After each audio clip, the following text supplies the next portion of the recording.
Howard's End by Forster. One may as well begin with Helen's letters to her sister. Howard's End, Tuesday. Dearest Meg, it isn't going to be what we expected. It is old and little and altogether delightful, red brick. We can scarcely pack in as it is, and the dear knows what will happen when Paul, younger son, arrives tomorrow. From hall you go right or left into dining room or drawing room. Hall itself is practically a room. You open another door in it, and there are the stairs going up in a sort of tunnel to the first floor. 3 bedrooms in a row there, and 3 attics in a row above. That isn't all the house really, but it's all that one notices. 9 windows as you look up from the front garden. Then there's a very big wych elm, to the left as you look up, leaning a little over the house, and standing on the boundary between the garden and meadow. I quite love that tree already. Also ordinary elms, oaks no nastier than ordinary oaks, pear trees, apple trees, and a vine. No silver birches though. However, I must get on to my host and hostess. I only wanted to show that it isn't the least what we expected. Why did we settle that their house would be all gables and wiggles, and their garden all gamboge-colored paths? I believe simply because we associate them with expensive hotels. Mrs. Wilcox trailing in beautiful dresses down long corridors, Mr. Wilcox bullying potters, etc. We females are that unjust. I shall be back Saturday, will let you know train later. They are as angry as I am that you did not come too. Really Tibby is too tiresome, he starts a new mottled disease every month. How could he have got hay fever in London? And even if he could, it seems hard that you should give up a visit to hear a schoolboy sneeze. Tell him that Charles Wilcox, the son who is here, has hay fever too, but he's brave, and gets quite cross when we inquire after it. Men like the Wilcoxes would do Tibby a power of good, but you won't agree, and I'd better change the subject. This long letter is because I'm writing before breakfast. Oh, the beautiful vine leaves! The house is covered with a vine. I looked out earlier, and Mrs. Wilcox was already in the garden. She evidently loves it. No wonder she sometimes looks tired. She was watching the large red poppies come out. Then she walked off the lawn to the meadow, whose corner to the right I can just see. Trail, trail, went her long dress over the sopping grass, and she came back with her hands full of the hay that was cut yesterday, I suppose for rabbits or something, as she kept on smelling it. The air here is delicious. Later on I heard the noise of croquet balls and looked out again, and it was Charles Wilcox practicing. They are keen on all games. Presently he started sneezing and had to stop. Then I hear more clicketing, and it is Mr. Wilcox practicing, and then, a tissue. He has to stop too. Then Evie comes out and does some calisthenic exercises on a machine that is tacked onto a green gauge tree. They put everything to use, and then she says a tissue, and in she goes. And finally, Mrs. Wilcox reappears, trail, still smelling hay and looking at the flowers. I inflict all this on you, because once you said that life is sometimes life and sometimes only a drama, and one must learn to distinguish t'other from which, and up to now, I have always put that down as Meg's clever nonsense. But this morning, it really does seem not life but a play, and it did amuse me enormously to watch the W.S. Now Mrs. Wilcox has come in. I am going to wear omission. Last night Mrs. Wilcox wore an omission, and Evie omission, so it isn't exactly a go-as-you-please place, and if you shut your eyes it still seems the wiggly hotel that we expected. Not if you open them. The dog roses are too sweet. There is a great hedge of them over the lawn, magnificently tall so that they fall down in garlands, and nice and thin at the bottom so that you can see ducks through it and a cow. These belong to the farm, which is the only house near us. There goes the breakfast gong. Much love. Modified love to Tibby. Love to Aunt Julie. How good of her to come and keep you company, but what a baw. Burn this. We'll write again Thursday. Helen. Howard's End, Friday. Dearest Meg, I am having a glorious time. I like them all. Mrs. Wilcox, if quieter than in Germany, is sweeter than ever, and I never saw anything like her steady unselfishness, and the best of it is that the others do not take advantage of her. They are the very happiest, jolliest family that you can imagine. I do really feel that we are making friends. The fun of it is that they think me a noodle and say so. At least, Mr. Wilcox does. And when that happens, and one doesn't mind, it's a pretty sure test, isn't it? He says the most horrid things about woman's suffrage so nicely, and when I said I believed in equality, he just folded his arms and gave me such a setting down as I've never had. Meg, shall we ever learn to talk less? I never felt so ashamed of myself in my life. I couldn't point to a time when men had been equal, nor even to a time when the wish to be equal had made them happier in other ways. I couldn't say a word. I had just picked up the notion that equality is good from some book, probably from poetry, are you? Anyhow, it's been knocked into pieces, and like all people who are really strong, Mr. Wilcox did it without hurting me. On the other hand, I laugh at them for catching hay fever. We live like fighting cocks, and Charles takes us out every day in the motor. A tomb with trees in it, a hermit's house, a wonderful road that was made by the kings of Mercia, tennis, a cricket match, bridge, and at night we squeeze up in this lovely house. The whole clan's here now. It's like a rabbit warren. Evie is a dear. They want me to stop over Sunday.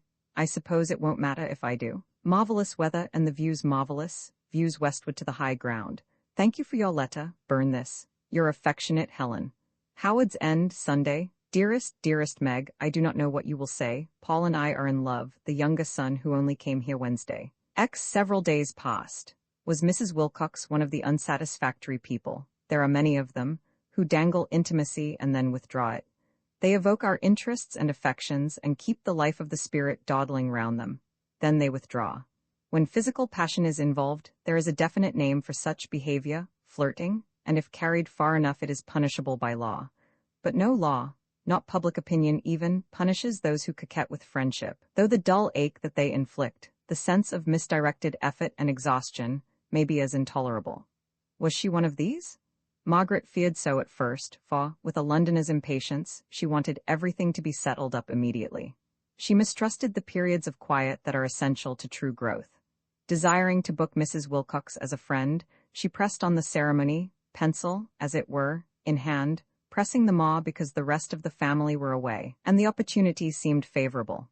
But the elder woman would not be hurried. She refused to fit in with the Wickham Place set, or to reopen discussion of Helen and Paul, whom Margaret would have utilized as a shortcut. She took her time, or perhaps let time take her, and when the crisis did come all was ready. The crisis opened with a message. Would Miss Schlegel come shopping? Christmas was nearing, and Mrs. Wilcox felt behindhand with the presents. She had taken some more days in bed, and must make up for lost time. Margaret accepted, and at 11 o'clock one cheerless morning they started out in a brougham. First of all, began Margaret, we must make a list and tick off the people's names. My aunt always does, and this fog may thicken up any moment. Have you any ideas? I thought we would go to Harrods or the Haymarket stores, said Mrs. Wilcox rather hopelessly. Everything is sure to be there. I am not a good shopper. The din is so confusing, and your aunt is quite right, one ought to make a list. Take my notebook, then, and write your own name at the top of the page. Oh, hooray, said Margaret, writing it. How very kind of you to start with me. But she did not want to receive anything expensive. Their acquaintance was singular rather than intimate, and she divined that the Wilcox clan would resent any expenditure on outsiders. The more compact families do. She did not want to be thought a second Helen, who would snatch presents since she could not snatch young men, not to be exposed like a second Aunt Julie to the insults of Charles. A certain austerity of demeanor was best, and she added, I don't really want a Yuletide gift, though. In fact, I'd rather not. Why? Because I've odd ideas about Christmas, because I have all that money can buy. I want more people, but no more things. I should like to give you something worth your acquaintance, Miss Schlegel, in memory of your kindness to me during my lonely fortnight. It has so happened that I have been left alone, and you have stopped me from brooding. I am too apt to brood. If that is so, said Margaret, if I have happened to be of use to you, which I didn't know, you cannot pay me back with anything tangible. I suppose not, but one would like to. Perhaps I shall think of something as we go about. Her name remained at the head of the list, but nothing was written opposite it. They drove from shop to shop. The air was white, and when they alighted it tasted like cold pennies. At times they passed through a clot of grey. Mrs. Wilcox's vitality was low that morning, and it was Margaret who decided on a hoss for this little girl, a gollywog for that, for the rector's wife a copper warming tray. We always give the servants money. Yes, do you? Yes, much easier, replied Margaret, but felt the grotesque impact of the unseen upon the scene, and saw issuing from a forgotten manger at Bethlehem this torrent of coins and toys. Vulgarity reigned. Public houses, besides their usual exhortation against temperance reform, invited men to join our Christmas goose club, 1 bottle of gin, etc., or 2, according to subscription. A poster of a woman in tights heralded the Christmas pantomime, and little red devils, who had come in again that year, were prevalent upon the Christmas cards. Margaret was no morbid idealist. She did not wish this spate of business and self-advertisement checked. It was only the occasion of it that struck her with amazement annually. How many of these vacillating shoppers and tired shop assistants realized that it was a divine event that drew them together? She realized it, though standing outside in the matter. She was not a Christian in the accepted sense. She did not believe that God had ever worked among us as a young artisan. These people, most of them, believed it, and if pressed, would affirm it in words. But the visible signs of their belief were Regent Street or Drury Lane, a little mud displaced, a little money spent, a little food cooked, eaten, and forgotten. Inadequate. But in public, who shall express the unseen adequately? It is private life that holds out the mirror to infinity, personal intercourse, and that alone, that ever hints at a personality beyond our daily vision. No, I do like Christmas on the whole, she announced. In its clumsy way, it does approach peace and goodwill. But oh, it is clumsier every year. Is it? I am only used to country Christmases. We are usually in London and play the game with vigor, carols at the Abbey, clumsy midday meal, clumsy dinner for the maids, followed by Christmas tree and dancing of poor children, with songs from Helen. The drawing room does very well for that. We put the tree in the powder closet and draw a curtain when the candles are lighted, and with the looking-glass behind it looks quite pretty. I wish we might have a powder closet in our next house. Of course, the tree has to be very small, and the presents don't hang on it. No, the presents reside in a sort of rocky landscape made of crumpled brown paper. You spoke of your next house, Miss Schlegel. Then are you leaving Wickham Place? Yes, in 2 or 3 years when the lease expires, we must. Have you been there long? All our lives. You will be very sorry to leave it. I suppose so. We scarcely realize it yet. My father? She broke off, for they had reached the stationery department of the Haymarket Stores, and Mrs. Wilcox wanted to order some private greeting cards. If possible, something distinctive, she sighed. At the counter she found a friend, bent on the same errand, and conversed with her insipidly, wasting much time. My husband and our daughter are motoring. Bertha, too? Oh, fancy, what a coincidence! Margaret, though not practical, could shine in such company as this. While they talked, she went through a volume of specimen cards and submitted one for Mrs. Wilcox's inspection. Mrs. Wilcox was delighted. So original, words so sweet, she would order 100 like that, and could never be sufficiently grateful. Then, just as the assistant was booking the order, she said, "Do you know, I'll wait. On second thoughts, I'll wait. There's plenty of time still, isn't there, and I shall be able to get Evie's opinion." They returned to the carriage by devious paths when they were in, she said, "But couldn't you get it renewed?" "I beg your pardon?" asked Margaret. "The lease, I mean." "Oh, the lease, have you been thinking of that all the time? How very kind of you. Surely something could be done." "No, values have risen too enormously. They mean to pull down Wickham Place and build flats like yours." "But how horrible!" "Landlords are horrible." Then she said vehemently, "It is monstrous, Miss Schlegel, it isn't right. I had no idea that this was hanging over you. I do pity you from the bottom of my heart. To be parted from your house, your father's house, it oughtn't to be allowed. It is worse than dying. I would rather die than, oh, poor girls. Can what they call civilization be right, if people mayn't die in the room where they were born? My dear, I am so sorry." Margaret did not know what to say. Mrs. Wilcox had been overtired by the shopping, and was inclined to hysteria. "Howard's End was nearly pulled down once. It would have killed me." Howard's End must be a very different house to ours. We are fond of ours, but there is nothing distinctive about it. As you saw, it is an ordinary London house. We shall easily find another." "So you think." "Again, my lack of experience, I suppose," said Margaret, easing away from the subject.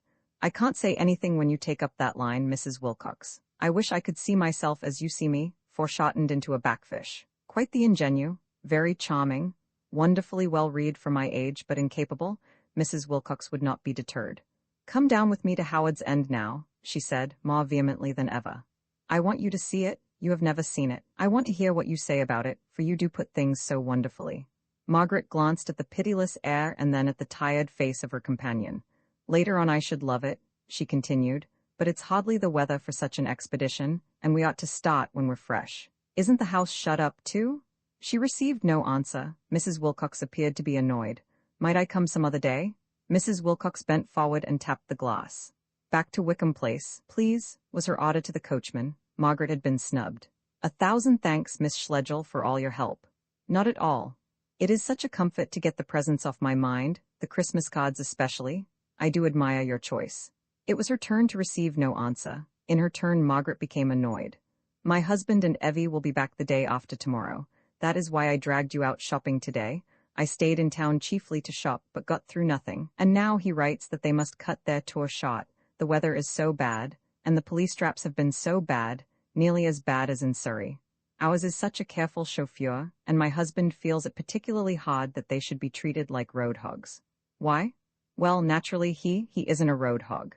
He was exceeding the speed limit, I conclude. He must expect to suffer with the lower animals. Mrs. Wilcox was silenced.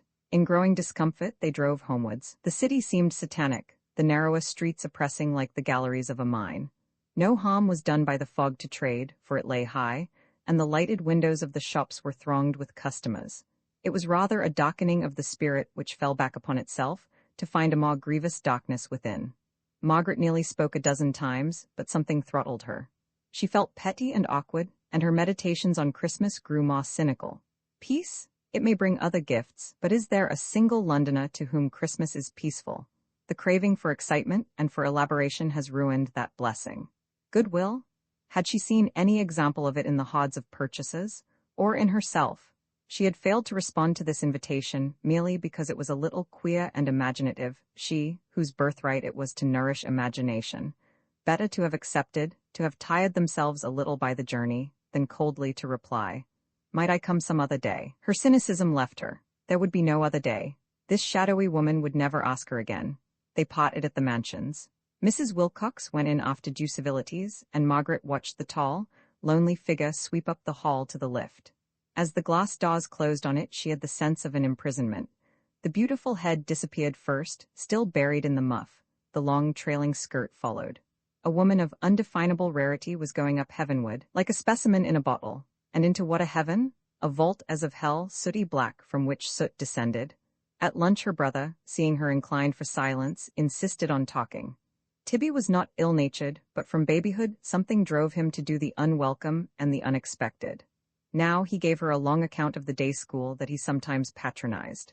The account was interesting, and she had often pressed him for it before, but she could not attend now, for her mind was focused on the invisible. She discerned that Mrs. Wilcox, though a loving wife and mother, had only one passion in life, her house, and that the moment was solemn when she invited a friend to share this passion with her. To answer, another day, was to answer as a fool. Another day will do for brick and mortar, but not for the holy of holies into which Howard's End had been transfigured. Her own curiosity was slight. She had heard more than enough about it in the summer. The 9 windows, the vine, and the wych elm had no pleasant connections for her, and she would have preferred to spend the afternoon at a concert. But imagination triumphed. While her brother held forth, she determined to go, at whatever cost, and to compel Mrs. Wilcox to go, too. When lunch was over, she stepped over to the flats. Mrs. Wilcox had just gone away for the night. Margaret said that it was of no consequence, hurried downstairs, and took a hansom to King's Cross. She was convinced that the escapade was important, though it would have puzzled her to say why. There was question of imprisonment and escape, and though she did not know the time of the train, she strained her eyes for St. Pancraz's clock. Then the clock of King's Cross swung into sight, a second moon in that infernal sky, and her cab drew up at the station. There was a train for Hilton in 5 minutes. She took a ticket, asking in her agitation for a single. As she did so, a grave and happy voice saluted her and thanked her. "I will come if I still may," said Margaret, laughing nervously. "You are coming to sleep, dear, too. It is in the morning that my house is most beautiful. You are coming to stop. I cannot show you my meadow properly except at sunrise. These fogs," she pointed at the station roof, "never spread far. I dare say they are sitting in the sun in Hertfordshire, and you will never repent joining them." "I shall never repent joining you." "It is the same." They began the walk up the long platform. Far at its end stood the train, breasting the darkness without. They never reached it. Before imagination could triumph, there were cries of "Mother, mother." And a heavy-browed girl darted out of the cloakroom and seized Mrs. Wilcox by the arm. "Evie," she gasped. "Evie, my pet," the girl called. "Father, I say, look who's here." "Evie, dearest girl, why aren't you in Yorkshire?" "No, motor's smashed, changed plans, father's coming." "Why, Ruth?" cried Mr. Wilcox, joining them. "What in the name of all that's wonderful are you doing here, Ruth?" Mrs. Wilcox had recovered herself. "Oh, Henry dear, here's a lovely surprise, but let me introduce, but I think you know Miss Schlegel." "Oh yes," he replied, not greatly interested. "But how's yourself, Ruth?"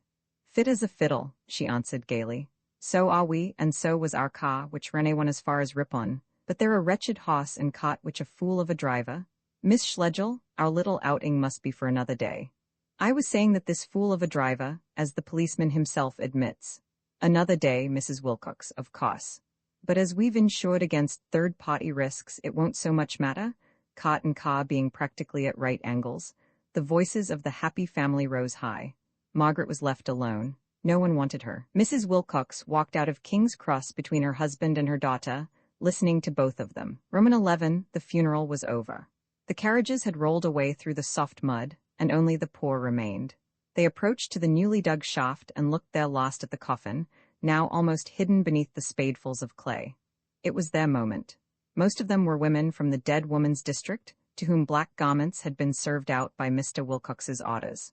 Pure curiosity had brought others.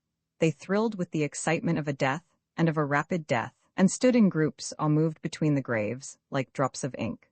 The son of one of them, a woodcutter, was perched high above their heads, pollarding one of the churchyard elms. From where he sat he could see the village of Hilton, strung upon the North Road with its accreting suburbs. The sunset beyond, scarlet and orange, winking at him beneath brows of grey, the church, the plantations, and behind him an unspoilt country of fields and farms. But he, too, was rolling the event luxuriously in his mouth. He tried to tell his mother down below all that he had felt when he saw the coffin approaching, how he could not leave his work, and yet did not like to go on with it, how he had almost slipped out of the tree. He was so upset. The rooks had cawed, and no wonder. It was as if rooks knew too. His mother claimed the prophetic power herself. She had seen a strange look about Mrs. Wilcox for some time. London had done the mischief, said others. She had been a kind lady. Her grandmother had been kind, too, a plainer person, but very kind. Ah, the old sot was dying out. Mr. Wilcox, he was a kind gentleman. They advanced to the topic again and again, dully, but with exultation.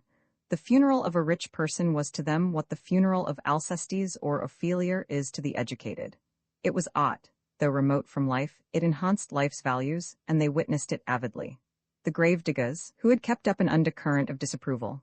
They disliked Charles. It was not a moment to speak of such things, but they did not like Charles Wilcox. The gravediggers finished their work and piled up the wreaths and crosses above it. The sun set over Hilton. The grey brows of the evening flushed a little, and were cleft with one scarlet frown. Chattering sadly to each other, the mourners passed through the lich gate and traversed the chestnut avenues that led down to the village. The young woodcutter stayed a little longer, poised above the silence and swaying rhythmically. At last the bough fell beneath his saw. With a grunt he descended, his thoughts dwelling no longer on death, but on love, for he was mating. He stopped as he passed the new grave. A sheaf of tawny chrysanthemums had caught his eye.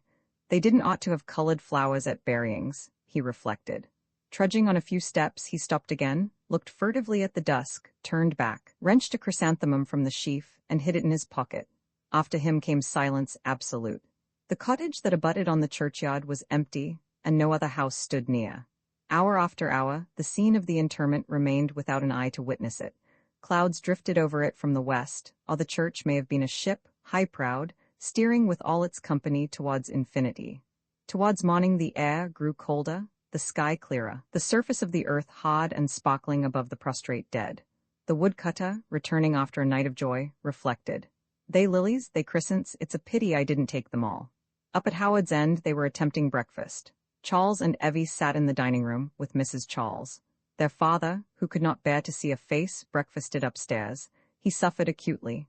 Pain came over him in spasms as if it was physical, and even while he was about to eat, his eyes would fill with tears, and he would lay down the morsel untasted.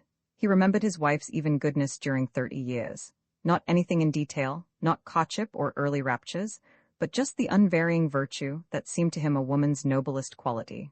So many women are capricious, breaking into odd flaws of passion or frivolity. Not so his wife. Year after year, summer and winter, as bride and mother, she had been the same. He had always trusted her. Her tenderness, her innocence, the wonderful innocence that was hers by the gift of God. Ruth knew no more of worldly wickedness and wisdom than did the flowers in her garden or the grass in her field. Her idea of business, Henry, why do people who have enough money try to get more money?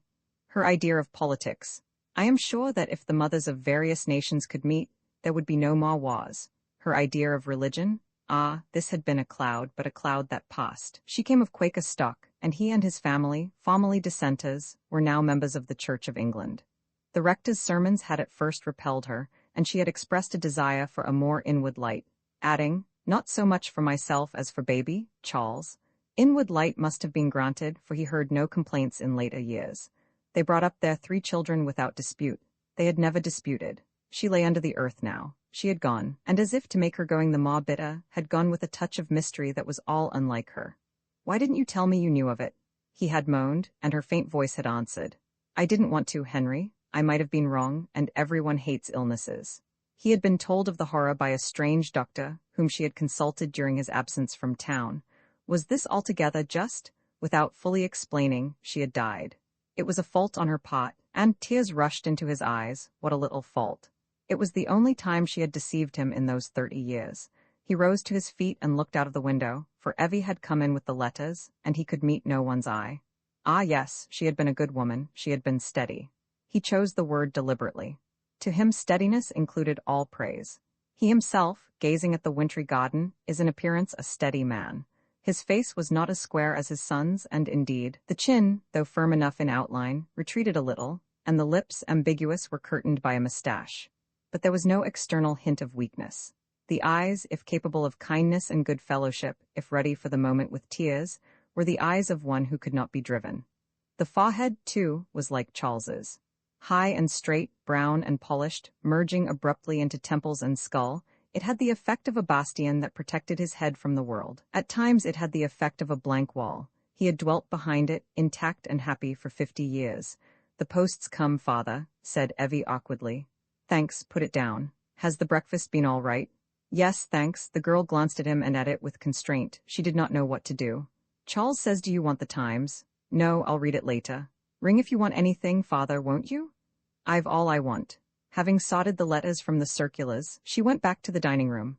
"Father's eaten nothing," she announced, sitting down with wrinkled brows behind the tea urn. Charles did not answer, but after a moment he ran quickly upstairs, opened the door, and said, "Look here, father, you must eat, you know," and having paused for a reply that did not come, stole down again. "He's going to read his letters first, I think," he said evasively. "I dare say he will go on with his breakfast afterwards." Then he took up the Times, and for some time there was no sound except the clink of cup against saucer and of knife on plate.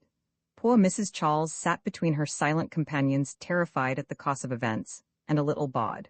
She was a rubbishy little creature, and she knew it. A telegram had dragged her from Naples to the deathbed of a woman whom she had scarcely known.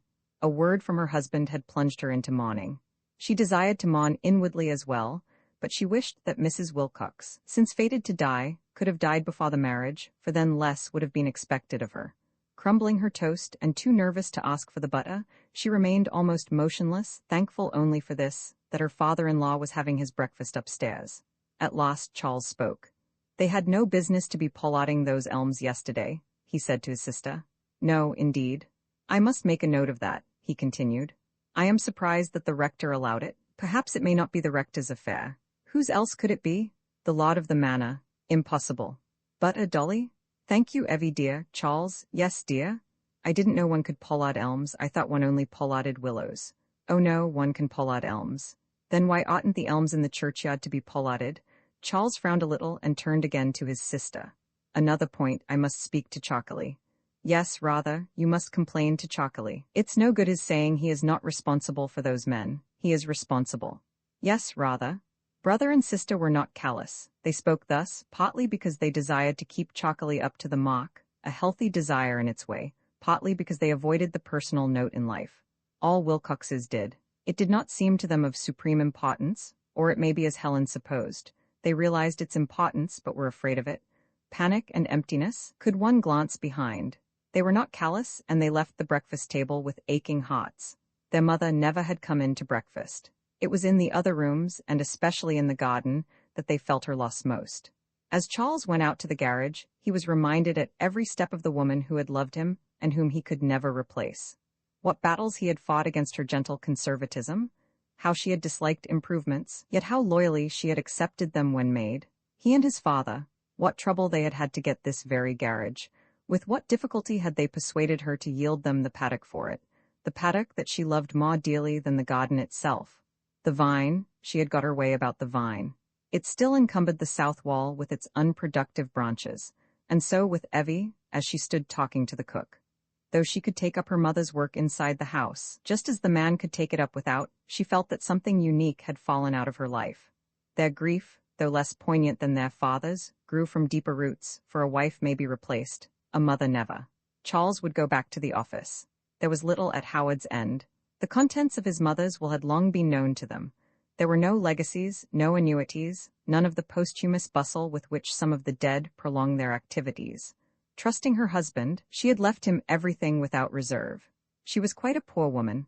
The house had been all her dowry, and the house would come to Charles in time. Her watercolors Mr. Wilcox intended to reserve for Paul, while Evie would take the jewelry and lace. How easily she slipped out of life.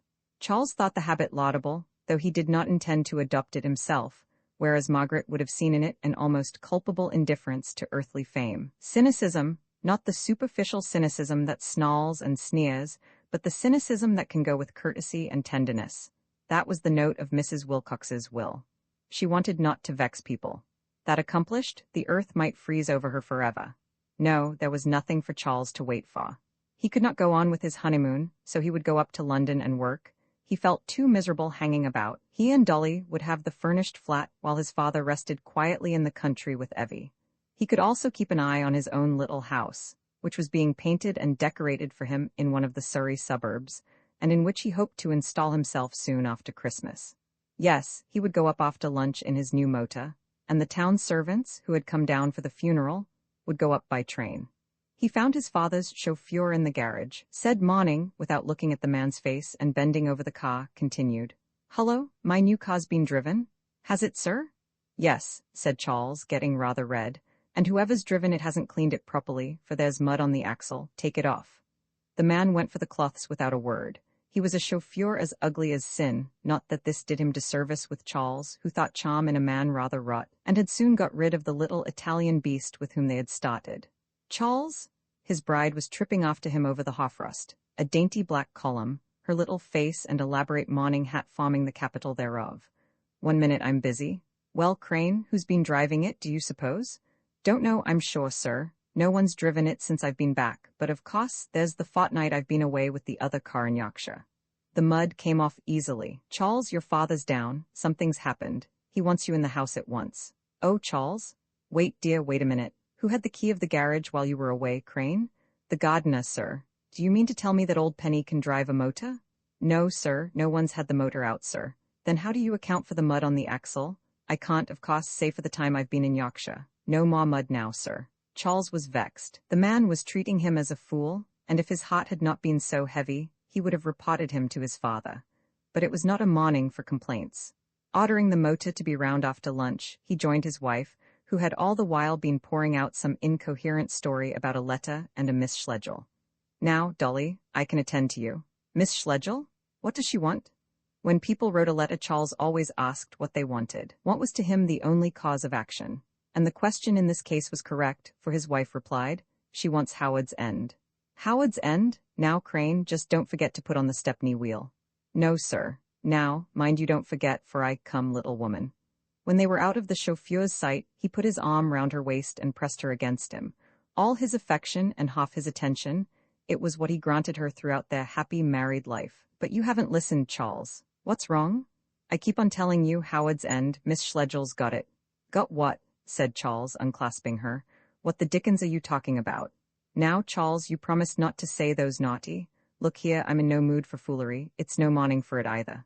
I tell you, I keep on telling you, Miss Schlegel, she's got it, your mother's left it to her, and you've all got to move out." "Howard's End? Howard's End?" she screamed, mimicking him, and as she did so, Evie came dashing out of the shrubbery. "Dolly, go back at once. My father's much annoyed with you." "Charles," she hit herself wildly, "come in at once to father. He's had a letter that's too awful." Charles began to run but checked himself and stepped heavily across the gravel path. There the house was with the 9 windows, the unprolific vine. He exclaimed, "Schlegel's again?" And as if to complete chaos, Dolly said, "Oh no, the matron of the nursing home has written instead of her." "Come in, all 3 of you," cried his father, no longer inert. "Dolly, why have you disobeyed me?" "Oh, Mr. Wilcox, I told you not to go out to the garage. I've heard you all shouting in the garden. I won't have it. Come in." He stood in the porch, transformed, letters in his hand. "Into the dining room, every one of you. We can't discuss private matters in the middle of all the servants." Here, Charles, here, read these. See what you make. Charles took 2 letters and read them as he followed the procession. The first was a covering note from the matron. Mrs. Wilcox had desired her, when the funeral should be over, to forward the enclosed. The enclosed, it was from his mother herself. She had written, "To my husband, I should like Miss Schlegel, Margaret, to have Howard's End. I suppose we're going to have a talk about this?" he remarked, ominously calm. "Certainly. I was coming out to you when Dolly—" "Well, let's sit down." "Come, Evie, don't waste time, sit down." In silence they drew up to the breakfast table. The events of yesterday, indeed of this morning, suddenly receded into a past so remote that they seemed scarcely to have lived in it. Heavy breathings were heard. They were calming themselves. Charles, to steady them further, read the enclosure out loud. "A note in my mother's handwriting, in an envelope addressed to my father, sealed. Inside, I should like Miss Schlegel, Margaret, to have Howard's End. No date, no signature. Forwarded through the matron of that nursing home." "Now the question is," Dolly interrupted him. "But I say that note isn't legal. Houses ought to be done by a lawyer, Charles, surely." Her husband worked his jaw severely. Little lumps appeared in front of either ear, a symptom that she had not yet learnt to respect, and she asked whether she might see the note. Charles looked at his father for permission, who said abstractedly, "Give it her." She seized it and at once exclaimed, "Why, it's only in pencil." "I said so. Pencil never counts." "We know that it is not legally binding, Dolly," said Mr. Wilcox, speaking from out of his fortress. "We are aware of that. Legally, I should be justified in tearing it up and throwing it into the fire. Of course, my dear, we consider you as one of the family, but it will be better if you do not interfere with what you do not understand."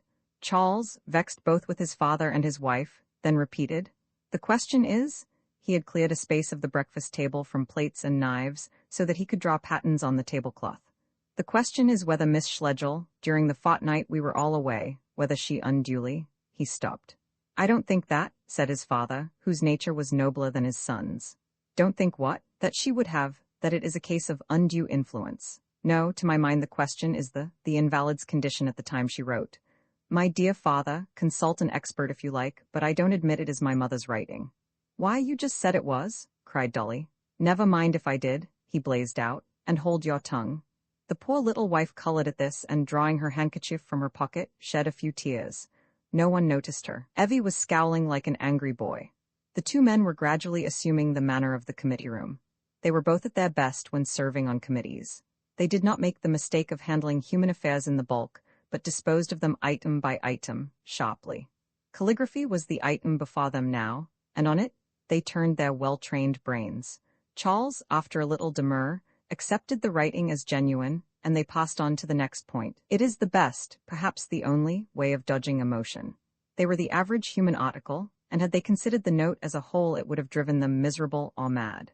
Considered item by item, the emotional content was minimized, and all went forward smoothly. The clock ticked, the coals blazed higher, and contended with the white radiance that poured in through the windows. Unnoticed, the sun occupied his sky, and the shadows of the tree stems, extraordinarily solid, fell like trenches of purple across the frosted lawn. It was a glorious winter morning. Evie's fox terrier, who had passed for white, was only a dirty gray dog now, so intense was the purity that surrounded him. He was discredited, but the blackbirds that he was chasing glowed with Arabian darkness, for all the conventional coloring of life had been altered. Inside, the clock struck 10 with a rich and confident note. Other clocks confirmed it, and the discussion moved towards its close. To follow, it is unnecessary. It is rather a moment when the commentator should step forward. Ought the Wilcoxes to have offered their home to Margaret? I think not. The appeal was too flimsy. It was not legal. It had been written in illness and under the spell of a sudden friendship. It was contrary to the dead woman's intentions in the past, contrary to her very nature, so far as that nature was understood by them. To them Howard's End was a house. They could not know that to her it had been a spirit, for which she sought a spiritual heir. And pushing one step farther in these mists, may they not have decided even better than they supposed? Is it credible that the possessions of the spirit can be bequeathed at all? Has the soul offspring? A wych-elm tree, a vine, a wisp of hay with dew on it. Can passion for such things be transmitted where there is no bond of blood? No, the Wilcoxes are not to be blamed. The problem is too terrific, and they could not even perceive a problem. No, it is natural and fitting that after due debate they should tear the note up and throw it onto their dining-room fire. The practical moralist may acquit them absolutely. He who strives to look deeper may acquit them, almost. for one hard fact remains. They did neglect a personal appeal. The woman who had died did say to them, "Do this," and they answered, "We will not." The incident made a most painful impression on them. Grief mounted into the brain and worked there disquietingly. Yesterday they had lamented. She was a dear mother, a true wife. In our absence she neglected her health and died. Today they thought, she was not as true as dear as we supposed. The desire for a more inward light had found expression at last. The unseen had impacted on the seen, and all that they could say was treachery. Mrs. Wilcox had been treacherous to the family, to the laws of property, to her own written word. How did she expect Howard's end to be conveyed to Miss Schlegel? Was her husband, to whom it legally belonged, to make it over to her as a free gift? Was the said Miss Schlegel to have a life interest in it, ought to own it absolutely? Was there to be no compensation for the garage and other improvements that they had made under the assumption that all would be theirs some day? Treacherous? Treacherous and absurd. When we think the dead both treacherous and absurd, we have gone far towards reconciling ourselves to their departure. That note, scribbled in pencil, sent through the matron, was unbusinesslike as well as cruel, and decreased at once the value of the woman who had written it. "Ah, well," said Mr. Wilcox, rising from the table, "I shouldn't have thought it possible." "Mother couldn't have meant it," said Evie, still frowning. "No, my girl, of course not. Mother believed so in ancestors too. It isn't like her to leave anything to an outsider, who'd never appreciate. The whole thing is unlike her," he announced. "If Miss Schlegel had been poor, if she had wanted a house, I could understand it a little. But she has a house of her own. Why should she want another? She wouldn't have any use for Howard's end." "That time may prove," murmured Charles. "How?" asked his sister. "Presumably she knows. Mother will have told her. She got 2 or 3 times into the nursing home. Presumably she is awaiting developments. What a horrid woman." And Dolly, who had recovered, cried, "Why, she may be coming down to turn us out now." Charles put her right. "I wish she would," he said ominously. "I could then deal with her." "So could I," echoed his father, who was feeling rather in the cold. Charles had been kind in undertaking the funeral arrangements and in telling him to eat his breakfast, but the boy, as he grew up, was a little dictatorial, and assumed the post of chairman too readily. "I could deal with her if she comes, but she won't come. You're all a bit hard on Miss Schlegel." "That Paul business was pretty scandalous, though." "I want no more of the Paul business, Charles, as I said at the time, and besides, it is quite apart from this business. Margaret Schlegel has been officious and tiresome during this terrible week, and we have all suffered under her, but upon my soul she's honest. She's not in collusion with the matron. I'm absolutely certain of it, nor was she with the doctor. I'm equally certain of that. She did not hide anything from us, for up to that very afternoon she was as ignorant as we are.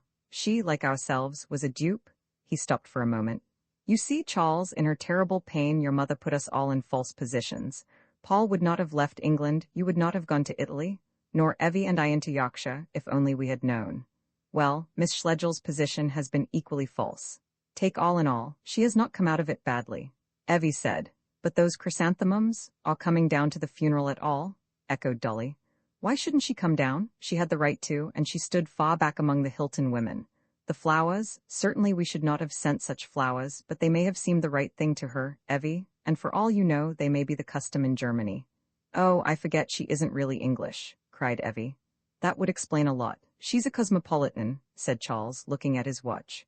"I admit I'm rather down on cosmopolitans. My fault, doubtless. I cannot stand them, and a German cosmopolitan is the limit. I think that's about all, isn't it? I want to run down and see Chalkley. A bicycle will do, and by the way, I wish you'd speak to Crane sometime. I'm certain he's had my new car out." "Has he done it any harm?" "No. In that case I shall let it pass. It's not worth while having a row." Charles and his father sometimes disagreed, but they always parted with an increased regard for one another, and each desired no doughtier comrade when it was necessary to voyage for a little past the emotions.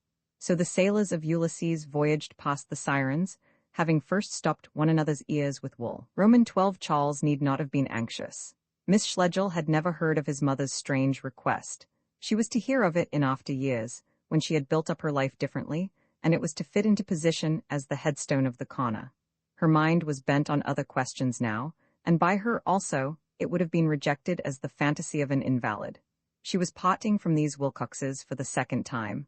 Paul and his mother, ripple and great wave, had flowed into her life and ebbed out of it forever. The ripple had left no traces behind, the wave had strewn at her feet fragments torn from the unknown. A curious seeker, she stood for a while at the verge of the sea that tells so little, but tells a little, and watched the outgoing of this last tremendous tide. Her friend had vanished in agony, but not, she believed, in degradation. Her withdrawal had hinted at other things besides disease and pain. Some leave our life with tears, others with an insane frigidity. Mrs. Wilcox had taken the middle course, which only rarer natures can pursue. She had kept precaution. She had told a little of her grim secret to her friends, but not too much. She had shut up her heart. Almost, but not entirely. It is thus, if there is any rule, that we ought to die, neither as victim nor as fanatic, but as the seafarer who can greet with an equal eye the deep that he is entering, and the shore that he must leave. The last word, whatever it would be, had certainly not been said in Hilton churchyard. She had not died there. A funeral is not death, any more than baptism is birth or marriage union. All three are the clumsy devices, coming now too late, now too early, by which society would register the quick motions of man. In Margaret's eyes, Mrs. Wilcox had escaped registration. She had gone out of life vividly, her own way, and no dust was so truly dust as the contents of that heavy coffin, lowered with ceremonial, until it rested on the dust of the earth. No flowers so utterly wasted as the chrysanthemums that the frost must have withered before morning. Margaret had once said she loved superstition. It was not true. Few women had tried more earnestly to pierce the accretions in which body and soul are enwrapped. The death of Mrs. Wilcox had helped her in her work. She saw a little more clearly than hitherto what a human being is, and to what he may aspire. Truer relationships gleamed. Perhaps the last word would be hope, hope even on this side of the grave. Meanwhile, she could take an interest in the survivors. In spite of her Christmas duties, in spite of her brother, the Wilcoxes continued to play a considerable part in her thoughts. She had seen so much of them in the final week. They were not her sort. They were often suspicious and stupid and deficient where she excelled, but collision with them stimulated her, and she felt an interest that verged into liking, even for Charles. She desired to protect them, and often felt that they could protect her, excelling where she was deficient. Once past the rocks of emotion, they knew so well what to do, whom to send for.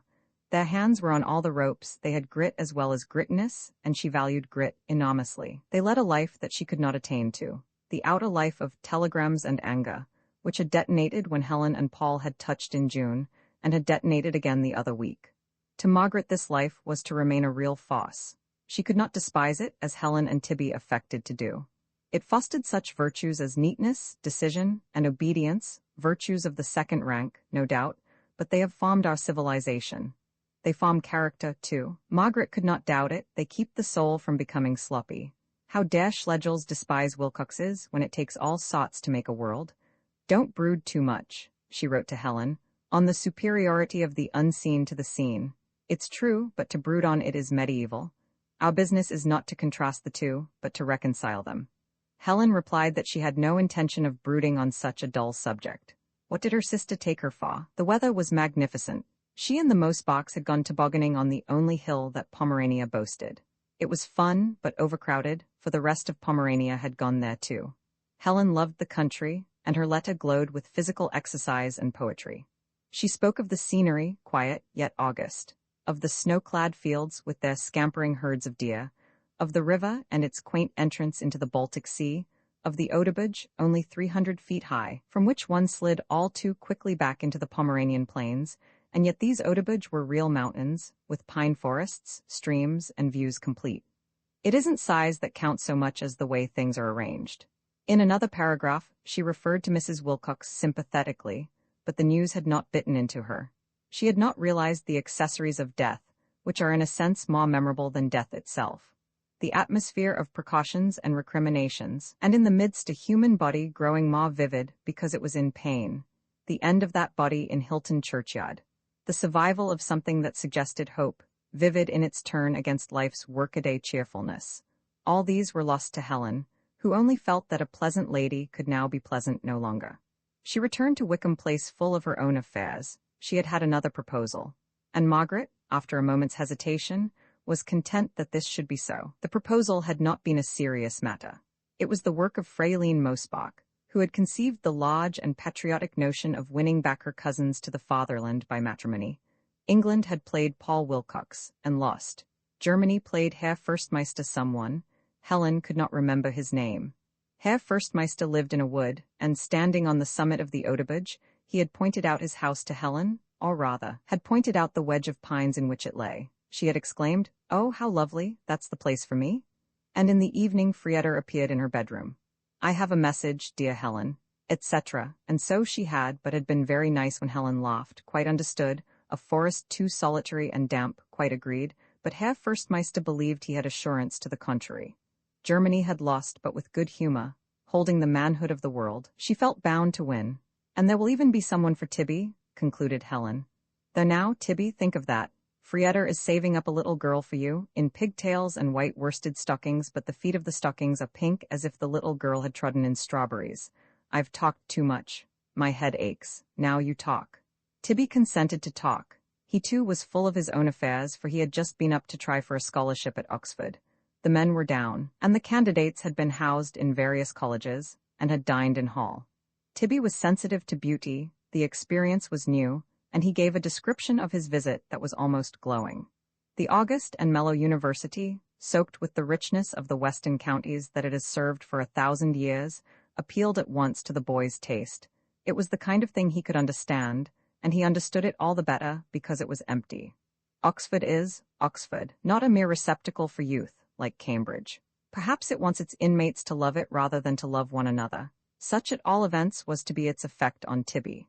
His sisters sent him there that he might make friends, for they knew that his education had been cranky, and had severed him from other boys and men. He made no friends. His Oxford remained Oxford empty, and he took into life with him, not the memory of a radiance, but the memory of a color scheme. It pleased Margaret to hear her brother and sister talking. They did not get on over well as a rule. For a few moments she listened to them, feeling elderly and benign. Then something occurred to her, and she interrupted.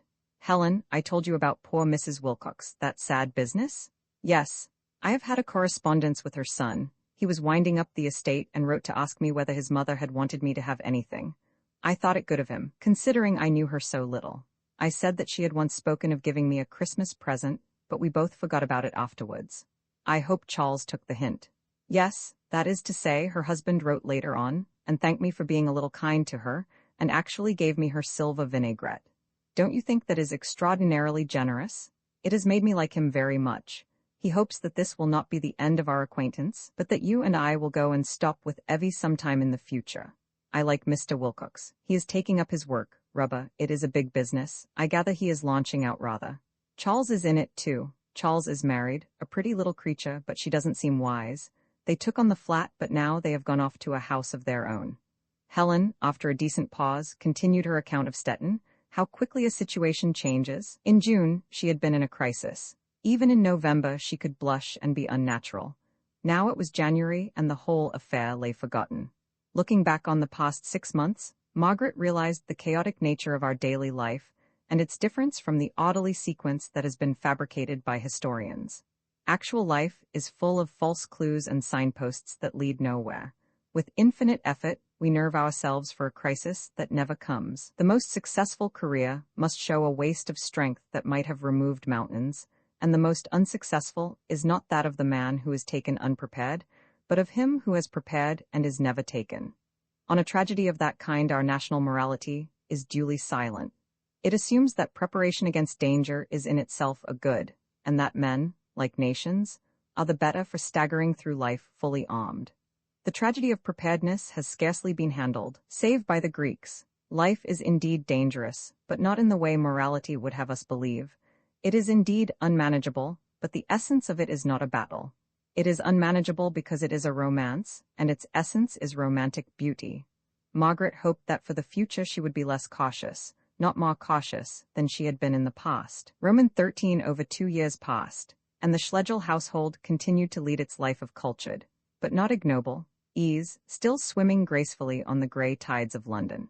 Concerts and plays swept past them, money had been spent and renewed, reputations won and lost, and the city herself, emblematic of their lives, rose and fell in a continual flux, while her shallows washed more widely against the hills of Surrey and over the fields of Hertfordshire. This famous building had arisen that was doomed. Today, Whitehall had been transformed. It would be the turn of Regent Street tomorrow. And month by month the roads smelt more strongly of petrol and were more difficult to cross. and human beings heard each other speak with greater difficulty, breathed less of the air, and saw less of the sky. Nature withdrew, the leaves were falling by midsummer, the sun shone through dirt with an admired obscurity. To speak against London is no longer fashionable. The earth as an artistic cult has had its day, and the literature of the near future will probably ignore the country and seek inspiration from the town. One can understand the reaction. Of Pan and the elemental farces, the public has heard a little too much. They seem Victorian, while London is Georgian, and those who care for the earth with sincerity may wait long ere the pendulum swings back to her again. Certainly London fascinates. One visualizes it as attractive quivering gray, intelligent without purpose, and excitable without love, as a spirit that has altered before it can be chronicled, as a heart that certainly beats but with no pulsation of humanity. It lies beyond everything. Nature, with all her cruelty, comes nearer to us than do these crowds of men. A friend explains himself, the earth is explicable from her we came, and we must return to her. But who can explain Westminster Bridge Road or Liverpool Street in the morning, the city inhaling, or the same thoroughfares in the evening, the city exhaling her exhausted air? We reach in desperation beyond the fog, beyond the very stars. The voids of the universe are ransacked to justify the monster, and stamped with a human face. London is religion's opportunity, not the decorous religion of theologians, but anthropomorphic, crude. Yes, the continuous flow would be tolerable if a man of our own sought, not anyone pompous or tearful, were caring for us up in the sky. The Londoner seldom understands his city until it sweeps him, too, away from his moorings, and Margaret's eyes were not opened until the lease of Wickham Place expired. She had always known that it must expire, but the knowledge only became vivid about 9 months before the event.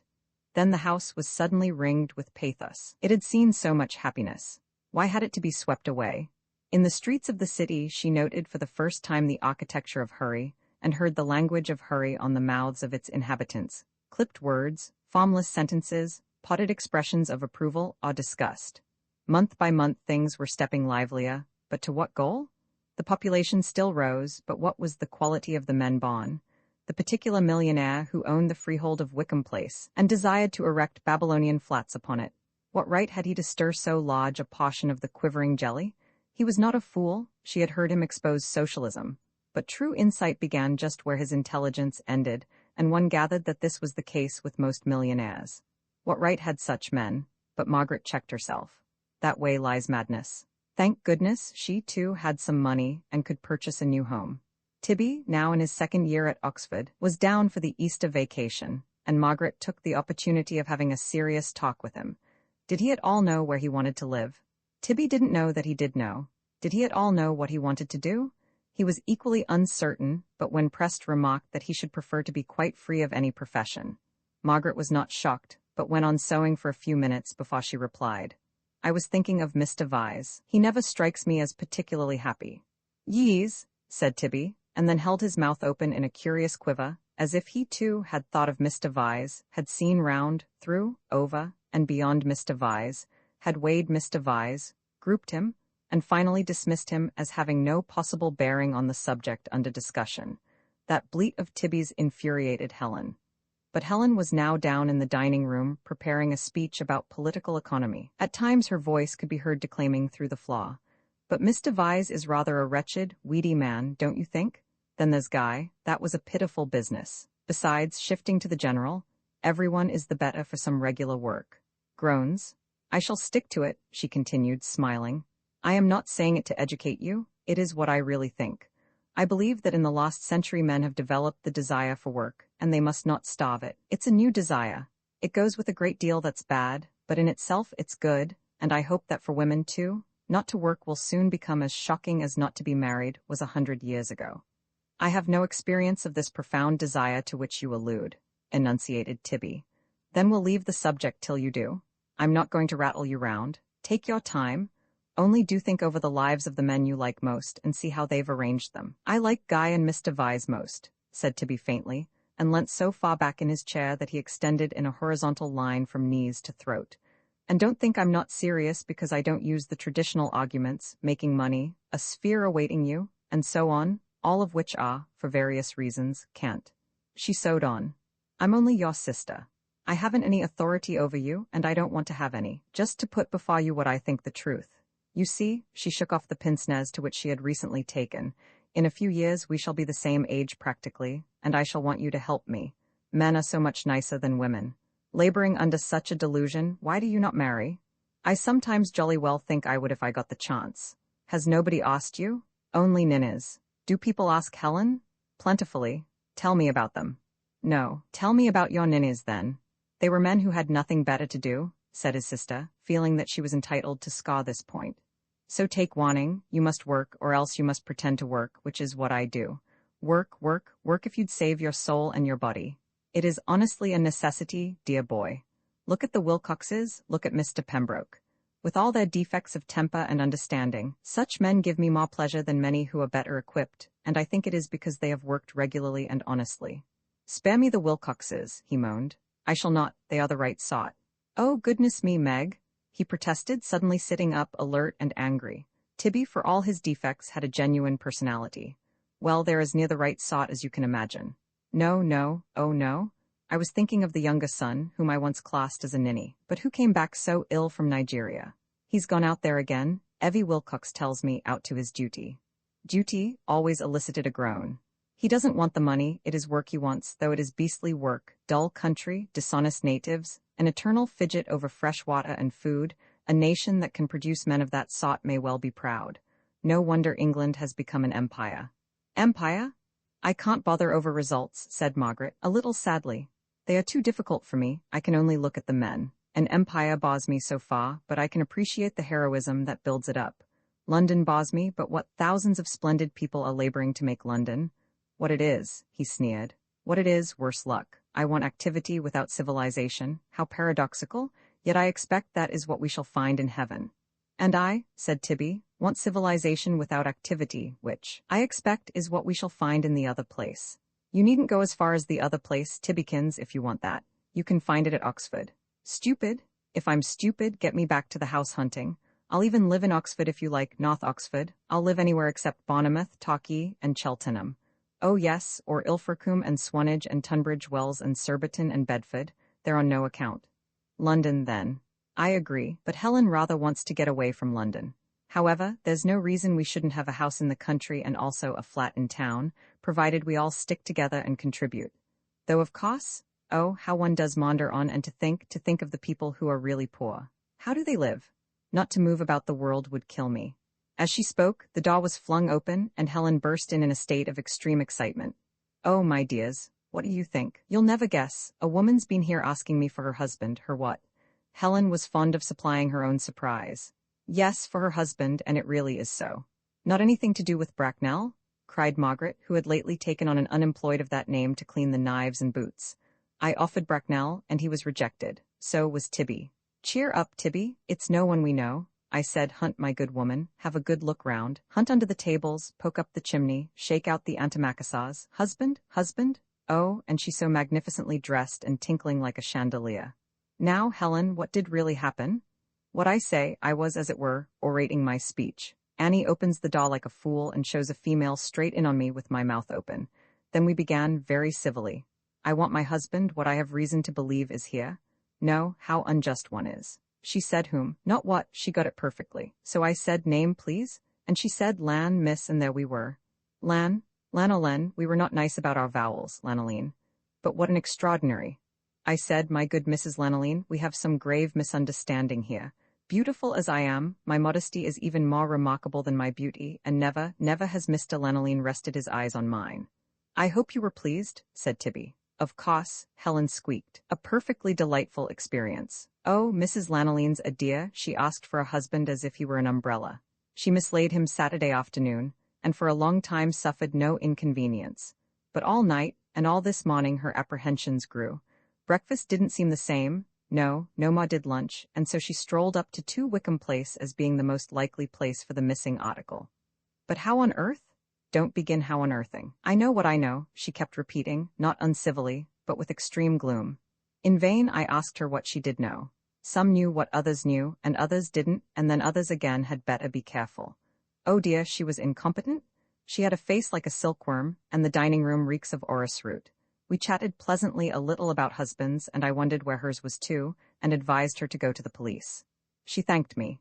We agreed that Mr. Lanoline's a naughty man and hasn't no business to go on the la-di-da, but I think she suspected me up to the last. Bags I writing to Aunt Julie about this. Now, Meg, remember, bags I. Bag it by all means, murmured Margaret, putting down her work. I'm not sure that this is so funny, Helen. It means some horrible volcano smoking somewhere, doesn't it? I don't think so, she doesn't really mind. The admirable creature isn't capable of tragedy. Her husband may be, though, said Margaret, moving to the window. Oh no, not likely. No one capable of tragedy could have married Mrs. Lanoline.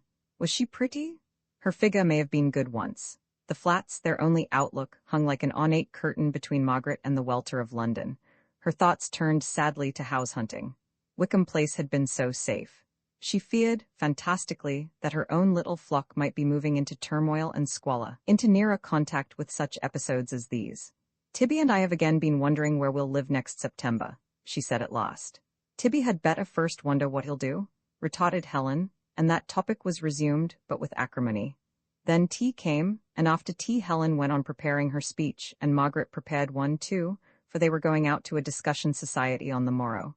But her thoughts were poisoned. Mrs. Lanoline had risen out of the abyss, like a faint smell, a goblin football, telling of a life where love and hatred had both decayed. Roman 14, the mystery, like so many mysteries, was explained. Next day, just as they were dressed to go out to dinner, a Mr. Bast called. He was a clerk in the employment of the Porphyrion Fire Insurance Company. Thus much from his card. He had come about the lady yesterday. Thus much from Annie, who had shown him into the dining room. Cheers, children, cried Helen. It's Mrs. Lanoline. Tibby was interested. The three hurried downstairs to find, not the gay dog they expected, but a young man, colorless, toneless, who had already the mournful eyes above a drooping moustache that are so common in London, and that haunt some streets of the city like accusing presences. One guessed him as the third generation, grandson to the shepherd or ploughboy whom civilization had sucked into the town, as one of the thousands who have lost the life of the body and failed to reach the life of the spirit. Hints of robustness survived in him, more than a hint of primitive good looks, and Margaret, noting the spine that might have been straight, and the chest that might have broadened, wondered whether it paid to give up the glory of the animal for a tail coat and a couple of ideas. Culture had worked in her own case, but during the last few weeks she had doubted whether it humanized the majority.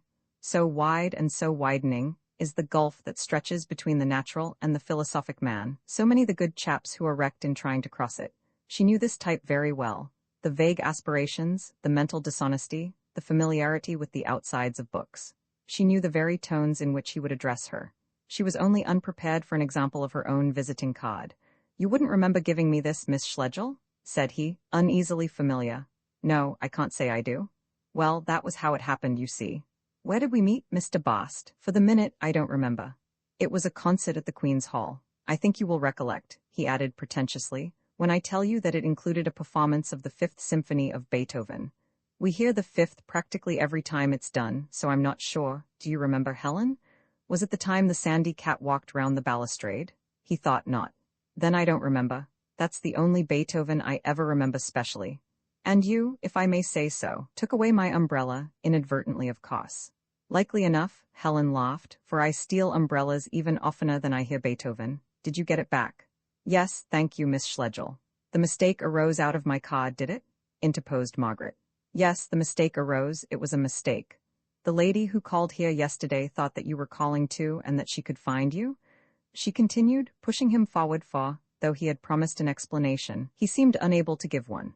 That's so, calling too a mistake. Then why? Began Helen, but Margaret laid a hand on her arm. I said to my wife, he continued more rapidly. I said to Mrs. Bast, I have to pay a call on some friends, and Mrs. Bast said to me, do go. While I was gone, however, she wanted me on important business and thought I had come here, owing to the card, and so came after me, and I begged to tender my apologies, and hers as well, for any inconvenience we may have inadvertently caused you.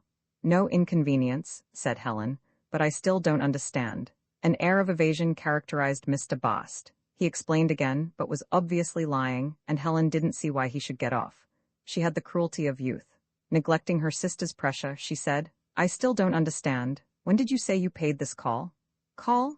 What call? Said he, staring as if her question had been a foolish one. a favorite device of those in midstream. This afternoon call. In the afternoon, of course, he replied and looked at Tibby to see how the repartee went, but Tibby was unsympathetic and said, Saturday afternoon or Sunday afternoon? Saturday. Really? Said Helen, and you were still calling on Sunday when your wife came here? A long visit. I don't call that fair, said Mr. Bast, going scarlet and handsome. There was fight in his eyes. I know what you mean, and it isn't so. Oh, don't let us mind, said Margaret, distressed again by odors from the abyss. It was something else, he asserted, his elaborate manner breaking down. I was somewhere else to what you think, so there? It was good of you to come and explain, she said. The rest is naturally no concern of ours. Yes, but I wanted, have you ever read The Ordeal of Richard Feverel? Margaret nodded. It's a beautiful book. I wanted to get back to the earth. Don't you see, like Richard does in the end? Or have you ever read Stevenson's Prince Otto? Helen and Tibby groaned gently. That's another beautiful book. You get back to the earth in that, I wanted, he mouthed affectedly. Then through the mists of his culture came a hard fact, hard as a pebble. I walked all the Saturday night, said Leonard. I walked. A thrill of approval ran through the sisters, but culture closed in again. He asked whether they had ever read E.V. Lucas's Open Road, said Helen. No doubt it's another beautiful book, but I'd rather hear about your road. Oh, I walked. How far? I don't know, nor for how long. It got too dark to see my watch. Were you walking alone, may I ask? Yes, he said, straightening himself, but we'd been talking it over at the office. There's been a lot of talk at the office lately about these things. The fellows there said one steers by the pole star, and I looked it up in the celestial atlas, but once out of doors, everything gets so mixed. Don't talk to me about the pole star, interrupted Helen, who was becoming interested. I know its little ways. It goes round and you go round after it. Well, I lost it entirely. First of all the street lamps, then the trees, and towards morning it got cloudy. Tibby, who preferred his comedy undiluted, slipped from the room. He knew that this fellow would never attain to poetry, and did not want to hear him trying. Margaret and Helen remained. Their brother influenced them more than they knew. In his absence, they were stirred to enthusiasm more easily. Where did you start from? Cried Margaret. Do tell us more. I took the underground to Wimbledon. As I came out of the office, I said to myself, I must have a walk once in a way. If I don't take this walk now, I shall never take it. I had a bit of dinner at Wimbledon and then, but not good country there, is it? It was gas lamps for hours. Still, I had all the night, and being out was the great thing. I did get into woods too presently. Yes, go on, said Helen. You've no idea how difficult uneven ground is when it's dark. Did you actually go off the roads? Oh yes, I always meant to go off the roads, but the worst of it is that it's more difficult to find one's way. Mr. Bast, you're a born adventurer, laughed Margaret. No professional athlete would have attempted what you've done. It's a wonder your walk didn't end in a broken neck. Whatever did your wife say? Professional athletes never move without lanterns and compasses, said Helen. Besides, they can't walk. It tires them. Go on. I felt like ALS. You probably remember how in Virginibus? Yes, but the wood, this air wood. How did you get out of it? I managed one wood, and found a road the other side which went a good bit uphill. I rather fancy it was those North Downs, for the road went off into grass, and I got into another wood. That was awful, with goss bushes. I did wish I'd never come, but suddenly it got light, just while I seemed going under one tree. Then I found a road down to a station, and took the first train I could back to London. But was the dawn wonderful? Asked Helen. With unforgettable sincerity he replied, No. The word flew again like a pebble from the sling. Down toppled all that had seemed ignoble or literary in his talk, down toppled tiresome ALS and the love of the earth, and his silk top hat. In the presence of these women Leonard had arrived, and he spoke with a flow, an exultation, that he had seldom known. The dawn was only gray, it was nothing to mention. Just a gray evening turned upside down, I know. And I was too tired to lift up my head to look at it, and so cold too. I'm glad I did it, and yet at the time it bothered me more than I can say. And besides, you can believe me or not as you choose, I was very hungry. That dinner at Wimbledon, I meant it to last me all night like other dinners. I never thought that walking would make such a difference. Why, when you're walking you want, as it were, a breakfast and luncheon and tea during the night as well, and I'd nothing but a packet of woodbines. Lord, I did feel bad. Looking back, it wasn't what you may call enjoyment. It was more a case of sticking to it. I did stick. I was determined. Oh, hang it all. What's the good? I mean, the good of living in a room forever? That one goes on day after day, same old game, same up and down to town, until you forget there is any other game. You ought to see once in a way what's going on outside, if it's only nothing particular after all. I should just think you ought, said Helen, sitting on the edge of the table. The sound of a lady's voice recalled him from sincerity, and he said, "Curious it should all come about from reading something of Richard Jefferies." "Excuse me, Mr. Bast, but you're wrong there. It didn't. It came from something far greater." But she could not stop him. Borrow was imminent after Jefferies, Borrow, Thoreau, and Sorrow. LS brought up the rear, and the outburst ended in a swamp of books. No disrespect to these great names. The fault is ours, not theirs. They mean us to use them for signposts, and are not to blame if, in our weakness, we mistake the signpost for the destination. And Leonard had reached the destination. He had visited the county of Surrey when darkness covered its amenities, and its cozy villas had re-entered ancient night. Every 12 hours this miracle happens, but he had troubled to go and see for himself. Within his cramped little mind dwelt something that was greater than Jefferies' books, the spirit that led Jefferies to write them, and his dawn, though revealing nothing but monotones, was part of the eternal sunrise that shows George Borrow Stonehenge. "Then you don't think I was foolish?" he asked, becoming again the naive and sweet-tempered boy for whom nature intended him. "Heavens, no," replied Margaret. "Heaven help us if we do," replied Helen. "I'm very glad you say that. Now, my wife would never understand, not if I explained for days." "No, it wasn't foolish?" cried Helen, her eyes aflame. "You've pushed back the boundaries. I think it's splendid of you. You've not been content to dream as we have, though we have walked too? I must show you a picture upstairs." Here the doorbell rang. The hansom had come to take them to their evening party. "Oh, bother not to say dash, I had forgotten we were dining out, but do. Come round again and have a talk." "Yes, you must do," echoed Margaret. Leonard, with extreme sentiment, replied, "No, I shall not. It's better like this." "Why better?" asked Margaret. "No, it is better not to risk a second interview. I shall always look back on this talk with you as one of the finest things in my life. Really, I mean this. We can never repeat. It has done me real good, and there we had better leave it." "That's rather a sad view of life, surely. Things so often get spoiled." "I know," flashed Helen, "but people don't." He could not understand this. He continued in a vein which mingled true imagination and false. What he said wasn't wrong, but it wasn't right, and a false note jarred. One little twist, they felt, and the instrument might be in tune. One little strain, and it might be silent forever. He thanked the ladies very much, but he would not call again. There was a moment's awkwardness, and then Helen said, "Go, then.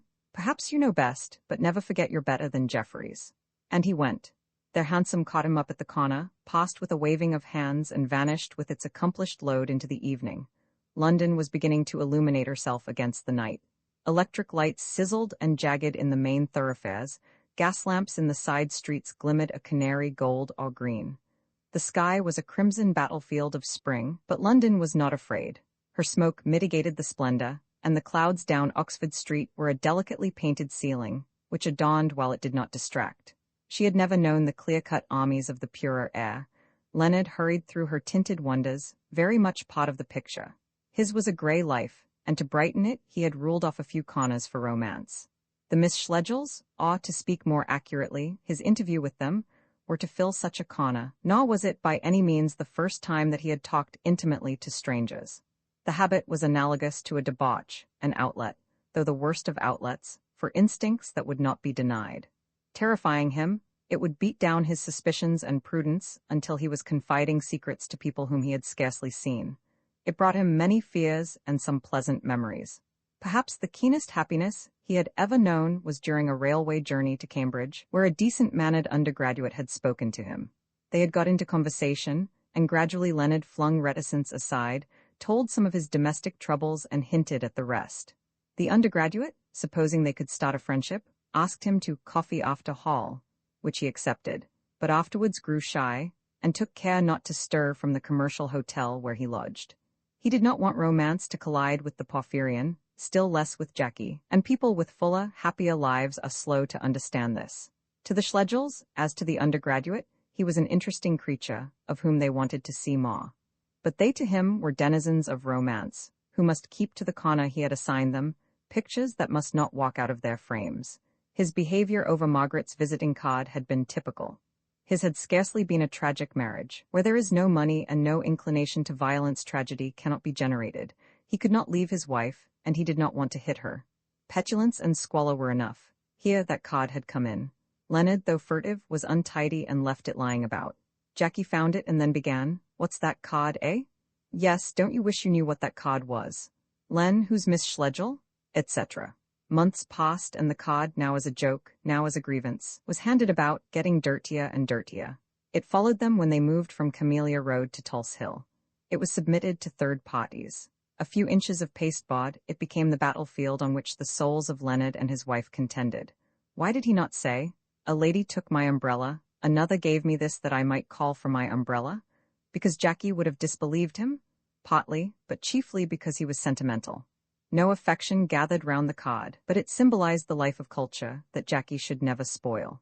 At night he would say to himself, "Well, at all events, she doesn't know about that cod. Ya, done her there. Poor Jackie, she was not a bad sot and had a great deal to bear. She drew her own conclusion, she was only capable of drawing one conclusion, and in the fullness of time she acted upon it.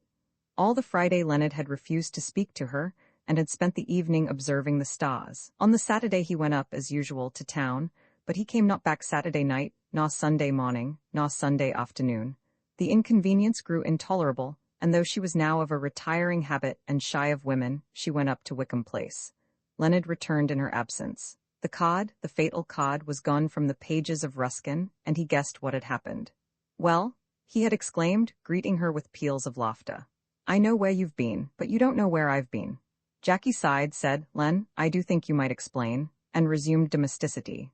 Explanations were difficult at this stage, and Leonard was too silly, or it is tempting to write, too sound a chap to attempt them. His reticence was not entirely the shoddy article that a business life promotes, the reticence that pretends that nothing is something, and hides behind the Daily Telegraph. The adventurer, also, is reticent, and it is an adventure for a clock to walk for a few hours in darkness. You may laugh at him, you who have slept nights out on the veldt, with your rifle beside you, and all the atmosphere of adventure pat. And you also may laugh who think adventures silly. But do not be surprised if Leonard is shy whenever he meets you, and if the Schlegels, rather than Jackie, hear about the dawn. That the Schlegels had not thought him foolish became a permanent joy. He was at his best when he thought of them. It buoyed him as he journeyed home beneath fading heavens. Somehow the barriers of wealth had fallen, and there had been, he could not phrase it, a general assertion of the wonder of the world. "My conviction," says the mystic, "gains infinitely the moment another soul will believe in it," and they had agreed that there was something beyond life's daily gray. He took off his top hat and smoothed it thoughtfully. He had hitherto supposed the unknown to be books, literature, clever conversation, culture. One raised oneself by study and got upsides with the world. But in that quick interchange a new light dawned. Was that something walking in the dark among the suburban hills? He discovered that he was going bareheaded down Regent Street. London came back with a rush. Few were about at this hour, but all whom he passed looked at him with a hostility that was the more impressive because it was unconscious. He put his hat on. It was too big. His head disappeared like a pudding into a basin, the ears bending outwards at the touch of the curly brim. He wore it a little backwards, and its effect was greatly to elongate the face and to bring out the distance between the eyes and the mustache. Thus equipped, he escaped criticism. No one felt uneasy as he titupped along the pavements, the heart of a man ticking fast in his chest. Roman 15. The sisters went out to dinner full of their adventure, and when they were both full of the same subject, there were few dinner parties that could stand up against them. This particular one, which was all ladies, had more kick in it than most, but succumbed after a struggle. Helen at one part of the table, Margaret at the other, would talk of Mr. Bast and of no one else, and somewhere about the in-tray their monologues collided, fell ruining, and became common property. Nor was this all. The dinner party was really an informal discussion club. There was a paper after it, read amid coffee cups and laughter in the drawing-room, but dealing more or less thoughtfully with some topic of general interest. After the paper came a debate, and in this debate Mr. Bast also figured, appearing now as a bright spot in civilization, now as a dark spot, according to the temperament of the speaker. The subject of the paper had been, "How ought I to dispose of my money?" The reader, professing to be a millionaire on the point of death, inclined to bequeath her fortune for the foundation of local art galleries, but open to conviction from other sources. The various pots had been assigned beforehand, and some of the speeches were amusing. The hostess assumed the ungrateful role of the millionaire's eldest son, and implored her expiring parent not to dislocate society by allowing such vast sums to pass out of the family. Money was the fruit of self-denial, and the second generation had a right to profit by the self-denial of the first. What right had Mr. Bast to profit? The National Gallery was good enough for the likes of him. After property had had its say, a saying that is necessarily ungracious, the various philanthropists stepped forward. Something must be done for Mr. Bast. His conditions must be improved without impairing his independence.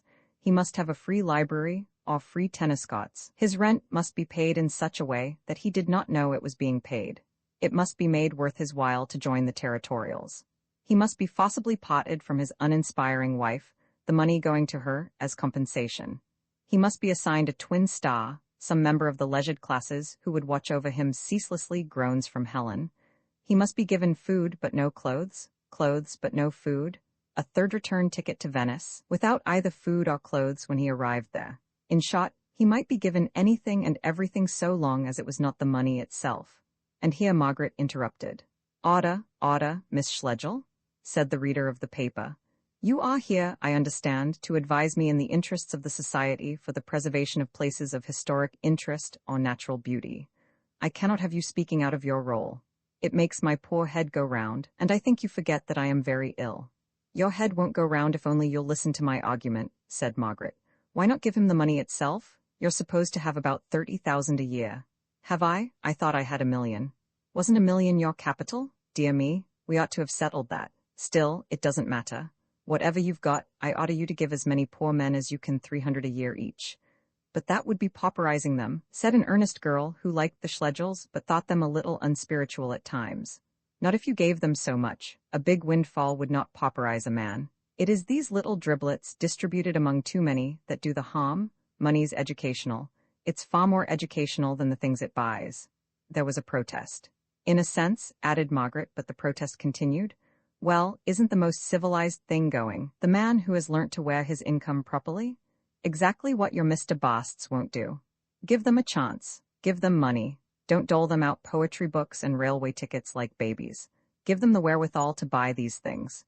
When your socialism comes, it may be different, and we may think in terms of commodities instead of cash. Till it comes, give people cash, for it is the wop of civilization, whatever the woof may be. The imagination ought to play upon money and realize it vividly, for it's the second most important thing in the world. It is so slurred over and hushed up, there is so little clear thinking. Oh, political economy, of course, but so few of us think clearly about our own private incomes, and admit that independent thoughts are in 9 cases out of 10 the result of independent means. Money. Give Mr. Bast money, and don't bother about his ideals. He'll pick up those for himself. She leant back while the more earnest members of the club began to misconstrue her. The female mind, though cruelly practical in daily life, cannot bear to hear ideals belittled in conversation, and Miss Schlegel was asked however she could say such dreadful things, and what it would profit Mr. Bast if he gained the whole world and lost his own soul. She answered, nothing, but he would not gain his soul until he had gained a little of the world. Then they said, no, we do not believe it, and she admitted that an overworked clock may save his soul in the superterrestrial sense, where the effort will be taken for the deed, but she denied that he will ever explore the spiritual resources of this world, will ever know the rarer joys of the body, or attain to clear and passionate intercourse with his fellows. Others had attacked the fabric of society, property, interest, etc. She only fixed her eyes on a few human beings to see how, under present conditions, they could be made happier. Doing good to humanity was useless. The many-colored efforts thereto spreading over the vast area like films and resulting in an universal gray. To do good to one, or, as in this case to a few, was the utmost she dare hope for. Between the idealists and the political economists, Margaret had a bad time. Disagreeing elsewhere, they agreed in disowning her, and in keeping the administration of the millionaire's money in their own hands. The earnest girl brought forward a scheme of personal supervision and mutual help, the effect of which was to alter poor people until they became exactly like people who were not so poor. The hostess pertinently remarked that she, as eldest son, might surely rank among the millionaire's legatees. Margaret weakly admitted the claim, and another claim was at once set up by Helen, who declared that she had been the millionaire's housemaid for over 40 years, overworked and underpaid, was nothing to be done for her, so corpulent and poor. The millionaire then read out her last will and testament, in which she left the whole of her fortune to the Chancellor of the Exchequer. Then she died. The serious parts of the discussion had been of higher merit than the playful. In a men's debate is the reverse more general. But the meeting broke up hilariously enough, and a dozen happy ladies dispersed to their homes. Helen and Margaret walked with the earnest girl as far as Battersea Bridge Station, arguing copiously all the way. When she had gone, they were conscious of an alleviation, and of the great beauty of the evening. They turned back towards Oakley Street. The lamps and the plane trees, following the line of the embankment, struck a note of dignity that is rare in English cities. The seats, almost deserted, were here and there occupied by gentlefolk in evening dress, who had strolled out from the houses behind to enjoy fresh air and the whisper of the rising tide. There is something continental about Chelsea Embankment. It is an open space used rightly, a blessing more frequent in Germany than here. As Margaret and Helen sat down, the city behind them seemed to be a vast theatre, an opera house in which some endless trilogy was performing, and they themselves a pair of satisfied subscribers who did not mind losing a little of the second act. Cold? No. Tired? Doesn't matter. The earnest girl's train rumbled away over the bridge. I say, Helen, well, are we really going to follow up Mr. Bast? I don't know. I think we won't. As you like. It's no good, I think, unless you really mean to know people. The discussion brought that home to me. We got on well enough with him in a spirit of excitement, but think of rational intercourse. We mustn't play at friendship. No, it's no good. There's Mrs. Lanoline, too, Helen yawned. So dull. Just so, and possibly worse than dull. I should like to know how he got hold of your card, but he said something about a concert and an umbrella. Then did the card see the wife? Helen, come to bed. No, just a little longer, it is so beautiful. Tell me, oh yes, did you say money is the wop of the world? Yes. Then what's the woof? Very much what one chooses, said Margaret. It's something that isn't money, one can't say ma. Walking at night? Probably. For Tibby, Oxford? It seems so. For you? Now that we have to leave Wickham Place, I begin to think it's that. For Mrs. Wilcox, it was certainly Howard's End. One's own name will carry immense distances. Mr. Wilcox, who was sitting with friends many seats away, heard this, rose to his feet, and strolled along towards the speakers. It is sad to suppose that places may ever be more important than people, continued Margaret. Why, Meg? They're so much nicer generally. I'd rather think of that Forster's house in Pomerania than of the fat Herr Fürstmeister who lived in it. I believe we shall come to care about people less and less, Helen. The more people one knows, the easier it becomes to replace them. It's one of the curses of London. I quite expect to end my life caring most for a place. Here Mr. Wilcox reached them. It was several weeks since they had met. How do you do? He cried. I thought I recognized your voices. Whatever are you both doing down here? His tones were protective. He implied that one ought not to sit out on Chelsea Embankment without a male escort. Helen resented this, but Margaret accepted it as part of the good man's equipment. What an age it is since I've seen you. Mr. Wilcox, I met Evie in the tube, though, lately. I hope you have good news of your son. Paul? Said Mr. Wilcox, extinguishing his cigarette and sitting down between them. Oh, Paul's all right. We had a line from Madeira. He'll be at work again by now. Ugh, said Helen, shuddering from complex causes. I beg your pardon? Isn't the climate of Nigeria too horrible? Someone's got to go, he said simply. England will never keep her trade overseas unless she is prepared to make sacrifices. Unless we get firm in West Africa, untold complications may follow. Now tell me all your news. Oh, we've had a splendid evening, cried Helen, who always woke up at the advent of a visitor. We belong to a kind of club that reads papers, Margaret and I, all women, but there is a discussion after. This evening it was on how one ought to leave one's money, whether to one's family, or to the poor, and if so, how? Oh, most interesting. The man of business smiled. Since his wife's death he had almost doubled his income. He was an important figure at last, a reassuring name on company prospectuses, and life had treated him very well. The world seemed in his grasp as he listened to the River Thames, which still flowed inland from the sea. So wonderful to the girls, it held no mysteries for him. He had helped to shorten its long tidal trough by taking shares in the lock at Teddington, and if he and other capitalists thought good, some day it could be shortened again. With a good dinner inside him, and an amiable but academic woman on either flank, he felt that his hands were on all the ropes of life, and that what he did not know could not be worth knowing. Sounds a most original entertainment, he exclaimed, and laughed in his pleasant way. I wish Evie would go to that sort of thing, but she hasn't the time. She's taken to breeding Aberdeen Terriers, jolly little dogs. I expect we'd better be doing the same, really. We pretend we're improving ourselves, you see. said Helen a little sharply, for the Wilcox glamour is not of the kind that returns, and she had bitter memories of the days when a speech such as he had just made would have impressed her favorably. We suppose it a good thing to waste an evening once a fortnight over a debate, but as my sister says, it may be better to breed dogs. Not at all. I don't agree with your sister. There's nothing like a debate to teach one quickness. I often wish I had gone in for them when I was a youngster. It would have helped me no end. Quickness? Yes, quickness in argument. Time after time I've missed scoring a point because the other man has had the gift of the gab and I haven't. Oh, I believe in these discussions. The patronizing tone, thought Margaret, came well enough from a man who was old enough to be their father. She had always maintained that Mr. Wilcox had a charm. In times of sorrow or emotion, his inadequacy had pained her, but it was pleasant to listen to him now, and to watch his thick brown mustache and high forehead confronting the stars. But Helen was nettled. The aim of their debates, she implied, was truth.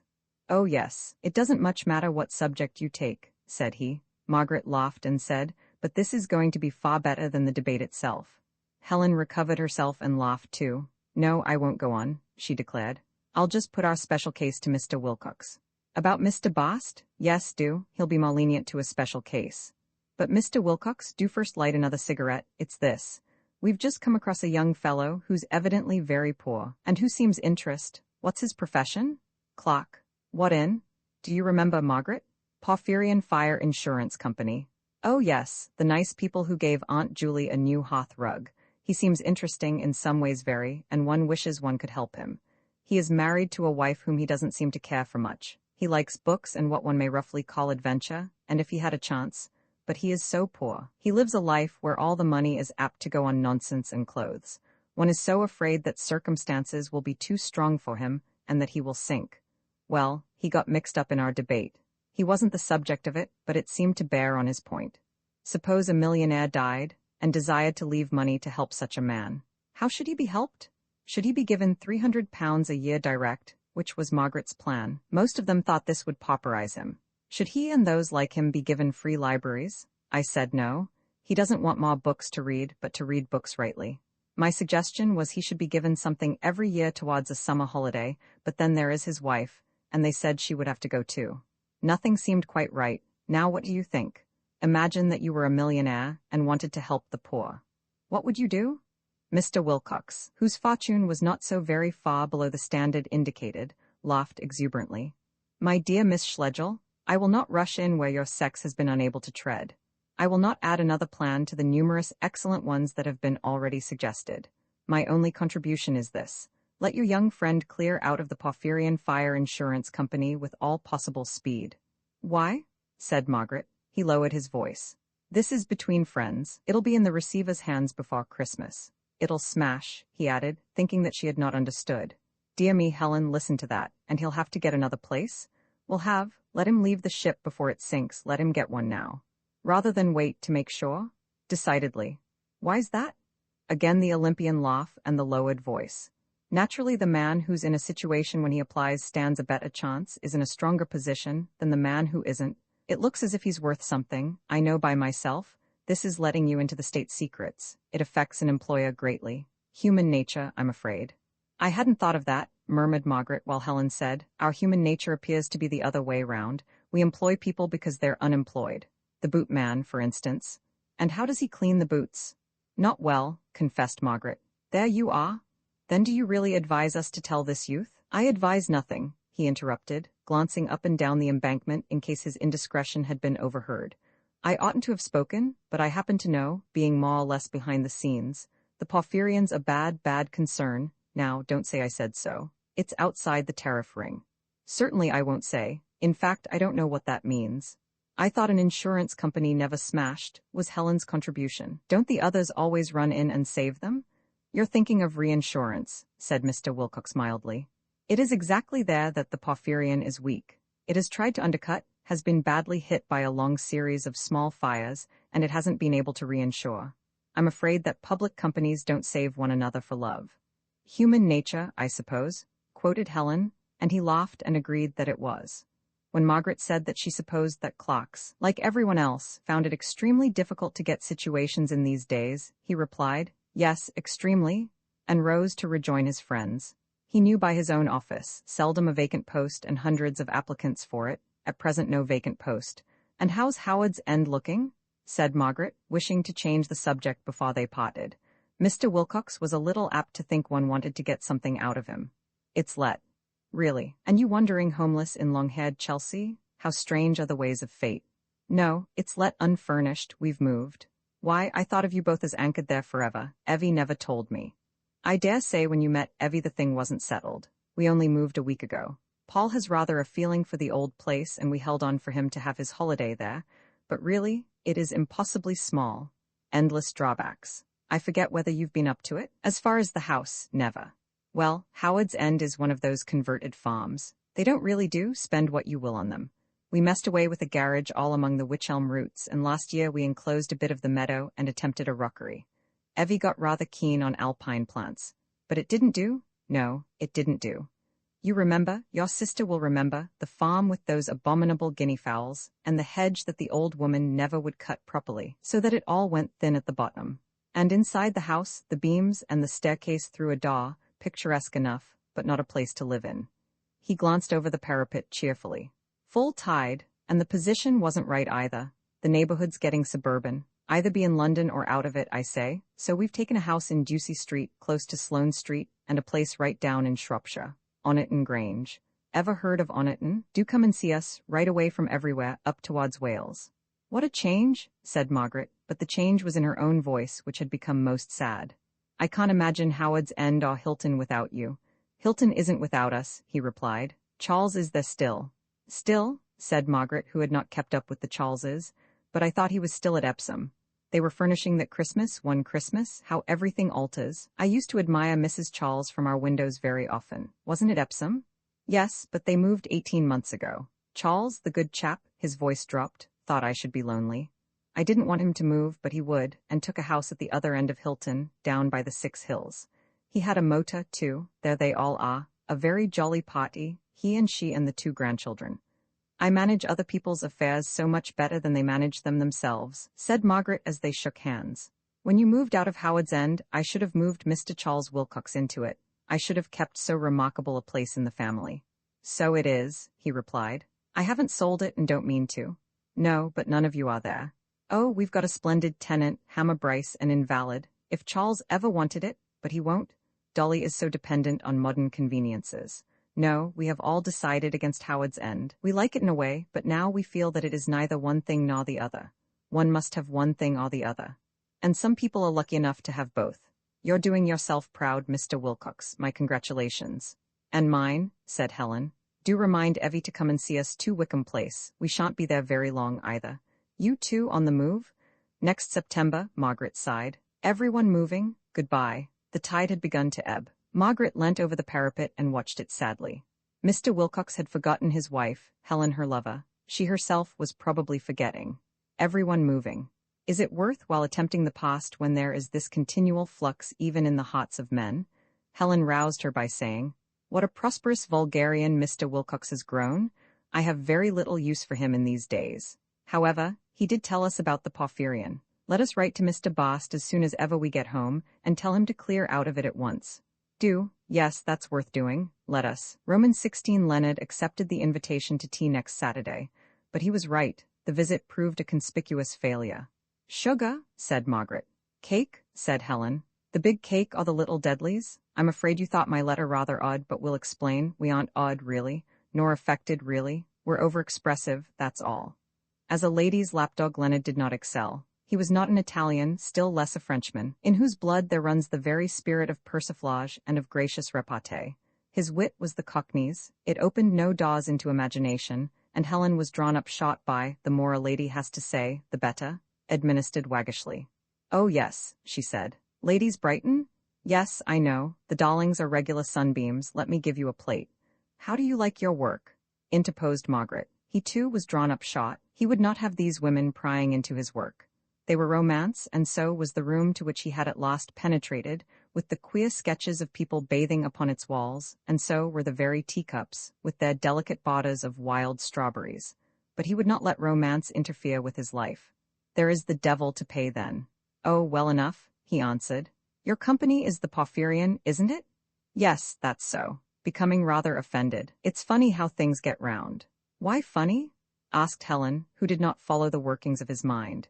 It was written as large as life on your card, and considering we wrote to you there, and that you replied on the stamped paper, would you call the Porphyrion one of the big insurance companies? Pursued Margaret. It depends on what you call big.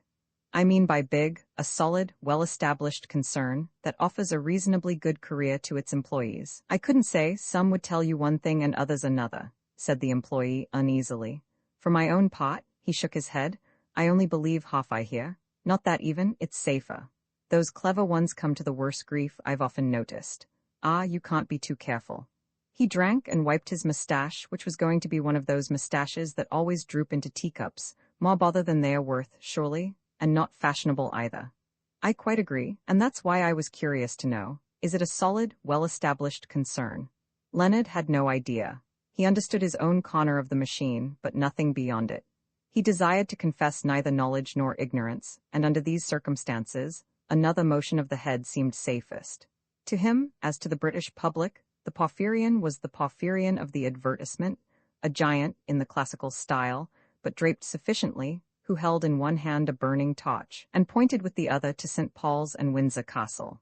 A large sum of money was inscribed below, and you drew your own conclusions. This giant caused Leonard to do arithmetic and write letters, to explain the regulations to new clients, and re-explain them to old ones. A giant was of an impulsive morality, one knew that much.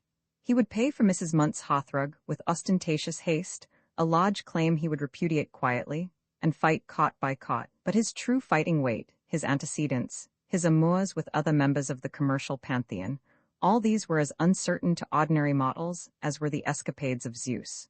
While the gods are powerful, we learn little about them. It is only in the days of their decadence that a strong light beats into heaven. We were told the Porphyrions no go, blurted Helen. We wanted to tell you, that's why we wrote. A friend of ours did think that it is insufficiently reinsured, said Margaret. Now Leonard had his clue, he must praise the Porphyrion. You can tell your friend, he said, that he's quite wrong. Oh good, the young man colored a little. In his circle to be wrong was fatal. The Miss Schlegels did not mind being wrong. They were genuinely glad that they had been misinformed. To them nothing was fatal but evil. Wrong, so to speak, he added. How so to speak? I mean I wouldn't say he's right altogether. But this was a blunder. Then he is right partly, said the elder woman, quick as lightning. Leonard replied that everyone was right partly if it came to that. Mr. Bast, I don't understand business, and I dare say my questions are stupid, but can you tell me what makes a concern right or wrong? Leonard sat back with a sigh. Our friend, who is also a businessman, was so positive. He said before Christmas, and advised you to clear out of it, concluded Helen, but I don't see why he should know better than you do. Leonard rubbed his hands. He was tempted to say that he knew nothing about the thing at all, but a commercial training was too strong for him. Nor could he say it was a bad thing, for this would be giving it away. Nor yet that it was good, for this would be giving it away equally. He attempted to suggest that it was something between the two, with vast possibilities in either direction, but broke down under the gaze of far sincere eyes, and yet he scarcely distinguished between the two sisters. One was more beautiful and more lively, but the Miss Schlegels still remained a composite Indian god, whose waving arms and contradictory speeches were the product of a single mind. One can but see, he remarked, adding, as Ibsen says, things happen. He was itching to talk about books and make the most of his romantic hour. Minute after minute slipped away, while the ladies, with imperfect skill, discussed the subject of reinsurance or praised their anonymous friend. Leonard grew annoyed, perhaps rightly. He made vague remarks about not being one of those who minded their affairs being talked over by others, but they did not take the hint. Men might have shown more tact. Women, however tactful elsewhere, are heavy-handed here. They cannot see why we should shroud our incomes and our prospects in a veil.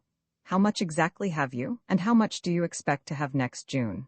And these were women with a theory, who held that reticence about money matters is absurd, and that life would be truer if each would state the exact size of the golden island upon which he stands, the exact stretch of warp over which he throws the woof that is not money. How can we do justice to the pattern otherwise? And the precious minutes slipped away, and Jackie and Squalla came nearer.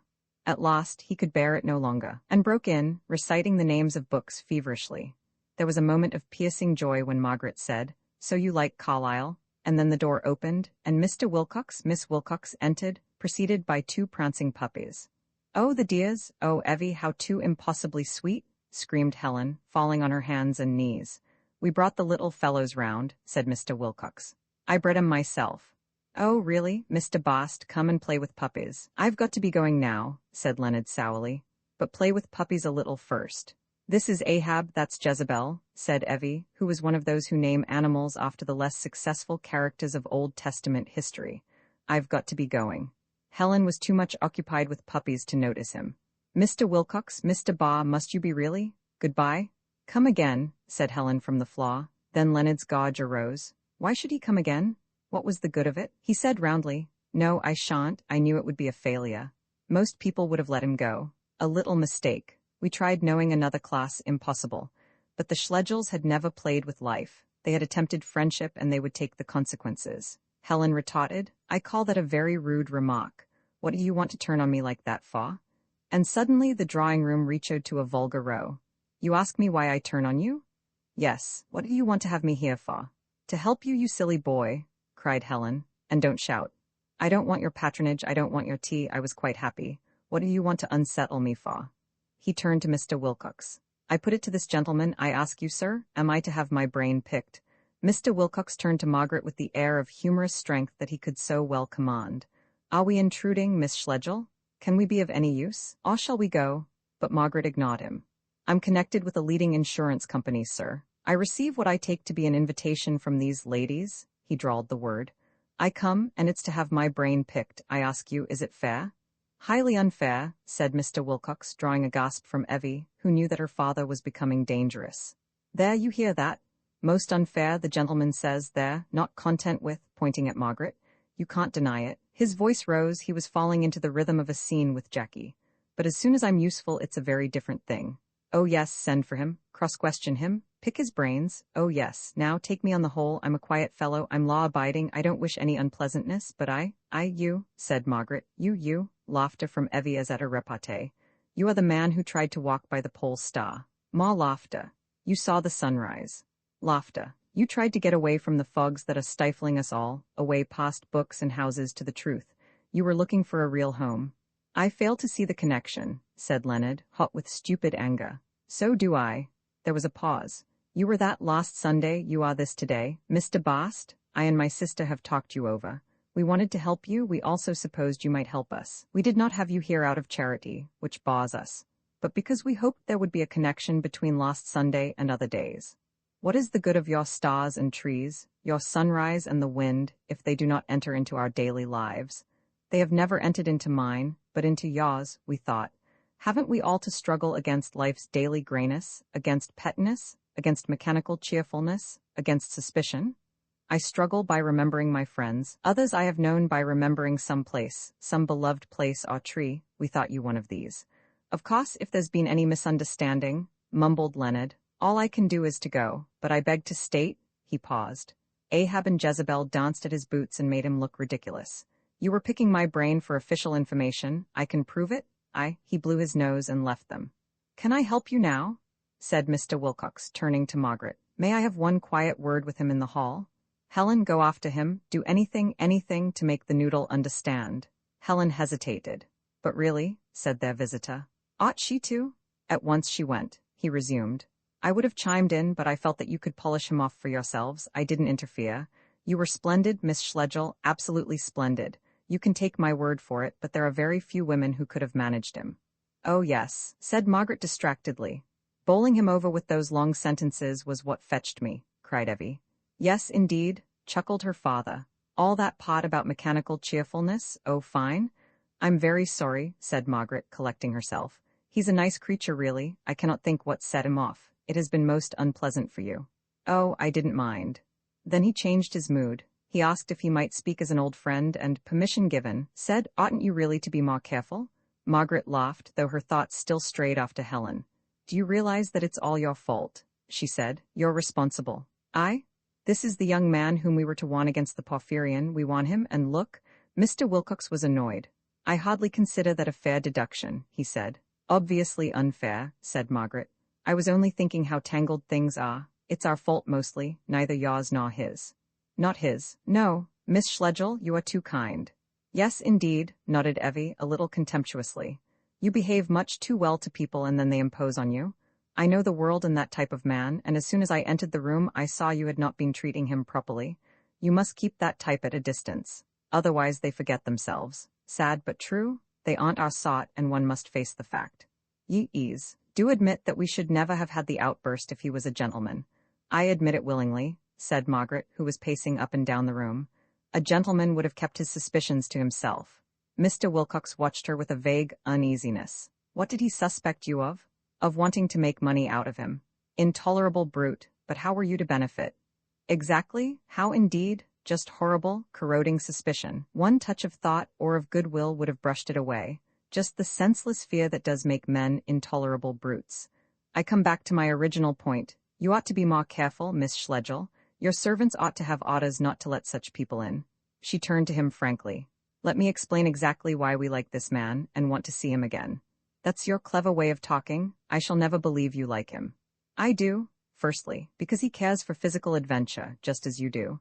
Yes, you go motoring and shooting, he would like to go camping out. Secondly, he cares for something special in adventure. It is quickest to call that special something poetry. Oh, he's one of that right sort. No, oh no, I mean he may be, but it would be loathsome stuff. His brain is filled with the husks of books, culture. Horrible. We want him to wash out his brain and go to the real thing. We want to show him how he may get upsides with life. As I said, either friends or the country, some, she hesitated. Either some very dear person or some very dear place seems necessary to relieve life's daily gray, and to show that it is gray. If possible, one should have both. Some of her words ran past Mr. Wilcox. He let them run past. Others he caught and criticized with admirable lucidity. Your mistake is this, and it is a very common mistake. This young bounder has a life of his own. What right have you to conclude it is an unsuccessful life, or, as you call it, gray? Because, 1 minute, you know nothing about him. He probably has his own joys and interests, wife, children, snug little home. That's where we practical fellows, he smiled, are more tolerant than you intellectuals. We live and let live and assume that things are jogging on fairly well elsewhere, and that the ordinary plain man may be trusted to look after his own affairs. I quite grant. I look at the faces of the clocks in my own office and observe them to be dull, but I don't know what's going on beneath. So, by the way, with London. I have heard you rail against London, Miss Schlegel, and it seems a funny thing to say, but I was very angry with you. What do you know about London? You only see civilization from the outside. I don't say in your case, but in too many cases that attitude leads to morbidity, discontent, and socialism. She admitted the strength of his position, though it undermined imagination. As he spoke, some outposts of poetry and perhaps of sympathy fell ruining, and she retreated to what she called her second line, to the special facts of the case. His wife is an old beau, she said simply. He never came home last Saturday night because he wanted to be alone, and she thought he was with us. With you? Yes. Evie tittered. He hasn't got the cozy home that you assumed. He needs outside interests. Naughty young man, cried the girl. Naughty? Said Margaret, who hated naughtiness more than sin. When you're married, Miss Wilcox, won't you want outside interests?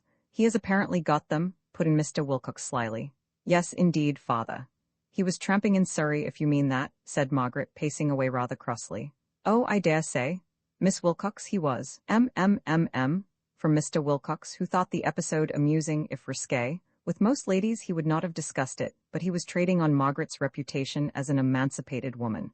He said so, and about such a thing he wouldn't lie. They both began to laugh. That's where I differ from you. Men lie about their positions and prospects, but not about a thing of that sort. He shook his head. Miss Schlegel, excuse me, but I know the type. I said before, he isn't a type. He cares about adventures rightly. He's certain that our smug existence isn't all. He's vulgar and hysterical and bookish, but don't think that sums him up.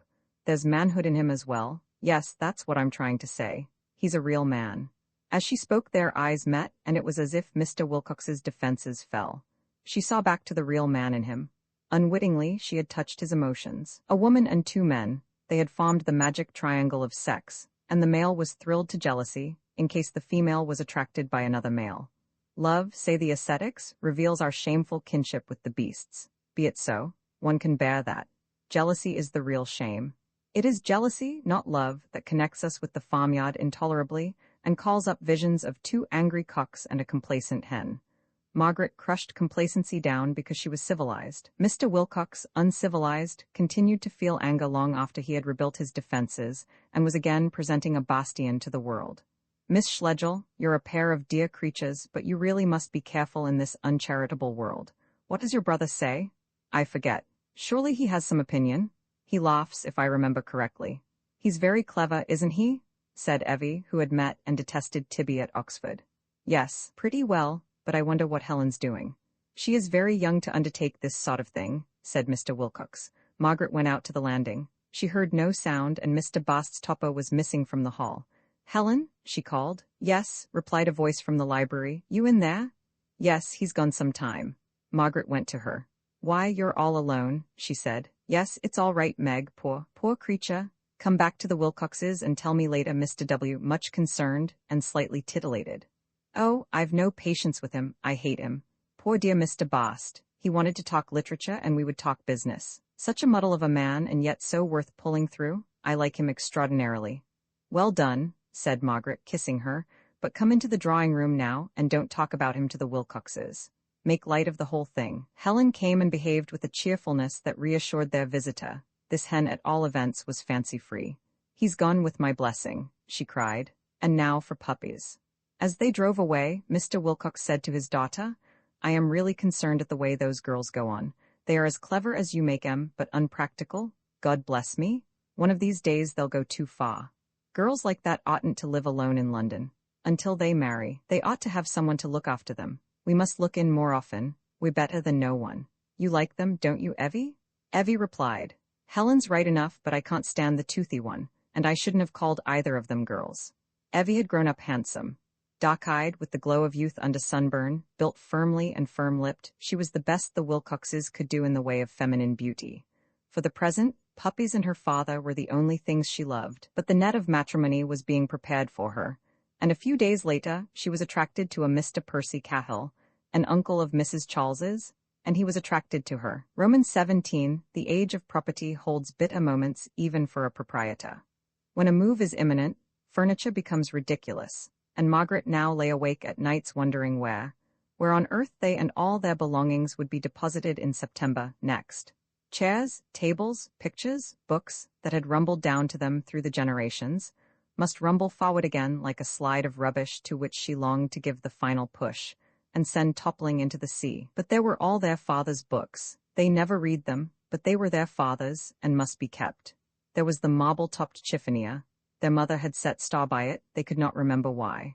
Round every knob and cushion in the house gathered a sentiment that was at times personal, but more often a faint piety to the dead, a prolongation of rites that might have ended at the grave. It was absurd, if you came to think of it. Helen and Tibby came to think of it. Margaret was too busy with the house agents. The feudal ownership of land did bring dignity, whereas the modern ownership of movables is reducing us again to a nomadic hod. We are reverting to the civilization of luggage, and historians of the future will note how the middle classes accreted possessions without taking root in the earth, and may find in this the secret of their imaginative poverty.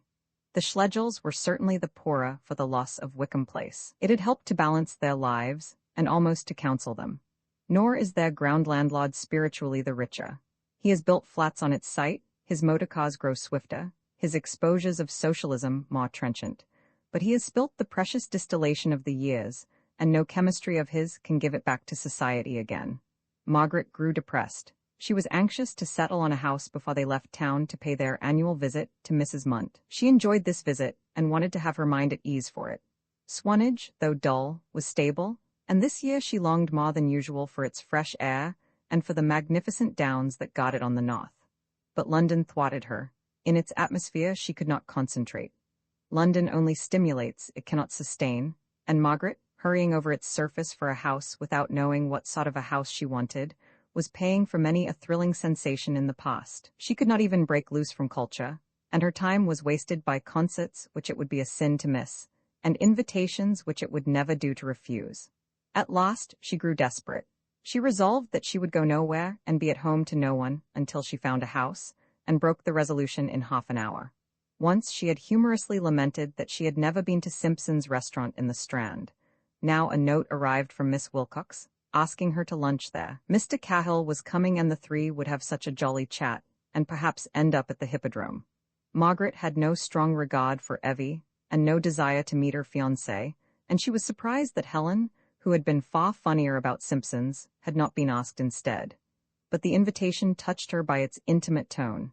She must know Evie Wilcox better than she supposed, and declaring that she simply must, she accepted. But when she saw Evie at the entrance of the restaurant, staring fiercely at nothing after the fashion of athletic women, her heart failed her anew.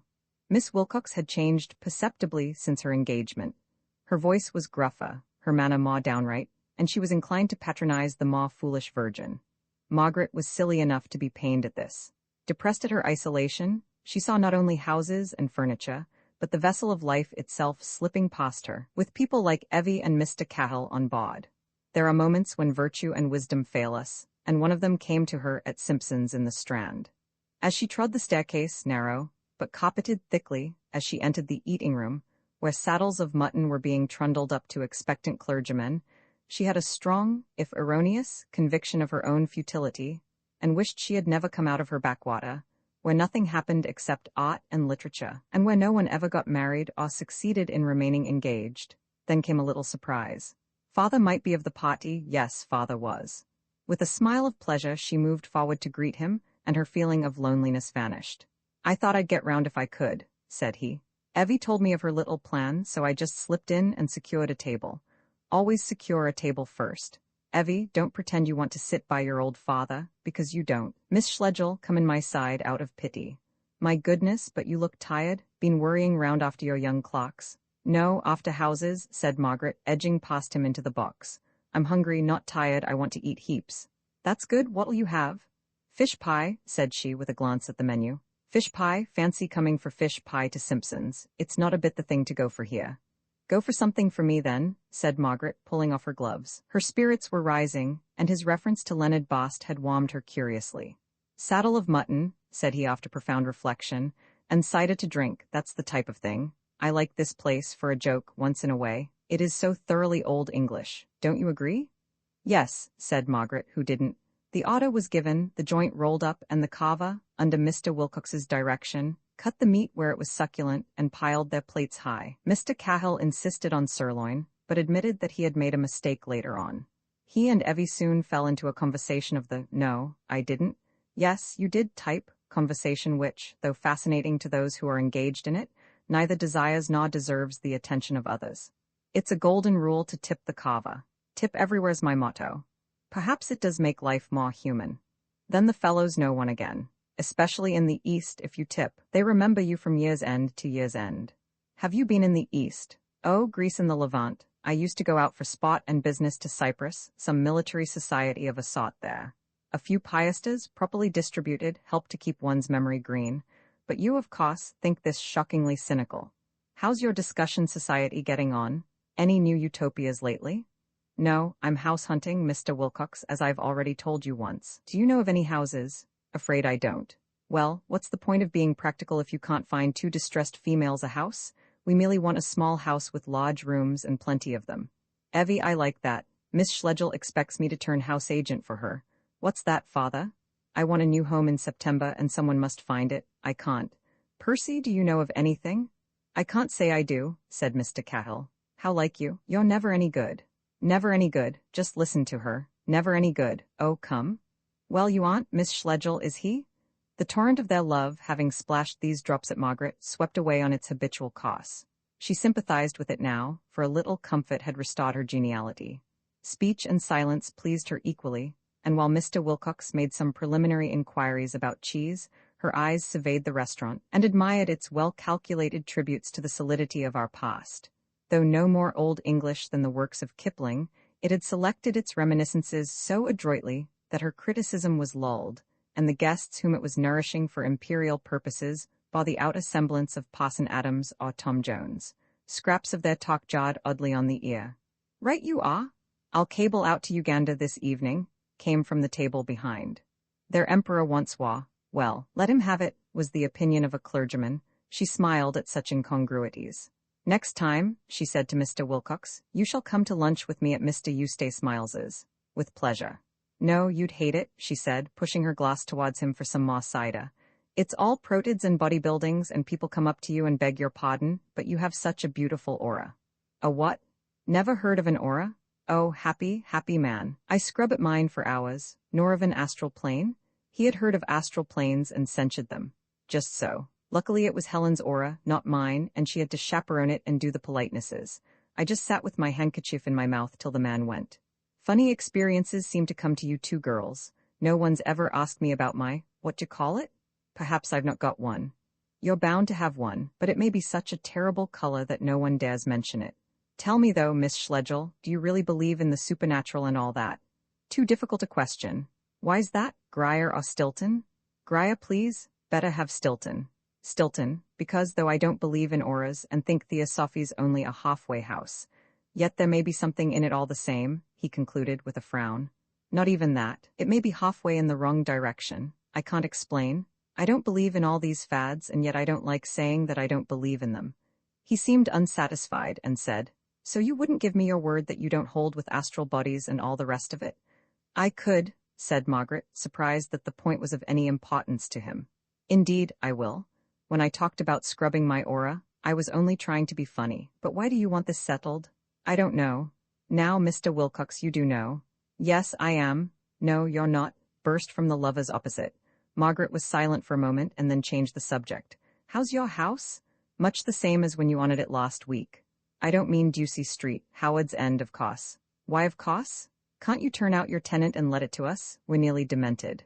Let me think, I wish I could help you, but I thought you wanted to be in town. One bit of advice, fix your district, then fix your price, and then don't budge. That's how I got both Ducey Street and Oniton. I said to myself, I mean to be exactly here, and I was, and Oniton's a place in 1,000. But I do budge. Gentlemen seem to mesmerize houses, cow them with an eye, and up they come, trembling. Ladies can't. It's the houses that are mesmerizing me. I've no control over the saucy things. Houses are alive. No? I'm out of my depth, he said and added, Didn't you talk rather like that to your office boy? Did I? I mean I did more or less. I talk the same way to everyone, or try to. Yes, I know. And how much of it do you suppose he understood? That's his lookout. I don't believe in suiting my conversation to my company. One can doubtless hit upon some medium of exchange that seems to do well enough, but it's no more like the real thing than money is like food. There's no nourishment in it. You pass it to the lower classes, and they pass it back to you, and this you call social intercourse or mutual endeavor, when it's mutual priggishness if it's anything. Our friends at Chelsea don't see this. They say one ought to be at all costs intelligible and sacrifice. Lower classes, interrupted Mr. Wilcox, as it were thrusting his hand into her speech. Well, you do admit that there are rich and poor, that's something. Margaret could not reply. Was he incredibly stupid, or did he understand her better than she understood herself? You do admit that if wealth was divided up equally, in a few years there would be rich and poor again just the same. The hardworking man would come to the top, the wastrel sink to the bottom. Everyone admits that. Your socialists don't. My socialists do, yours mayn't, but I strongly suspect yours of being not socialists, but ninepins, which you have constructed for your own amusement. I can't imagine any living creature who would bowl over quite so easily. He would have resented this had she not been a woman, but women may say anything. It was one of his holiest beliefs, and he only retorted with a gay smile. I don't care. You've made 2 damaging admissions, and I'm heartily with you in both. In time they finished lunch, and Margaret, who had excused herself from the hippodrome, took her leave. Evie had scarcely addressed her, and she suspected that the entertainment had been planned by the father. He and she were advancing out of their respective families towards a more intimate acquaintance. It had begun long ago. She had been his wife's friend, and, as such, he had given her that silver vinaigrette as a memento. It was pretty of him to have given that vinaigrette, and he had always preferred her to Helen, unlike most men, but the advance had been astonishing lately. They had done more in a week than in 2 years, and were really beginning to know each other. She did not forget his promise to sample Eustace Miles, and asked him as soon as she could secure Tibby as his chaperone. He came, and partook of body-building dishes with humility. Next morning the Schlegels left for Swanage.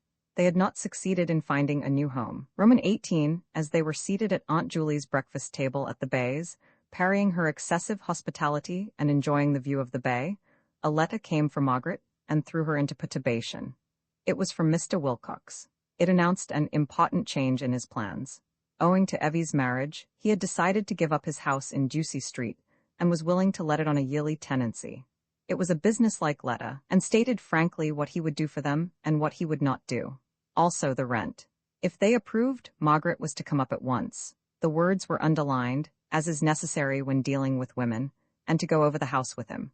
If they disapproved, a wire would oblige, as he should put it into the hands of an agent. The letter perturbed because she was not sure what it meant. If he liked her, if he had maneuvered to get her to Simpson's, might this be a maneuver to get her to London, and result in an offer of marriage? She put it to herself as indelicately as possible, in the hope that her brain would cry, "Rubbish, you're a self-conscious fool." But her brain only tingled a little and was silent, and for a time she sat gazing at the mincing waves and wondering whether the news would seem strange to the others. As soon as she began speaking, the sound of her own voice reassured her. There could be nothing in it. The replies also were typical, and in the burr of conversation her fears vanished. "You needn't go, though," began her hostess. "I needn't, but hadn't I better? It's really getting rather serious. We let chance after chance slip, and the end of it is we shall be bundled out bag and baggage into the street. We don't know what we want, that's the mischief with us." "No, we have no real ties," said Helen, helping herself to toast. "Shan't I go up to town today, take the house if it's the least possible, and then come down by the afternoon train tomorrow, and start enjoying myself? I shall be no fun to myself or to others until this business is off my mind. But you won't do anything rash, Margaret. There's nothing rash to do." "Who are the Wilcoxes?" said Tibby, a question that sounds silly, but was really extremely subtle, as his aunt found to her cost when she tried to answer it. "I don't manage the Wilcoxes, I don't see where they come in." "No more do I," agreed Helen. "It's funny that we just don't lose sight of them. Out of all our hotel acquaintances, Mr. Wilcox is the only one who has stuck. It is now over 3 years, and we have drifted away from far more interesting people in that time. Interesting people don't get one houses. Meg, if you start in your honest English vein, I shall throw the treacle at you." "It's a better vein than the Cosmopolitan," said Margaret, getting up. "Now, children, which is it to be? You know the Ducey Street house. Shall I say yes or shall I say no? Tibby love, which? I'm specially anxious to pin you both. It all depends on what meaning you attach to the word possible. It depends on nothing of the sort. Say yes. Say no."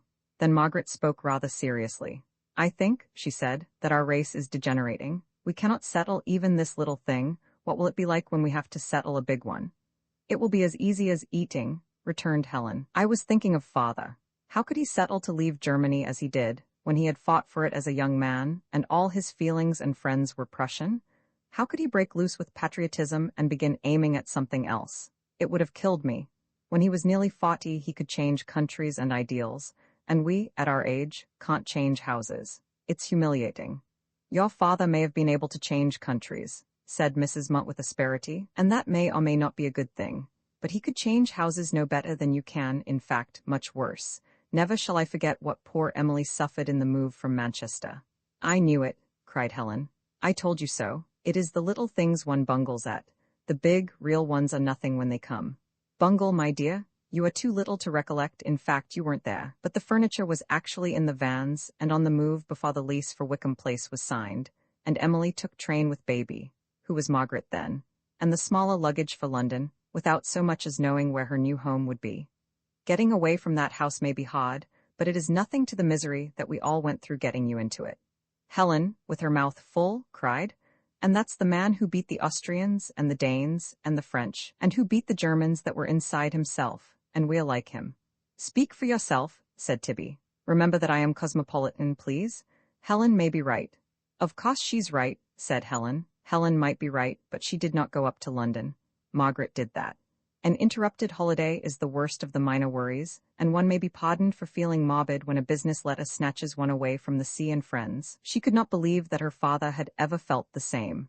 Her eyes had been troubling her lately, so that she could not read in the train, and it brought her to look at the landscape, which she had seen but yesterday. At Southampton, she waved to Frieda. Frieda was on her way down to join them at Swanage, and Mrs. Munt had calculated that their trains would cross. But Frieda was looking the other way, and Margaret travelled on to town feeling solitary and old-maidish. How like an old maid to fancy that Mr. Wilcox was courting her. She had once visited a spinster, poor, silly, and unattractive, whose mania it was that every man who approached her fell in love. How Margaret's heart had bled for the deluded thing?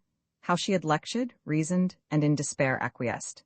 I may have been deceived by the curate, my dear, but the young fellow who brings the midday post really is fond of me, and has. As a matter of fact, it had always seemed to her the most hideous corner of old age, yet she might be driven into it herself by the mere pressure of virginity. Mr. Wilcox met her at Waterloo himself. She felt certain that he was not the same as usual. For one thing, he took offense at everything she said. "This is awfully kind of you," she began, "but I'm afraid it's not going to do. The house has not been built that suits the Schlegel family." "What, have you come up determined not to deal?" "Not exactly." "Not exactly? In that case let's be starting." She lingered to admire the motor, which was new, and a fairer creature than the vermilion giant that had borne Aunt Julie to her doom 3 years before. "Presumably it's very beautiful," she said. "How do you like it, Crane?" "Come, let's be starting," repeated her host. "How on earth did you know that my chauffeur was called Crane?" "Why, I know Crane. I've been for a drive with Evie once. I know that you've got a parlour-maid called Milton. I know all sorts of things." "Evie?" he echoed in injured tones. "You won't see her. She's gone out with Cahill. It's no fun, I can tell you, being left so much alone. I've got my work all day. Indeed, a great deal too much of it, but when I come home in the evening, I tell you, I can't stand the house." "In my absurd way, I'm lonely too," Margaret replied. "It's heartbreaking to leave one's old home. I scarcely remember anything before Wickham Place, and Helen and Tibby were born there. Helen says, 'You too feel lonely?' Horribly. Hullo, Parliament's back." Mr. Wilcox glanced at Parliament contemptuously. The more important ropes of life lay elsewhere. "Yes, they are talking again," said he. "But you were going to say?" "Only some rubbish about furniture. Helen says it alone endures while men and houses perish, and that in the end the world will be a desert of chairs and sofas. Just imagine it, rolling through infinity with no one to sit upon them. Your sister always likes her little joke. She says yes, my brother says no, to Ducey Street. It's no fun helping us, Mr. Wilcox, I assure you. You are not as unpractical as you pretend. I shall never believe it." Margaret laughed, but she was quite as unpractical. She could not concentrate on details. Parliament, the Thames, the irresponsive chauffeur, would flash into the field of house hunting, and all demand some comment or response. It is impossible to see modern life steadily and see it whole, and she had chosen to see it whole. Mr. Wilcox saw steadily. He never bothered over the mysterious or the private. The Thames might run inland from the sea, the chauffeur might conceal all passion and philosophy beneath his unhealthy skin. They knew their own business, and he knew his. Yet she liked being with him. He was not a rebuke, but a stimulus and banished morbidity. Some 20 years her senior, he preserved a gift that she supposed herself to have already lost. Not youth's creative power, but its self-confidence and optimism. He was so sure that it was a very pleasant world. His complexion was robust, his hair had receded but not thinned, the thick moustache and the eyes that Helen had compared to brandy balls had an agreeable menace in them, whether they were turned towards the slums or towards the stars. Some day, in the millennium, there may be no need for his type. At present, homage is due to it from those who think themselves superior, and who possibly are.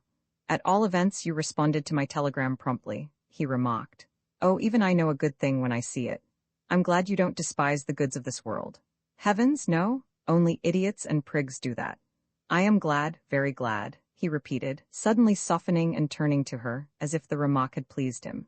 "There is so much cant talked in would-be intellectual circles. I am glad you don't share it. Self-denial is all very well as a means of strengthening the character, but I can't stand those people who run down comforts. They have usually some axe to grind. Can you?" "Comforts are of two kinds," said Margaret, who was keeping herself in hand. "Those we can share with others, like fire, weather, or music. And those we can't, food, for instance. It depends.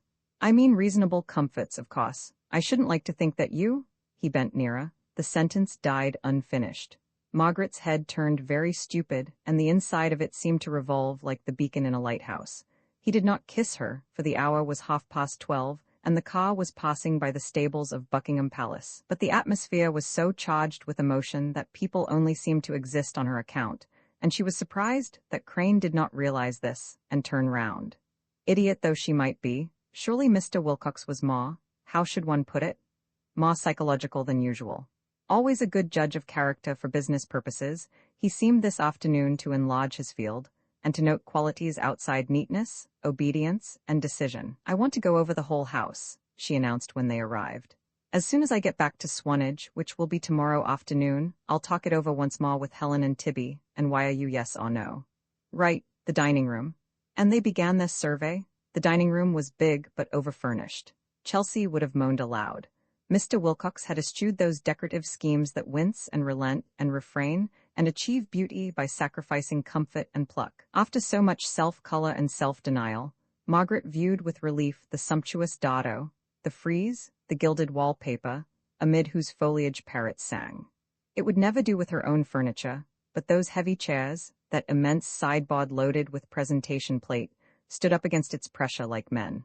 The room suggested men, and Margaret, keen to derive the modern capitalist from the warriors and hunters of the past, saw it as an ancient guest hall, where the Lord sat at meat among his thanes. Even the Bible, the Dutch Bible that Charles had brought back from the Boer War, fell into position. Such a room admitted loot. Now the entrance hall.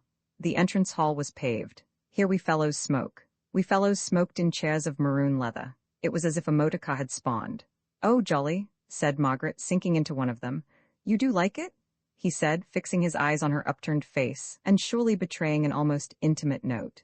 "It's all rubbish not making oneself comfortable, isn't it? Ye ease, semi-rubbish are those Cruikshanks? Gilrays, shall we go on upstairs? Does all this furniture come from Howard's End? The Howard's End furniture has all gone to Oniton. Does, however, I'm concerned with the house, not the furniture. How big is this smoking room? 30 by 15. No, wait a minute, 15.5. Ah, well, Mr. Wilcox, aren't you ever amused at the solemnity with which we middle classes approach the subject of houses? They proceeded to the drawing room. Chelsea managed better here. It was sallow and ineffective. One could visualize the ladies withdrawing to it, while their lords discussed life's realities below, to the accompaniment of cigars. Had Mrs. Wilcox's drawing room at Howard's End looked thus?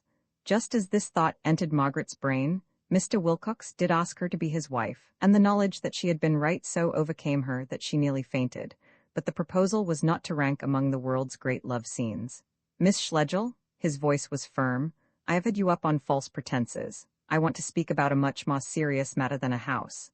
Margaret almost answered, "I know. Could you be induced to share my, is it probable?" "Oh, Mr. Wilcox," she interrupted, taking hold of the piano and averting her eyes. I see. I will write to you afterwards if I may." He began to stammer. "Miss Schlegel, Margaret, you don't understand." "Oh, yes, indeed, yes," said Margaret. "I am asking you to be my wife." So deep already was her sympathy that when he said, "I am asking you to be my wife," she made herself give a little start. She must show surprise if he expected it. An immense joy came over her. It was indescribable. It had nothing to do with humanity, and most resembled the all-pervading happiness of fine weather. Fine weather is due to the sun, but Margaret could think of no central radiance here. She stood in his drawing room happy and longing to give happiness. On leaving him, she realized that the central radiance had been love. "You aren't offended, Miss Schlegel?" "How could I be offended?" There was a moment's pause. He was anxious to get rid of her, and she knew it. She had too much intuition to look at him as he struggled for possessions that money cannot buy. He desired comradeship and affection, but he feared them, and she, who had taught herself only to desire, and could have clothed the struggle with beauty, held back and hesitated with him. "Goodbye," she continued. "You will have a letter from me. I am going back to Swanage tomorrow." "Thank you." "Goodbye, and it's you I thank." "I may order the motor round, mayn't I?" "That would be most kind." "I wish I had written. Ought I to have written?" "Not at all." "There's just one question." She shook her head. He looked a little bewildered as they parted. They parted without shaking hands. She had kept the interview, for his sake, in tints of the quietest gray. She thrilled with happiness ere she reached her house. Others had loved her in the past, if one applied to their brief desires so grave a word, but the others had been ninnies, young men who had nothing to do, old men who could find nobody better. And she had often loved, too, but only so far as the facts of sex demanded, mere yearnings for the masculine sex to be dismissed for what they were worth, with a sigh. Never before had her personality been touched. She was not young or very rich, and it amazed her that a man of any standing should take her seriously. As she sat, trying to do accounts in her empty house, amidst beautiful pictures and noble books, waves of emotion broke, as if a tide of passion was flowing through the night air. She shook her head, tried to concentrate her attention, and failed. In vain did she repeat, "But I've been through this sort of thing before." She had never been through it. The big machinery, as opposed to the little, had been set in motion, and the idea that Mr. Wilcox loved obsessed her before she came to love him in return. She would come to no decision yet. "Oh, sir, this is so sudden. That prudish phrase exactly expressed her when her time came. Premonitions are not preparation. She must examine more closely her own nature and his. She must talk it over judicially with Helen. It had been a strange love scene, the central radiance unacknowledged from first to last. She, in his place, would have said "Ich lieb dich," but perhaps it was not his habit to open the heart. He might have done it if she had pressed him. As a matter of duty, perhaps. England expects every man to open his heart once, but the effort would have jarred him, and never, if she could avoid it, should he lose those defenses that he had chosen to raise against the world. He must never be bothered with emotional talk, or with a display of sympathy. He was an elderly man now, and it would be futile and impudent to correct him. Mrs. Wilcox strayed in and out, ever a welcome ghost, surveying the scene, thought Margaret, without one hint of bitterness. Roman 19, if one wanted to show a foreigner England, perhaps the wisest course would be to take him to the final section of the Purbeck Hills, and stand him on their summit, a few miles to the east of Cough. Then system after system of our island would roll together under his feet. Beneath him is the valley of the Frome, and all the wild lands that come tossing down from Dorchester, black and gold, to mirror their goss in the expanses of Poole. The valley of the Stour is beyond, unaccountable stream, dirty at Blandford, pure at Wimborne, the Stour, sliding out of fat fields to marry the Avon beneath the tower of Christ Church. The valley of the Avon, invisible, but far to the north the trained eye may see Cleobury Ring that guards it, and the imagination may leap beyond that on to Salisbury Plain itself, and beyond the plain to all the glorious downs of central England. Nor is suburbia absent. Bournemouth's ignoble coast cowers to the right, heralding the pine trees that mean, for all their beauty, red houses, and the Stock Exchange, and extend to the gates of London itself. So tremendous is the city's trail, but the cliffs of Freshwater it shall never touch, and the island will guard the island's purity till the end of time. Seen from the west, the white is beautiful beyond all laws of beauty. It is as if a fragment of England floated forward to greet the foreigner, chalk of our chalk, turf of our turf, epitome of what will follow. And behind the fragment lies Southampton, hostess to the nations, and Portsmouth, a latent fire, and all around it, with double and treble collision of tides, swirls the sea. How many villages appear in this view? How many castles? How many churches, vanished or triumphant? How many ships, railways, and roads? What incredible variety of men working beneath that lucent sky to what final end? The reason fails, like a wave on the Swanage beach. The imagination swells, spreads, and deepens, until it becomes geographic and encircles England. So Frieda Mosbach, now Frau Architect Lisek, and mother to her husband's baby, was brought up to these heights to be impressed, and after a prolonged gaze, she said that the hills were more swelling here than in Pomerania, which was true, but did not seem to Mrs. Montepozet. Poole Harbour was dry, which led her to praise the absence of muddy foreshore at Friedrich Wilhelm's Bad, Rügen, where beech trees hang over the tideless Baltic, and cows may contemplate the brine. Rather unhealthy Mrs. Munt thought this would be, water being safer when it moved about. And your English lakes, Windermere, Grasmere, are they then unhealthy? No, Frau Lisek, but that is because they are fresh water and different. Salt water ought to have tides and go up and down a great deal, or else it smells. Look, for instance, at an aquarium. An aquarium? Oh, Mrs. Munt, you mean to tell me that fresh aquariums stink less than salt? Why, then Victor, my brother-in-law, collected many tadpoles. You are not to say stink, interrupted Helen. At least you may say it, but you must pretend you are being funny while you say it. Then smell, and the mud of your pool down there, does it not smell, or may I say stink, ha ha? There always has been mud in Poole Harbour, said Mrs. Munt, with a slight frown. The rivers bring it down, and a most valuable oyster fishery depends upon it. Yes, that is so, conceded Frieda, and another international incident was closed. Bournemouth is, resumed their hostess, quoting a local rhyme to which she was much attached. Bournemouth is, Poole was, and Swanage is to be the most important town of all and biggest of the three. Now, Frau Lisek, I have shown you Bournemouth, and I have shown you Poole, so let us walk backward a little, and look down again at Swanage. Aunt Julie, wouldn't that be Meg's train? A tiny puff of smoke had been circling the harbour, and now was bearing southwards towards them over the black and the gold. Oh, dearest Margaret, I do hope she won't be overtired. Oh, I do wonder whether she's taken the house. I hope she hasn't been hasty. So do I, oh so do I. Will it be as beautiful as Wickham Place? Frieda asked. I should think it would. Trust Mr. Wilcox for doing himself proud. All those Ducie Street houses are beautiful in their modern way, and I can't think why he doesn't keep on with it. but it's really for Evie that he went there, and now that Evie's going to be married? Ah, you've never seen Miss Wilcox, Frieda, how absurdly matrimonial you are. But sister to that Paul? Yes. And to that Charles, said Mrs. Munt with feeling. Oh, Helen, Helen, what a time that was. Helen laughed. Meg and I haven't got such tender hearts. If there's a chance of a cheap house, we go for it. Now look, Frau Lisek, at my niece's train. You see, it is coming towards us. Coming, and when it gets to Cough, it will actually go through the downs on which we are standing, so that if we walk over, as I suggested, and look down on Swanage, we shall see it coming on the other side. Shall we? Frieda assented, and in a few minutes they had crossed the ridge and exchanged the greater view for the lesser. Rather a dull valley lay below, backed by the slope of the coastward downs. They were looking across the Isle of Purbeck and on to Swanage, soon to be the most important town of all and ugliest of the three. Margaret's train reappeared as promised, and was greeted with approval by her aunt. It came to a standstill in the middle distance, and there it had been planned that Tibby should meet her, and drive her, and a tea basket up to join them. You see, continued Helen to her cousin, the Wilcoxes collect houses as your Victor collects tadpoles. They have 1, Ducie Street, 2, Howard's End, where my great rumpus was, 3, a country seat in Shropshire, 4, Charles has a house in Hilton, and 5, another near Epsom, and 6, Evie will have a house when she marries, and probably a pied-à-terre in the country, which makes 7. Oh yes, and Paula Hut in Africa makes 8. I wish we could get Howard's End. That was something like a dear little house. Didn't you think so, Aunt Julie?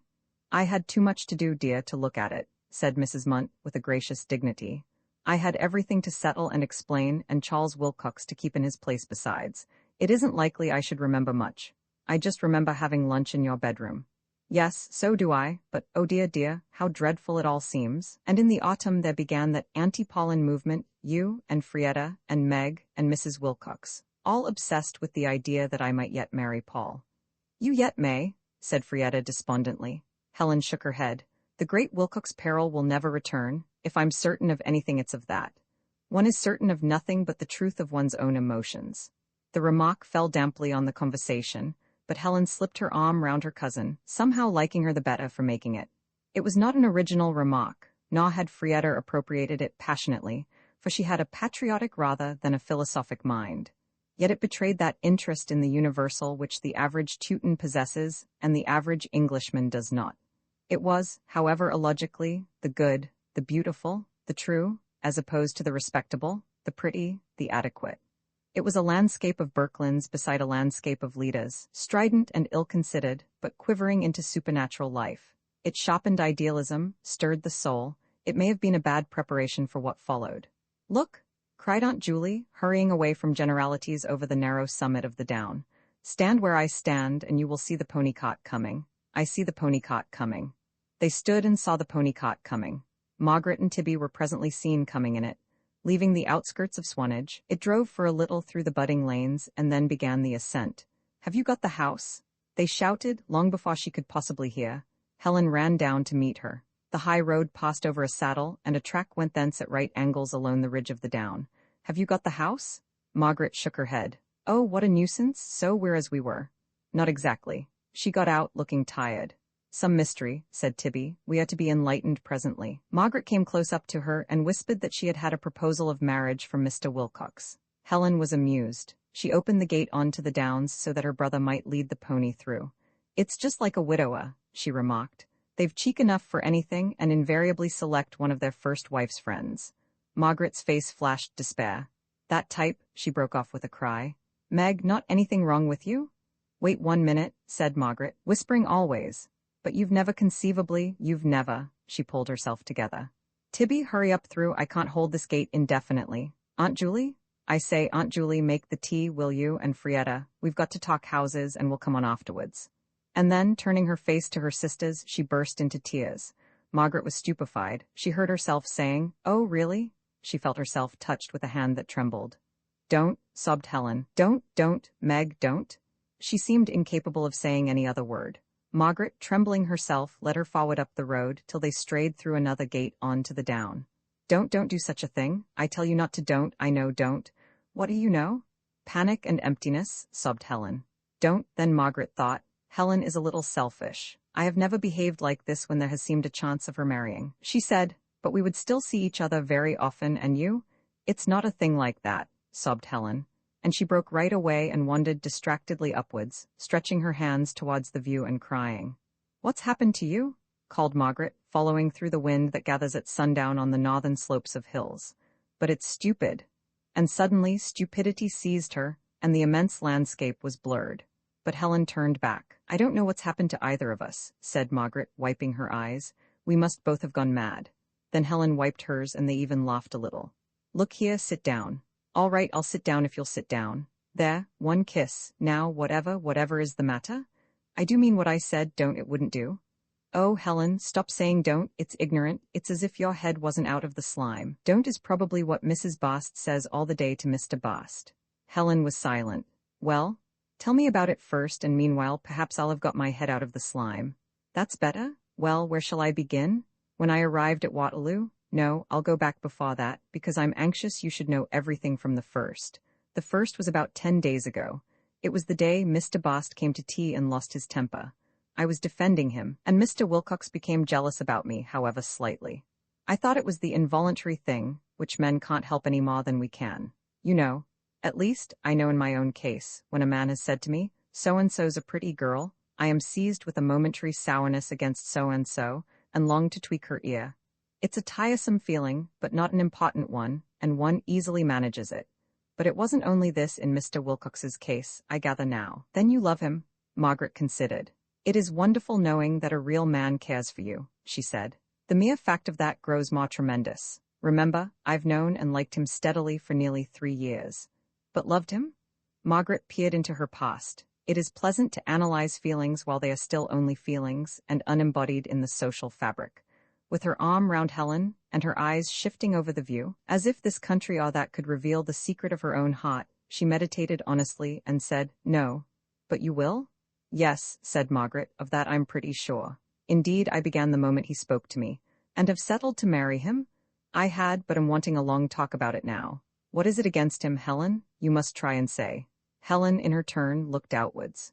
It is ever since Paul, she said finally. But what has Mr. Wilcox to do with Paul? But he was there. They were all there that morning when I came down to breakfast, and saw that Paul was frightened. The man who loved me frightened, and all his paraphernalia fallen, so that I knew it was impossible, because personal relations are the important thing forever and ever, and not this outer life of telegrams and anger.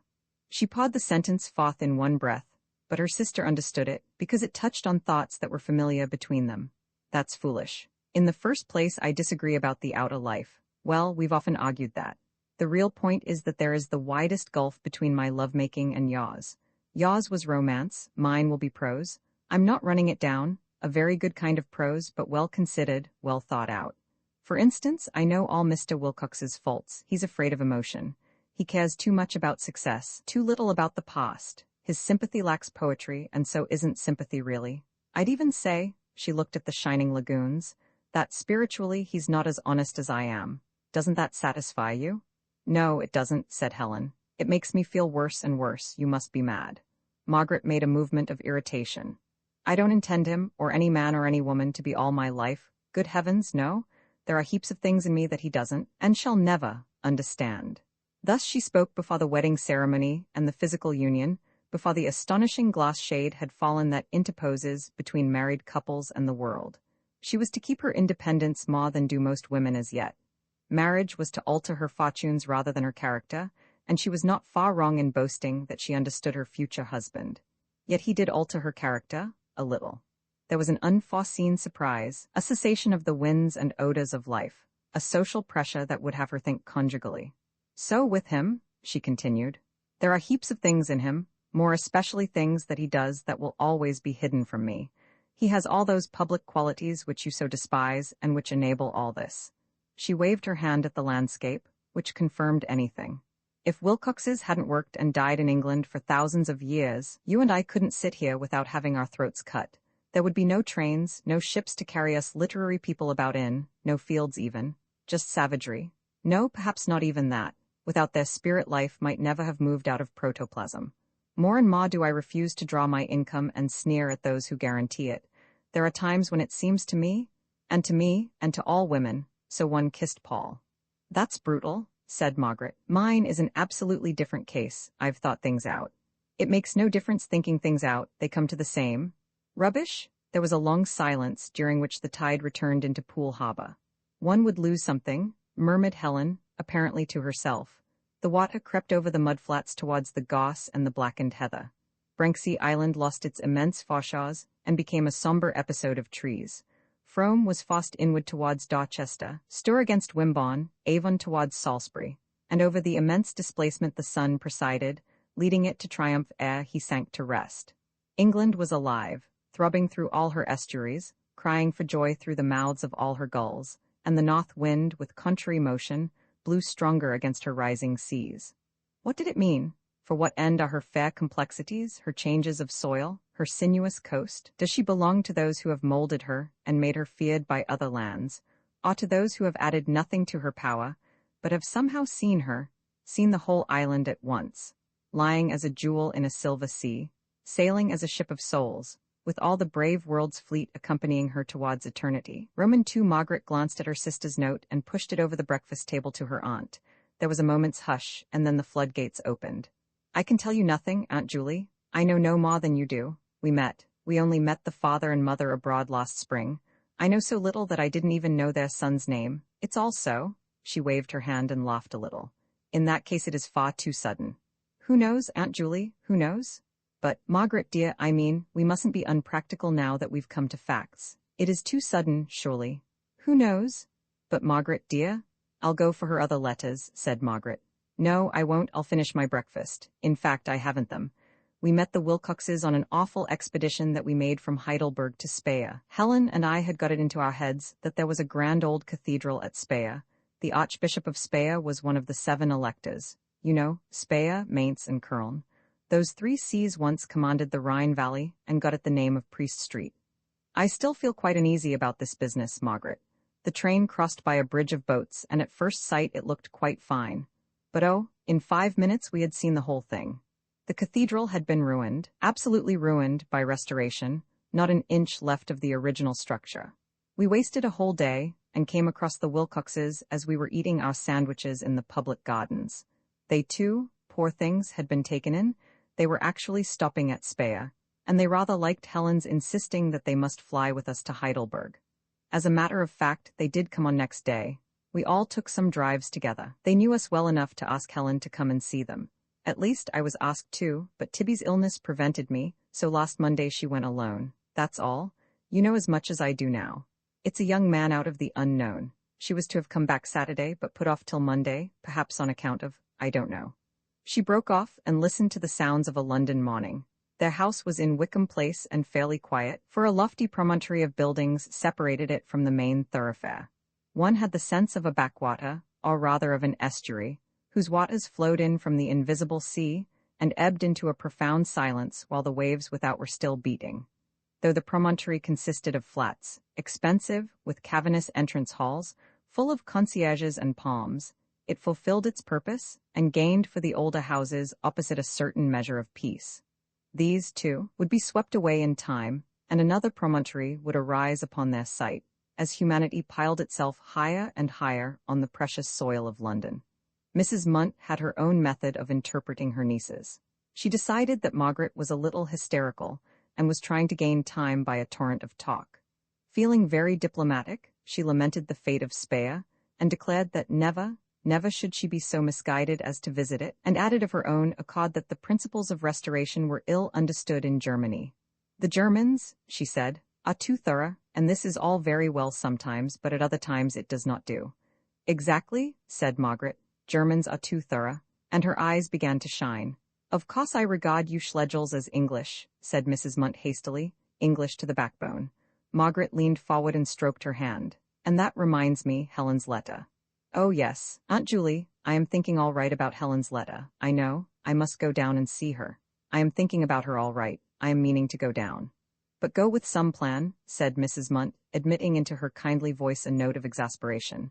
Margaret, if I may interfere, don't be taken by surprise. What do you think of the Wilcoxes? Are they our sort? Are they likely people? Could they appreciate Helen, who is to my mind a very special sort of person? Do they care about literature and art? That is most important when you come to think of it.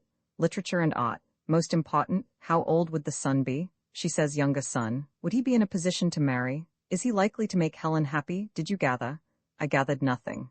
They began to talk at once. Then in that case I can make no plans, don't you see?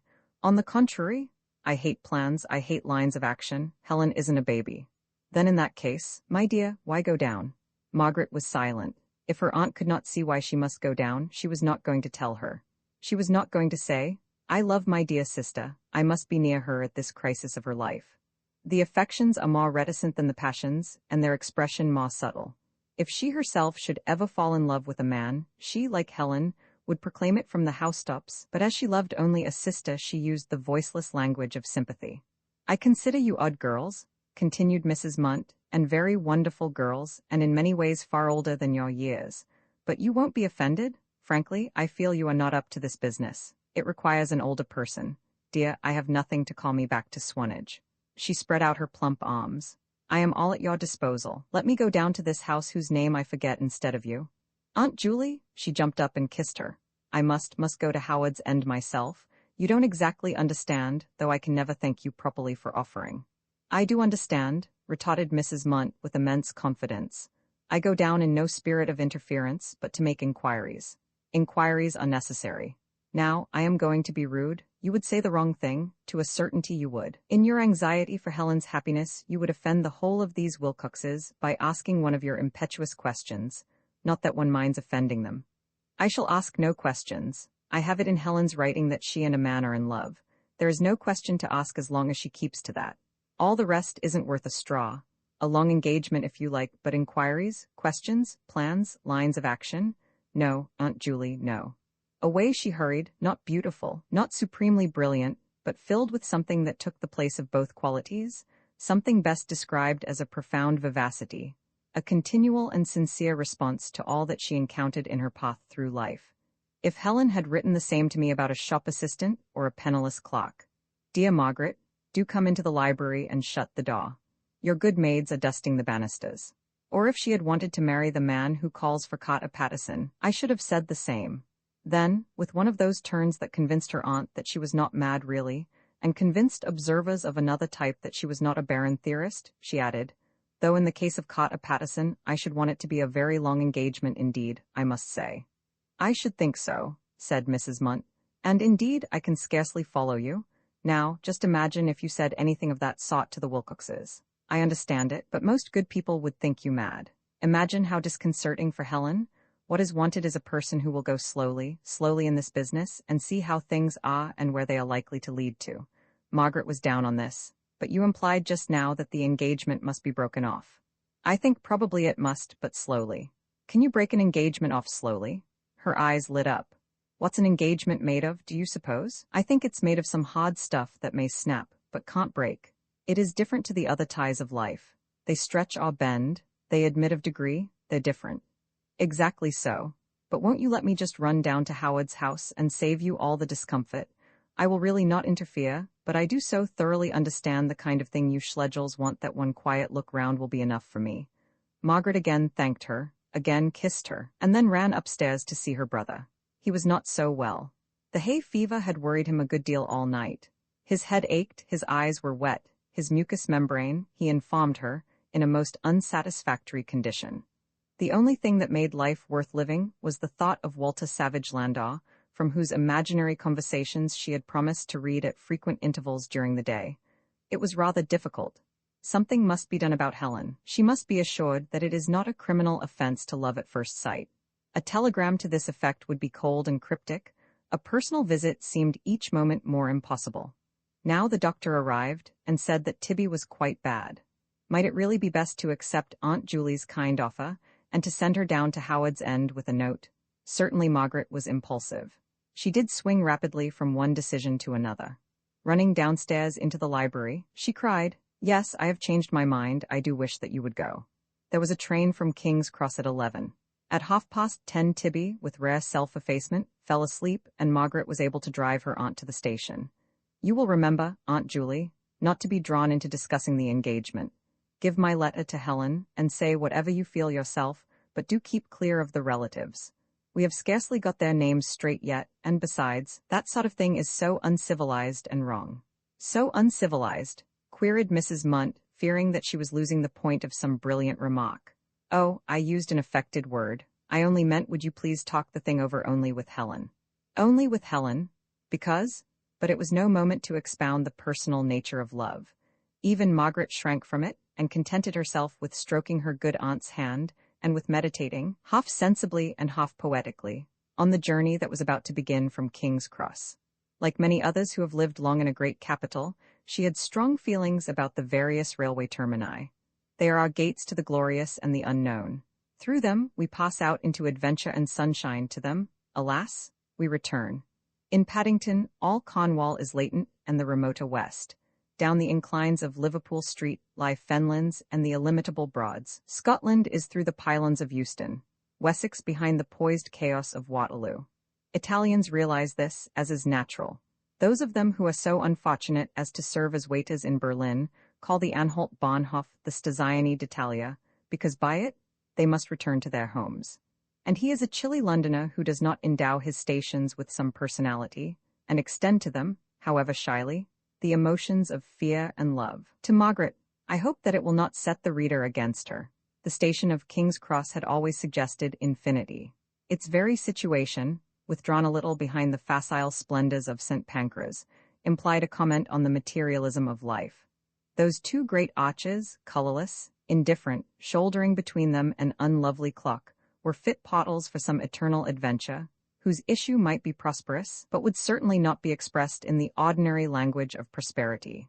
If you think this ridiculous, remember that it is not Margaret who is telling you about it, and let me hasten to add that they were in plenty of time for the train, that Mrs. Munt, though she took a second-class ticket, was put by the guard into a first, only 2 seconds on the train, one smoking and the other babies. One cannot be expected to travel with babies. And that Margaret, on her return to Wickham Place, was confronted with the following telegram: "All over, wish I had never written, tell no one, Helen." But Aunt Julie was gone irrevocably, and no power on earth could stop her. Roman 20 Margaret had often wondered at the disturbance that takes place in the world's waters, when love, who seems so tiny a pebble, slips in. Whom does love concern beyond the beloved and the lover? Yet his impact deluges 100 shaws. No doubt the disturbance is really the spirit of the generations, welcoming the new generation, and chafing against the ultimate fate, who holds all the seas in the palm of her hand. But love cannot understand this. He cannot comprehend another's infinity. He is conscious only of his own, flying sunbeam, falling rose, pebble that asks for one quiet plunge below the fretting interplay of space and time.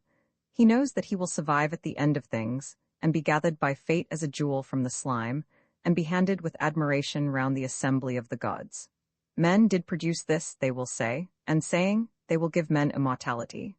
But meanwhile, what agitations meanwhile? The foundations of property and propriety are laid bare, twin rocks, family pride flounders to the surface, puffing and blowing and refusing to be comforted. Theology, vaguely ascetic, gets up a nasty groundswell. Then the lawyers are aroused, cold-brewed, and creep out of their holes. They do what they can. They tidy up property and propriety, reassure theology and family pride. Half-guineas are pawed on the troubled waters, the lawyers creep back, and if all has gone well, love joins one man and woman together in matrimony. Margaret had expected the disturbance, and was not irritated by it. For a sensitive woman, she had steady nerves, and could bear with the incongruous and the grotesque. And besides, there was nothing excessive about her love affair. Good humor was the dominant note of her relations with Mr. Wilcox, or, as I must now call him, Henry.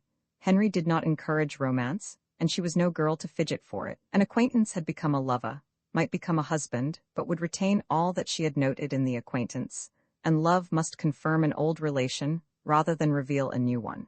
In this spirit, she promised to marry him. He was in Swanage on the morrow, bearing the engagement ring. They greeted one another with a haughty cordiality that impressed Aunt Julie. Henry dined at the Bays, but had engaged a bedroom in the principal hotel. He was one of those men who know the principal hotel by instinct. After dinner, he asked Margaret if she wouldn't care for a turn on the parade. She accepted, and could not repress a little tremor. It would be her first real love scene. But as she put on her hat, she burst out laughing. Love was so unlike the articles served up in books. The joy, though genuine, was different. The mystery an unexpected mystery. For one thing, Mr. Wilcox still seemed a stranger. For a time they talked about the ring, then she said, Do you remember the embankment at Chelsea? It can't be 10 days ago. Yes, he said, laughing. And you and your sister were head and ears deep in some quixotic scheme. Ah well. I little thought then certainly, did you? I don't know about that, I shouldn't like to say. Why was it earlier? She cried. Did you think of me this way earlier? How extraordinarily interesting, Henry, tell me. But Henry had no intention of telling. Perhaps he could not have told, for his mental states became obscure as soon as he had passed through them. He misliked the very word interesting, connoting it with wasted energy and even with morbidity. Hard facts were enough for him. I didn't think of it, she pursued. No, when you spoke to me in the drawing room, that was practically the first. It was all so different from what it's supposed to be. On the stage or in books, a proposal is, how shall I put it? A full-blown affair, a kind of bouquet. It loses its literal meaning. But in life, a proposal really is a proposal. By the way, a suggestion, a seed, she concluded, and the thought flew away into darkness. I was thinking, if you didn't mind, that we ought to spend this evening in a business talk. There will be so much to settle. I think so too. Tell me in the first place, how did you get on with Tibby? With your brother? Yes, during cigarettes. Oh, very well. I am so glad, she answered, a little surprised. What did you talk about? Me, presumably. About Greece too? Greece was a very good cod, Henry. Tibby's only a boy still, and one has to pick and choose subjects a little. Well done. I was telling him I have shares in a currant farm near Kalamata. What a delightful thing to have shares in. Can't we go there for our honeymoon? What to do? To eat the currants. And isn't there marvelous scenery? Moderately, but it's not the kind of place one could possibly go to with a lady. Why not? No hotels. Some ladies do without hotels. Are you aware that Helen and I have walked alone over the Apennines with our luggage on our backs? I wasn't aware, and if I can manage it, you will never do such a thing again. She said more gravely. You haven't found time for a talk with Helen yet, I suppose? No. Do, before you go. I am so anxious you two should be friends. Your sister and I have always hit it off, he said negligently. But we're drifting away from our business. Let me begin at the beginning. You know that Evie is going to marry Percy Cattle, Dolly's uncle. Exactly? The girl's madly in love with him, a very good sort of fellow, but he demands, and rightly, a suitable provision with her. And in the second place, you will naturally understand, there is Charles. Before leaving town, I wrote Charles a very careful letter. You see, he has an increasing family and increasing expenses, and and WA is nothing particular just now, though capable of development. Poor fellow, murmured Margaret, looking out to sea and not understanding. Charles being the elder son, some day Charles will have Howard's End, but I am anxious in my own happiness not to be unjust to others. Of course not, she began, and then gave a little cry. You mean money. How stupid I am. Of course not? Oddly enough, he winced a little at the word.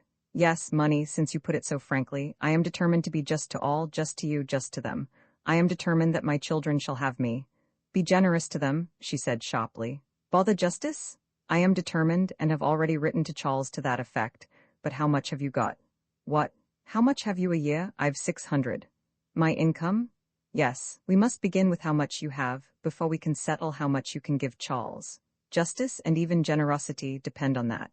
I must say you're a downright young woman, he observed, patting her arm and laughing a little. What a question to spring on a fellow. Don't you know your income, or don't you want to tell it me? That's all right, now she patted him. Don't tell me. I don't want to know.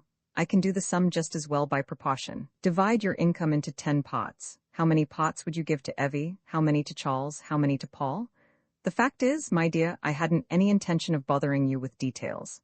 I only wanted to let you know that, well, that something must be done for the others, and you've understood me perfectly, so let's pass on to the next point. Yes, we've settled that, said Margaret, undisturbed by his strategic blunderings. Go ahead, give away all you can, bearing in mind that I've a clear 600. What a mercy it is to have all this money about one. We've none too much, I assure you. You're marrying a poor man. Helen wouldn't agree with me here, she continued. Helen daren't slang the rich, being rich herself, but she would like to. There's an odd notion, that I haven't yet got hold of, running about at the back of her brain, that poverty is somehow real. She dislikes all organization, and probably confuses wealth with the technique of wealth. Sovereigns in a stocking wouldn't bother her, checks do. Helen is too relentless. One can't deal in her high-handed manner with the world. There's this other point, and then I must go back to my hotel and write some letters. What's to be done now about the house in Ducie Street? Keep it on, at least it depends. When do you want to marry me? She raised her voice as too often, and some youths, who were also taking the evening air, overheard her. "Getting a bit hot, eh?" said one. Mr. Wilcox turned on them and said sharply, "I say?" There was silence. "Take care I don't report you to the police."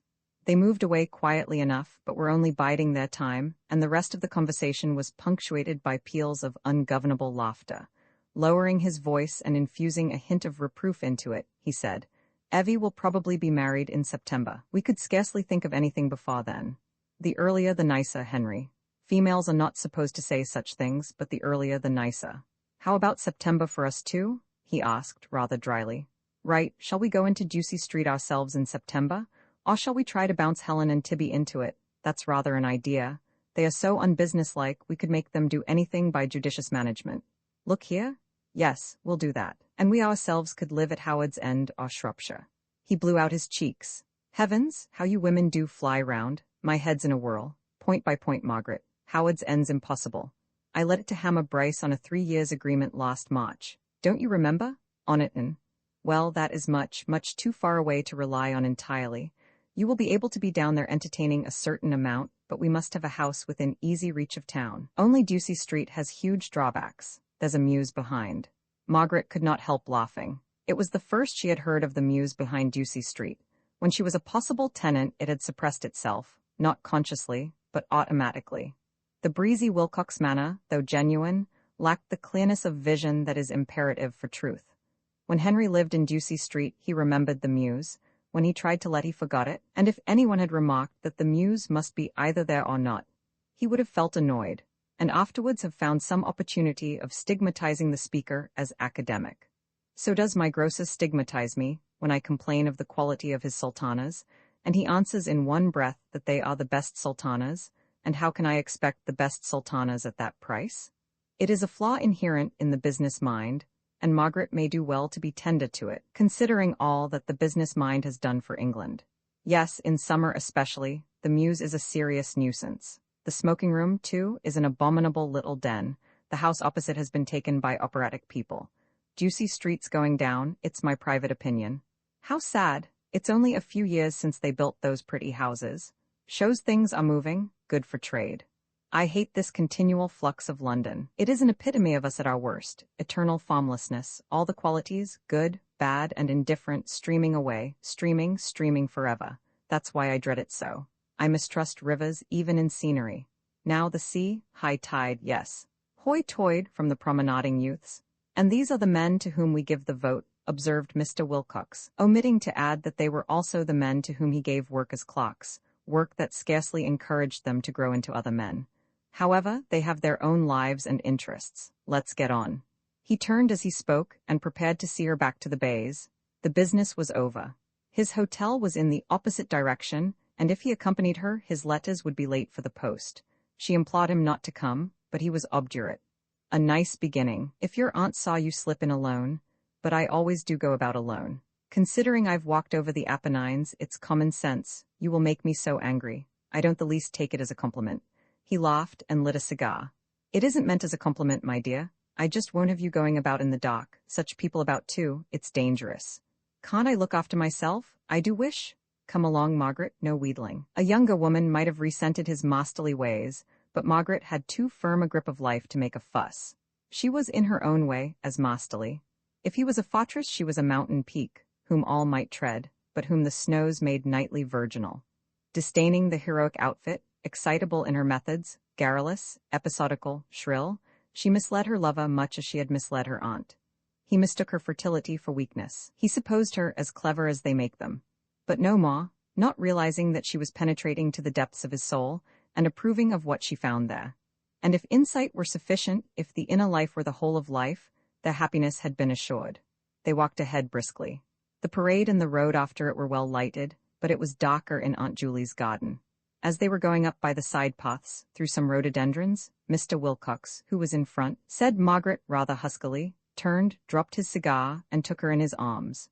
She was startled and nearly screamed, but recovered herself at once, and kissed with genuine love the lips that were pressed against her own. It was their first kiss, and when it was over, he saw her safely to the door and rang the bell for her, but disappeared into the night before the maid answered it. On looking back, the incident displeased her.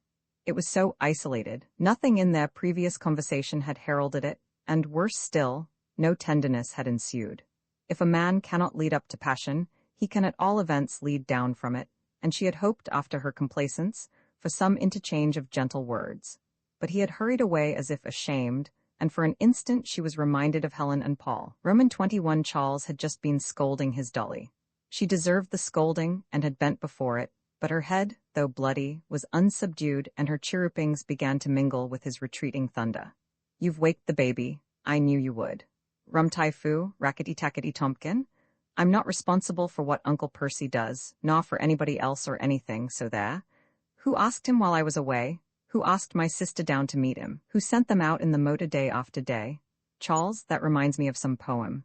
"Does it indeed? We shall all be dancing to a very different music presently. Miss Schlegel has fairly got us on toast. I could simply scratch that woman's eyes out, and to say it's my fault is most unfair. It's your fault, and 5 months ago you admitted it." "I didn't." "You did." "Tootle, tootle, playing on the poodle?"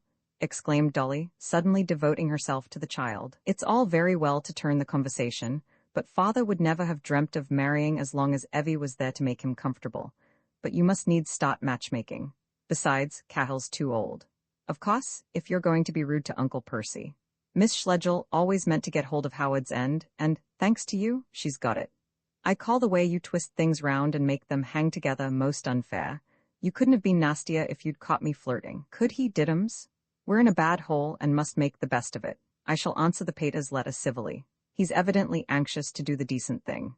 But I do not intend to forget these Schlegels in a hurry. As long as they're on their best behavior, Dolly, are you listening? We'll behave too. But if I find them giving themselves airs or monopolizing my father, or at all ill-treating him, or worrying him with their artistic beastliness, I intend to put my foot down, yes, firmly, taking my mother's place. Heaven knows what poor old Paul will say when the news reaches him. The interlude closes. It has taken place in Charles's garden at Hilton. He and Dolly are sitting in deck chairs, and their motor is regarding them placidly from its garage across the lawn. A short-frocked edition of Charles also regards them placidly. A perambulator edition is squeaking. A third edition is expected shortly. Nature is turning out Wilcoxes in this peaceful abode, so that they may inherit the earth. Roman 22, Margaret greeted her lord with peculiar tenderness on the morrow. Mature as he was, she might yet be able to help him to the building of the rainbow bridge that should connect the prose in us with the passion. Without it, we are meaningless fragments, half monks, half beasts, unconnected arches that have never joined into a man. With it love is born, and alights on the highest curve, glowing against the gray, sober against the fire. Happy the man who sees from either aspect the glory of these outspread wings. The roads of his soul lie clear, and he and his friends shall find easy going. It was hard going in the roads of Mr. Wilcox's soul.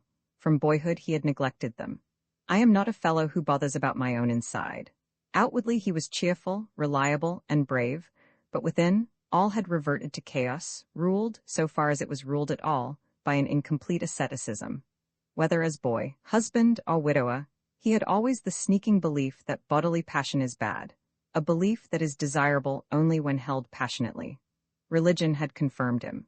The words that were read aloud on Sunday to him, and to other respectable men, were the words that had once kindled the souls of St. Catherine and St. Francis into a white-hot hatred of the carnal.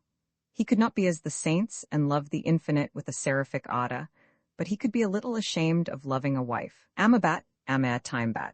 And it was here that Margaret hoped to help him. It did not seem so difficult. She need trouble him with no gift of her own.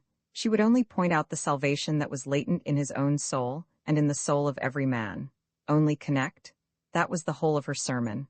Only connect the prose and the passion, and both will be exalted, and human love will be seen at its height. Live in fragments no longer. Only connect, and the beast and the monk, robbed of the isolation that is life to either, will die. Nor was the message difficult to give. It need not take the form of a good talking. By quiet indications, the bridge would be built and span their lives with beauty. But she failed. For there was one quality in Henry for which she was never prepared, however much she reminded herself of it, his obtuseness. He simply did not notice things, and there was no more to be said. He never noticed that Helen and Frieda were hostile, or that Tibby was not interested in current plantations. He never noticed the lights and shades that exist in the grayest conversation, The finger posts, the milestones, the collisions, the illimitable views. Once, on another occasion, she scolded him about it. He was puzzled, but replied with a laugh. My motto is concentrate. I've no intention of frittering away my strength on that sort of thing. It isn't frittering away the strength, she protested. It's enlarging the space in which you may be strong. He answered. You're a clever little woman, but my motto's concentrate. And this morning he concentrated with a vengeance. They met in the rhododendrons of yesterday.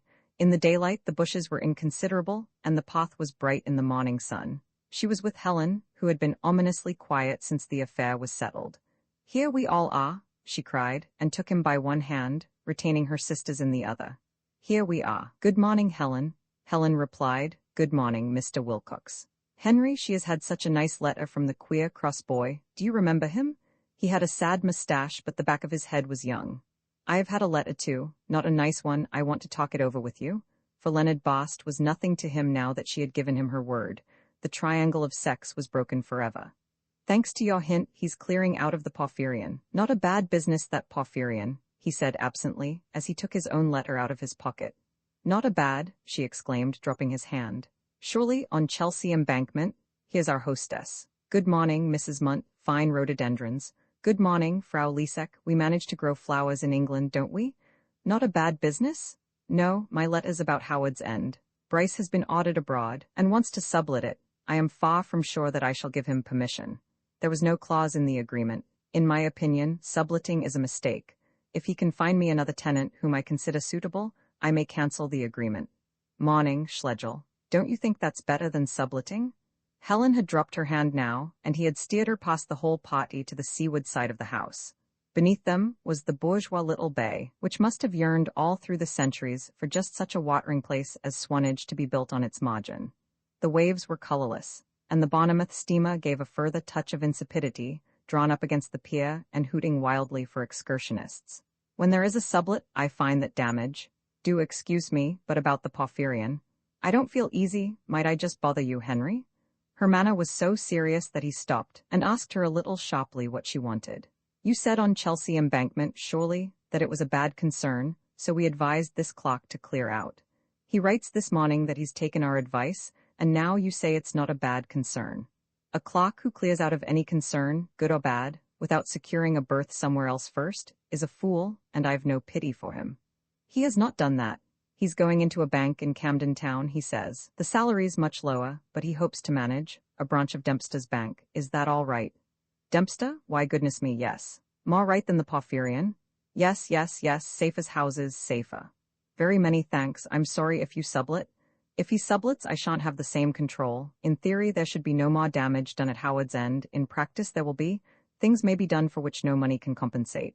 For instance, I shouldn't want that fine wych elm spoilt. It hangs. Margaret, we must go and see the old place some time. It's pretty in its way. We'll motor down and have lunch with Charles. I should enjoy that, said Margaret bravely. What about next Wednesday? Wednesday? No, I couldn't well do that. Aunt Julie expects us to stop here another week at least. But you can give that up now. No, said Margaret after a moment's thought. Oh, that'll be all right. I'll speak to her. This visit is a high solemnity. My aunt counts on it year after year. She turns the house upside down for us, she invites our special friends, she scarcely knows Frietta, and we can't leave her on her hands. I missed one day, and she would be so hurt if I didn't stay the full 10. But I'll say a word to her. Don't you bother. Henry, I won't go, don't bully me. You want to see the house, though?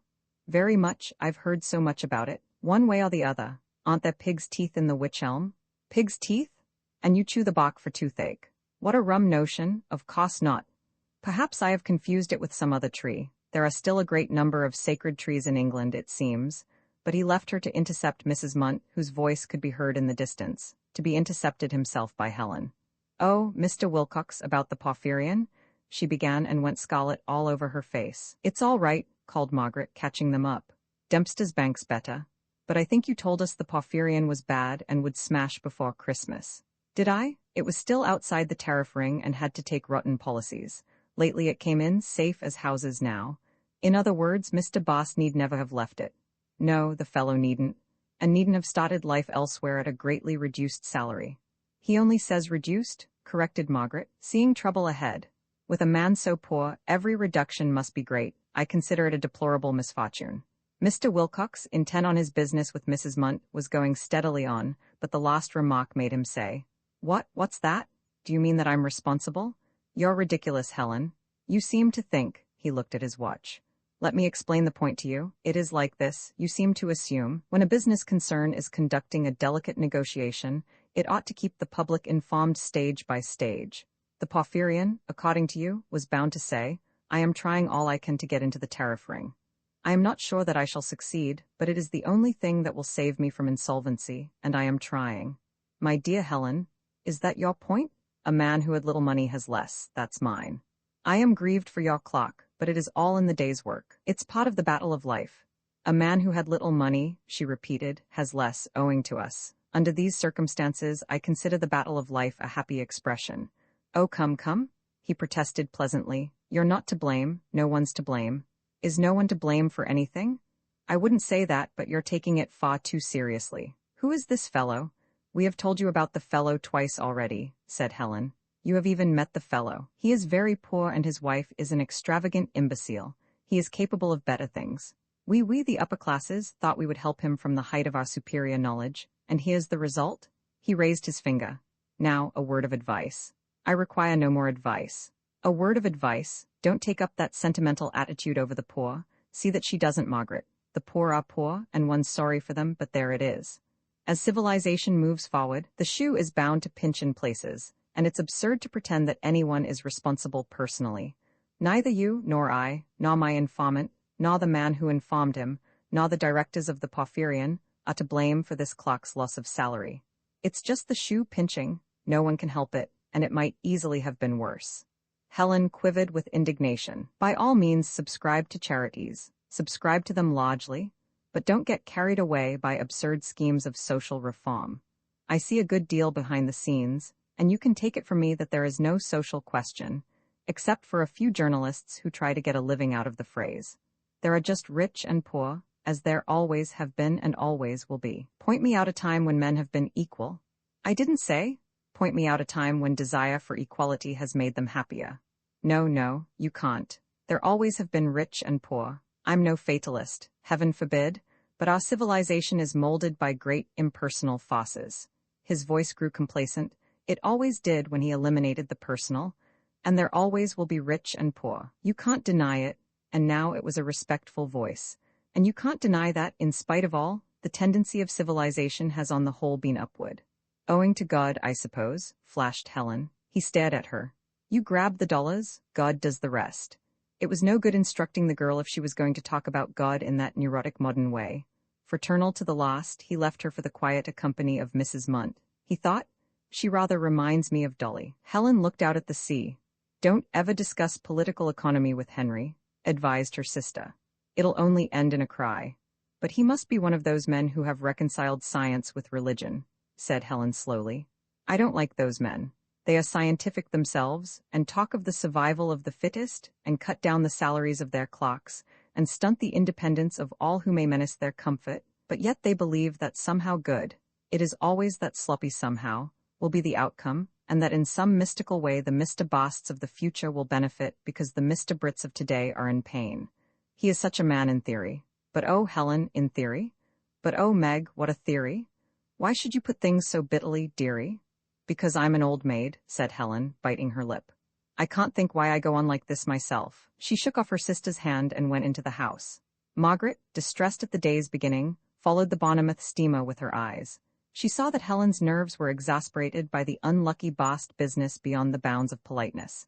There might at any minute be a real explosion, which even Henry would notice. Henry must be removed. Margaret, her aunt called. Maxie, it isn't true, surely, what Mr. Wilcox says, that you want to go away early next week. Not want, was Margaret's prompt reply, but there is so much to be settled, and I do want to see the Charleses. But going away without taking the Weymouth trip or even the Lulworth, said Mrs. Munt, coming nearer, without going once more up 9 barrows down. I'm afraid so. Mr. Wilcox rejoined her with, Good, I did the breaking of the ice. A wave of tenderness came over her. She put a hand on either shoulder and looked deeply into the black, bright eyes. What was behind their competent stare? She knew, but was not disquieted. Roman 23, Margaret had no intention of letting things slide, and the evening before she left Swanage, she gave her sister a thorough scolding. She censured her, not for disapproving of the engagement, but for throwing over her disapproval a veil of mystery. Helen was equally frank. "Yes," she said with the air of one looking inwards. "There is a mystery. I can't help it. It's not my fault, it's the way life has been made." Helen in those days was overinterested in the subconscious self. She exaggerated the Punch and Judy aspect of life, and spoke of mankind as puppets, whom an invisible showman twitches into love and war. Margaret pointed out that if she dwelt on this, she too would eliminate the personal. Helen was silent for a minute, and then burst into a queer speech, which cleared the air. "Go on and marry him. I think you're splendid, and if anyone can pull it off, you will." Margaret denied that there was anything to pull off, but she continued. "Yes, there is, and I wasn't up to it with Paul. I can do only what's easy. I can only entice and be enticed. I can't and won't attempt difficult relations. If I marry, it will either be a man who's strong enough to boss me or whom I'm strong enough to boss. So I shan't ever marry, for there aren't such men. And heaven help anyone whom I do marry, for I shall certainly run away from him before you can say Jack Robinson. There, because I'm uneducated. But you're different, you're a heroine." "Oh, Helen, am I? Will it be as dreadful for poor Henry as all that? You mean to keep proportion, and that's heroic, it's Greek, and I don't see why it shouldn't succeed with you. Go on and fight with him and help him. Don't ask me for help or even for sympathy. Henceforward I'm going my own way. I mean to be thorough, because thoroughness is easy. I mean to dislike your husband and to tell him so. I mean to make no concessions to Tibby. If Tibby wants to live with me, he must lump me. I mean to love you more than ever. Yes, I do. You and I have built up something real, because it is purely spiritual. There's no veil of mystery over us. Unreality and mystery begin as soon as one touches the body. The popular view is, as usual, exactly the wrong one. Our bothers are over tangible things, money, husbands, house hunting, but heaven will work of itself." Margaret was grateful for this expression of affection, and answered, "Perhaps. All vistas close in the unseen, no one doubts it," but Helen closed them rather too quickly for her taste. At every turn of speech, one was confronted with reality and the absolute. Perhaps Margaret grew too old for metaphysics, perhaps Henry was weaning her from them, but she felt that there was something a little unbalanced in the mind that so readily shreds the visible. The businessman who assumes that this life is everything, and the mystic who asserts that it is nothing, fail, on this side and on that, to hit the truth. "Yes, I see, dear. It's about halfway between?" Aunt Julie had hazarded in earlier years. No, truth, being alive, was not halfway between anything. It was only to be found by continuous excursions into either realm, and though proportion is the final secret, to espouse it at the outset is to ensure sterility. Helen, agreeing here, disagreeing there, would have talked till midnight, but Margaret, with her packing to do, focused the conversation on Henry. She might abuse Henry behind his back, but please would she always be civil to him in company? "I definitely dislike him, but I'll do what I can," promised Helen. "Do what you can with my friends in return." This conversation made Margaret easier. Their inner life was so safe that they could bargain over externals in a way that would have been incredible to Aunt Julie, and impossible for Tibby or Charles. There are moments when the inner life actually pays, when years of self-scrutiny, conducted for no ulterior motive, are suddenly of practical use. Such moments are still rare in the West, that they come at all promises of fairer future. Margaret, though unable to understand her sister, was assured against estrangement, and returned to London with a more peaceful mind. The following morning, at 11 o'clock, she presented herself at the offices of the Imperial and West African Rubber Company. She was glad to go there, for Henry had implied his business rather than described it, and the formlessness and vagueness that one associates with Africa itself had hitherto brooded over the main sources of his wealth. Not that a visit to the office cleared things up. There was just the ordinary surface scum of ledgers and polished counters and brass bars that began and stopped for no possible reason, of electric light globes blossoming in triplets, of little rabbit hutches faced with glass or wire, of little rabbits. And even when she penetrated to the inner depths, she found only the ordinary table and Turkey carpet, and though the map over the fireplace did depict a helping of West Africa, it was a very ordinary map. Another map hung opposite, on which the whole continent appeared, looking like a whale mocked out for a blubber, and by its side was a door shut, but Henry's voice came through it, dictating a strong letter. She might have been at the Porphyrion, or Dempster's Bank, or her own wine merchant's. Everything seems just alike in these days, but perhaps she was seeing the imperial side of the company rather than its West African, and imperialism always had been one of her difficulties. One minute, called Mr. Wilcox on receiving her name. He touched a bell, the effect of which was to produce Charles. Charles had written his father an adequate letter, more adequate than Evie's, through which a girlish indignation throbbed, and he greeted his future stepmother with propriety. "I hope that my wife, how do you do? Will give you a decent lunch," was his opening. "I left instructions, but we live in a rough and ready way. She expects you back to tea, too? After you have had a look at Howard's End, I wonder what you'll think of the place. I wouldn't touch it with tongs myself. Do sit down, it's a measly little place." "I shall enjoy seeing it," said Margaret, feeling, for the first time, shy. "You'll see it at its worst, for Bryce decamped abroad last Monday without even arranging for a charwoman to clear up after him. I never saw such a disgraceful mess. It's unbelievable. He wasn't in the house a month." "I've more than a little bone to pick with Bryce," called Henry from the inner chamber. "Why did he go so suddenly? Invalid type, couldn't sleep. Poor fellow? Poor fiddlesticks," said Mr. Wilcox, joining them. "He had the impudence to put up notice boards without as much as saying with your leave or by your leave. Charles flung them down." "Yes, I flung them down," said Charles modestly. "I've sent a telegram off to him, and a pretty sharp one too. He in person, is responsible for the upkeep of that house for the next 3 years. The keys are at the farm, we wouldn't have the keys." "Quite right. Dolly would have taken them, but I was in, fortunately." "What's Mr. Bryce like?"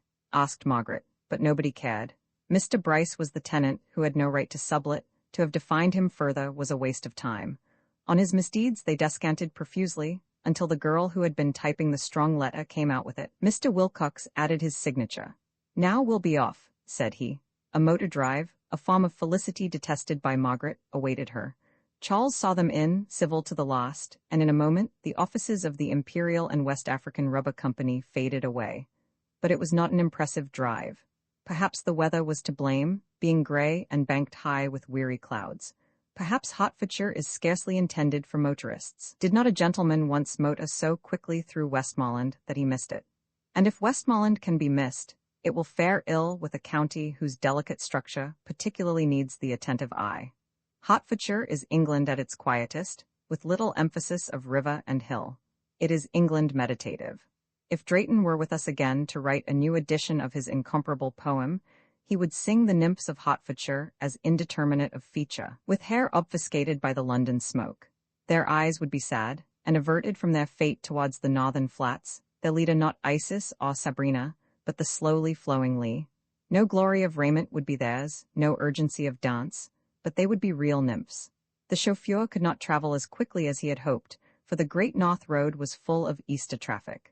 But he went quite quick enough for Margaret, a poor-spirited creature, who had chickens and children on the brain.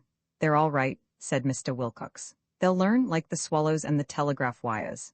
"Yes, but while they're learning, the motors come to stay," he answered. "One must get about. There's a pretty church. Oh, you aren't sharp enough. Well, look out if the road worries you. Right outward at the scenery." She looked at the scenery.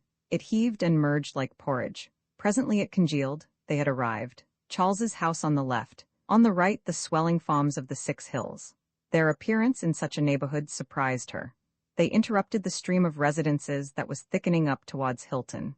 Beyond them, she saw meadows and a wood, and beneath them she settled that soldiers of the best kind lay buried. She hated war and liked soldiers. It was one of her amiable inconsistencies.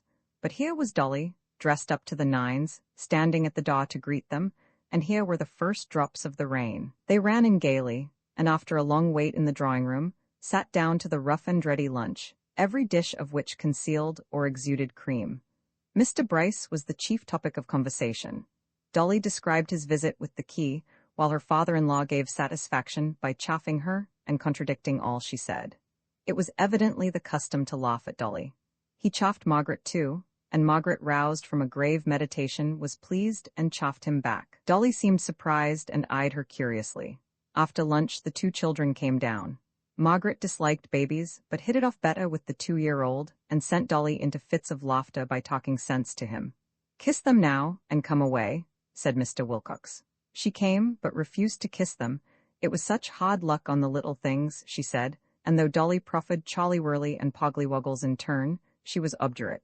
By this time it was raining steadily. The car came round with the hood up, and again she lost all sense of space. In a few minutes they stopped, and Crane opened the door of the car.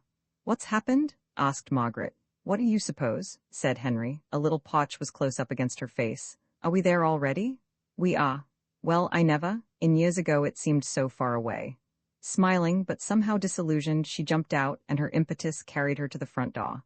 She was about to open it, when Henry said, "That's no good, it's locked. Who's got the key?" As he had himself forgotten to call for the key at the farm, no one replied. He also wanted to know who had left the front gate open, since a cow had strayed in from the road and was spoiling the croquet lawn. Then he said rather crossly, "Margaret, you wait in the dry. I'll go down for the key. It isn't 100 yards. Mayn't I come too?" "No, I shall be back before I'm gone." Then the car turned away, and it was as if a curtain had risen. For the second time that day, she saw the appearance of the earth.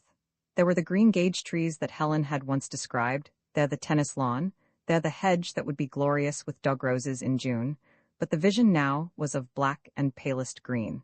Down by the dell hole, more vivid colors were awakening, and Lent lilies stood sentinel on its margin, or advanced in battalions over the grass. Tulips were a tray of jewels. She could not see the wych elm tree, but a branch of the celebrated vine, studded with velvet knobs, had covered the perch. She was struck by the fertility of the soil. She had seldom been in a garden where the flowers looked so well, and even the weeds she was idly plucking out of the potch were intensely green. Why had poor Mr. Bryce fled from all this beauty? For she had already decided that the place was beautiful. "Naughty cow, go away," cried Margaret to the cow, but without indignation. Harder came the rain, pouring out of a windless sky and spattering up from the notice boards of the house agents, which lay in a row on the lawn where Charles had hurled them. She must have interviewed Charles in another world, where one did have interviews. How Helen would revel in such a notion. Charles dead, all people dead, nothing alive but houses and gardens. The obvious dead, the intangible alive, and no connection at all between them. Margaret smiled. Would that her own fancies were as clear-cut. Would that she could deal as high-handedly with the world. Smiling and sighing, she laid her hand upon the door. It opened. The house was not locked up at all. She hesitated. Ought she to wait for Henry? He felt strongly about property and might prefer to show her over himself. On the other hand, he had told her to keep in the dry, and the potch was beginning to drip. So she went in, and the draught from inside slammed the door behind. Desolation greeted her. Dirty fingerprints were on the hall windows, flue and rubbish on its unwashed boards. The civilization of luggage had been here for a month, and then decamped. Dining room and drawing room, right and left, were guessed only by their wallpapers. They were just rooms where one could shelter from the rain. Across the ceiling of each ran a great beam. The dining room and hall revealed theirs openly, but the drawing room's was match-boarded, because the facts of life must be concealed from ladies. Drawing room, dining room, and hall, how petty the names sounded. Here were simply 3 rooms where children could play and friends shelter from the rain. Yes, and they were beautiful. Then she opened one of the doors opposite, there were 2, and exchanged wallpapers for whitewash. It was the servant's pot, though she scarcely realized that. Just rooms again, where friends might shelter. The garden at the back was full of flowering cherries and plums. Farther on were hints of the meadow and a black cliff of pines. Yes, the meadow was beautiful. Penned in by the desolate weather, she recaptured the sense of space which the motor had tried to rob from her. She remembered again that 10 square miles are not 10 times as wonderful as 1 square mile, that 1,000 square miles are not practically the same as heaven. The phantom of bigness, which London encourages, was laid forever when she paced from the hall at Howard's End to its kitchen and heard the rain run this way, and that where the watershed of the roof divided it. Now Helen came to her mind, scrutinizing Half Wessex from the ridge of the Purbeck Downs, and saying, "You will have to lose something." She was not so sure. For instance, she would double her kingdom by opening the door that concealed the stairs. Now she thought of the map of Africa, of empires, of her father, of the 2 supreme nations, streams of whose life warmed her blood, but mingling had cooled her brain. She paced back into the hall, and as she did so, the house reverberated. "Is that you, Henry?" she called. There was no answer, but the house reverberated again. "Henry, have you got in?" But it was the heart of the house beating, faintly at first, then loudly, martially. It dominated the rain. It is the starved imagination, not the well-nourished, that is afraid. Margaret flung open the door to the stairs. A noise as of drums seemed to deafen her. A woman, an old woman, was descending, with figure erect, with face impassive, with lips that parted, and said dryly, "Oh, well, I took you for Ruth Wilcox." Margaret stammered. "I, Mrs. Wilcox, I? In fancy, of course, in fancy, you had her way of walking. Good day."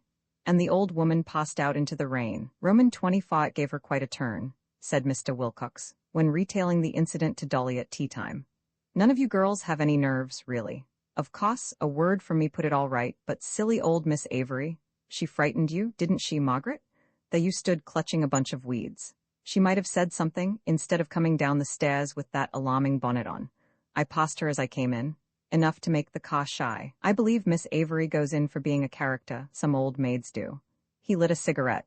It is their last resource. Heaven knows what she was doing in the place, but that's Bryce's business, not mine. I wasn't as foolish as you suggest, said Margaret. She only startled me, for the house had been silent so long. Did you take her for a spook? Asked Dolly, for whom spooks and going to church summarized the unseen. Not exactly. She really did frighten you, said Henry, who was far from discouraging timidity in females. Poor Margaret, and very naturally. Uneducated classes are so stupid. Is Miss Avery uneducated classes? Margaret asked, and found herself looking at the decoration scheme of Dolly's drawing room. She's just one of the crew at the farm. People like that always assume things. She assumed you'd know who she was. She left all the Howard's End keys in the front lobby, and assumed that you'd seen them as you came in, that you'd lock up the house when you'd done, and would bring them on down to her. And there was her niece hunting for them down at the farm.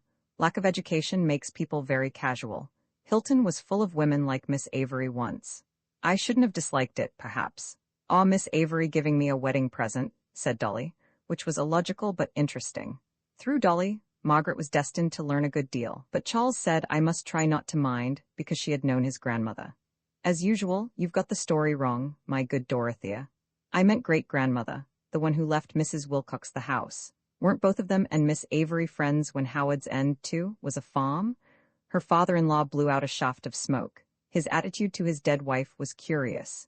He would allude to her, and hear her discussed, but never mentioned her by name. Nor was he interested in the dim, bucolic past. Dolly was, for the following reason. Then hadn't Mrs. Wilcox a brother, or was it an uncle? Anyhow, he popped the question, and Miss Avery, she said no. Just imagine if she'd said yes, she would have been Charles's aunt. Oh, I say, that's rather good, Charlie's aunt. I must chaff him about that this evening. And the man went out and was killed. Yes, I'm certain I've got it right now. Tom Howard. He was the last of them. I believe so, said Mr. Wilcox negligently. I say, Howard's ended, cried Dolly. I'm rather on the spot this evening, eh? I wish you'd ask where the Cranes ended. Oh, Mr. Wilcox, how can you? Because if he has had enough tea we ought to go. Dolly's a good little woman, he continued, but a little of her goes a long way. I couldn't live near her if you paid me. Margaret smiled. Though presenting a firm front to outsiders, no Wilcox could live near, or near the possessions of, any other Wilcox. They had the colonial spirit, and were always making for some spot where the white man might carry his burden unobserved. Of course, Howard's End was impossible, so long as the younger couple were established in Hilton. His objections to the house were plain as daylight now. Crane had had enough tea, and was sent to the garage, where their car had been trickling muddy water over Charles's. The downpour had surely penetrated the 6 hills by now, bringing news of our restless civilization. Curious mounds, said Henry, but in with you now, another time. He had to be up in London by 7, if possible by 6:30. Once more she lost the sense of space. Once more trees, houses, people, animals, hills, merged and heaved into one dirtiness, and she was at Wickham Place. Her evening was pleasant. The sense of flux which had haunted her all the year disappeared for a time. She forgot the luggage and the motor cars, and the hurrying men who know so much and connect so little. She recaptured the sense of space, which is the basis of all earthly beauty, and starting from Howard's End, she attempted to realize England. She failed. Visions do not come when we try, though they may come through trying. But an unexpected love of the island awoke in her, connecting on this side with the joys of the flesh, on that with the inconceivable. Helen and her father had known this love. Poor Leonard Bast was groping after it, but it had been hidden from Margaret till this afternoon. It had certainly come through the house and old Miss Avery. Through them? The notion of through persisted. Her mind trembled towards a conclusion which only the unwise have put into words. Then, veering back into warmth, it dwelt on ruddy bricks, flowering plum trees, and all the tangible joys of spring. Henry, after allaying her agitation, had taken her over his property, and had explained to her the use and dimensions of the various rooms. He had sketched the history of the little estate. It is so unlucky, ran the monologue, that money wasn't put into it about 50 years ago. Then it had 5 times the land, 30 acres at least. One could have made something out of it then, a small park, or at all events shrubberies, and rebuilt the house farther away from the road. What's the good of taking it in hand now? Nothing but the meadow left, and even that was heavily mortgaged when I first had to do with things, yes, and the house too. Oh, it was no joke. She saw two women as he spoke, one old, the other young, watching their inheritance melt away. She saw them greet him as a deliverer. Mismanagement did it. Besides, the days for small farms are over. It doesn't pay, except with intensive cultivation. Small holdings, back to the land, philanthropic bunkum. Take it as a rule that nothing pays on a small scale. Most of the land you see, they were standing at an upper window, the only one which faced west, belongs to the people at the park. They made their pile over copper, good chaps. Avery's farm, Seiches, what they call the common, where you see that ruined oak, one after the other fell in, and so did this, as near as is no matter.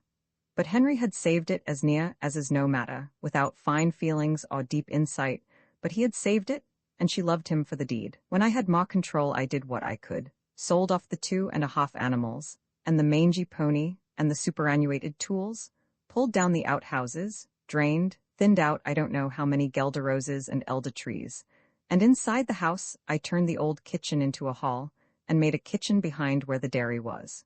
Garage and so on came later. But one could still tell it's been an old farm, and yet it isn't the place that would fetch one of your artistic crew.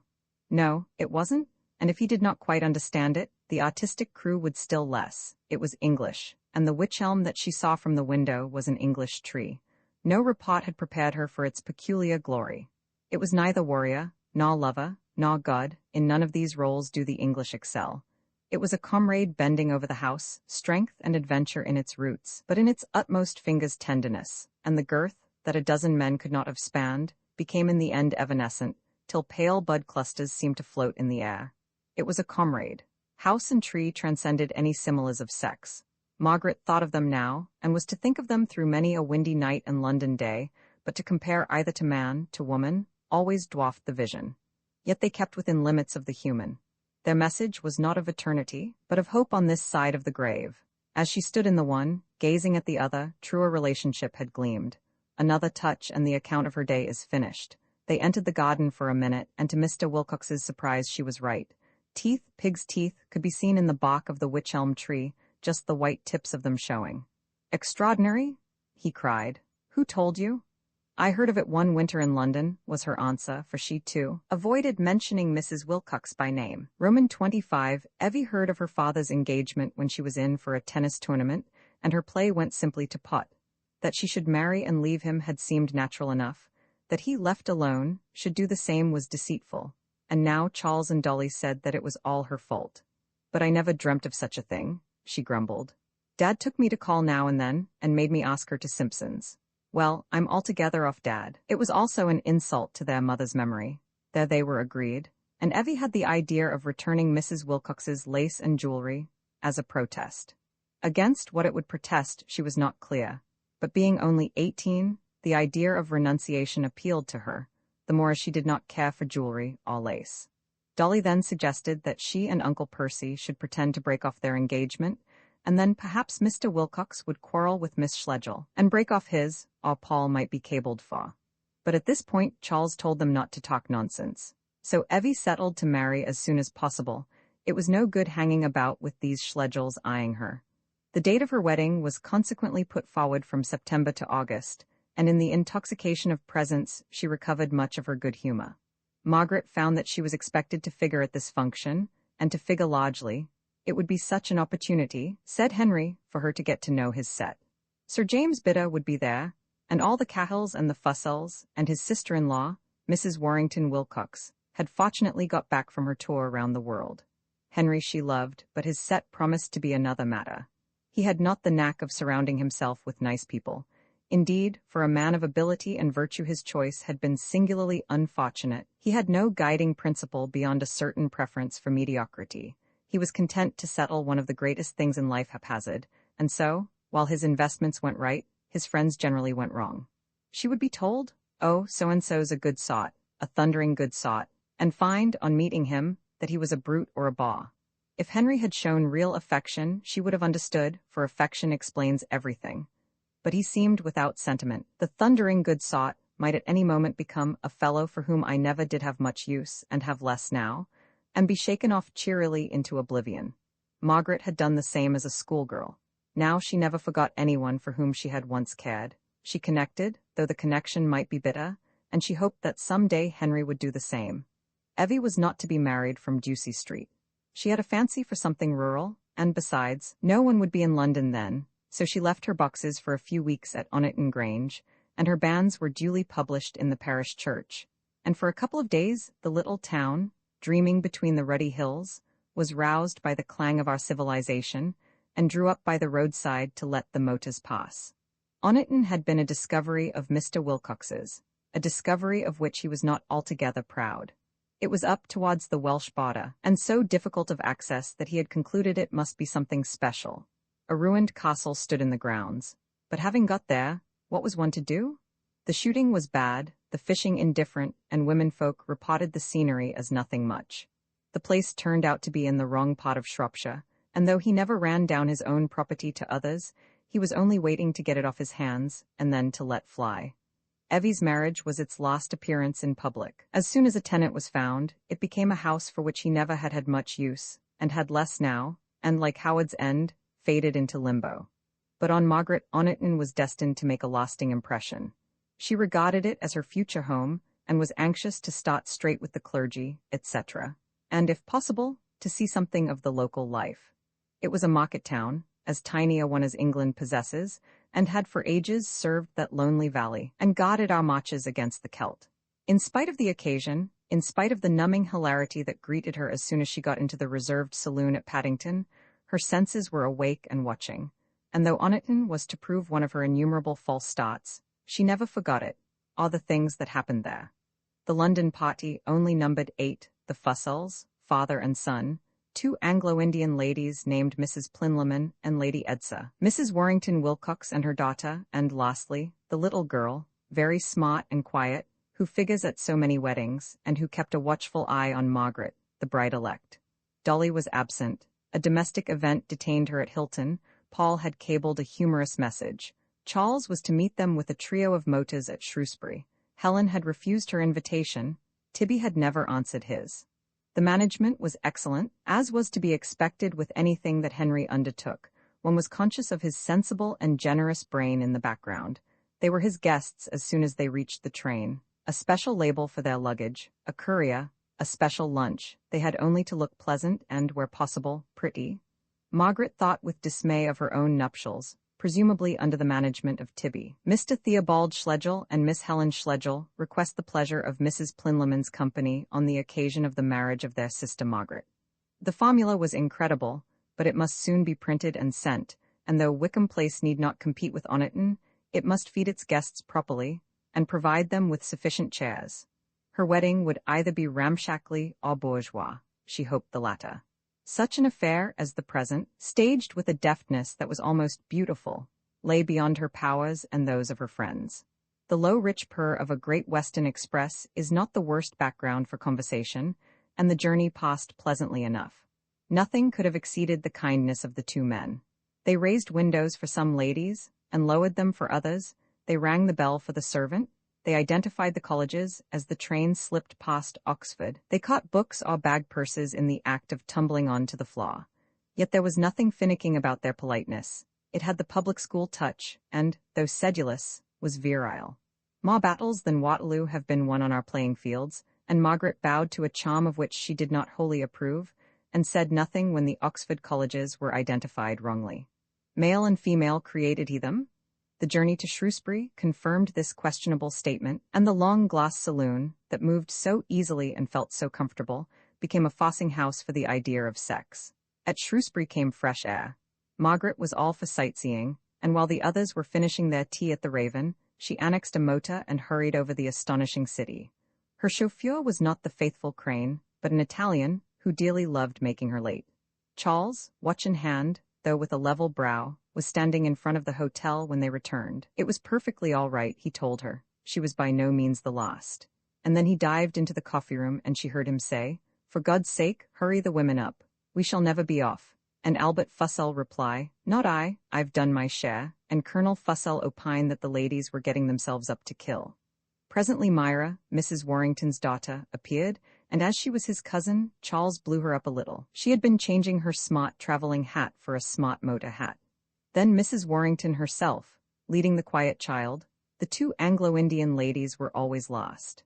Maids, courier, heavy luggage, had already gone on by a branch line to a station near Oniton, but there were 5 hat boxes and 4 dressing bags to be packed, and 5 dust cloaks to be put on, and to be put off at the last moment, because Charles declared them not necessary. The men presided over everything with unfailing good humor. By 5:30 the party was ready, and went out of Shrewsbury by the Welsh Bridge. Shropshire had not the reticence of Hertfordshire. Though robbed of half its magic by swift movement, it still conveyed the sense of hills. They were nearing the buttresses that force the Severn eastward and make it an English stream, and the sun, sinking over the sentinels of Wales, was straight in their eyes. Having picked up another guest, they turned southward, avoiding the greater mountains, but conscious of an occasional summit, rounded and mild, whose coloring differed in quality from that of the lower earth, and whose contours altered more slowly. Quiet mysteries were in progress behind those tossing horizons. The West, as ever, was retreating with some secret which may not be worth the discovery, but which no practical man will ever discover. They spoke of tariff reform. Mrs. Warrington was just back from the colonies. Like many other critics of empire, her mouth had been stopped with food, and she could only exclaim at the hospitality with which she had been received, and warn the mother country against trifling with young Titans. They threatened to cut the painter, she cried. And where shall we be then? Miss Schlegel, you'll undertake to keep Henry sound about tariff reform? It is our last hope. Margaret playfully confessed herself on the other side, and they began to quote from their respective handbooks while the motor carried them deep into the hills. Curious these were rather than impressive, for their outlines lacked beauty, and the pink fields on their summits suggested the handkerchiefs of a giant spread out to dry. An occasional outcrop of rock, an occasional wood, an occasional forest, treeless and brown, all hinted at wildness to follow, but the main color was an agricultural green. The air grew cooler. They had surmounted the last gradient, and Oniton lay below them with its church, its radiating houses, its castle, its river-girt peninsula. Close to the castle was a grey mansion, unintellectual but kindly, stretching with its grounds across the peninsula's neck, the sort of mansion that was built all over England in the beginning of the last century, while architecture was still an expression of the national character. That was the Grange, remarked Albert, over his shoulder, and then he jammed the brake on, and the motor slowed down and stopped. "I'm sorry," said he, turning round. "Do you mind getting out by the door on the right? Steady on." "What's happened?" asked Mrs. Warrington. Then the car behind them drew up, and the voice of Charles was heard saying, "Get the women out at once." There was a concourse of males, and Margaret and her companions were hustled out and received into the second car. What had happened? As it started off again, the door of a cottage opened, and a girl screamed wildly at them. "What is it?" the ladies cried. Charles drove them 100 yards without speaking. Then he said, "It's all right, your car just touched a dog." "But stop," cried Margaret, horrified. "It didn't hurt him." "Didn't really hurt him?" asked Myra. "No, do please stop," said Margaret, leaning forward. She was standing up in the car, the other occupants holding her knees to steady her. "I want to go back." "Please." Charles took no notice. "We've left Mr. Fussell behind," said another, "and Angelo and Crane." "Yes, but no woman." "I expect a little of Mrs. Warrington," scratched her palm, "will be more to the point than one of us." "The insurance company sees to that," remarked Charles, "and Albert will do the talking." "I want to go back, though, I say," repeated Margaret, getting angry. Charles took no notice. The motor, loaded with refugees, continued to travel very slowly down the hill. "The men are there," chorused the others. "They will see to it." "The men can't see to it." "Oh, this is ridiculous, Charles, I ask you to stop." "Stopping's no good," drawled Charles. "Isn't it?" said Margaret, and jumped straight out of the car. She fell on her knees, cut her gloves, shook her hat over her ear. Cries of alarm followed her. "You've hurt yourself," exclaimed Charles, jumping after her. "Of course I've hurt myself," she retorted. "May I ask what?" "There's nothing to ask," said Margaret. "Your hand's bleeding." "I know. I'm in for a frightful row from the pater." "You should have thought of that sooner, Charles." Charles had never been in such a position before. It was a woman in revolt who was hobbling away from him, and the sight was too strange to leave any room for anger. He recovered himself when the others caught them up. They thought he understood. He commanded them to go back. Albert Fussell was seen walking towards them. "It's all right," he called. It was a cat. "There," exclaimed Charles triumphantly. "It's only a rotten cat. Got room in your car for a little un? I cut as soon as I saw it wasn't a dog. The chauffeurs are tackling the girl." But Margaret walked forward steadily. Why should the chauffeurs tackle the girl? Ladies sheltering behind men, men sheltering behind servants, the whole system's wrong, and she must challenge it. "Miss Schlegel, 'pon my word you've hurt your hand." "I'm just going to see," said Margaret. "Don't you wait, Mr. Fussell." The second motor came round the corner. "It is all right, madam," said Crane in his turn. He had taken to calling her madam. "What's all right, the cat?" "Yes, madam, the girl will receive compensation for it." "She was a very rude girla," said Angelo from the third motor thoughtfully. "Wouldn't you have been rude?" The Italian spread out his hands, implying that he had not thought of rudeness, but would produce it if it pleased her. The situation became absurd. The gentlemen were again buzzing round Miss Schlegel with offers of assistance, and Lady Edsa began to bind up her hand. She yielded, apologizing slightly, and was led back to the car, and soon the landscape resumed its motion, the lonely cottage disappeared, the castle swelled on its cushion of turf, and they had arrived. No doubt she had disgraced herself, but she felt their whole journey from London had been unreal. They had no part with the earth and its emotions. They were dust and a stink and cosmopolitan chatter, and the girl whose cat had been killed had lived more deeply than they. "Oh, Henry," she exclaimed, "I have been so naughty," for she had decided to take up this line. "We ran over a cat. Charles told me not to jump out, but I would, and look." She held out her bandaged hand. "Your poor Meg went such a flop." Mr. Wilcox looked bewildered. In evening dress, he was standing to welcome his guests in the hall. "Thinking it was a dog," added Mrs. Warrington.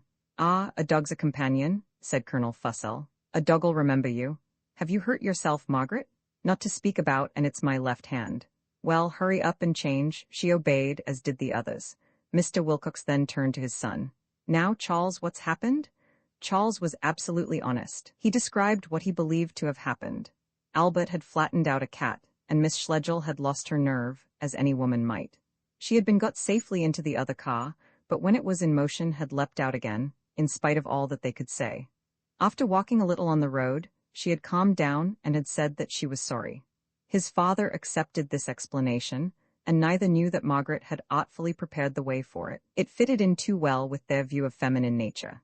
In the smoking room, after dinner, the colonel put forward the view that Miss Schlegel had jumped it out of devilry. Well, he remembered as a young man, in the harbor of Gibraltar once, how a girl, a handsome girl, too, had jumped overboard for a bet. He could see her now, and all the lads overboard after her, but Charles and Mr. Wilcox agreed it was much more probably nerves in Miss Schlegel's case. Charles was depressed. That woman had a tongue. She would bring worse disgrace on his father before she had done with them. He strolled out onto the castle mound to think the matter over. The evening was exquisite. On three sides of him, a little river whispered, full of messages from the west. Above his head, the ruins made patterns against the sky. He carefully reviewed their dealings with this family, until he fitted Helen and Margaret and Aunt Julie into an orderly conspiracy. Paternity had made him suspicious. He had 2 children to look after, and more coming, and day by day they seemed less likely to grow up rich men. It is all very well, he reflected, the pater's saying that he will be just to all, but one can't be just indefinitely.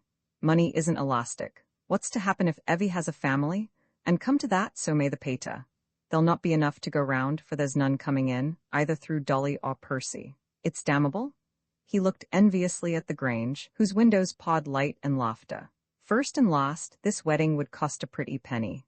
2 ladies were strolling up and down the garden terrace, and as the syllables imperialism were wafted to his ears, he guessed that one of them was his aunt.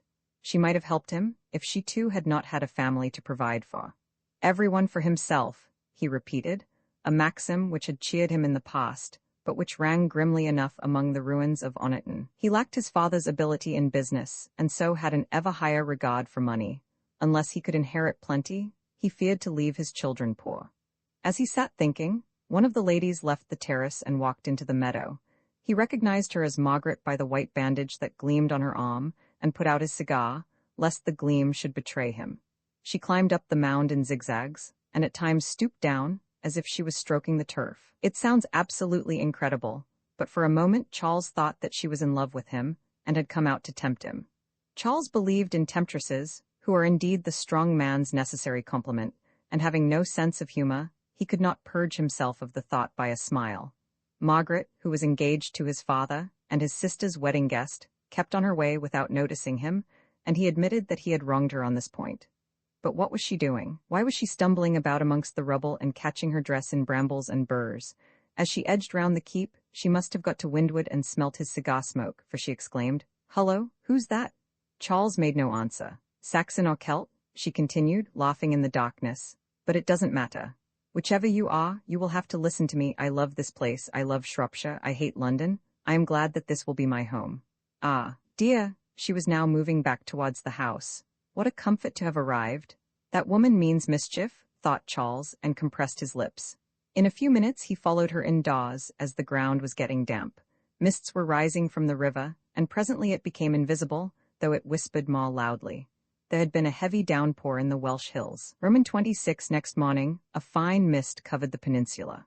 The weather promised well, and the outline of the castle mound grew clearer each moment that Margaret watched it. Presently she saw the keep, and the sun painted the rubble gold and charged the white sky with blue. The shadow of the house gathered itself together and fell over the garden. A cat looked up at her window and mewed. Lastly the river appeared, still holding the mists between its banks and its overhanging alders, and only visible as far as a hill, which cut off its upper reaches. Margaret was fascinated by Oniton. She had said that she loved it, but it was rather its romantic tension that held her. The rounded druids of whom she had caught glimpses in her drive, the rivers hurrying down from them to England, the carelessly mottled masses of the lower hills, thrilled her with poetry. The house was insignificant, but the prospect from it would be an eternal joy, and she thought of all the friends she would have to stop in it, and of the conversion of Henry himself to a rural life. Society, too, promised favorably. The rector of the parish had dined with them last night, and she found that he was a friend of her father's, and so knew what to find in her. She liked him. He would introduce her to the town. While, on her other side, Sir James Bidder sat, repeating that she only had to give the word, and he would whip up the county families for 20 miles round. Whether Sir James, who was garden seeds, had promised what he could perform, she doubted, but so long as Henry mistook them for the county families when they did call, she was content. Charles Wilcox and Albert Fussell now crossed the lawn. They were going for a morning dip, and a servant followed them with their bathing suits. She had meant to take a stroll herself before breakfast, but saw that the day was still sacred to men, and amused herself by watching their contretemps. In the first place, the key of the bathing shed could not be found. Charles stood by the riverside with folded hands, tragical, while the servant shouted, and was misunderstood by another servant in the garden. Then came a difficulty about a springboard, and soon 3 people were running backwards and forwards over the meadow, with orders and counter-orders and recriminations and apologies. If Margaret wanted to jump from a motor car, she jumped. If Tibby thought paddling would benefit his ankles, he paddled. If a clock desired adventure, he took a walk in the dark. But these athletes seemed paralyzed. They could not bathe without their appliances, though the morning sun was calling, and the last mists were rising from the dimpling stream. Had they found the life of the body after all? Could not the men whom they despised as milksops beat them, even on their own ground? She thought of the bathing arrangements as they should be in her day. No worrying of servants, no appliances, beyond good sense. Her reflections were disturbed by the quiet child, who had come out to speak to the cat, but was now watching her watch the men. She called, "Good morning, dear," a little sharply. Her voice spread consternation. Charles looked round, and though completely attired in indigo blue, vanished into the shed, and was seen no more. "Miss Wilcox is up," the child whispered, and then became unintelligible. "What is that?" It sounded like, "Cut yoke, sack back, I can't hear." On the bed, tissue paper. Gathering that the wedding dress was on view, and that a visit would be seemly, she went to Evie's room. All was hilarity here. Evie, in a petticoat, was dancing with one of the Anglo-Indian ladies, while the other was adoring yards of white satin. They screamed, they laughed, they sang, and the dog barked. Margaret screamed a little too, but without conviction. She could not feel that a wedding was so funny. Perhaps something was missing in her equipment. Evie gasped. "Dolly is a rotten not to be here?" "Oh, we would rag just then." Then Margaret went down to breakfast. Henry was already installed. He ate slowly and spoke little, and was, in Margaret's eyes, the only member of their party who dodged emotion successfully. She could not suppose him indifferent either to the loss of his daughter or to the presence of his future wife. Yet he dwelt intact, only issuing orders occasionally, orders that promoted the comfort of his guests. He inquired after her hand, He set her to pour out the coffee and Mrs. Warrington to pour out the tea. When Evie came down, there was a moment's awkwardness, and both ladies rose to vacate their places. "Burton," called Henry. "Serve tea and coffee from the sideboard." It wasn't genuine tact, but it was tact of a sort, the sort that is as useful as the genuine, and saves even more situations at board meetings. Henry treated a marriage like a funeral, item by item, never raising his eyes to the whole, and "Death, where is thy sting? Love, where is thy victory?" one would exclaim at the close. After breakfast, Margaret claimed a few words with him. It was always best to approach him formally. She asked for the interview because he was going on to shoot grouse tomorrow, and she was returning to Helen in town.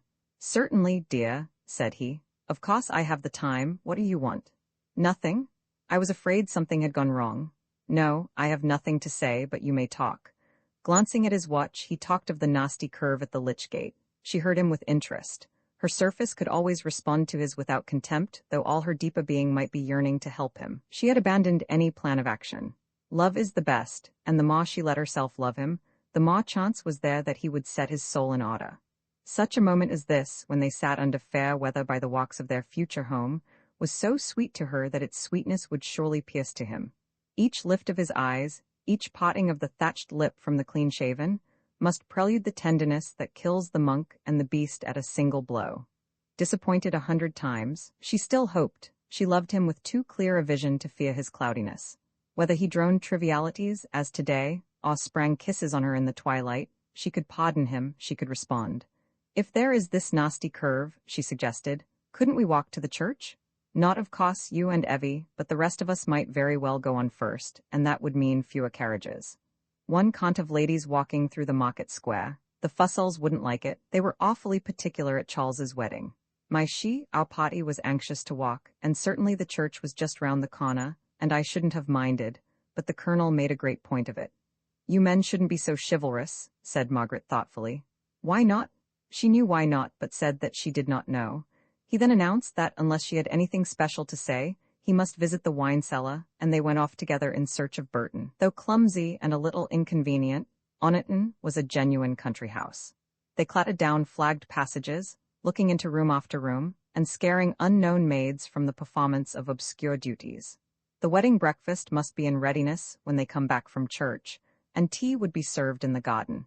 The sight of so many agitated and serious people made Margaret smile, but she reflected that they were paid to be serious, and enjoyed being agitated. Here were the lower wheels of the machine that was tossing Evie up into nuptial glory. A little boy blocked their way with pig-pails. His mind could not grasp their greatness, and he said, "By your leave, let me pass, please."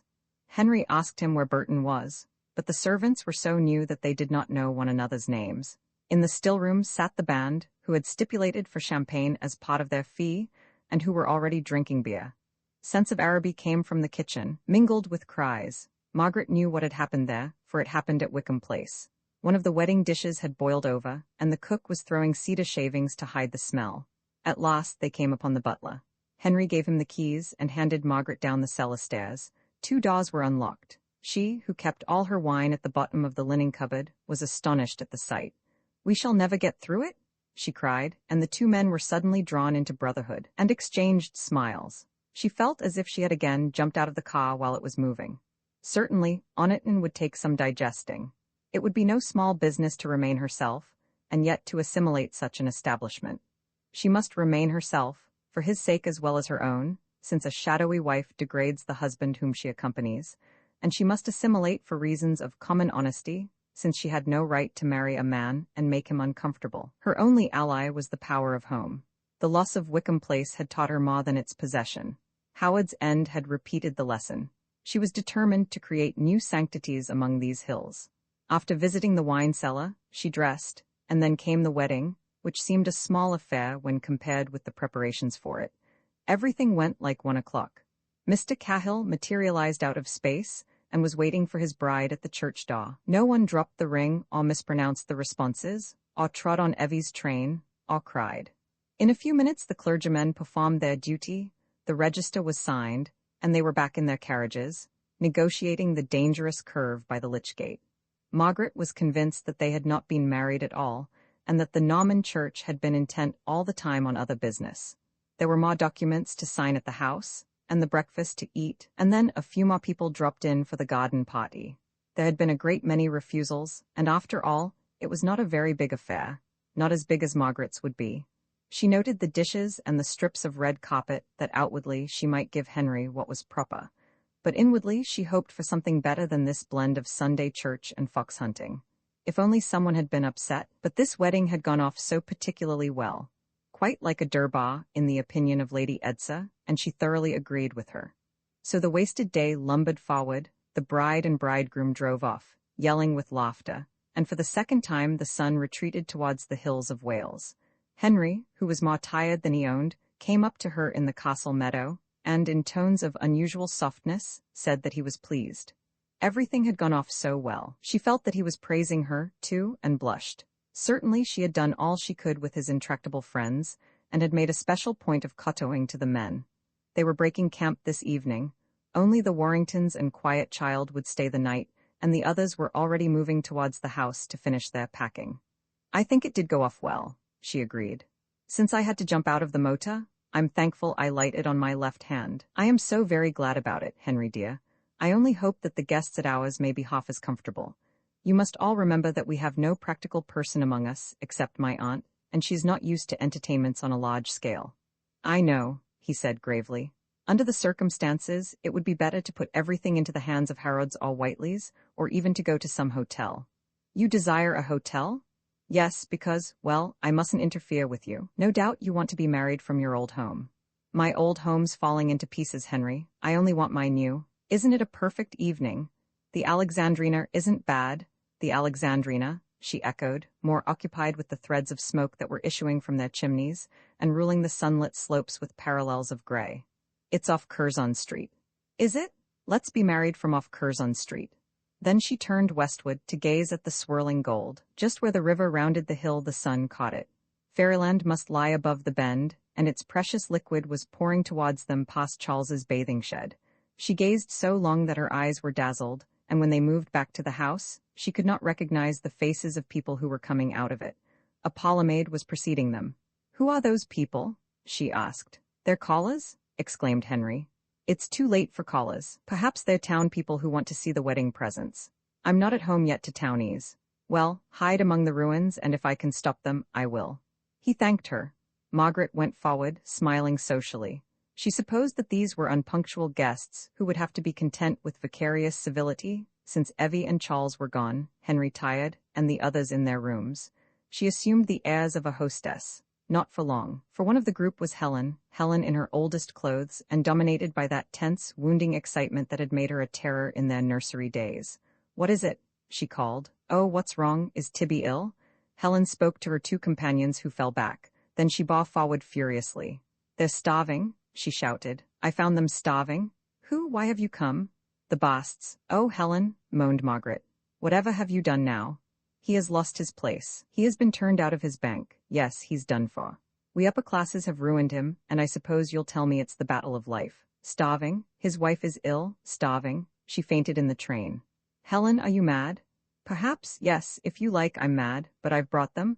I'll stand injustice no longer. I'll show up the wretchedness that lies under this luxury, this talk of impersonal fosses, this cant about God doing what we're too slack to do ourselves. Have you actually brought 2 starving people from London to Shropshire, Helen?" Helen was checked. She had not thought of this, and her hysteria abated. "There was a restaurant car on the train," she said. "Don't be absurd, they aren't starving and you know it. Now, begin from the beginning. I won't have such theatrical nonsense. How dare you?" "Yes, how dare you?"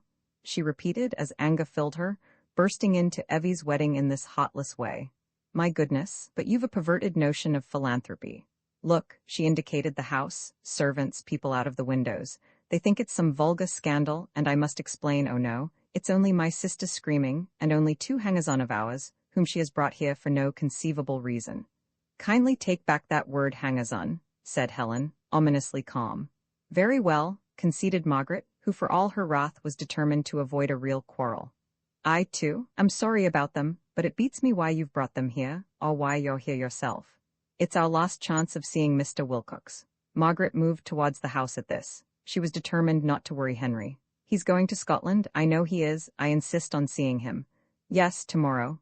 I knew it was our last chance. How do you do, Mr. Bast?" said Margaret, trying to control her voice. "This is an odd business. What view do you take of it?" "There is Mrs. Bast, too," prompted Helen. Jackie also shook hands. She, like her husband, was shy, and furthermore, ill, and furthermore, so bestially stupid that she could not grasp what was happening. She only knew that the lady had swept down like a whirlwind last night, had paid the rent, redeemed the furniture, provided them with a dinner and a breakfast, and ordered them to meet her at Paddington next morning. Leonard had feebly protested, and when the morning came, had suggested that they shouldn't go. But she, half mesmerized, had obeyed. The lady had told them to, and they must, and their bed-sitting room had accordingly changed into Paddington, and Paddington into a railway carriage that shook, and grew hot, and grew cold, and vanished entirely, and reappeared amid torrents of expensive scent. "You have fainted," said the lady in an awestruck voice. "Perhaps the air will do you good." And perhaps it had, for here she was, feeling rather better among a lot of flowers. "I'm sure I don't want to intrude," began Leonard, in answer to Margaret's question, "but you have been so kind to me in the past in warning me about the Porphyrion that I wondered whether we could get him back into the Porphyrion again," supplied Helen. "Meg, this has been a cheerful business, a bright evening's work that was on Chelsea Embankment." Margaret shook her head and returned to Mr. Bast. "I don't understand. You left the Porphyrion because we suggested it was a bad concern, didn't you?" "That's right. And went into a bank instead." "I told you all that," said Helen. "And they reduced their staff after he had been in a month, and now he's penniless, and I consider that we and our informant are directly to blame." "I hate all this," Leonard muttered. "I hope you do, Mr. Bast, but it's no good mincing matters. You have done yourself no good by coming here. If you intend to confront Mr. Wilcox, and to call him to account for a chance remark, you will make a very great mistake." "I brought them. I did it all," cried Helen. "I can only advise you to go at once. My sister has put you in a false position, and it is kindest to tell you so. It's too late to get to town, but you'll find a comfortable hotel in Oniton, where Mrs. Bast can rest, and I hope you'll be my guests there." "That isn't what I want, Miss Schlegel," said Leonard. "You're very kind, and no doubt it's a false position, but you make me miserable. I seem no good at all." "It's work he wants," interpreted Helen. "Can't you see?" Then he said, "Jackie, let's go. We're more bother than we're worth. We're costing these ladies pounds and pounds already to get work for us, and they never will. There's nothing we're good enough to do." "We would like to find you work," said Margaret rather conventionally. "We want to like my sister. You're only down in your luck. Go to the hotel, have a good night's rest, and some day you shall pay me back the bill, if you prefer it." But Leonard was near the abyss, and at such moments men see clearly. "You don't know what you're talking about," he said. "I shall never get work now. If rich people fail at one profession, they can try another. Not I. I had my groove, and I've got out of it. I could do one particular branch of insurance in one particular office well enough to command a salary, but that's all. Poetry's nothing, Miss Schlegel. One's thoughts about this and that are nothing. Your money, too, is nothing, if you'll understand me. I mean, if a man over 20 once loses his own particular job, it's all over with him. I have seen it happen to others. Their friends gave them money for a little, but in the end they fall over the edge. It's no good. It's the whole world pulling. There always will be rich and poor." He ceased. "Won't you have something to eat?" said Margaret.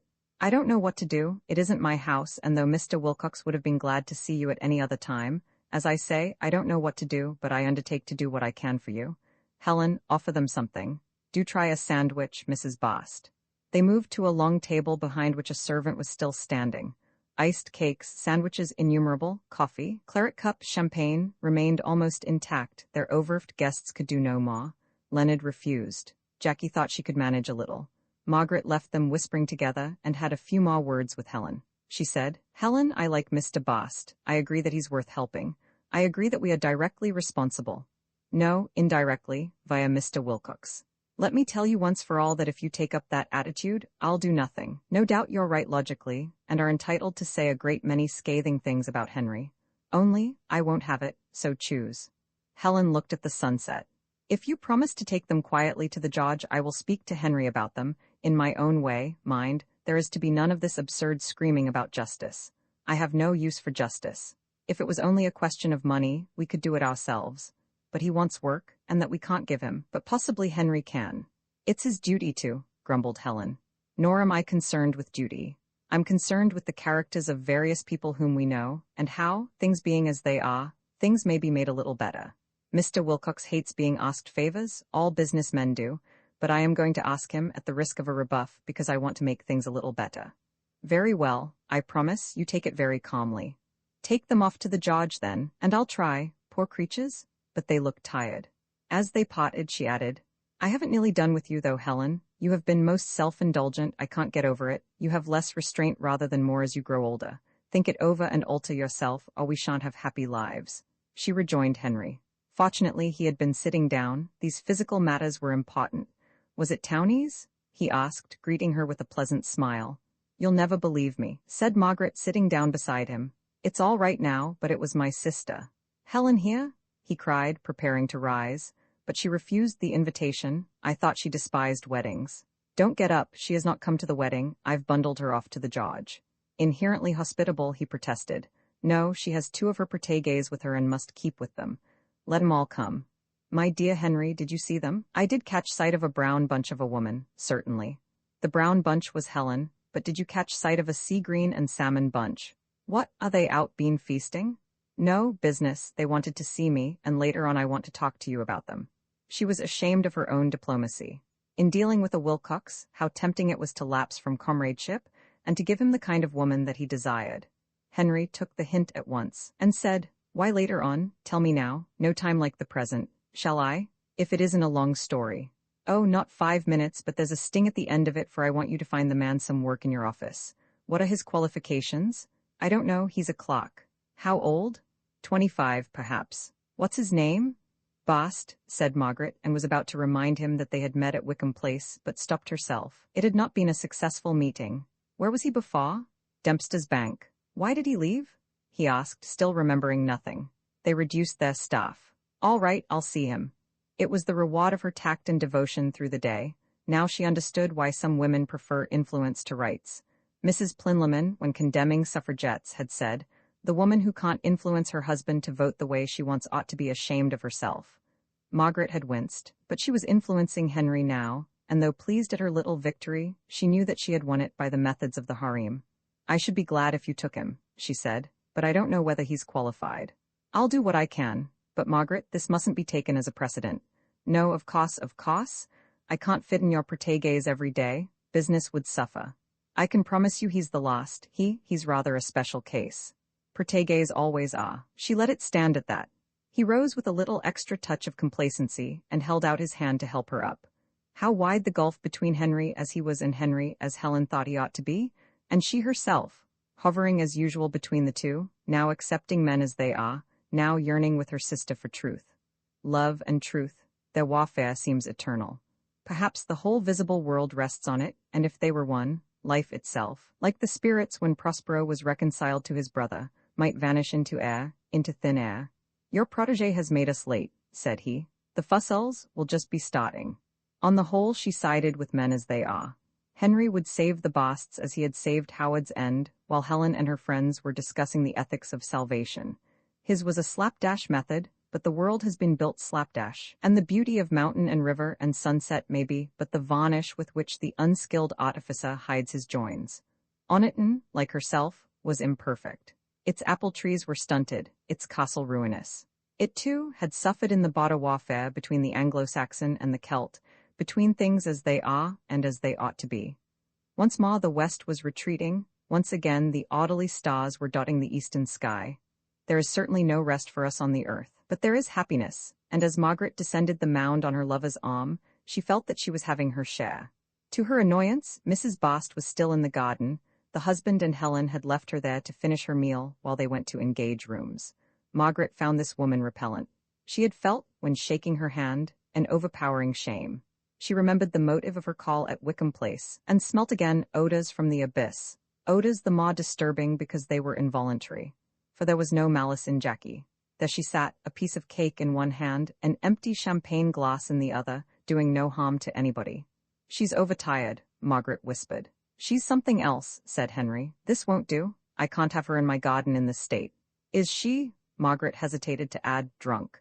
Now that she was going to marry him, he had grown particular. He discountenanced risque conversations now. Henry went up to the woman. She raised her face, which gleamed in the twilight like a puffball. Madam, you will be more comfortable at the hotel, he said sharply. Jackie replied, If it isn't hen? Ni crois pas que la Mary lui ressemble. apologized Margaret. Il est tout a fait différent. Henry, she repeated quite distinctly. Mr. Wilcox was much annoyed. I congratulate you on your proteges, he remarked. Hen, don't go, you do love me, dear, don't you? Bless us, what a person, sighed Margaret, gathering up her skirts. Jackie pointed with her cake. You're a nice boy, you are, she yawned. Then now I love you. Henry, I am awfully sorry. And pray why? He asked, and looked at her so sternly that she feared he was ill. He seemed more scandalized than the facts demanded. To have brought this down on you. Pray don't apologize. The voice continued. Why does she call you Hen? Said Margaret innocently. Has she ever seen you before? Seen Hen before? Said Jackie. Who hasn't seen Hen? He's serving you like me, my boys. You wait, still we love him. Are you now satisfied? Henry asked. Margaret began to grow frightened. I don't know what it is all about, she said. Let's come in. But he thought she was acting. He thought he was trapped. He saw his whole life crumbling. Don't you indeed? He said bitingly. I do. Allow me to congratulate you on the success of your plan. This is Helen's plan, not mine. I now understand your interest in the Bosts. Very well thought out. I am amused at your caution, Margaret. You are quite right. It was necessary. I am a man and have lived a man's past. I have the honor to release you from your engagement. Still she could not understand. She knew of life's seamy side as a theory. She could not grasp it as a fact. More words from Jackie were necessary, words unequivocal, undenied. So that burst from her, and she went indoors. She stopped herself from saying more. So what? Asked Colonel Fussell, who was getting ready to start in the hall.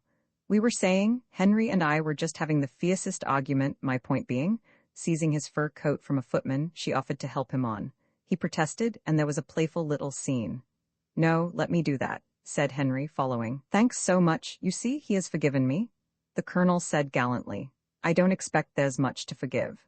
He got into the car, the ladies followed him after an interval. Maids, courier, and heavier luggage had been sent on earlier by the branch line. Still chattering, still thanking their host and patronizing their future hostess, the guests were borne away. Then Margaret continued. So that woman has been your mistress? You put it with your usual delicacy, he replied. When, please? Why, when, please? 10 years ago. She left him without a word, for it was not her tragedy, it was Mrs. Wilcox's. Roman 27, Helen began to wonder why she had spent a matter of £8 in making some people ill and others angry. Now that the wave of excitement was ebbing, and had left her, Mr. Bast and Mrs. Bast stranded for the night in a Shropshire hotel, she asked herself what forces had made the wave flow. At all events, no harm was done. Margaret would play the game properly now, and though Helen disapproved of her sister's methods, she knew that the Basts would benefit by them in the long run. Mr. Wilcox is so illogical, she explained to Leonard, who had put his wife to bed, and was sitting with her in the empty coffee room. If we told him it was his duty to take you on, he might refuse to do it. The fact is, he isn't properly educated. I don't want to set you against him, but you'll find him a trial. I can never thank you sufficiently, Miss Schlegel, was all that Leonard felt equal to. I believe in personal responsibility. Don't you? And in personal everything? I suppose I oughtn't to say that, but the Wilcoxes are on the wrong tack surely. Or perhaps it isn't their fault. Perhaps the little thing that says I is missing out of the middle of their heads, and then it's a waste of time to blame them. There's a nightmare of a theory that says a special race is being born which will rule the rest of us in the future just because it lacks the little thing that says I. Had you heard that? I get no time for reading. Had you thought it then? That there are two kinds of people, our kind, who live straight from the middle of their heads, and the other kind who can't, because their heads have no middle. They can't say I, they aren't in fact, and so they are supermen. Pierpont Morgan has never said I in his life. Leonard roused himself. If his benefactress wanted intellectual conversation, she must have it. She was more important than his ruined past. I never got on to Nietzsche, he said, but I always understood that those supermen were rather what you may call egoists. Oh no, that's wrong, replied Helen.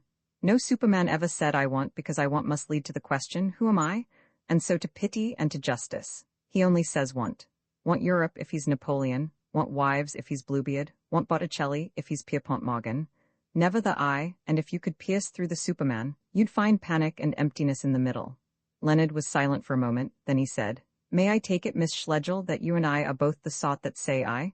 Of course. And your sister too? Of course, repeated Helen a little sharply. She was annoyed with Margaret but did not want her discussed. All presentable people say I, but Mr. Wilcox he is not perhaps.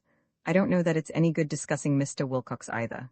Quite so, quite so, he agreed. Helen asked herself why she had snubbed him. Once or twice during the day she had encouraged him to criticize, and then had pulled him up short. Was she afraid of him presuming? If so, it was disgusting of her. But he was thinking the snub quite natural. Everything she did was natural and incapable of causing offense. While the Miss Schlegels were together, he had felt them scarcely human, a sort of admonitory whirligig. But a Miss Schlegel alone was different. She was in Helen's case unmarried, in Margaret's about to be married, in neither case an echo of her sister. A light had fallen at last into this rich upper world, and he saw that it was full of men and women, some of whom were more friendly to him than others. Helen had become his Miss Schlegel, who scolded him and corresponded with him, and had swept down yesterday with grateful vehemence. Margaret, though not unkind, was severe and remote. He would not presume to help her. For instance, he had never liked her, and began to think that his original impression was true, and that her sister did not like her either. Helen was certainly lonely. She, who gave away so much, was receiving too little. Leonard was pleased to think that he could spare her vexation by holding his tongue and concealing what he knew about Mr. Wilcox. Jackie had announced her discovery when he fetched her from the lawn. After the first shock, he did not mind for himself. By now he had no illusions about his wife, and this was only one new stain on the face of a love that had never been pure. To keep perfection perfect, that should be his ideal, if the future gave him time to have ideals. Helen, and Margaret for Helen's sake, must not know. Helen disconcerted him by turning the conversation to his wife. "Mrs. Bast, does she ever say I?" she asked, half mischievously, and then, "Is she very tired?" "It's better she stops in her room," said Leonard. "Shall I sit up with her?" "No, thank you, she does not need company." "Mr. Bast, what kind of woman is your wife?" Leonard blushed up to his eyes. "You ought to know my ways by now. Does that question offend you?" "No, oh no, Miss Schlegel, no. Because I love honesty. Don't pretend your marriage has been a happy one. You and she can have nothing in common." He did not deny it, but said shyly, "I suppose that's pretty obvious, but Jackie never meant to do anybody any harm. When things went wrong, or I heard things, I used to think it was her fault, but, looking back, it's more mine. I needn't have married her, but as I have I must stick to her and keep her." "How long have you been married?" "Nearly 3 years." "What did your people say?" "They will not have anything to do with us. They had a sort of family council when they heard I was married, and cut us off altogether." Helen began to pace up and down the room. "My good boy, what a mess," she said gently. "Who are your people?" He could answer this. His parents, who were dead, had been in trade, his sisters had married commercial travelers, his brother was a lay reader. "And your grandparents?" Leonard told her a secret that he had held shameful up to now. "They were just nothing at all," he said, "agricultural laborers and that sort." "So, from which part?" "Lincolnshire mostly, but my mother's father, he, oddly enough, came from these parts round here, from this very Shropshire." "Yes, that is odd. My mother's people were Lancashire. But why do your brother and your sisters object to Mrs. Bast?" "Oh, I don't know." "Excuse me, you do know. I am not a baby. I can bear anything you tell me, and the more you tell the more I shall be able to help. Have they heard anything against her?" He was silent. "I think I have guessed now," said Helen very gravely. "I don't think so, Miss Schlegel. I hope not. We must be honest, even over these things I have guessed. I am frightfully, dreadfully sorry, but it does not make the least difference to me. I shall feel just the same to both of you. I blame, not your wife for these things, but men." Leonard left it at that, so long as she did not guess the man. She stood at the window and slowly pulled up the blinds. The hotel looked over a dark square. The mists had begun. When she turned back to him her eyes were shining. "Don't you worry," he pleaded. "I can't bear that. We shall be all right if I get work, if I could only get work, something regular to do, then it wouldn't be so bad again. I don't trouble off to books as I used. I can imagine that with regular work we should settle down again. It stops one thinking." "Settle down to what?" "Oh, just settle down." "And that's to be life?" said Helen, with a catch in her throat. "How can you? With all the beautiful things to see and do, with music, with walking at night?" "Walking is well enough when a man's in work," he answered. "Oh, I did talk a lot of nonsense once, but there's nothing like a bailiff in the house to drive it out of you. When I saw him fingering my Ruskins and Stevensons, I seemed to see life straight and real, and it isn't a pretty sight. My books are back again, thanks to you, but they'll never be the same to me again, and I shan't ever again think night in the woods is wonderful." "Why not?" asked Helen, throwing up the window. "Because I see one must have money." "Well, you're wrong." "I wish I was wrong, but the clergyman, he has money of his own, or else he's paid, the poet or the musician, just the same. The tramp, he's no different. The tramp goes to the workhouse in the end and is paid for with other people's money. Miss Schlegel, the real thing's money, and all the rest is a dream. You're still wrong. You've forgotten death. Leonard could not understand. If we lived forever, what you say would be true, but we have to die, we have to leave life presently. Injustice and greed would be the real thing if we lived forever. As it is, we must hold to other things because death is coming. I love death, not morbidly, but because he explains. He shows me the emptiness of money. Death and money are the eternal foes. Not death and life. Never mind what lies behind death, Mr. Bast, but be sure that the poet and the musician and the tramp will be happier in it than the man who has never learnt to say, I am I. I wonder.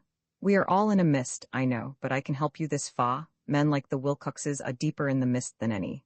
Sane, sound Englishmen, building up empires, leveling all the world into what they call common sense. But mention death to them and they're offended, because death's really imperial, and he cries out against them forever. I am as afraid of death as anyone, but not of the idea of death. But what is the difference? Infinite difference, said Helen, more gravely than before. Leonard looked at her wondering, and had the sense of great things sweeping out of the shrouded night, but he could not receive them, because his heart was still full of little things. As the lost umbrella had spoilt the concert at Queen's Hall, so the lost situation was obscuring the diviner harmonies now. Death, life, and materialism were fine words, but would Mr. Wilcox take him on as a clock? Talk as one would, Mr. Wilcox was king of this world, the Superman, with his own morality, whose head remained in the clouds. I must be stupid, he said apologetically, while to Helen the paradox became clearer and clearer. Death destroys a man, the idea of death saves him. Behind the coffins and the skeletons that stay the vulgar mind lies something so immense that all that is great in us responds to it. Men of the world may recoil from the charnel house that they will one day enter, but love knows better. Death is his foe, but his peer, and in their age-long struggle the thews of love have been strengthened, and his vision cleared, until there is no one who can stand against him. So never give in, continued the girl, and restated again and again the vague yet convincing plea that the invisible lodges against the visible. Her excitement grew as she tried to cut the rope that fastened Leonard to the earth. Woven of bitter experience, it resisted her. Presently the waitress entered and gave her a letter from Margaret. Another note, addressed to Leonard, was inside.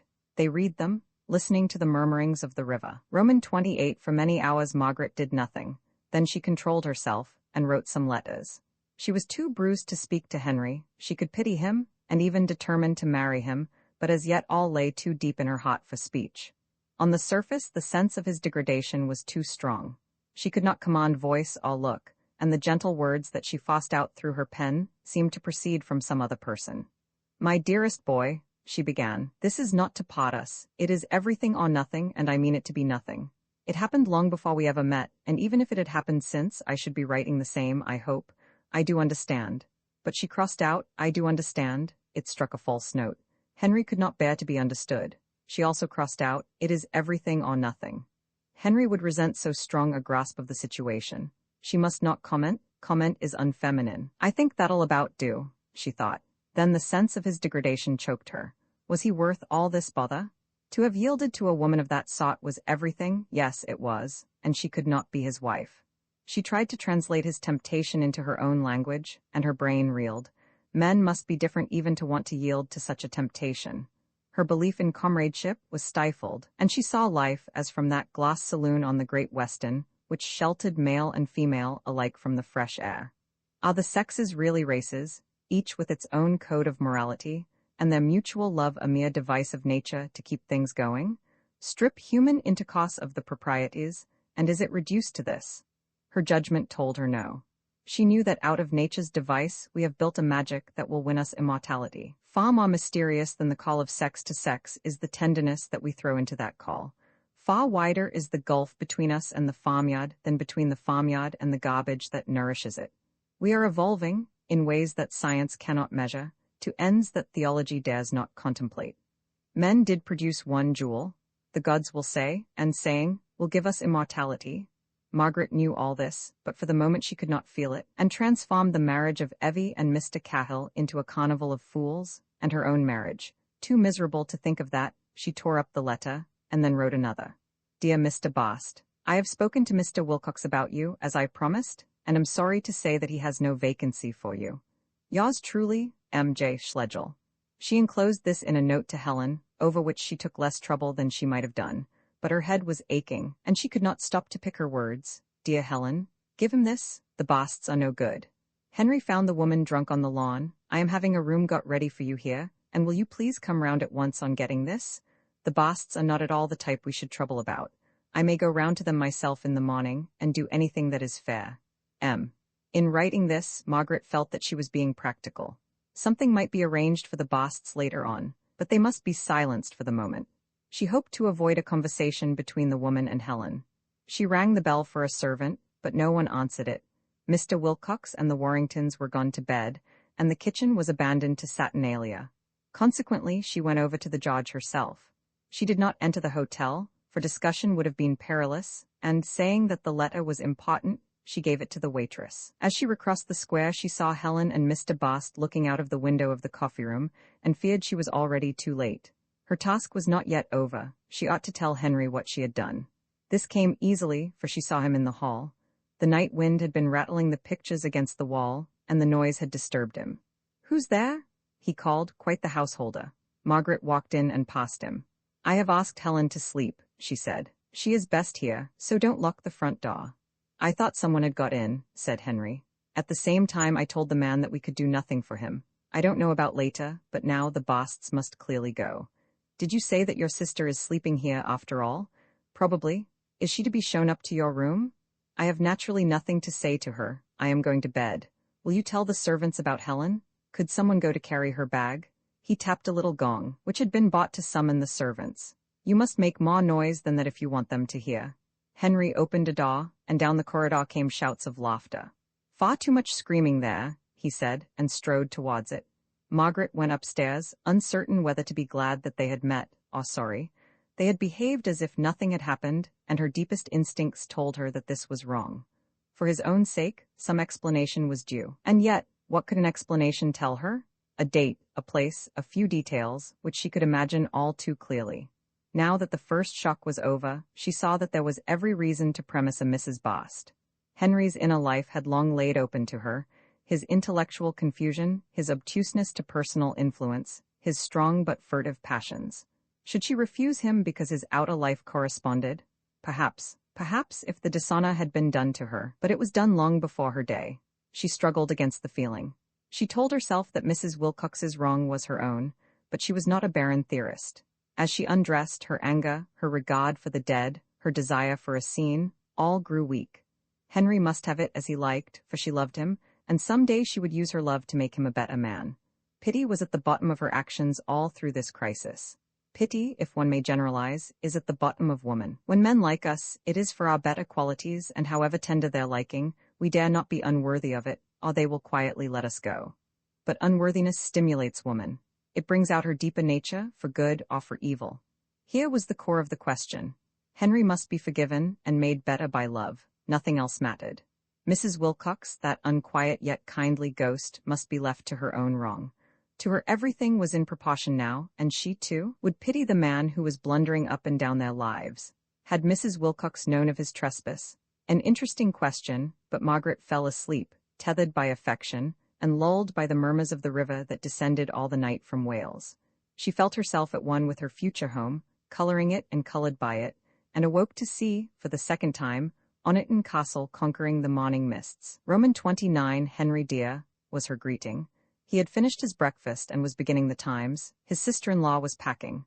Margaret knelt by him and took the paper from him, feeling that it was unusually heavy and thick. Then, putting her face where it had been, she looked up in his eyes. "Henry dear, look at me. No, I won't have you shirking. Look at me. There, that's all." "You're referring to last evening," he said huskily. "I have released you from your engagement. I could find excuses, but I won't. No, I won't. 1,000 times no, I'm a bad lot and must be left at that." Expelled from his old fortress, Mr. Wilcox was building a new one. He could no longer appear respectable to her, so he defended himself instead in a lurid past. It was not true repentance. "Leave it where you will, boy. It's not going to trouble us. I know what I'm talking about, and it will make no difference." "No difference?" he inquired. "No difference when you find that I am not the fellow you thought." He was annoyed with Miss Schlegel here. He would have preferred her to be prostrated by the blow, or even to rage. Against the tide of his sin flowed the feeling that she was not altogether womanly. Her eyes gazed too straight, they had read books that are suitable for men only. And though he had dreaded a scene, and though she had determined against one, there was a scene, all the same. It was somehow imperative. "I am unworthy of you," he began. "Had I been worthy, I should not have released you from your engagement. I know what I am talking about. I can't bear to talk of such things. We had better leave it." She kissed his hand. He jerked it from her and, rising to his feet, went on. "You, with your sheltered life and refined pursuits and friends and books, you and your sister and women like you, I say, how can you guess the temptations that lie round a man?" "It is difficult for us," said Margaret, "but if we are worth marrying, we do guess. Cut off from decent society and family ties, what do you suppose happens to thousands of young fellows overseas? Isolated, no one near. I know by bitter experience, and yet you say it makes no difference." "Not to me." He laughed bitterly. Margaret went to the sideboard and helped herself to one of the breakfast dishes. Being the last down, she turned out the spirit lamp that kept them warm. She was tender, but grave. She knew that Henry was not so much confessing his soul as pointing out the gulf between the male soul and the female, and she did not desire to hear him on this point. "Did Helen come?" she asked. He shook his head. "But that won't do at all. We don't want her gossiping with Mrs. Bast." "Good God, no," he exclaimed, suddenly natural. Then he caught himself up. "Let them gossip, my game's up, though I thank you for your unselfishness, little as my thanks are worth. Didn't she send me a message or anything?" "I heard of none. Would you ring the bell, please?" "What to do?" "Why, to inquire." He swaggered up to it tragically and sounded appeal. Margaret poured herself out some coffee. The butler came and said that Miss Schlegel had slept at the George so far as he had heard. Should he go round to the George? "I'll go, thank you," said Margaret, and dismissed him. "It is no good," said Henry. "Those things leak out. You cannot stop a story once it is started. I have known cases of other men. I despised them once. I thought that I'm different. I shall never be tempted." "Oh, Margaret?" He came and sat down near her, improvising emotion. She could not bear to listen to him. "We fellows all come to grief once in our time. Will you believe that? There are moments when the strongest man, let him who standeth, take heed lest he fall. That's true, isn't it? If you knew all, you would excuse me. I was far from good influences, far even from England. I was very, very lonely and longed for a woman's voice. That's enough. I have told you too much already for you to forgive me now." "Yes, that's enough, dear." "I have," he lowered his voice. "I have been through hell." Gravely she considered this claim. Had he? Had he suffered touches of remorse, or had it been there? That's over. Now for respectable life again? The latter, if she read him rightly. A man who has been through hell does not boast of his virility. He is humble and hides it, if indeed it still exists. Only in legend does the sinner come forth penitent, but terrible, to conquer pure woman by his resistless power. Henry was anxious to be terrible, but had not got it in him. He was a good average Englishman who had slipped. The really culpable point, his faithlessness to Mrs. Wilcox, never seemed to strike him. She longed to mention Mrs. Wilcox, and bit by bit the story was told her. It was a very simple story. 10 years ago was the time, a garrison town in Cyprus the place. Now and then he asked her whether she could possibly forgive him, and she answered, "I have already forgiven you, Henry." She chose her words carefully, and so saved him from panic. She played the girl until he could rebuild his fortress and hide his soul from the world. When the butler came to clear away, Henry was in a very different mood. Asked the fellow what he was in such a hurry for, complained of the noise last night in the servants' hall. Margaret looked intently at the butler. He, as a handsome young man, was faintly attractive to her as a woman, an attraction so faint as scarcely to be perceptible, yet the skies would have fallen if she had mentioned it to Henry. On her return from the George, the building operations were complete, and the old Henry fronted her, competent, cynical, and kind. He had made a clean breast, had been forgiven, and the great thing now was to forget his failure, and to send it the way of other unsuccessful investments. Jackie rejoined Howard's End and Ducey Street, and the vermilion motor car, and the Argentine hard dollars, and all the things and people for whom he had never had much use and had less now. Their memory hampered him. He could scarcely attend to Margaret, who brought back disquieting news from the George. Helen and her clients had gone. "Well, let them go, the man and his wife, I mean, for the more we see of your sister the better. But they have gone separately, Helen very early, the Basts just before I arrived. They have left no message. They have answered neither of my notes. I don't like to think what it all means." "What did you say in the notes?" "I told you last night." "Oh, yes, dear, would you like one turn in the garden?" Margaret took his arm. The beautiful weather soothed her, but the wheels of Evie's wedding were still at work, tossing the guests outwards as deftly as they had drawn them in, and she could not be with him long. It had been arranged that they should motor to Shrewsbury, whence he would go north, and she back to London with the Warringtons. For a fraction of time she was happy. Then her brain recommenced. I am afraid there has been gossiping of some kind at the George. Helen would not have left unless she had heard something. I mismanaged that. It is wretched. I ought to have parted her from that woman at once. Margaret, he exclaimed, loosing her arm impressively. Yes, yes, Henry. I am far from a saint, in fact, the reverse, but you have taken me for better or worse. Bygones must be bygones. You have promised to forgive me. Margaret, a promise is a promise. Never mention that woman again. Except for some practical reason, never. Practical? You practical? Yes, I'm practical, she murmured, stooping over the mowing machine and playing with the grass which trickled through her fingers like sand. He had silenced her, but her fears made him uneasy. Not for the first time, he was threatened with blackmail. He was rich and supposed to be moral. The Basts knew that he was not, and might find it profitable to hint as much. At all events, you mustn't worry, he said. This is a man's business, he thought intently. On no account mention it to anybody. Margaret flushed at advice so elementary, but he was really paving the way for a lie. If necessary, he would deny that he had ever known Mrs. Bast and prosecute her for libel. Perhaps he never had known her. Here was Margaret, who behaved as if he had not. There the house. Round them were half a dozen gardeners, clearing up after his daughter's wedding. All was so solid and spruce that the past flew up out of sight like a spring blind, leaving only the last 5 minutes unrolled. Glancing at these, he saw that the car would be round during the next 5, and plunged into action. Gongs were tapped, orders issued, Margaret was sent to dress, and the housemaid to sweep up the long trickle of grass that she had left across the hall. As is man to the universe, so was the mind of Mr. Wilcox to the minds of some men, a concentrated light upon a tiny spot, a little 10 minutes moving self-contained through its appointed years. No pagan he, who lives for the now, and may be wiser than all philosophers. He lived for the 5 minutes that have passed and the 5 to come. He had the business mind.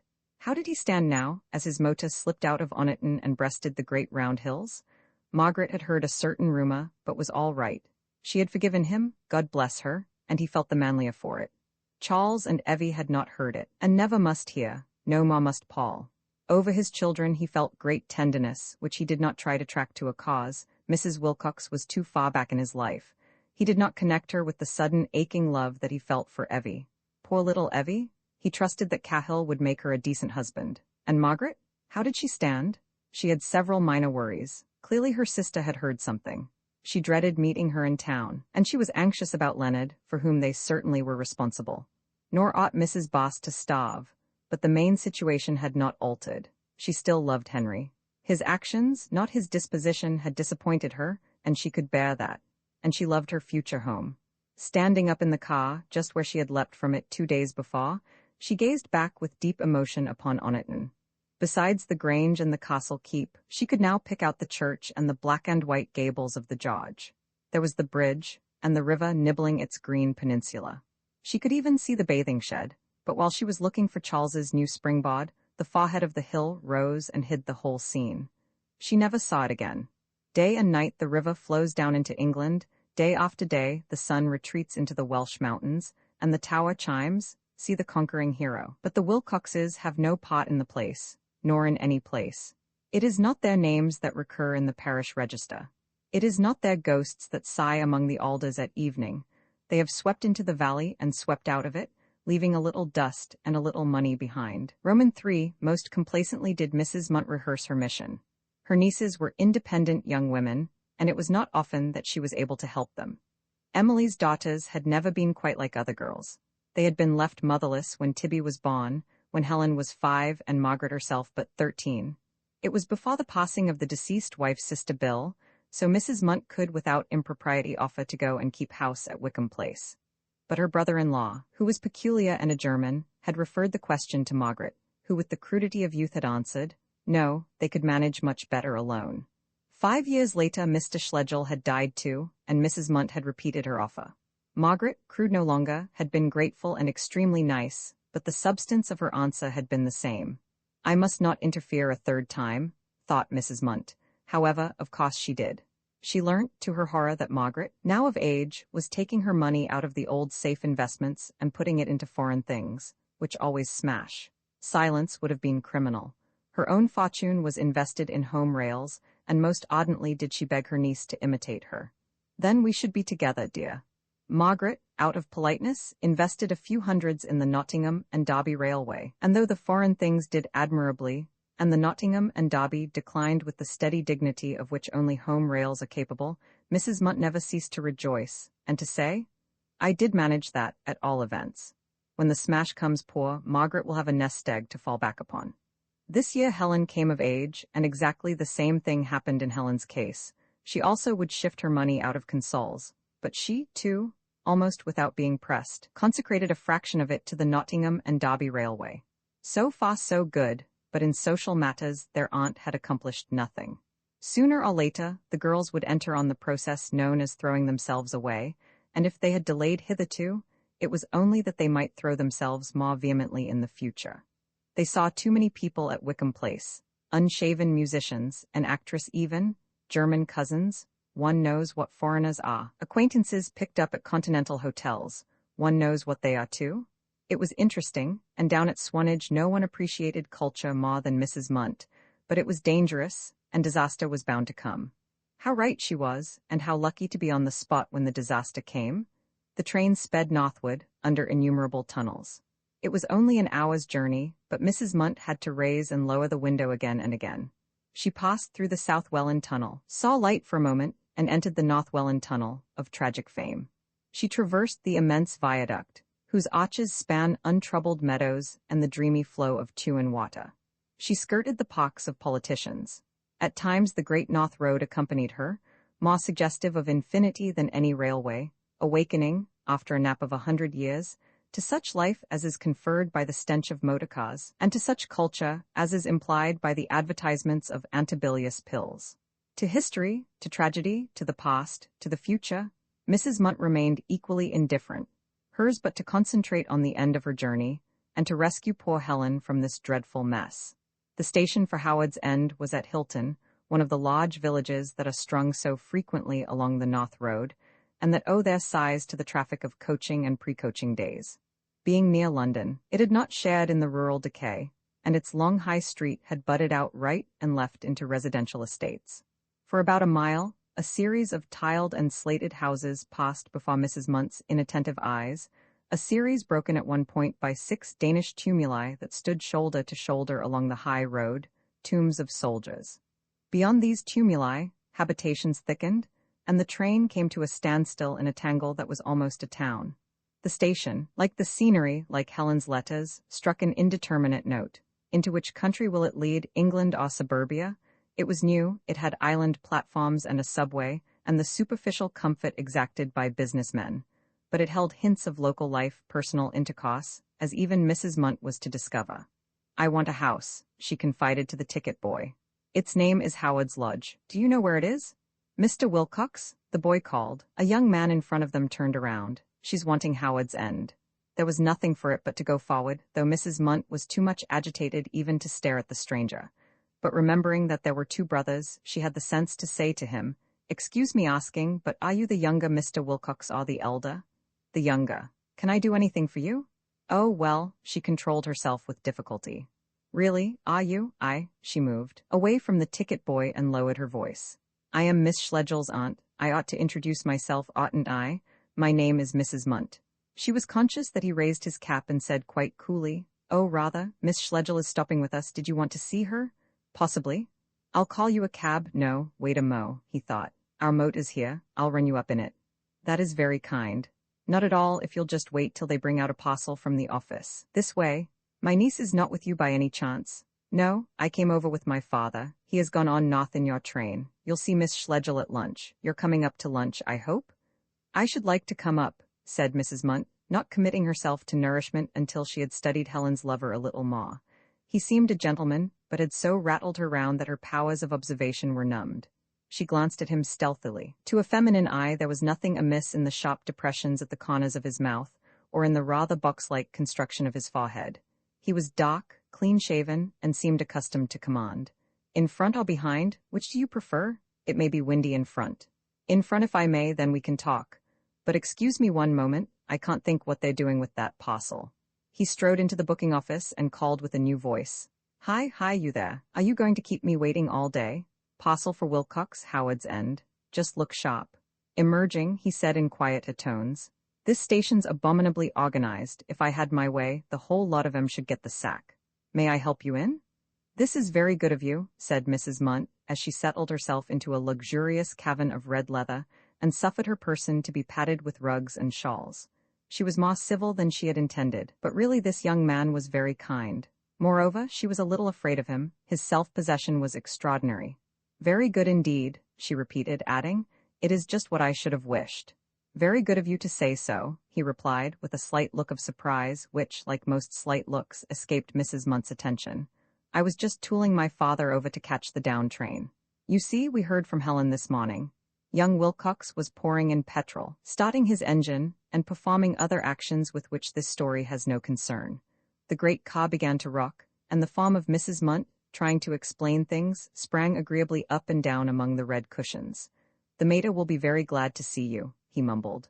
Hi, I say, parcel for Howard's End, bring it out. Hi. A bearded potter emerged with the parcel in one hand and an entry book in the other. With the gathering whir of the motor these ejaculations mingled. Sign, must I? Why the should I sign after all this bother? Not even got a pencil on you? Remember next time I report you to the station master. My time's of value though yours mayn't be. Here being a tip. Extremely sorry, Mrs. Munt. Not at all, Mr. Wilcox.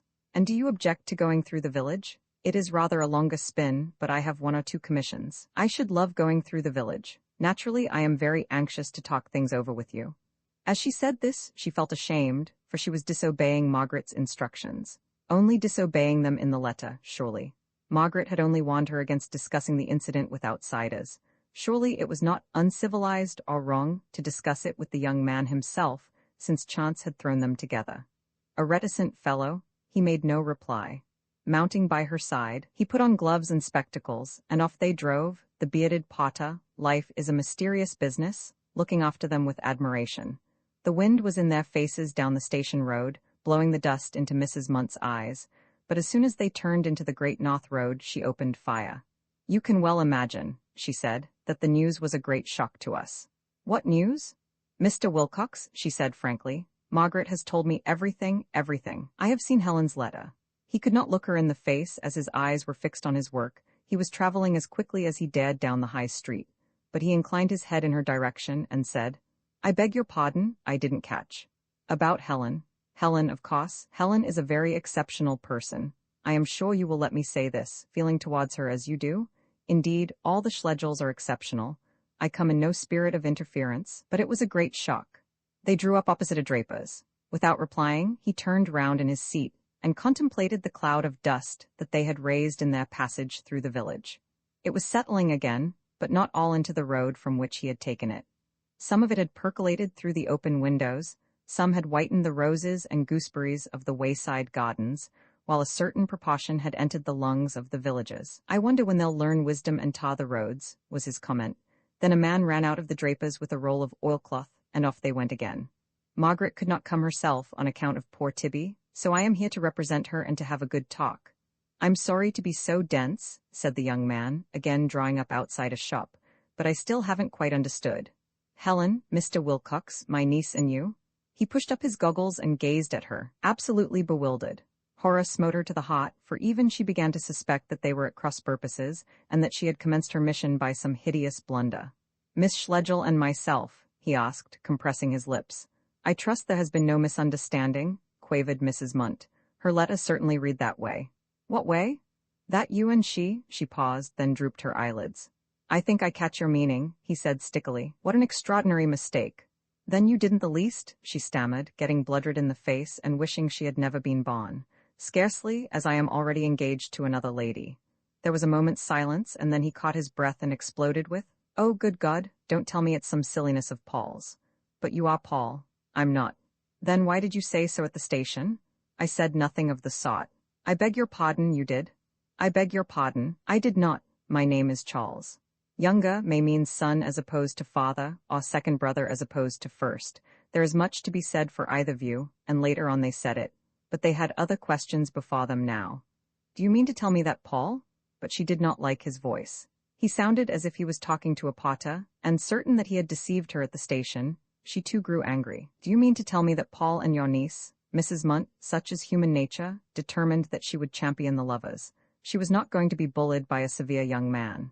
Yes, they care for one another very much indeed, she said. I dare say they will tell you about it by and by. We heard this morning. And Charles clenched his fist and cried, the idiot, the little fool. Mrs. Munt tried to divest herself of her rugs. If that is your attitude, Mr. Wilcox, I prefer to walk. I beg you will do no such thing. I'll take you up this moment to the house. Let me tell you the thing's impossible and must be stopped. Mrs. Munt did not often lose her temper, and when she did, it was only to protect those whom she loved. On this occasion she blazed out. I quite agree, sir. The thing is impossible, and I will come up and stop it. My niece is a very exceptional person, and I am not inclined to sit still while she throws herself away on those who will not appreciate her. Charles worked his jaws. Considering she has only known your brother since Wednesday, and only met your father and mother at a stray hotel, could you possibly lower your voice? The shopman will overhear. Esprit de classe, if one may coin the phrase, was strong in Mrs. Munt. She sat quivering while a member of the lower orders deposited a metal funnel, a saucepan, and a garden squirt beside the roll of oilcloth. Right behind? Yes, sir, and the lower orders vanished in a cloud of dust. I warn you, Paul hasn't a penny, it's useless. No need to warn us, Mr. Wilcox, I assure you. The warning is all the other way. My niece has been very foolish, and I shall give her a good scolding and take her back to London with me. He has to make his way out in Nigeria.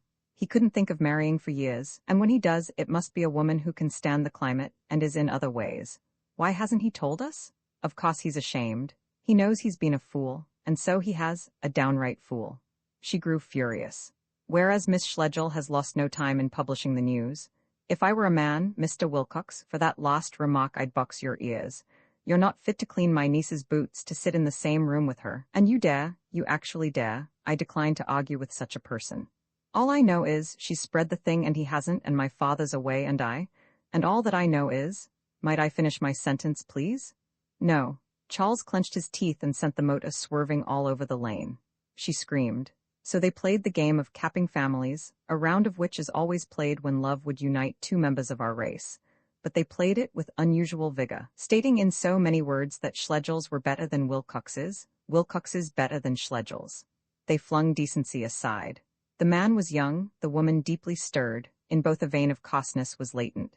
Their quarrel was no more surprising than are most quarrels, inevitable at the time, incredible afterwards. But it was more than usually futile. A few minutes and they were enlightened. The motor drew up at Howard's End, and Helen, looking very pale, ran out to meet her aunt. Aunt Julie, I have just had a telegram from Margaret. I meant to stop your coming. It isn't, it's over. The climax was too much for Mrs. Munt. She burst into tears. Aunt Julie dear, don't let them know I've been so silly. It wasn't anything. Do bear up for my sake. Paul, cried Charles Wilcox, pulling his gloves off. Don't let them know, they are never to know. Oh, my darling Helen. Paul. A very young man came out of the house. Paul, is there any truth in this? I don't. Yes or no, man, plain question, plain answer. Did or didn't Miss Schlegel? Charles dear, said a voice from the garden. Charles, dear Charles, one doesn't ask plain questions, there aren't such things. They were all silent. It was Mrs. Wilcox. She approached just as Helen's letter had described her, trailing noiselessly over the lawn, and there was actually a wisp of hay in her hands. She seemed to belong not to the young people and their motor, but to the house, and to the tree that overshadowed it. One knew that she worshipped the past, and that the instinctive wisdom the past can alone bestow had descended upon her, that wisdom to which we give the clumsy name of aristocracy. High born she might not be, but assuredly she cared about her ancestors, and let them help her. When she saw Charles angry, Paul frightened, and Mrs. Munt in tears, she heard her ancestors say, separate those human beings who will hurt each other most, the rest can wait. So she did not ask questions. Still less did she pretend that nothing had happened, as a competent society hostess would have done. She said, Miss Schlegel, would you take your aunt up to your room or to my room, whichever you think best? Paul, do find Evie and tell her lunch for 6, but I'm not sure whether we shall all be downstairs for it. And when they had obeyed her, she turned to her elder son, who still stood in the throbbing, stinking car, and smiled at him with tenderness, and without saying a word, turned away from him towards her flowers. Mother, he called, are you aware that Paul has been playing the fool again? It is all right, dear, they have broken off the engagement. Engagement? They do not love any longer, if you prefer it put that way, said Mrs. Wilcox, stooping down to smell a rose. XXX Tibby was now approaching his last year at Oxford. He had moved out of college, and was contemplating the universe, such portions of it as concerned him, from his comfortable lodgings in Long Wall. He was not concerned with much. When a young man is untroubled by passions, and sincerely indifferent to public opinion, his outlook is necessarily limited. Tibby wished neither to strengthen the position of the rich nor to improve that of the poor, and so was well content to watch the elms nodding behind the mildly embattled parapets of Magdalen. There are worse lives. Though selfish, he was never cruel. Though affected in manner, he never posed. Like Margaret, he disdained the heroic equipment, and it was only after many visits that men discovered Schlegel to possess a character and a brain. He had done well in mods, much to the surprise of those who attended lectures and took proper exercise, and was now glancing disdainfully at Chinese, in case he should some day consent to qualify as a student interpreter. To him, thus employed, Helen entered. A telegram had preceded her. He noticed, in a distant way, that his sister had altered.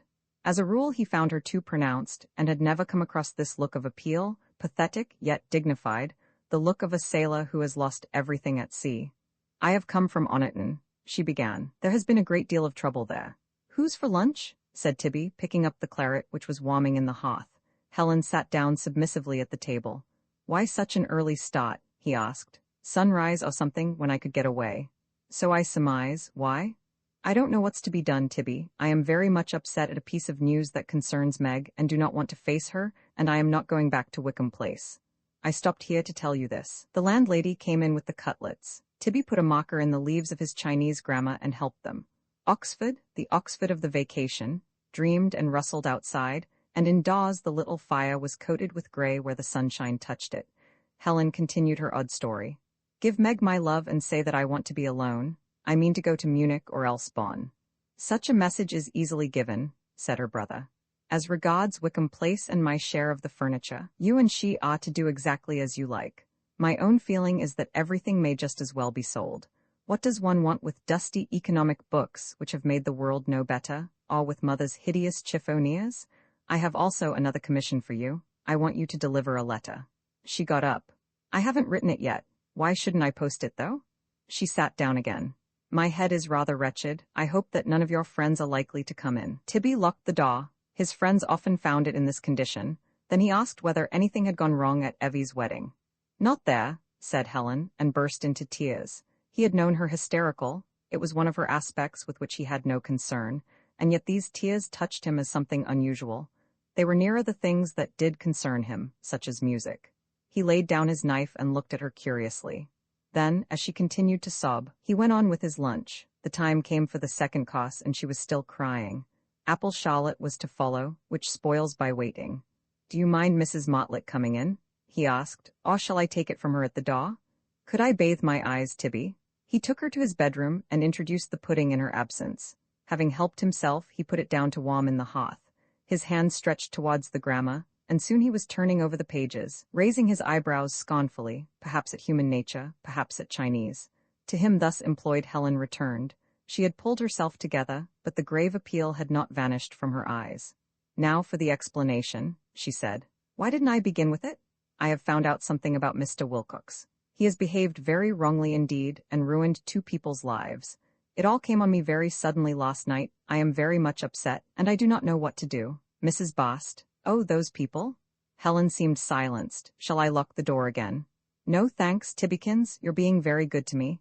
I want to tell you the story before I go abroad. You must do exactly what you like. Treat it as part of the furniture. Meg cannot have heard it yet, I think, but I cannot face her and tell her that the man she is going to marry has misconducted himself. I don't even know whether she ought to be told. Knowing as she does that I dislike him, she will suspect me, and think that I want to ruin her match. I simply don't know what to make of such a thing. I trust your judgment. What would you do?" "I gather he has had a mistress," said Tibby. Helen flushed with shame and anger. "And ruined two people's lives, and goes about saying that personal actions count for nothing, and there always will be rich and poor. He met her when he was trying to get rich out in Cyprus. I don't wish to make him worse than he is, and no doubt she was ready enough to meet him. But there it is. They met. He goes his way and she goes hers. What do you suppose is the end of such women? He conceded that it was a bad business. They end in two ways. Either they sink till the lunatic asylums and the workhouses are full of them, and cause Mr. Wilcox to write letters to the papers complaining of our national degeneracy, or else they entrap a boy into marriage before it is too late. I can't blame her. But this isn't all, she continued after a long pause, during which the landlady served them with coffee. I come now to the business that took us to Oniton. We went all three. Acting on Mr. Wilcox's advice, the man throws up a secure situation and takes an insecure one, from which he is dismissed. There are certain excuses, but in the main Mr. Wilcox is to blame, as Meg herself admitted. It is only common justice that he should employ the man himself, but he meets the woman, and like the cur that he is, he refuses and tries to get rid of them. He makes Meg write. 2 notes came from her late that evening, one for me, one for Leonard, dismissing him with barely a reason. I couldn't understand. Then it comes out that Mrs. Bast had spoken to Mr. Wilcox on the lawn while we left her to get rooms, and was still speaking about him when Leonard came back to her. This Leonard knew all along. He thought it natural he should be ruined twice. Natural? Could you have contained yourself? It is certainly a very bad business, said Tibby. His reply seemed to calm his sister.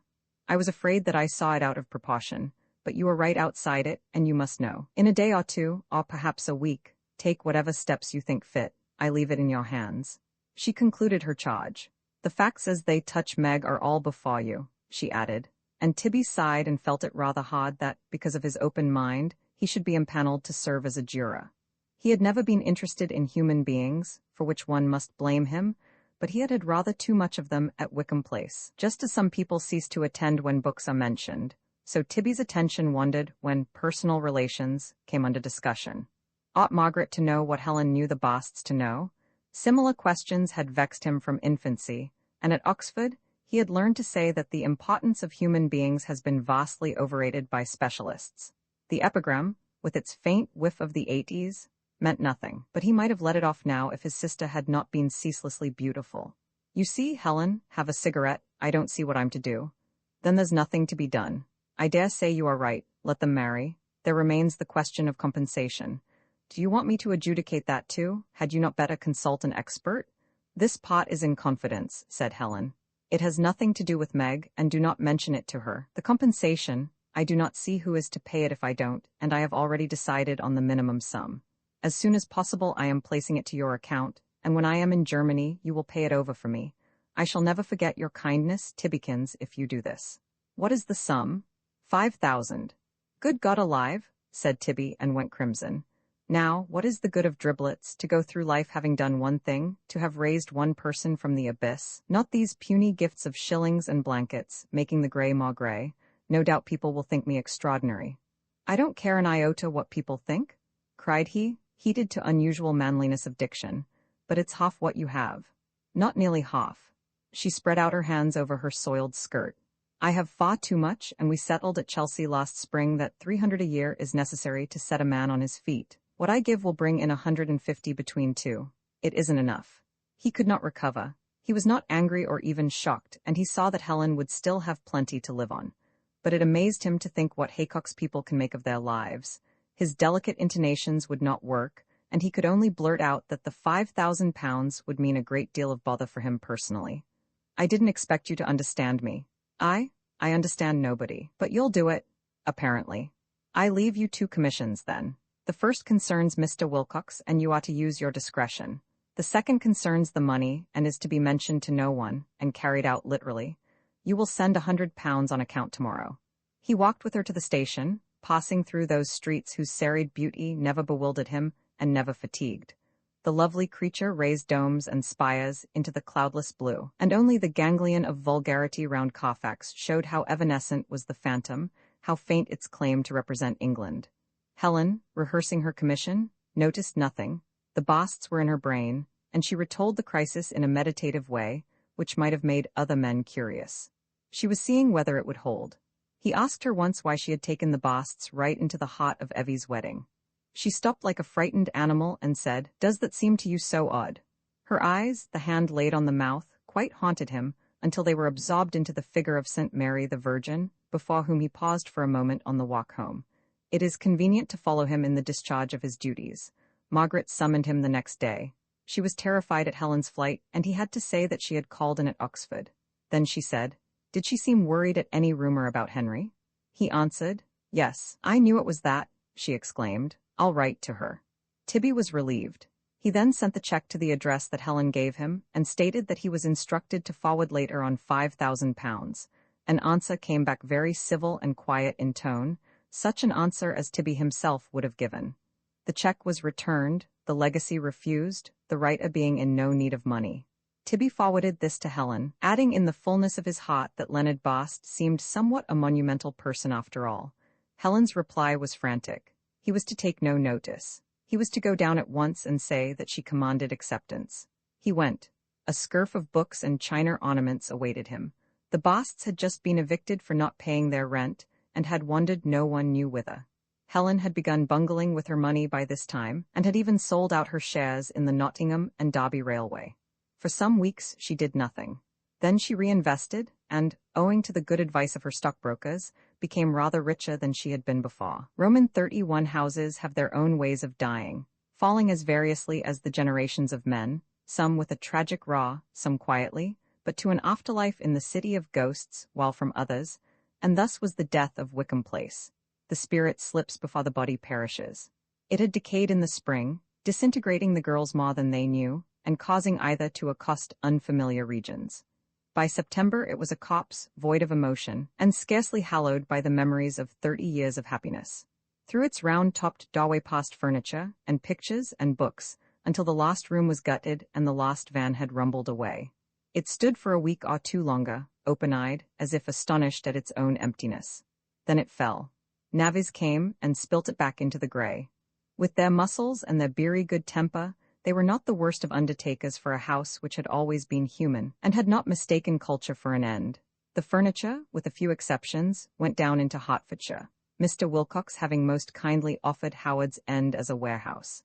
Mr. Bryce had died abroad, an unsatisfactory affair, and as there seemed little guarantee that the rent would be paid regularly, he cancelled the agreement and resumed possession himself. Until he relet the house, the Schlegels were welcome to stack their furniture in the garage and lower rooms. Margaret demurred, but Tibby accepted the offer gladly. It saved him from coming to any decision about the future. The plate and the more valuable pictures found a safer home in London, but the bulk of the things went country ways, and were entrusted to the guardianship of Miss Avery. Shortly before the move, our hero and heroine were married. They have weathered the storm, and may reasonably expect peace. To have no illusions and yet to love, what stronger surety can a woman find? She had seen her husband's past as well as his heart. She knew her own heart with a thoroughness that commonplace people believe impossible. The heart of Mrs. Wilcox was alone hidden, and perhaps it is superstitious to speculate on the feelings of the dead. They were married quietly, really quietly, for as the day approached she refused to go through another Oniton. Her brother gave her away, her aunt, who was out of health, presided over a few colorless refreshments. The Wilcoxes were represented by Charles, who witnessed the marriage settlement, and by Mr. Cahill.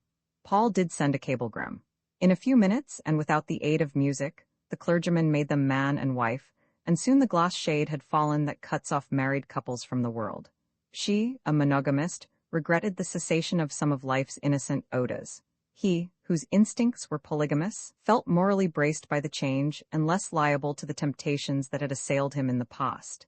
They spent their honeymoon near Innsbruck. Henry knew of a reliable hotel there, and Margaret hoped for a meeting with her sister. In this she was disappointed. As they came south, Helen retreated over the Brenner, and wrote an unsatisfactory postcard from the shores of the Lake of Garda, saying that her plans were uncertain and had better be ignored. Evidently, she disliked meeting Henry. 2 months are surely enough to accustom an outsider to a situation which a wife has accepted in 2 days, and Margaret had again to regret her sister's lack of self-control. In a long letter, she pointed out the need of charity in sexual matters. So little is known about them. It is hard enough for those who are personally touched to judge, then how futile must be the verdict of society. I don't say there is no standard, for that would destroy morality, only that there can be no standard until our impulses are classified and better understood. Helen thanked her for her kind letter, rather a curious reply. She moved south again and spoke of wintering in Naples. Mr. Wilcox was not sorry that the meeting failed. Helen left him time to grow skin over his wound. There were still moments when it pained him. Had he only known that Margaret was awaiting him, Margaret, so lively and intelligent, and yet so submissive, he would have kept himself worthier of her. Incapable of grouping the past, he confused the episode of Jackie with another episode that had taken place in the days of his bachelorhood. The two made one crop of wild oats, for which he was hotly sorry, and he could not see that those oats are of a darker stock which are rooted in another's dishonor.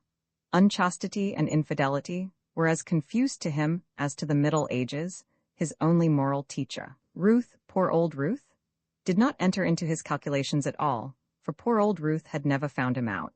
His affection for his present wife grew steadily. Her cleverness gave him no trouble, and indeed, he liked to see her reading poetry or something about social questions. It distinguished her from the wives of other men. He had only to call, and she clapped the book up and was ready to do what he wished. Then they would argue so jollily, and once or twice she had him in quite a tight corner, but as soon as he grew really serious, she gave in. Man is for war, woman for the recreation of the warrior, but he does not dislike it if she makes a show of fight. She cannot win in a real battle, having no muscles, only nerves. Nerves make her jump out of a moving motor car, or refuse to be married fashionably. The warrior may well allow her to triumph on such occasions. They move not the imperishable plinth of things that touch his peace. Margaret had a bad attack of these nerves during the honeymoon. He told her, casually, as was his habit, that Oniton Grange was let. She showed her annoyance and asked rather crossly why she had not been consulted. "I didn't want to bother you," he replied. "Besides, I have only heard for certain this morning." "Where are we to live?" said Margaret, trying to laugh. "I loved the place extraordinarily. Don't you believe in having a permanent home, Henry?" He assured her that she misunderstood him. It is home life that distinguishes us from the foreigner, but he did not believe in a damp home. "This is news. I never heard till this minute that Oniton was damp." "My dear girl," he flung out his hand, "have you eyes? Have you a skin? How could it be anything but damp in such a situation? In the first place, the Grange is on clay, and built where the castle moat must have been. Then there's that detestable little river, steaming all night like a kettle. Feel the cellar walls, look up under the eaves. Ask Sir James or anyone. Those Shropshire valleys are notorious. The only possible place for a house in Shropshire is on a hill, but for my part, I think the country is too far from London, and the scenery nothing special." Margaret could not resist saying, "Why did you go there, then?" Because..." He drew his head back and grew rather angry. "Why have we come to the Tyrol, if it comes to that? One might go on asking such questions indefinitely." One might, but he was only gaining time for a plausible answer. Out it came, and he believed it as soon as it was spoken. "The truth is, I took Oniton on account of Evie. Don't let this go any further." "Certainly not. I shouldn't like her to know that she nearly let me in for a very bad bargain. No sooner did I sign the agreement than she got engaged. Poor little girl. She was so keen on it all and wouldn't even wait to make proper inquiries about the shooting, afraid it would get snapped up, just like all of your sex. Well, no harm's done. She has had her country wedding, and I've got rid of my goose to some fellows who are starting a preparatory school. Where shall we live then, Henry? I should enjoy living somewhere." "I have not yet decided. What about Norfolk?"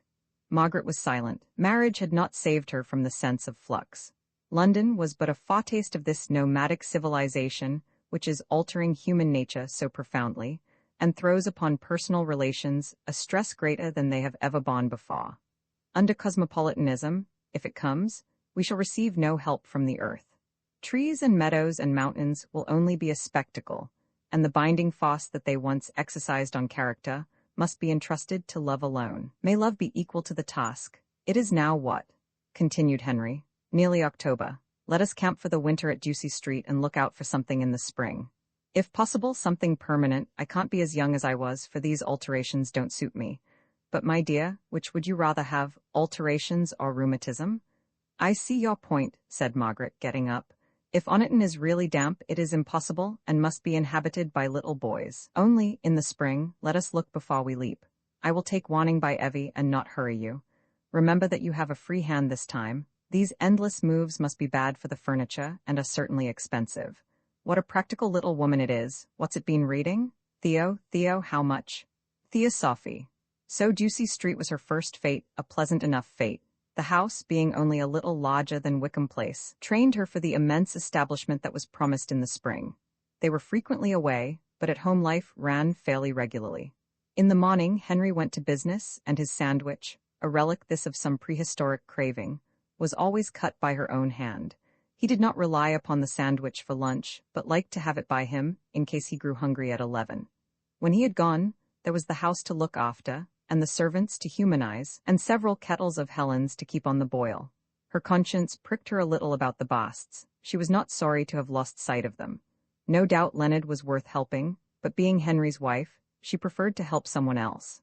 As for theatres and discussion societies, they attracted her less and less. She began to miss new movements, and to spend her spare time rereading or thinking, rather to the concern of her Chelsea friends. They attributed the change to her marriage, and perhaps some deep instinct did warn her not to travel further from her husband than was inevitable. Yet the main cause lay deeper still. She had outgrown stimulants, and was passing from words to things. It was doubtless a pity not to keep up with Wedekind or John, but some closing of the gates is inevitable after 30, if the mind itself is to become a creative power. Roman 32, she was looking at plans one day in the following spring. They had finally decided to go down into Sussex and build, when Mrs. Charles Wilcox was announced. "Have you heard the news?" Dolly cried as soon as she entered the room. "Charles is so I mean he is sure you know about it, or rather that you don't know." "Why, Dolly?" said Margaret, placidly kissing her. "Here's a surprise. How are the boys and the baby?" Boys and the baby were well, and in describing a great row that there had been at the Hilton Tennis Club, Dolly forgot her news. The wrong people had tried to get in. The rector, as representing the older inhabitants, had said, Charles had said, the tax collector had said, Charles had regretted not saying, and she closed the description with, "But lucky you, with 4 cots of your own at Midhurst." "It will be very jolly," replied Margaret. "Are those the plans? Does it matter my seeing them?" "Of course not. Charles has never seen the plans. They have only just arrived. Here is the ground floor. No, that's rather difficult. Try the elevation. We are to have a good many gables and a picturesque skyline." "What makes it smell so funny?" said Dolly after a moment's inspection. She was incapable of understanding plans or maps. "I suppose the paper." "And which way up is it?" "Just the ordinary way up. That's the skyline, and the part that smells strongest is the sky." "Well, ask me another, Margaret. Oh, what was I going to say? How's Helen?" "Quite well." "Is she never coming back to England? Everyone thinks it's awfully odd she doesn't." "So it is," said Margaret, trying to conceal her vexation. She was getting rather sore on this point. "Helen is odd, awfully. She has now been away 8 months, but hasn't she any address?" "A post restant somewhere in Bavaria is her address. Do write her a line, I will look it up for you." "No, don't bother. That's 8 months she has been away, surely?" "Exactly. She left just after Evie's wedding. It would be 8 months." "Just when baby was born then?" "Just so." Dolly sighed and stared enviously round the drawing-room. She was beginning to lose her brightness and good looks. The Charleses were not well off, for Mr. Wilcox, having brought up his children with expensive tastes, believed in letting them shift for themselves. After all, he had not treated them generously. Yet another baby was expected, she told Margaret, and they would have to give up the motor. Margaret sympathized, but in a formal fashion, and Dolly little imagined that the stepmother was urging Mr. Wilcox to make them a more liberal allowance. She sighed again, and at last the particular grievance was remembered. "Oh yes," she cried. "That is it. Miss Avery has been unpacking your packing cases." "Why has she done that? How unnecessary." "Ask another. I suppose you ordered her to." "I gave no such orders. Perhaps she was airing the things. She did undertake to light an occasional fire." "It was far more than an air," said Dolly solemnly. "The floor sounds covered with books. Charles sent me to know what is to be done, for he feels certain you don't know." "Books?" cried Margaret, moved by the holy word. "Dolly, are you serious? Has she been touching our books?" "Hasn't she, though? What used to be the halls full of them. Charles thought for certain you knew of it." "I am very much obliged to you, Dolly. What can have come over Miss Avery?" "I must go down about it at once. Some of the books are my brother's, and are quite valuable. She had no right to open any of the cases." "I say she's dotty. She was the one that never got married, you know." "Oh, I say, perhaps she thinks your books are wedding presents to herself. Old maids are taken that way sometimes. Miss Avery hates us all like poison ever since her frightful dust-up with Evie." "I hadn't heard of that," said Margaret. "A visit from Dolly had its compensations. Didn't you know she gave Evie a present last August, and Evie returned it, and then, oh goloshes, you never read such a letter as Miss Avery wrote. But it was wrong of Evie to return it. It wasn't like her to do such a heartless thing. But the present was so expensive." "Why does that make any difference, Dolly?" "Still, when it costs over £5, I didn't see it, but it was a lovely enamel pendant from a Bond Street shop. You can't very well accept that kind of thing from a farm woman. Now, can you?" You accepted a present from Miss Avery when you were married.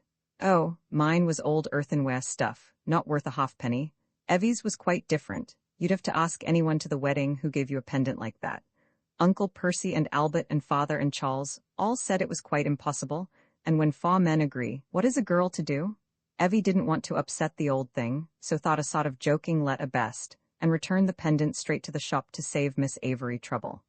But Miss Avery said, Dolly's eyes grew round. It was a perfectly awful letter. Charles said it was the letter of a madman. In the end, she had the pendant back again from the shop and threw it into the duck pond. Did she give any reasons? We think she meant to be invited to Oniton, and so climb into society. She's rather old for that, said Margaret pensively. May she not have given the present to Evie in remembrance of her mother? That's a notion. Give everyone their due, eh? Well, I suppose I ought to be toddling. Come along, Mr. Muff, you want a new coat, but I don't know who'll give it you, I'm sure. And addressing her apparel with mournful humour, Dolly moved from the room. Margaret followed her to ask whether Henry knew about Miss Avery's rudeness. Oh, yes. I wonder, then, why he let me ask her to look after the house. But she's only a farm woman, said Dolly, and her explanation proved correct. Henry only censured the lower classes when it suited him. He bore with Miss Avery as with Crane, because he could get good value out of them. I have patience with a man who knows his job, he would say, really having patience with the job and not the man. Paradoxical as it may sound, he had something of the artist about him. He would pass over an insult to his daughter sooner than lose a good charwoman for his wife. Margaret judged it better to settle the little trouble herself. Parties were evidently ruffled. With Henry's permission, she wrote a pleasant note to Miss Avery, asking her to leave the cases untouched. Then, at the first convenient opportunity, she went down herself, intending to repack her belongings and store them properly in the local warehouse. The plan had been amateurish and a failure. Tibby promised to accompany her, but at the last moment begged to be excused. So, for the second time in her life, she entered the house alone. Roman 33, the day of her visit was exquisite, and the last of unclouded happiness that she was to have for many months. Her anxiety about Helen's extraordinary absence was still dormant, and as for a possible brush with Miss Avery, that only gave zest to the expedition. She had also eluded Dolly's invitation to luncheon. Walking straight up from the station, she crossed the village green and entered the long chestnut avenue that connects it with the church. The church itself stood in the village once, but it there attracted so many worshippers that the devil, in a pet, snatched it from its foundations and poised it on an inconvenient knoll, 3/4 of a mile away. If this story is true, the chestnut avenue must have been planted by the angels. No more tempting approach could be imagined for the lukewarm Christian, and if he still finds the walk too long, the devil is defeated all the same, science having built Holy Trinity, a chapel of ease, near the Charleses and roofed it with tin. Up the avenue Margaret strolled slowly, stopping to watch the sky that gleamed through the upper branches of the chestnuts, or to finger the little horseshoes on the lower branches. Why has not England a great mythology? Our folklore has never advanced beyond daintiness, and the greater melodies about our countryside have all issued through the pipes of Greece. Deep and true, as the native imagination can be, it seems to have failed here. It has stopped with the witches and the fairies. It cannot vivify one fraction of a summer field, or give names to 6 stars. England still waits for the supreme moment of her literature, for the great poet who shall voice her, or, better still, for the 1,000 little poets whose voices shall pass into our common talk. At the church the scenery changed. The chestnut avenue opened into a road, smooth but narrow, which led into the untouched country. She followed it for over a mile. Its little hesitations pleased her. Having no urgent destiny, it strolled downhill or up as it wished, taking no trouble about the gradients or about the view, which nevertheless expanded. The great estates that throttle the south of Hertfordshire were less obtrusive here, and the appearance of the land was neither aristocratic nor suburban. To define it was difficult, but Margaret knew what it was not. It was not snobbish. Though its contours were slight, there was a touch of freedom in their sweep to which Surrey will never attain, and the distant brow of the Chilterns towered like a mountain. Left to itself, was Margaret's opinion, this county would vote Liberal. The comradeship, not passionate, that is our highest gift as a nation, was promised by it, as by the low brick farm where she called for the key, but the inside of the farm was disappointing. A most finished young person received her. Yes, Mrs. Wilcox. No, Mrs. Wilcox. Oh yes, Mrs. Wilcox, Auntie received your letter quite duly. Auntie has gone up to your little place at the present moment. Shall I send the servant to direct you? followed by, "Of course, Auntie does not generally look after your place. She only does it to oblige a neighbor as something exceptional. It gives her something to do. She spends quite a lot of her time there. My husband says to me sometimes, 'Where's Auntie?' I say, 'Need you ask? She's at Howard's End.' Yes, Mrs. Wilcox. Mrs. Wilcox, could I prevail upon you to accept a piece of cake? Not if I cut it for you?" Margaret refused the cake, but unfortunately this gave her gentility in the eyes of Miss Avery's niece. "I cannot let you go on alone. Now don't. You really mustn't. I will direct you myself if it comes to that. I must get my hat. Now, roguishly, Mrs. Wilcox, don't you move while I'm gone." Stunned, Margaret did not move from the best parlor, over which the touch of Art Nouveau had fallen, but the other rooms looked in keeping, though they conveyed the peculiar sadness of a rural interior. Here had lived an elder race, to which we look back with disquietude. The country which we visit at weekends was really a home to it, and the graver sides of life, the deaths, the partings, the yearnings for love, have their deepest expression in the heart of the fields. All was not sadness. The sun was shining without. The thrush sang his 2 syllables on the budding guelderose. Some children were playing uproariously in heaps of golden straw. It was the presence of sadness at all that surprised Margaret, and ended by giving her a feeling of completeness. In these English farms, if anywhere, one might see life steadily and see it whole, group in one vision its transitoriness and its eternal youth, connect without bitterness, until all men are brothers. But her thoughts were interrupted by the return of Miss Avery's niece, and were so tranquilizing that she suffered the interruption gladly. It was quicker to go out by the back door, and after due explanations, they went out by it. The niece was now mortified by innumerable chickens, who rushed up to her feet for food, and by a shameless and maternal sow. She did not know what animals were coming to, but her gentility withered at the touch of the sweet air. The wind was rising, scattering the straw and ruffling the tails of the ducks as they floated in families over Evie's pendant, one of those delicious gales of spring, in which leaves still in bud seemed to rustle, swept over the land and then fell silent. "Georgie," sang the thrush. "Cuckoo," came furtively from the cliff of pine trees. "Georgie, pretty Georgie," and the other birds joined in with nonsense. The hedge was a half-painted picture which would be finished in a few days. Celandines grew on its banks, lauds and ladies and primroses in the defended hollows. The wild rose bushes, still bearing their withered hips, showed also the promise of blossom. Spring had come, clad in no classical garb, yet fairer than all springs. Fairer even than she who walks through the myrtles of Tuscany with the graces before her and the zephyr behind. The 2 women walked up the lane full of outward civility. But Margaret was thinking how difficult it was to be earnest about furniture on such a day, and the niece was thinking about hats. Thus engaged, they reached Howard's End. Petulant cries of "Auntie" severed the air. There was no reply, and the front door was locked. "Are you sure that Miss Avery is up here?" asked Margaret. "Oh yes, Mrs. Wilcox, quite sure. She is here daily." Margaret tried to look in through the dining-room window, but the curtain inside was drawn tightly. So with the drawing-room and the hall. The appearance of these curtains was familiar, yet she did not remember their being there on her other visit. Her impression was that Mr. Bryce had taken everything away. They tried the back. Here again they received no answer, and could see nothing. The kitchen window was fitted with a blind, while the pantry and scullery had pieces of wood propped up against them, which looked ominously like the lids of packing cases. Margaret thought of her books, and she lifted up her voice also. At the first cry she succeeded. "Well, well," replied someone inside the house. "If it isn't Mrs. Wilcox come at last. Have you got the key, Auntie?" "Madge, go away," said Miss Avery, still invisible. "Auntie, it's Mrs. Wilcox." Margaret supported her. "Your niece and I have come together." "Madge, go away. This is no moment for your hat." The poor woman went red. "Auntie gets more eccentric lately," she said nervously.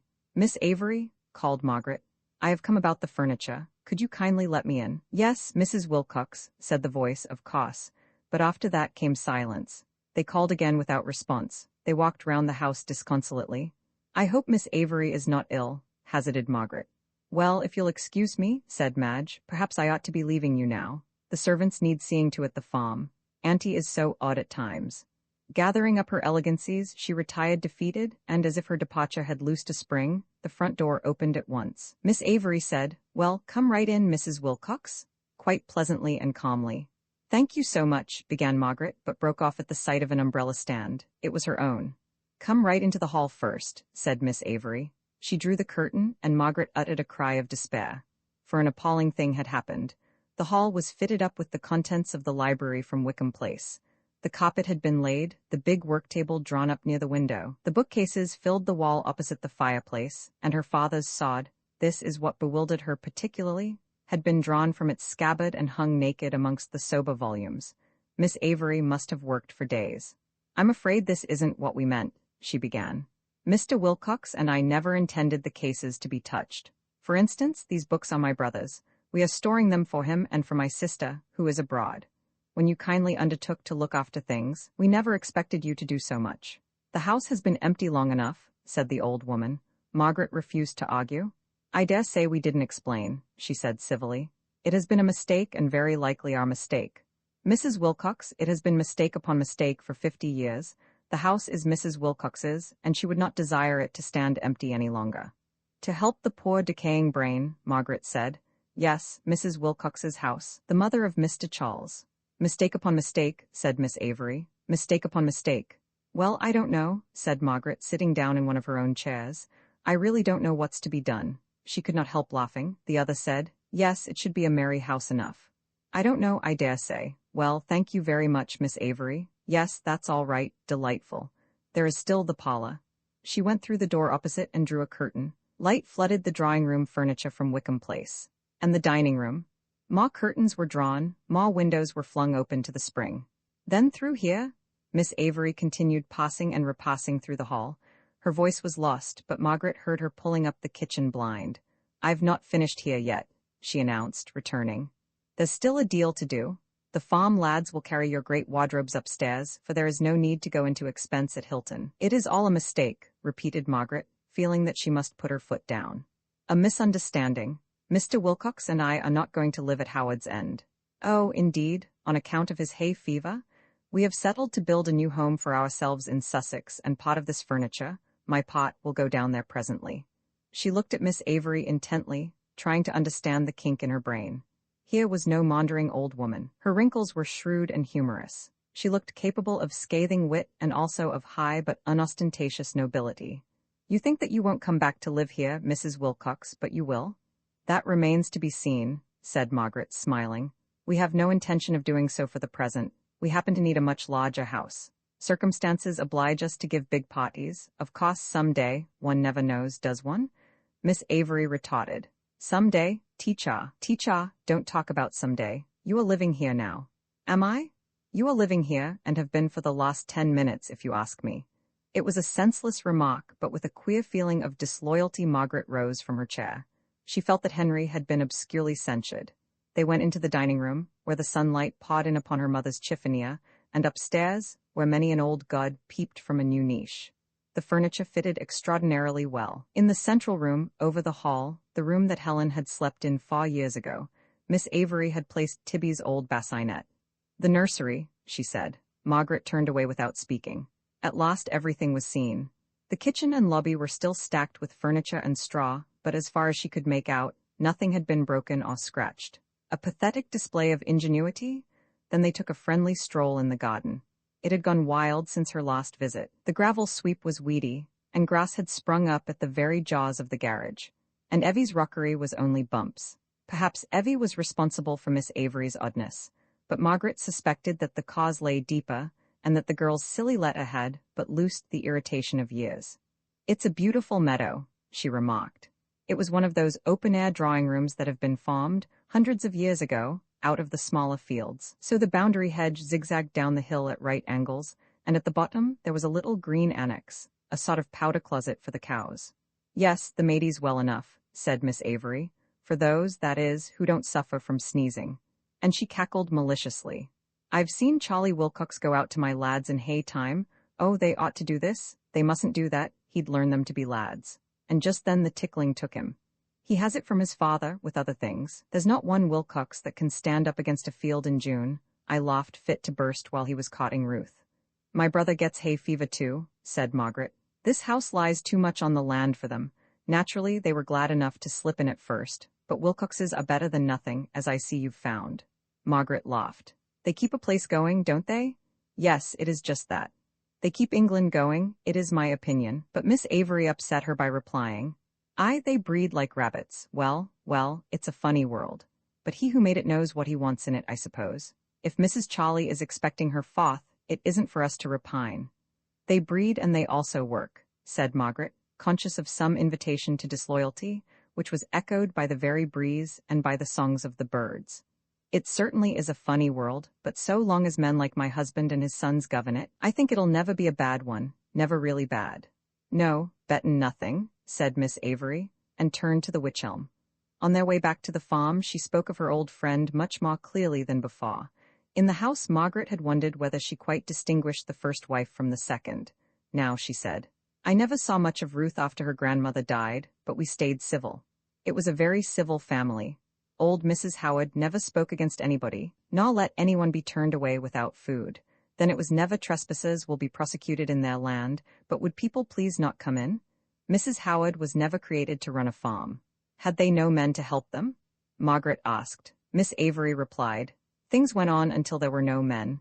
Until Mr. Wilcox came along, corrected Margaret, anxious that her husband should receive his dues.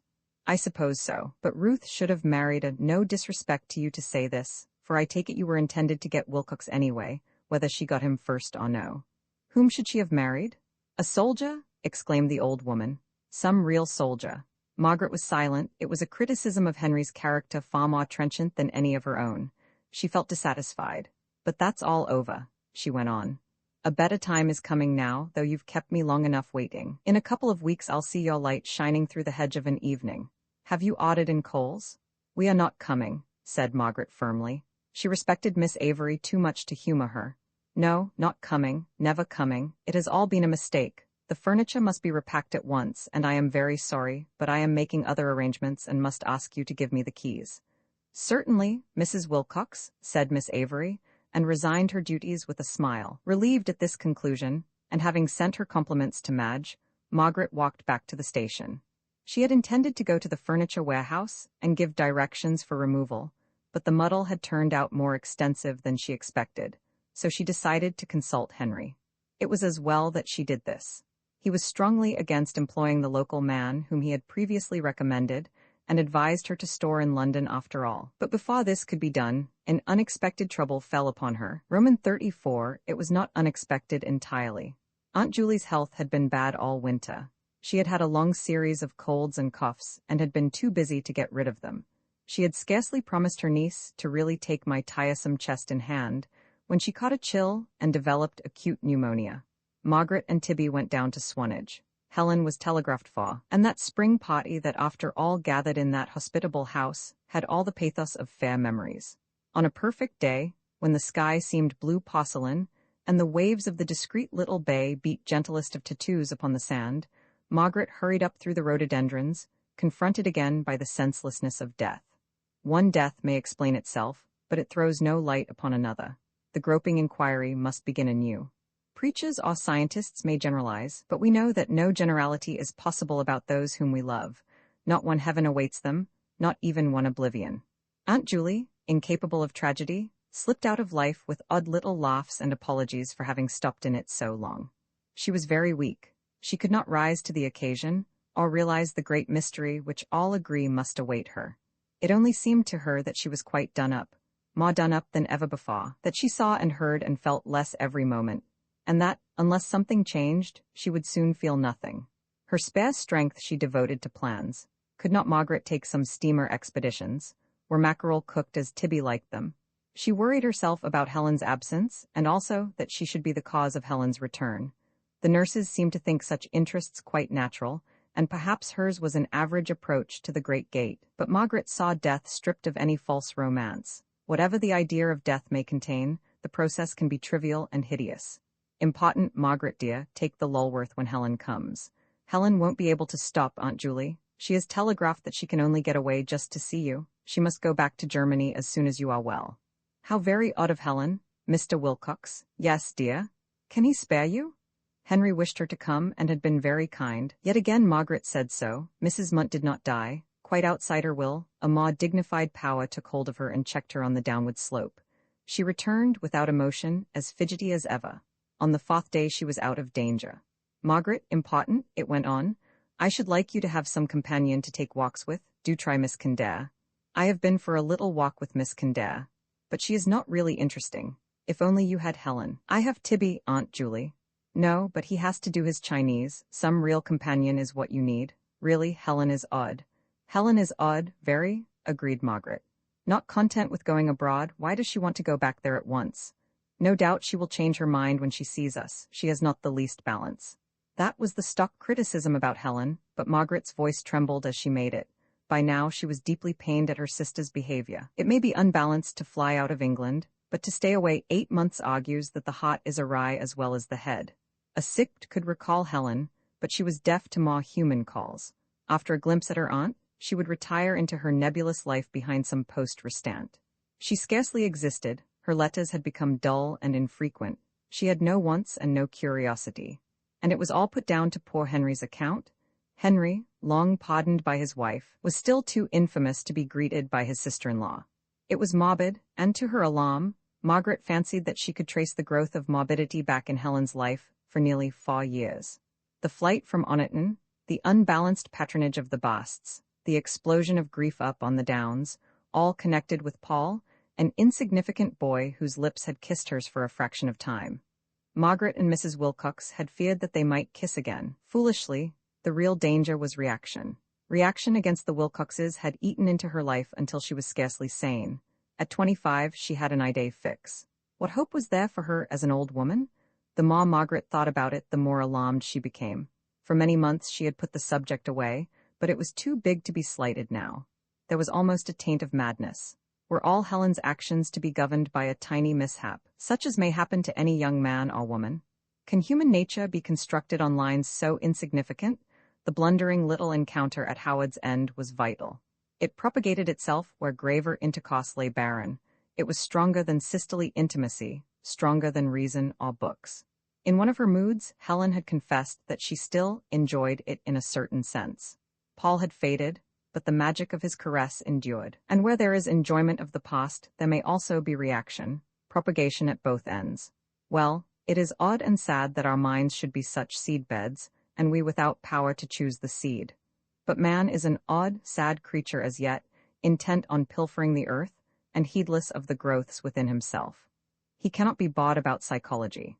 He leaves it to the specialist, which is as if he should leave his dinner to be eaten by a steam engine. He cannot be bothered to digest his own soul. Margaret and Helen have been more patient, and it is suggested that Margaret has succeeded, so far as success is yet possible. She does understand herself, she has some rudimentary control over her own growth. Whether Helen has succeeded one cannot say. The day that Mrs. Munt rallied Helen's letter arrived. She had posted it at Munich, and would be in London herself on the morrow. It was a disquieting letter, though the opening was affectionate and sane. Dearest Meg, give Helen's love to Aunt Julie. Tell her that I love and have loved her ever since I can remember. I shall be in London Thursday. My address will be care of the bankers. I have not yet settled on a hotel, so write or wire to me there, and give me detailed news. If Aunt Julie is much better, or if, for a terrible reason, it would be no good my coming down to Swanage, you must not think it odd if I do not come. I have all sorts of plans in my head. I am living abroad at present and want to get back as quickly as possible. Will you please tell me where our furniture is? I should like to take out 1 or 2 books, the rest are for you. Forgive me, dearest Meg. This must read like rather a tiresome letter, but all letters are from your loving, Helen. It was a tiresome letter, for it tempted Margaret to tell a lie. If she wrote that Aunt Julie was still in danger, her sister would come. Unhealthiness is contagious. We cannot be in contact with those who are in a morbid state without ourselves deteriorating. To act for the best might do Helen good, but would do herself harm, and at the risk of disaster, she kept her colors flying a little longer. She replied that their aunt was much better, and awaited developments. Tibby approved of her reply. Mellowing rapidly, he was a pleasanter companion than before.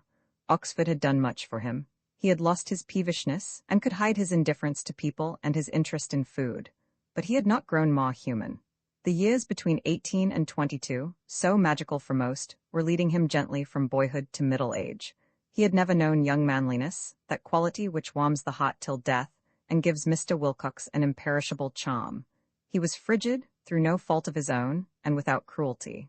He thought Helen wrong and Margaret right, but the family trouble was for him what a scene behind footlights is for most people.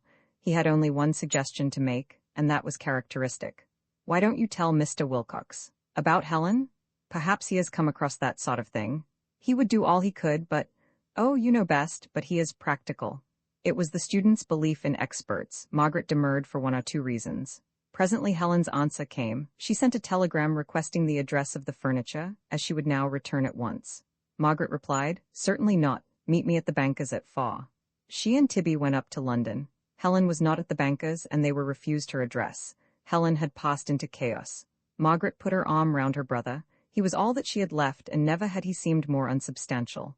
"Tibby, love, what next?" he replied. "It is extraordinary. Dear, your judgment's often clearer than mine. Have you any notion what's at the back?" "None, unless it's something mental." "Oh, that," said Margaret. "Quite impossible."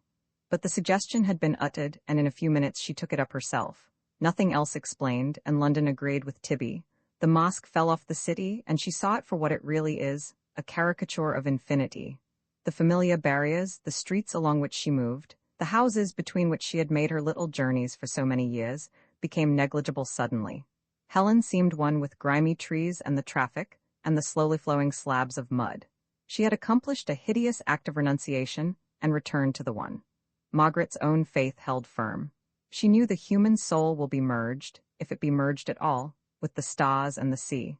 Yet she felt that her sister had been going amiss for many years. It was symbolic the catastrophe should come now, on a London afternoon, while rain fell slowly. Henry was the only hope. Henry was definite. He might know of some paths in the chaos that were hidden from them, and she determined to take Tibby's advice and lay the whole matter in his hands. They must call at his office. He could not well make it worse. She went for a few moments into St. Paul's, whose dome stands out of the welter so bravely, as if preaching the gospel of Farm. But within, St. Paul's is as its surroundings, echoes and whispers, inaudible songs, invisible mosaics, wet footmarks, crossing and recrossing the flaw. Si monumentum requiris circumspis, it points us back to London. There was no hope of Helen here. Henry was unsatisfactory at first, that she had expected. He was overjoyed to see her back from Swanage and slow to admit the growth of a new trouble. When they told him of their search, he only chaffed Tibby and the Schlegels generally, and declared that it was just like Helen to lead her relatives a dance. "That is what we all say," replied Margaret. "But why should it be just like Helen? Why should she be allowed to be so queer and to grow queerer? Don't ask me, I'm a plain man of business, I live and let live. My advice to you both is, don't worry. Margaret, you've got black marks again under your eyes. You know that's strictly forbidden. First your aunt, then your sister. No, we aren't going to have it. Are we, Theobald?" He rang the bell. "I'll give you some tea and then you go straight to Ducie Street. I can't have my girl looking as old as her husband." "All the same, you have not quite seen our point," said Tibby. Mr. Wilcox, who was in good spirits, retorted, "I don't suppose I ever shall." He leant back, laughing at the gifted but ridiculous family, while the fire flickered over the map of Africa. Margaret motioned to her brother to go on. Rather diffident, he obeyed her. "Margaret's point is this," he said. "Our sister may be mad." Charles, who was working in the inner room, looked round. "Come in, Charles," said Margaret kindly. "Could you help us at all? We are again in trouble." "I'm afraid I cannot. What are the facts? We are all mad more or less, you know, in these days." "The facts are as follows," replied Tibby, who had at times a pedantic lucidity. "The facts are that she has been in England for 3 days and will not see us. She has forbidden the bankers to give us her address. She refuses to answer questions. Margaret finds her letters colorless. There are other facts, but these are the most striking." "She has never behaved like this before, then?" asked Henry. "Of course not," said his wife with a frown. "Well, my dear, how am I to know?" A senseless spasm of annoyance came over her. "You know quite well that Helen never sins against affection," she said. "You must have noticed that much in her, surely." "Oh yes, she and I have always hit it off together." "No, Henry, can't you see?" "I don't mean that." She recovered herself, but not before Charles had observed her. Stupid and attentive, he was watching the scene. "I was meaning that when she was eccentric in the past, one could trace it back to the heart in the long run. She behaved oddly because she cared for someone, or wanted to help them. There's no possible excuse for her now. She is grieving us deeply, and that is why I am sure that she is not well. Mad is too terrible a word, but she is not well. I shall never believe it. I shouldn't discuss my sister with you if I thought she was well. Trouble you about her, I mean." Henry began to grow serious. Ill health was to him something perfectly definite. Generally well himself, he could not realize that we sink to it by slow gradations. The sick had no rights, they were outside the pale, one could lie to them remorselessly. When his first wife was seized, he had promised to take her down into Hertfordshire, but meanwhile arranged with a nursing home instead. Helen, too, was ill, and the plan that he sketched out for her capture, clever and well-meaning as it was, drew its ethics from the wolf pack. "You want to get hold of her?" he said. "That's the problem, isn't it? She has got to see a doctor. For all I know, she has seen one already." Yes, yes, don't interrupt. He rose to his feet and thought intently. The genial, tentative host disappeared, and they saw instead the man who had carved money out of Greece and Africa and bought forests from the natives for a few bottles of gin. "I've got it," he said at last. "It's perfectly easy. Leave it to me. We'll send her down to Howard's End." "How will you do that?" "After her books. Tell her that she must unpack them herself. Then you can meet her there." "But Henry, that's just what she won't let me do. It's part of her, whatever it is, never to see me." "Of course you won't tell her you're going. When she is there, looking at the cases, you'll just stroll in. If nothing is wrong with her, so much the better, but there'll be the motor round the corner, and we can run her to a specialist in no time." Margaret shook her head. "It's quite impossible."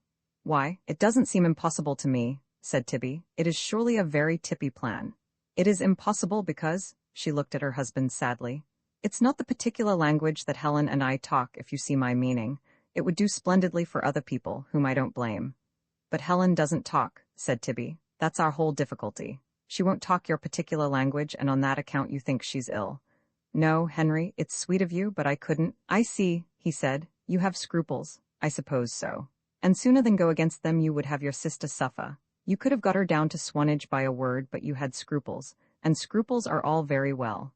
I am as scrupulous as any man alive, I hope, but when it is a case like this, when there is a question of madness, I deny it's madness. You said just now, it's madness when I say it, but not when you say it."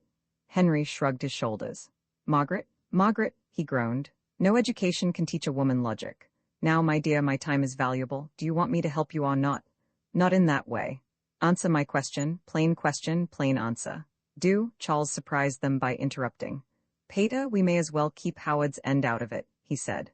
"Why, Charles?" Charles could give no reason, but Margaret felt as if, over tremendous distance, a salutation had passed between them. "The whole house is at 6s and 7s, he said crossly. "We don't want any more mess." "Who's we?" asked his father. "My boy, pray who's we?" "I am sure I beg your pardon," said Charles. "I appear always to be intruding." By now Margaret wished she had never mentioned her trouble to her husband. Retreat was impossible. He was determined to push the matter to a satisfactory conclusion, and Helen faded as he talked. Her fair, flying hair and eager eyes counted for nothing, for she was ill, without rights, and any of her friends might hunt her. Sick at heart, Margaret joined in the chase. She wrote her sister a lying letter, at her husband's dictation. She said the furniture was all at Howard's End, but could be seen on Monday next at 3 p.m., when a charwoman would be in attendance. It was a cold letter, and the more plausible for that. Helen would think she was offended.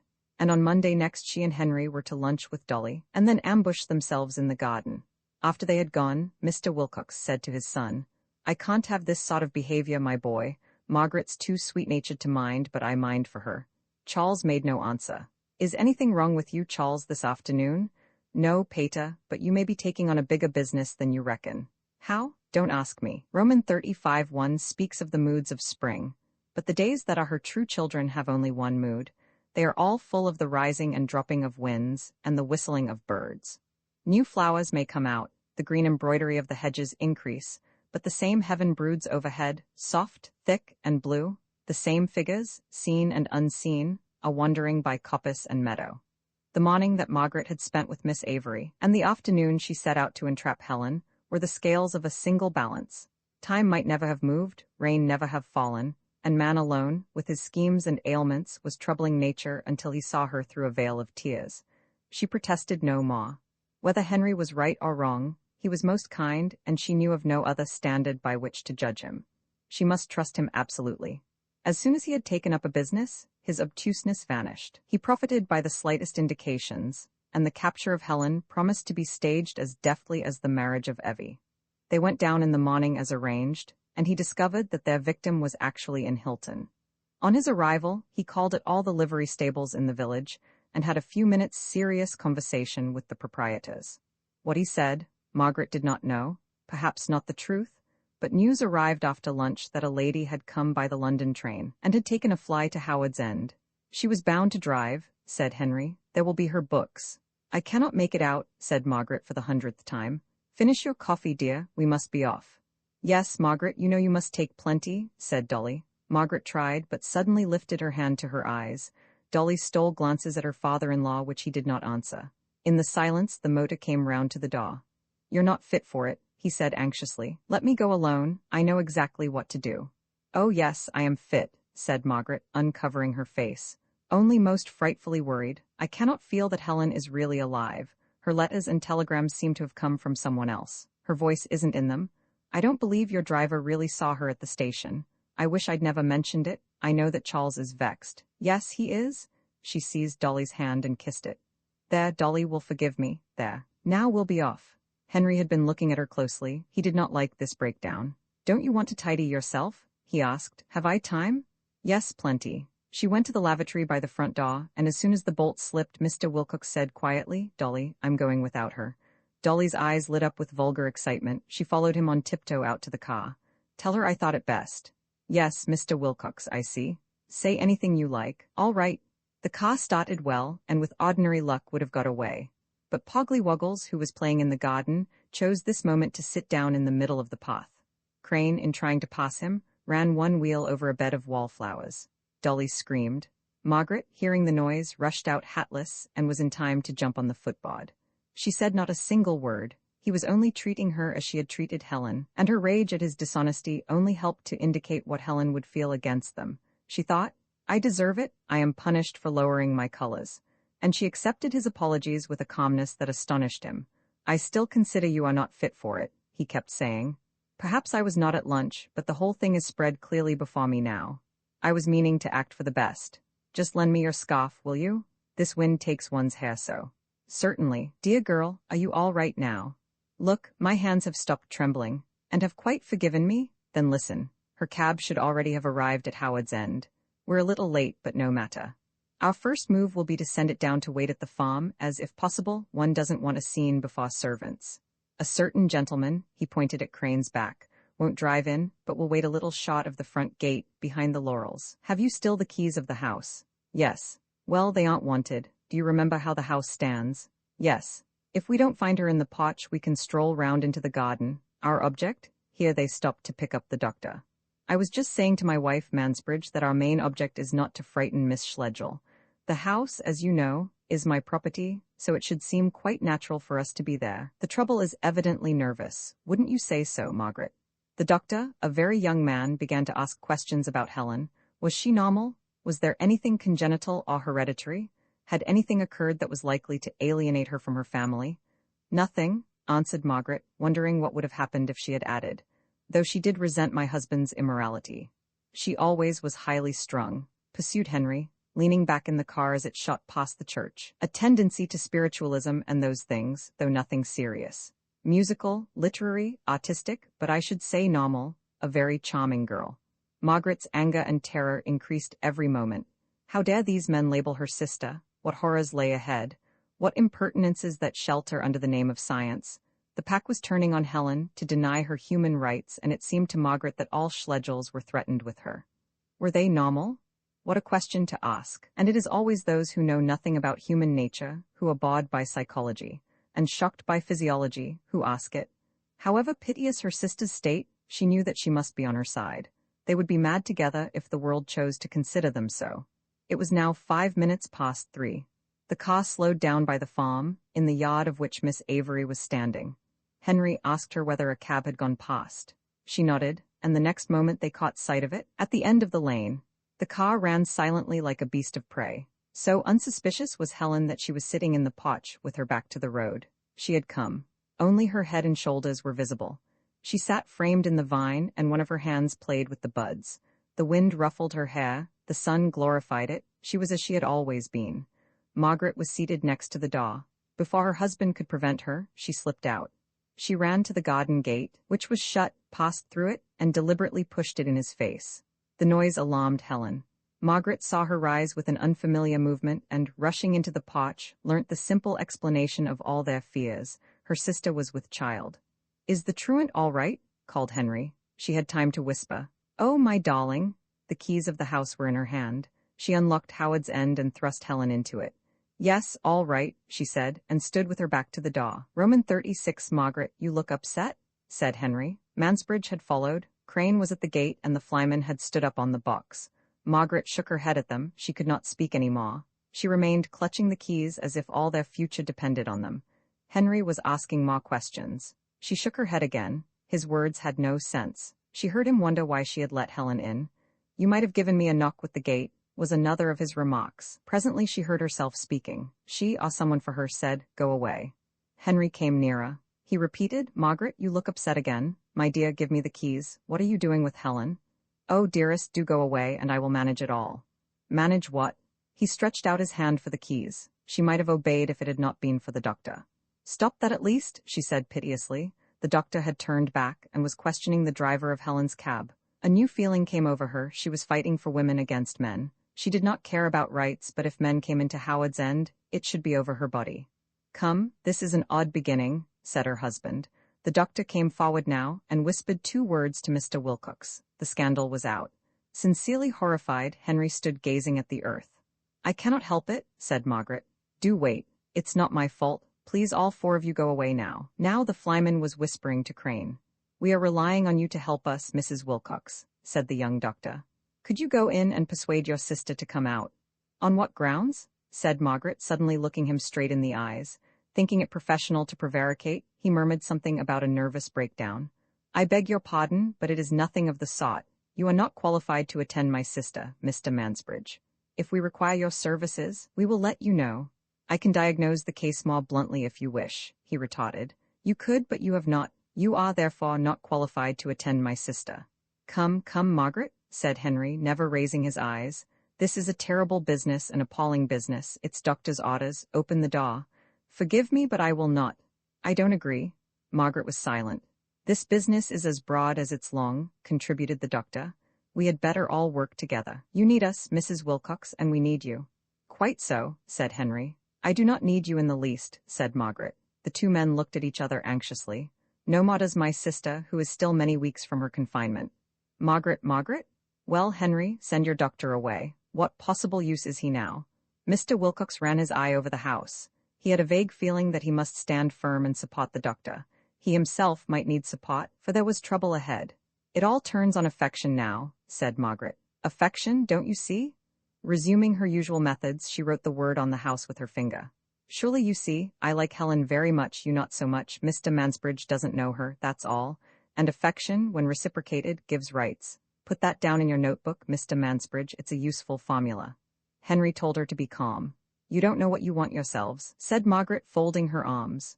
"For one sensible remark I will let you in, but you cannot make it. You would trouble my sister for no reason. I will not permit it. I'll stand here all the day sooner."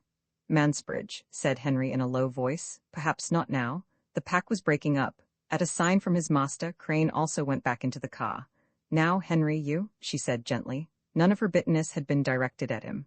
"Go away now, dear. I shall want your advice later, no doubt. Forgive me if I have been cross, but seriously, you must go." He was too stupid to leave her. Now it was Mr. Mansbridge who called in a low voice to him. "I shall soon find you down at Dolly's," she called as the gate at last clanged between them. The fly moved out of the way, the motor backed, turned a little, backed again, and turned in the narrow road. A string of farm cots came up in the middle, but she waited through all, for there was no hurry. When all was over and the car had started, she opened the door. "Oh, my darling," she said, "my darling, forgive me." Helen was standing in the hall. Roman 37. Margaret bolted the door on the inside. Then she would have kissed her sister, but Helen, in a dignified voice that came strangely from her, said, "Convenient? You did not tell me that the books were unpacked. I have found nearly everything that I want." "I told you nothing that was true." "It has been a great surprise, certainly. Has Aunt Julie been ill?" "Helen, you wouldn't think I'd invent that?" "I suppose not," said Helen, turning away and crying a very little. "But one loses faith in everything after this. We thought it was illness, but even then, I haven't behaved worthily." Helen selected another book. "I ought not to have consulted anyone. What would our father have thought of me?" She did not think of questioning her sister or of rebuking her. Both might be necessary in the future, but she had first to purge a greater crime than any that Helen could have committed, that want of confidence that is the work of the devil. "Yes, I am annoyed," replied Helen. "My wishes should have been respected. I would have gone through this meeting if it was necessary, but after Aunt Julie recovered, it was not necessary. Planning my life as I now have to do." "Come away from those books," called Margaret. Helen, do talk to me. I was just saying that I have stopped living haphazard. One can't go through a great deal of, she left out the noun, without planning one's actions in advance. I am going to have a child in June, and in the first place conversations, discussions, excitement are not good for me. I will go through them if necessary, but only then. In the second place, I have no right to trouble people. I cannot fit in with England as I know it. I have done something that the English never pardon. It would not be right for them to pardon it, so I must live where I am not known. But why didn't you tell me, dearest? Yes, replied Helen judicially. I might have, but decided to wait. I believe you would never have told me. Oh yes, I should. We have taken a flat in Munich. Margaret glanced out of the window. By we I mean myself and Monica, but for her, I am and have been and always wished to be alone. I have not heard of Monica. You wouldn't have? She's an Italian, by birth at least. She makes her living by journalism. I met her originally on Gada. Monica is much the best person to see me through. You are very fond of her then. She has been extraordinarily sensible with me. Margaret guessed at Monica's type. Italiano Inglesiato, they had named it. The crude feminist of the South, whom one respects but avoids. And Helen had turned to it in her need? You must not think that we shall never meet, said Helen, with a measured kindness. I shall always have a room for you when you can be spared, and the longer you can be with me the better. But you haven't understood yet, Meg, and of course it is very difficult for you. This is a shock to you. It isn't to me, who have been thinking over our futures for many months, and they won't be changed by a slight contretemps such as this. I cannot live in England. Helen, you've not forgiven me for my treachery. You couldn't talk like this to me if you had. Oh, Meg dear, why do we talk at all? She dropped a book and sighed wearily. Then, recovering herself, she said, Tell me, how is it that all the books are down here? Series of mistakes. And a great deal of furniture has been unpacked. All? Who lives here then? No one. I suppose you are letting it, though. The house is dead, said Margaret with a frown. Why worry on about it? But I am interested. You talk as if I had lost all my interest in life. I am still Helen, I hope. Now this hasn't the feel of a dead house. The hall seems more alive even than in the old days, when it held the Wilcoxes' own things. Interested, are you? Very well, I must tell you, I suppose. My husband lent it on condition but by a mistake all our things were unpacked, and Miss Avery, instead of... She stopped. Look here, I can't go on like this, I warn you I won't. Helen, why should you be so miserably unkind to me simply because you hate Henry? I don't hate him now, said Helen. I have stopped being a schoolgirl, and Meg, once again, I'm not being unkind. But as for fitting in with your English life, no, put it out of your head at once. Imagine a visit from me at Ducie Street. It's unthinkable. Margaret could not contradict her. It was appalling to see her quietly moving forward with her plans, not bitter or excitable, neither asserting innocence nor confessing guilt, merely desiring freedom and the company of those who would not blame her. She had been through how much? Margaret did not know, but it was enough to pot her from old habits as well as old friends. Tell me about yourself, said Helen, who had chosen her books and was lingering over the furniture. There's nothing to tell, but your marriage has been happy, Meg. Yes, but I don't feel inclined to talk. You feel as I do. Not that, but I can't. No more can I. It is a nuisance, but no good trying. Something had come between them. Perhaps it was society, which henceforward would exclude Helen. Perhaps it was a third life, already potent as a spirit. They could find no meeting place. Both suffered acutely, and were not comforted by the knowledge that affection survived. Look here, Meg, is the coast clear? You mean that you want to go away from me?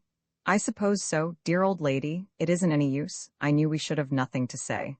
Give my love to Aunt Julie and Tibby, and take Ma yourself, then I can say. Promise to come and see me in Munich later. Certainly, dearest, for that is all we can do. It seemed so. Most ghastly of all was Helen's common sense. Monica had been extraordinarily good for her. I am glad to have seen you and the things. She looked at the bookcase lovingly, as if she was saying farewell to the past. Margaret unbolted the door. She remarked, The car has gone, and here's your cab. She led the way to it, glancing at the leaves and the sky. The spring had never seemed more beautiful.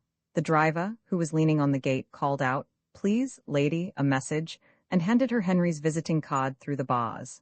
How did this come? She asked. Crane had returned with it almost at once. She read the card with annoyance. It was covered with instructions in domestic French. When she and her sister had talked, she was to come back for the night to Dolly's. Il faut dormir sur ce sujet, while Helen was to be found une comfortable chamber, El Hotel. The final sentence displeased her greatly until she remembered that the Charleses had only one spare room, and so could not invite a third guest. Henry would have done what he could, she interpreted. Helen had not followed her into the garden. The door once open, she lost her inclination to fly. She remained in the hall, going from bookcase to table. She grew more like the old Helen, irresponsible and charming. "This is Mr. Wilcox's house," she inquired. "Surely you remember Howard's End? Remember, I who remember everything? But it looks to be ours now." "Miss Avery was extraordinary," said Margaret, her own spirits lightening a little. Again she was invaded by a slight feeling of disloyalty, but it brought her relief, and she yielded to it. She loved Mrs. Wilcox and would rather furnish her home with our things than think of it empty. In consequence, here are all the library books. Not all the books, she hasn't unpacked the art books in which she may show her sense, and we never used to have the sod here. The sod looks well, though. Magnificent. Yes, doesn't it? Where's the piano, Meg? I warehoused that in London. Why? Nothing. Curious, too, that the carpet fits. The carpet's a mistake, announced Helen. I know that we had it in London, but this floor ought to be bare. It is far too beautiful. You still have a mania for underfurnishing. Would you care to come into the dining room before you start? There's no carpet there. They went in, and each minute their talk became more natural. Oh, what a place for Mother's chiffonier, cried Helen. Look at the chairs, though. Oh, look at them. Wickham Place faced north, didn't it? Northwest. Anyhow, it is 30 years since any of those chairs have felt the sun. Feel, their dear little backs are quite warm. But why has Miss Avery made them set to partners? I shall just, over here, Meg, put it so that anyone sitting will see the lawn. Margaret moved a chair. Helen sat down in it. Ye ease, the window's too high. Try a drawing-room chair. No, I don't like the drawing-room so much. The beam has been match-botted. It would have been so beautiful otherwise. Helen, what a memory you have for some things. You're perfectly right. It's a room that men have spoilt through trying to make it nice for women. Men don't know what we want, and never will. I don't agree. In 2,000 years they'll know. But the chairs show up wonderfully. Look where Tibby spilt the soup. Coffee? It was coffee, surely. Helen shook her head. Impossible. Tibby was far too young to be given coffee at that time. Was father alive? Yes. Then you're right, and it must have been soup. I was thinking of much later, that unsuccessful visit of Aunt Julie's, when she didn't realize that Tibby had grown up. It was coffee then, for he threw it down on purpose.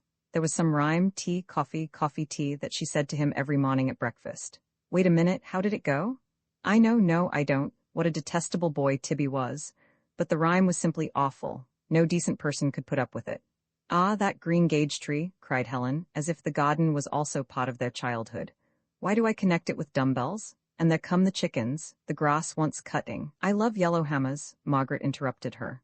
I have got it, she announced. Tea, coffee, tea, or chocolate, that every morning for 3 weeks. No wonder Tibby was wild. Tibby is moderately a dear now, said Helen. There, I knew you'd say that in the end. Of course he's a dear.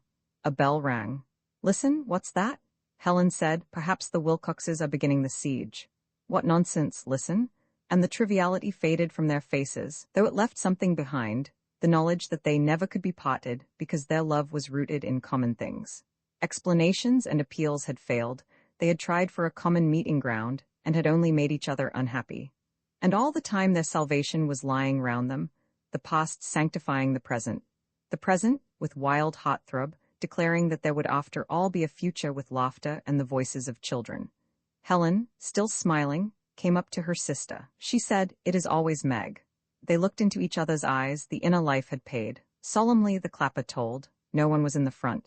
Margaret went to the kitchen and struggled between packing cases to the window. Their visitor was only a little boy with a tin can, and triviality returned. "Little boy, what do you want?" "Please, I am the milk." "Did Miss Avery send you?" said Margaret rather sharply. "Yes, please." "Then take it back and say we require no milk." While she called to Helen, "No, it's not the siege, but possibly an attempt to provision us against one." "But I like milk," cried Helen. "Why send it away?" "Do you? Oh, very well, but we've nothing to put it in and he wants the can." "Please, I'm to call in the morning for the can," said the boy. "The house will be locked up then." "In the morning would I bring eggs too? Are you the boy whom I saw playing in the stacks last week?" The child hung his head. "Well, run away and do it again." "Nice little boy," whispered Helen. "I say, what's your name?" "Mine's Helen." "Tom," that was Helen all over. The Wilcoxes, too, would ask a child its name, but they never told their names in return. "Tom, this one here is Margaret, and at home we've another called Tibby." "Mine are Lopierds," replied Tom, supposing Tibby to be a rabbit. "You're a very good and rather a clever little boy. Mind you come again." "Isn't he charming?" "Undoubtedly," said Margaret. He is probably the son of Madge, and Madge is dreadful, but this place has wonderful powers. What do you mean? I don't know, because I probably agree with you. It kills what is dreadful and makes what is beautiful live. I do agree, said Helen as she sipped the milk, but you said that the house was dead not half an hour ago. Meaning that I was dead, I felt it.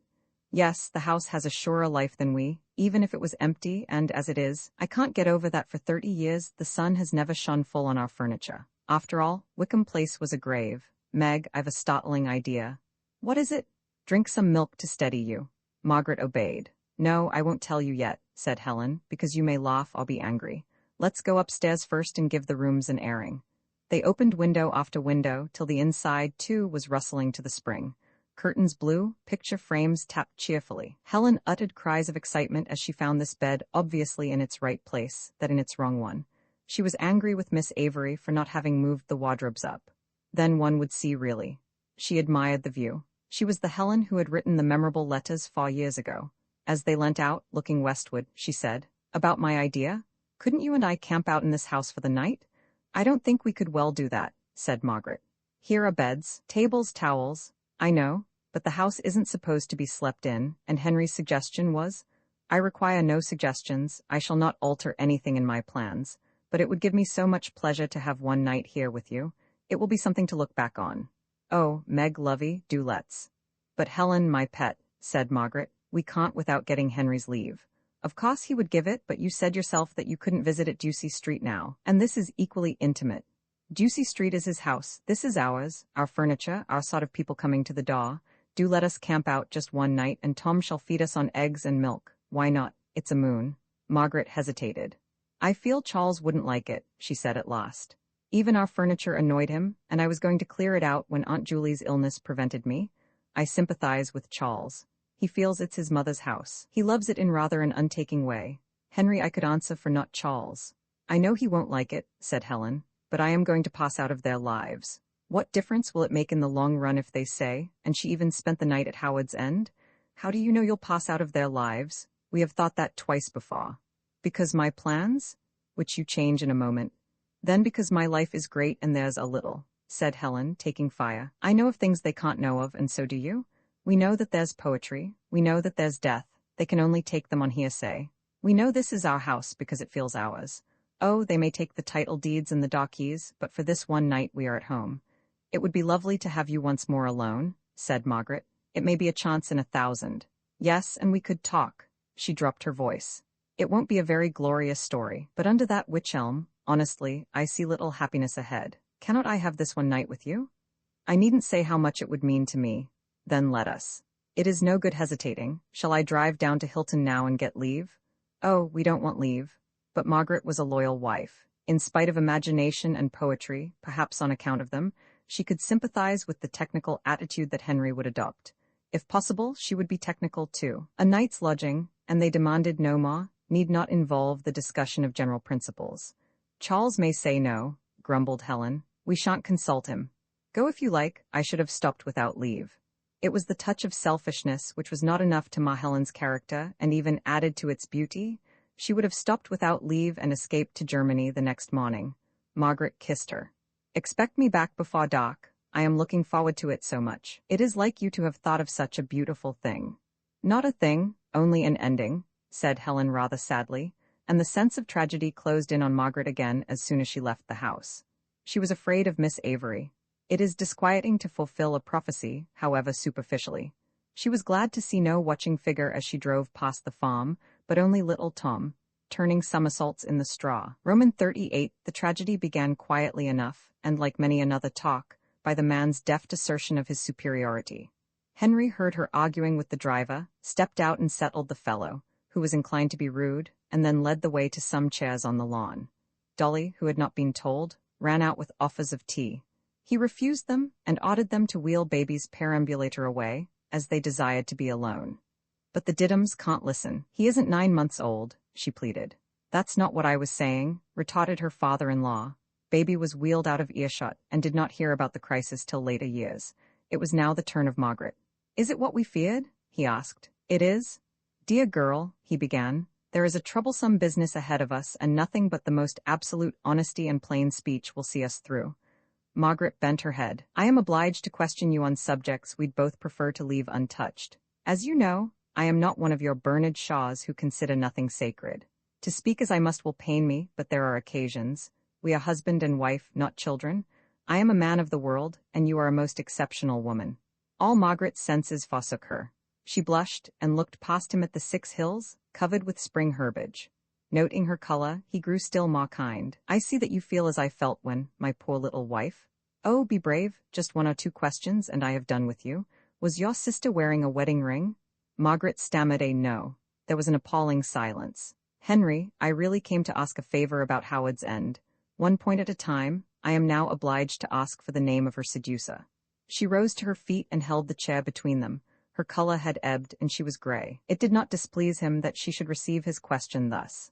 Take your time, he counseled her. Remember that this is far worse for me than for you. She swayed. He feared she was going to faint. Then speech came and she said slowly, Seducer? No, I do not know her seducer's name. Would she not tell you? I never even asked her who seduced her, said Margaret, dwelling on the hateful word thoughtfully. That is singular. Then he changed his mind. Natural perhaps, dear girl, that you shouldn't ask. But until his name is known, nothing can be done. Sit down. How terrible it is to see you so upset. I knew you weren't fit for it. I wish I hadn't taken you. Margaret answered, I like to stand if you don't mind, for it gives me a pleasant view of the 6 hills. As you like. Have you anything else to ask me, Henry? Next you must tell me whether you have gathered anything. I have often noticed your insight, dear. I only wish my own was as good. You may have guessed something, even though your sister said nothing. The slightest hint would help us. Who is we? I thought it best to ring up Charles. That was unnecessary, said Margaret, growing warmer. This news will give Charles disproportionate pain. He has at once gone to call on your brother. That too was unnecessary. Let me explain, dear, how the matter stands. You don't think that I and my son are other than gentlemen. It is in Helen's interests that we are acting. It is still not too late to save her name. Then Margaret hit out for the first time. Are we to make her seducer marry her? She asked. If possible, yes. But Henry, suppose he turned out to be married already? One has heard of such cases. In that case he must pay heavily for his misconduct and be thrashed within an inch of his life. So her first blow missed. She was thankful of it. What had tempted her to imperil both of their lives? Henry's obtuseness had saved her as well as himself. Exhausted with anger, she sat down again, blinking at him as he told her as much as he thought fit. At last, she said, May I ask you my question now? Certainly, my dear. Tomorrow Helen goes to Munich. Well, possibly she is right. Henry, let a lady finish. Tomorrow she goes. Tonight, with your permission, she would like to sleep at Howard's End. It was the crisis of his life. Again she would have recalled the words as soon as they were uttered. She had not led up to them with sufficient care. She longed to warn him that they were far more important than he supposed. She saw him weighing them as if they were a business proposition. Why Howard's End? He said at last. Would she not be more comfortable, as I suggested, at the hotel? Margaret hastened to give him reasons. It is an odd request, but you know what Helen is and what women in her state are. He frowned and moved irritably. She has the idea that one night in your house would give her pleasure and do her good. I think she's right. Being one of those imaginative girls, the presence of all our books and furniture soothes her. This is a fact. It is the end of her girlhood. Her last words to me were, a beautiful ending. She values the old furniture for sentimental reasons, in fact. Exactly. You have quite understood. It is her last hope of being with it. I don't agree there, my dear. Helen will have her share of the goods wherever she goes, possibly more than her share, for you are so fond of her that you'd give her anything of yours that she fancies, wouldn't you? And I'd raise no objection. I could understand it if it was her old home, because a home, or a house. He changed the word, designedly. He had thought of a telling point, because a house in which one has once lived becomes in a sort of way sacred. I don't know why. Associations and so on.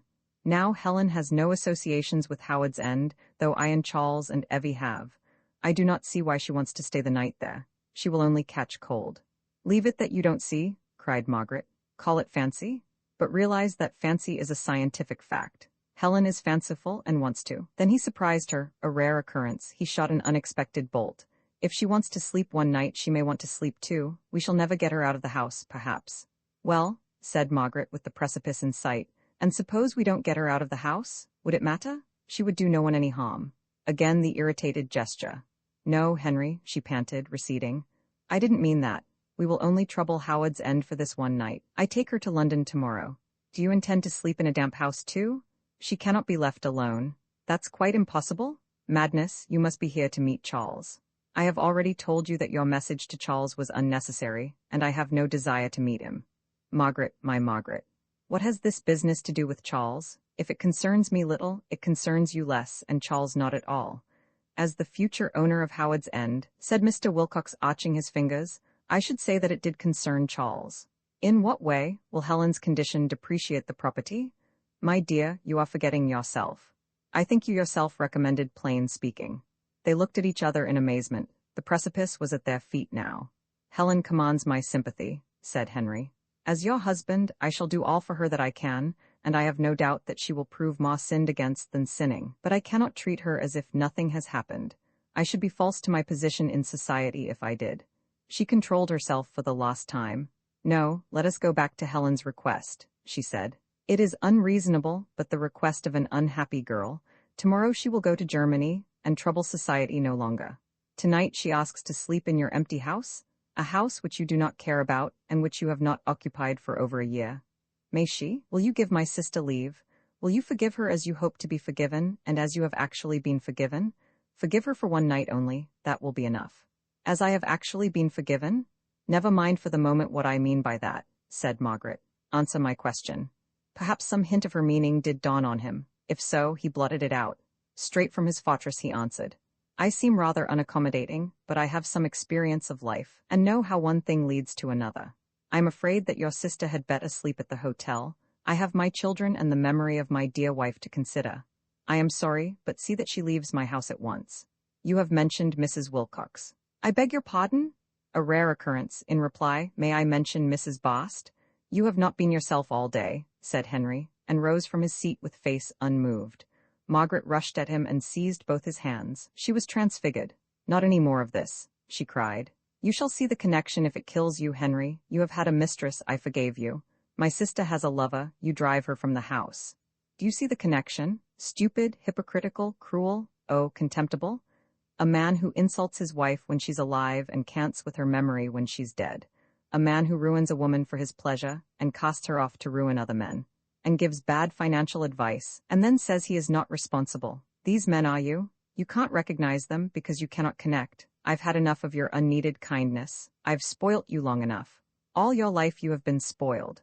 Mrs. Wilcox spoiled you? No one has ever told what you are muddled, criminally muddled. Men like you use repentance as a blind, so don't repent. Only say to yourself, what Helen has done, I've done. The two cases are different, Henry stammered. His real retort was not quite ready. His brain was still in a whirl, and he wanted a little longer. In what way different? You have betrayed Mrs. Wilcox, Helen only herself. You remain in society, Helen can't. You have had only pleasure, she may die. You have the insolence to talk to me of differences, Henry? Oh, the uselessness of it? Henry's retort came. I perceive you are attempting blackmail. It is scarcely a pretty weapon for a wife to use against her husband. My rule through life has been never to pay the least attention to threats, and I can only repeat what I said before. I do not give you and your sister leave to sleep at Howard's End. Margaret loosed his hands. He went into the house, wiping first one and then the other on his handkerchief. For a little she stood looking at the 6 hills, tombs of warriors, breasts of the spring. Then she passed out into what was now the evening. Roman 39. Charles and Tibby met at Ducie Street, where the latter was staying. Their interview was short and absurd. They had nothing in common but the English language, and tried by its help to express what neither of them understood. Charles saw in Helen the family foe. He had singled her out as the most dangerous of the Schlegels, and, angry as he was, looked forward to telling his wife how right he had been. His mind was made up at once. The girl must be got out of the way before she disgraced them farther. If occasion offered, she might be married to a villain, or, possibly, to a fool. But this was a concession to morality. It formed no part of his main scheme. Honest and haughty was Charles's dislike, and the past spread itself out very clearly before him. Hatred is a skillful compositor. As if they were heads in a notebook, he ran through all the incidents of the Schlegels campaign. The attempt to compromise his brother, his mother's legacy, his father's marriage, the introduction of the furniture, the unpacking of the same. He had not yet heard of the request to sleep at Howard's End. That was to be their masterstroke and the opportunity for his. But he already felt that Howard's End was the objective, and though he disliked the house, was determined to defend it. Tibby, on the other hand, had no opinions. He stood above the conventions. His sister had a right to do what she thought right. It is not difficult to stand above the conventions when we leave no hostages among them. Men can always be more unconventional than women, and a bachelor of independent means need encounter no difficulties at all. Unlike Charles, Tibby had money enough. His ancestors had earned it for him, and if he shocked the people in one set of lodgings, he had only to move into another. His was the leisure without sympathy, an attitude as fatal as the strenuous. A little cold culture may be raised on it, but no ought. His sisters had seen the family danger, and had never forgotten to discount the gold islets that raised them from the sea. Tibby gave all the praise to himself, and so despised the struggling and the submerged. Hence the absurdity of the interview. The gulf between them was economic as well as spiritual. But several facts passed. Charles pressed for them with an impertinence that the undergraduate could not withstand. On what date had Helen gone abroad? To whom? Charles was anxious to fasten the scandal on Germany. Then, changing his tactics, he said roughly, "I suppose you realize that you are your sister's protector? In what sense? If a man played about with my sister, I'd send a bullet through him, but perhaps you don't mind." "I mind very much," protested Tibby. "Who does suspect then? Speak out, man. One always suspects someone." "No one. I don't think so." Involuntarily he blushed. He had remembered the scene in his Oxford rooms. "You are hiding something," said Charles. As interviews go, he got the best of this one. "When you saw her last, did she mention anyone's name? Yes or no?" he thundered so that Tibby started. "In my room she mentioned some friends called the Basts." "Who are the Basts?" "People, friends of hers at Evie's wedding." "I don't remember, but by great Scott I do. My aunt told me about some ragtag." "Was she full of them when you saw her? Is there a man? Did she speak of the man?" "Ah, look here, have you had any dealings with him?" Tibby was silent. Without intending it, he had betrayed his sister's confidence. He was not enough interested in human life to see where things will lead to. He had a strong regard for honesty, and his word, once given, had always been kept up to now. He was deeply vexed, not only for the harm he had done Helen, but for the flaw he had discovered in his own equipment. "I see you are in his confidence." They met at your rooms. "Oh, what a family, what a family! God help the poor pater." And Tibby found himself alone. Roman Faw, Helen and her aunt, returned to Wickham Place in a state of collapse, and for a little time, Margaret had 3 invalids on her hands. Mrs. Munt soon recovered. She possessed to a remarkable degree the power of distorting the past, and before many days were over she had forgotten the part played by her own imprudence in the catastrophe. Even at the crisis she had cried, "Thank goodness, poor Margaret is saved this," which during the journey to London evolved into, "It had to be gone through by someone," which in its turn ripened into the permanent form of, "The one time I really did help Emily's girls was over the Wilcox business." But Helen was a more serious patient. New ideas had burst upon her like a thunderclap, and by them, and by their reverberations, she had been stunned. The truth was that she had fallen in love, not with an individual, but with a family. Before Paul arrived she had, as it were, been tuned up into his key. The energy of the Wilcoxes had fascinated her, had created new images of beauty in her responsive mind. To be all day with them in the open air, to sleep at night under their roof, had seemed the supreme joy of life, and had led to that abandonment of personality that is a possible prelude to love. She had liked giving in to Mr. Wilcox, or Evie, or Charles. She had liked being told that her notions of life were sheltered or academic, that equality was nonsense, votes for women nonsense, socialism nonsense, art and literature, except when conducive to strengthening the character, nonsense. One by one the Schlegel fetishes had been overthrown, and though professing to defend them, she had rejoiced. When Mr. Wilcox said that one sound man of business did more good to the world than a dozen of your social reformers, she had swallowed the curious assertion without a gasp, and had leant back luxuriously among the cushions of his motor car. When Charles said, "Why be so polite to servants? They don't understand it?" she had not given the Schlegel retort of, "If they don't understand it, I do." No, she had vowed to be less polite to servants in the future. "I am swathed in cant," she thought, "and it is good for me to be stripped of it." And all that she thought or did or breathed was a quiet preparation for Paul. Paul was inevitable. Charles was taken up with another girl. Mr. Wilcox was so old, Evie so young, Mrs. Wilcox so different. Round the absent brother she began to throw the halo of romance, to irradiate him with all the splendor of those happy days, to feel that in him she should draw nearest to the robust ideal. He and she were about the same age, Evie said. Most people thought Paul handsomer than his brother. He was certainly a better shot, though not so good at golf. And when Paul appeared, flushed with the triumph of getting through an examination, and ready to flirt with any pretty girl, Helen met him halfway, or more than halfway, and turned towards him on the Sunday evening. He had been talking of his approaching exile in Nigeria, and he should have continued to talk of it, and allowed their guest to recover. But the heave of her bosom flattered him. Passion was possible, and he became passionate. Deep down in him something whispered, "This girl would let you kiss her. You might not have such a chance again." That was how it happened, or, rather, how Helen described it to her sister, using words even more unsympathetic than my own. But the poetry of that kiss, the wonder of it, the magic that there was in life for hours after it, who can describe that? It is so easy for an Englishman to sneer at these chance collisions of human beings. To the insular cynic and the insular moralist, they offer an equal opportunity.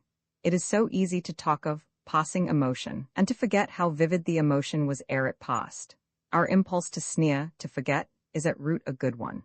We recognize that emotion is not enough, and that men and women are personalities capable of sustained relations, not mere opportunities for an electrical discharge. Yet we rate the impulse too highly. We do not admit that by collisions of this trivial sort the doors of heaven may be shaken open.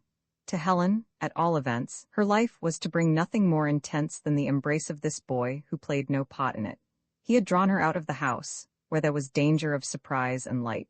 He had led her by a path he knew, until they stood under the column of the vast wych elm.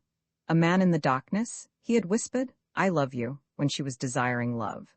In time his slender personality faded, the scene that he had evoked endured. In all the variable years that followed she never saw the like of it again. "I understand," said Margaret. "At least I understand as much as ever is understood of these things. Tell me now what happened on the Monday morning." It was over at once. "How, Helen?" "I was still happy while I dressed, but as I came downstairs I got nervous, and when I went into the dining room I knew it was no good. There was Evie, I can't explain, managing the tea-urn, and Mr. Wilcox reading the Times. Was Paul there?" "Yes, and Charles was talking to him about stocks and shares, and he looked frightened." By slight indications the sisters could convey much to each other. Margaret saw horror latent in the scene, and Helen's next remark did not surprise her. "Somehow, when that kind of man looks frightened it is too awful. It is all right for us to be frightened, or for men of another sort, father, for instance.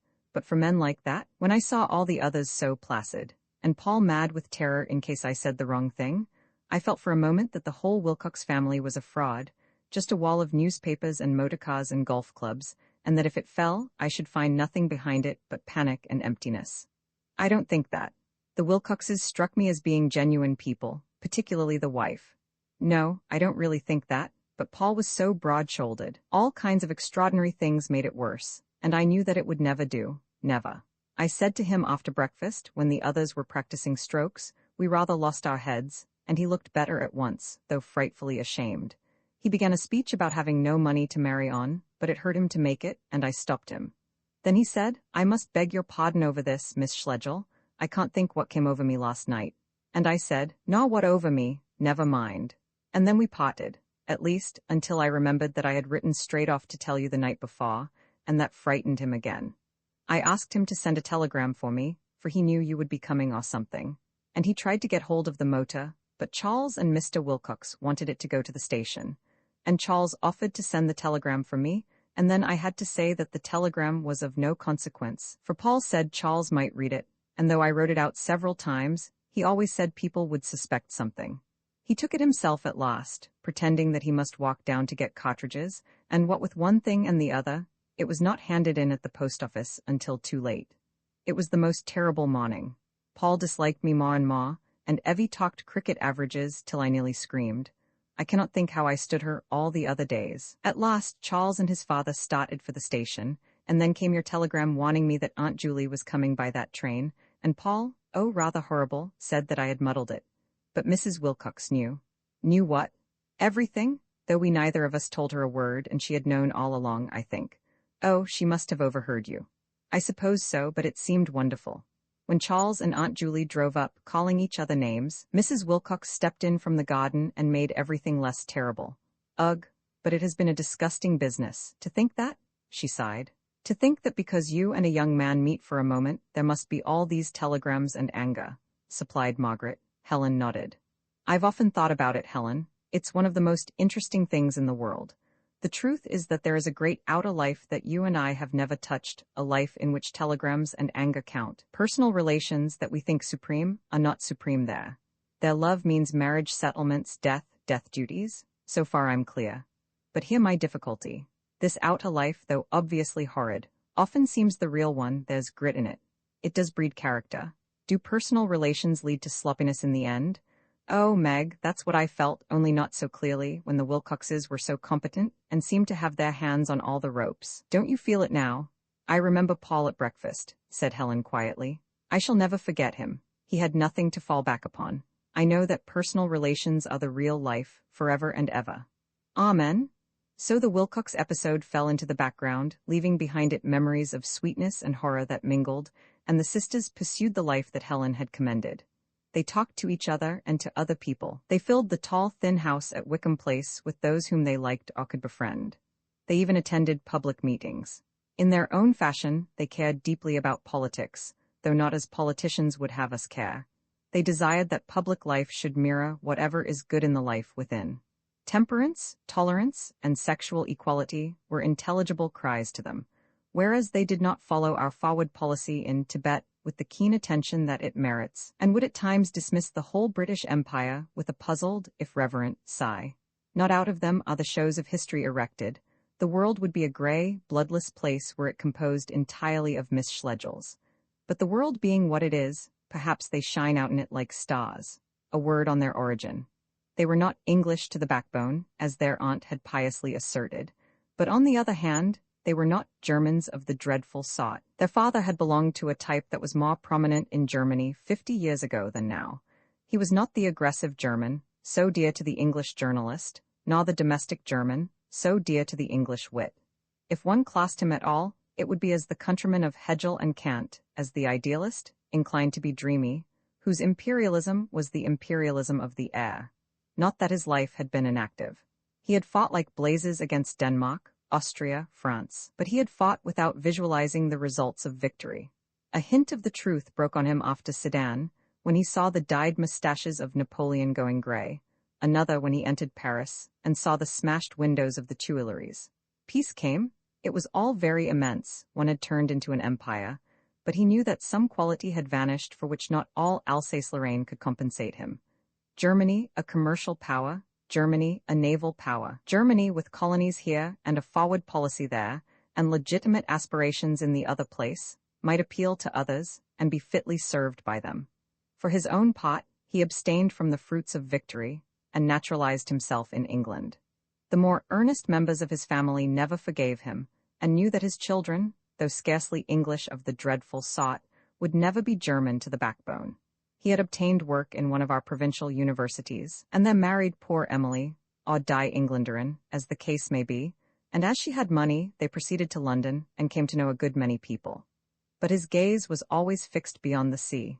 It was his hope that the clouds of materialism obscuring the fatherland would part in time, and the mild intellectual light re-emerge. Do you imply that we Germans are stupid, Uncle Ernst? Exclaimed a haughty and magnificent nephew.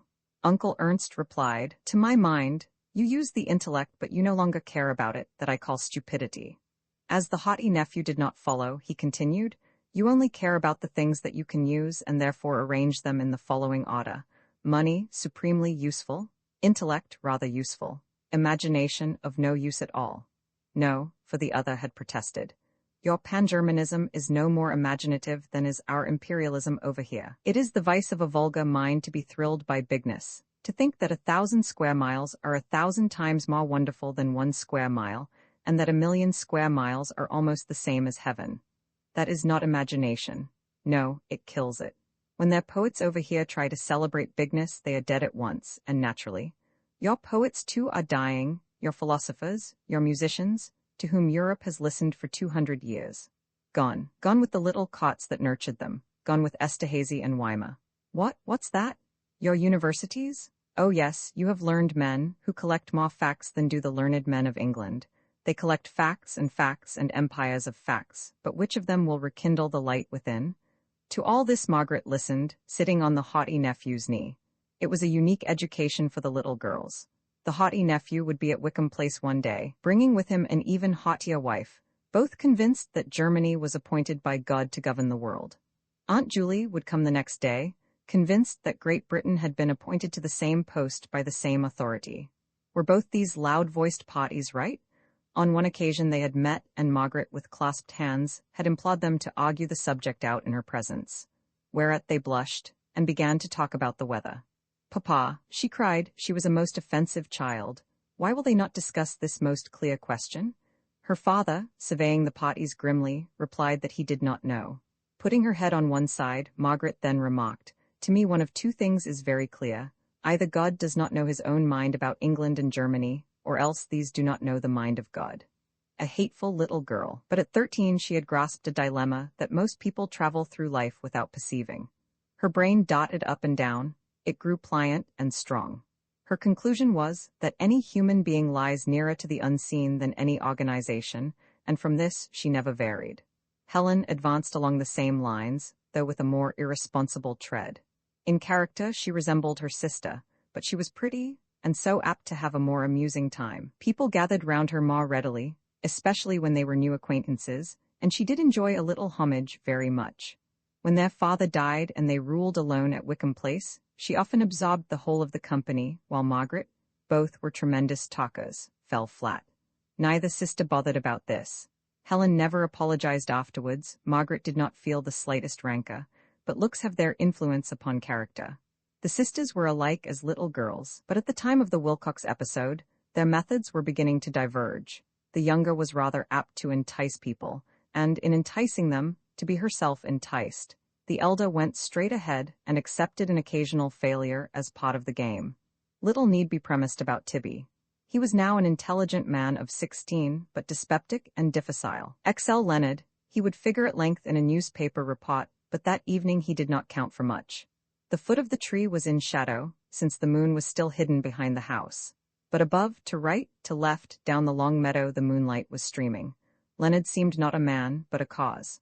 Perhaps it was Helen's way of falling in love, a curious way to Margaret, whose agony and whose contempt of Henry were yet imprinted with his image. Helen forgot people. They were husks that had enclosed her emotion. She could pity or sacrifice herself, or have instincts, but had she ever loved in the noblest way, where man and woman, having lost themselves in sex, desire to lose sex itself in comradeship? Margaret wondered, but said no word of blame. This was Helen's evening. Troubles enough lay ahead of her, the loss of friends and of social advantages, the agony, the supreme agony of motherhood, which is not even yet a matter of common knowledge. For the present let the moon shine brightly, and the breezes of the spring blow gently, dying away from the gale of the day, and let the earth, that brings increase, bring peace. Not even to herself dare she blame Helen. She could not assess her trespass by any moral code. It was everything or nothing. Morality can tell us that murder is worse than stealing, and group most sins in an order, all must approve, but it cannot group Helen. The surer its pronouncements on this point, the surer may we be that morality is not speaking. Christ was evasive when they questioned him. It is those that cannot connect who hasten to cast the first stone. This was Helen's evening, one at what cost, and not to be marred by the sorrows of others. Of her own tragedy Margaret never uttered a word. "One isolates," said Helen slowly. "I isolated Mr. Wilcox from the other fosses that were pulling Leonard downhill. Consequently, I was full of pity, and almost of revenge. For weeks I had blamed Mr. Wilcox only, and so, when your letters came—" "I need never have written them," sighed Margaret. "They never shielded Henry. How hopeless it is to tidy away the past, even for others. I did not know that it was your own idea to dismiss the Bosts. Looking back, that was wrong of me. Looking back, darling, I know that it was right. It is right to save the man whom one loves. I am less enthusiastic about justice now, but we both thought you wrote at his dictation. It seemed the last touch of his callousness. Being very much wrought up by this time, and Mrs. Bost was upstairs. I had not seen her, and had talked for a long time to Leonard.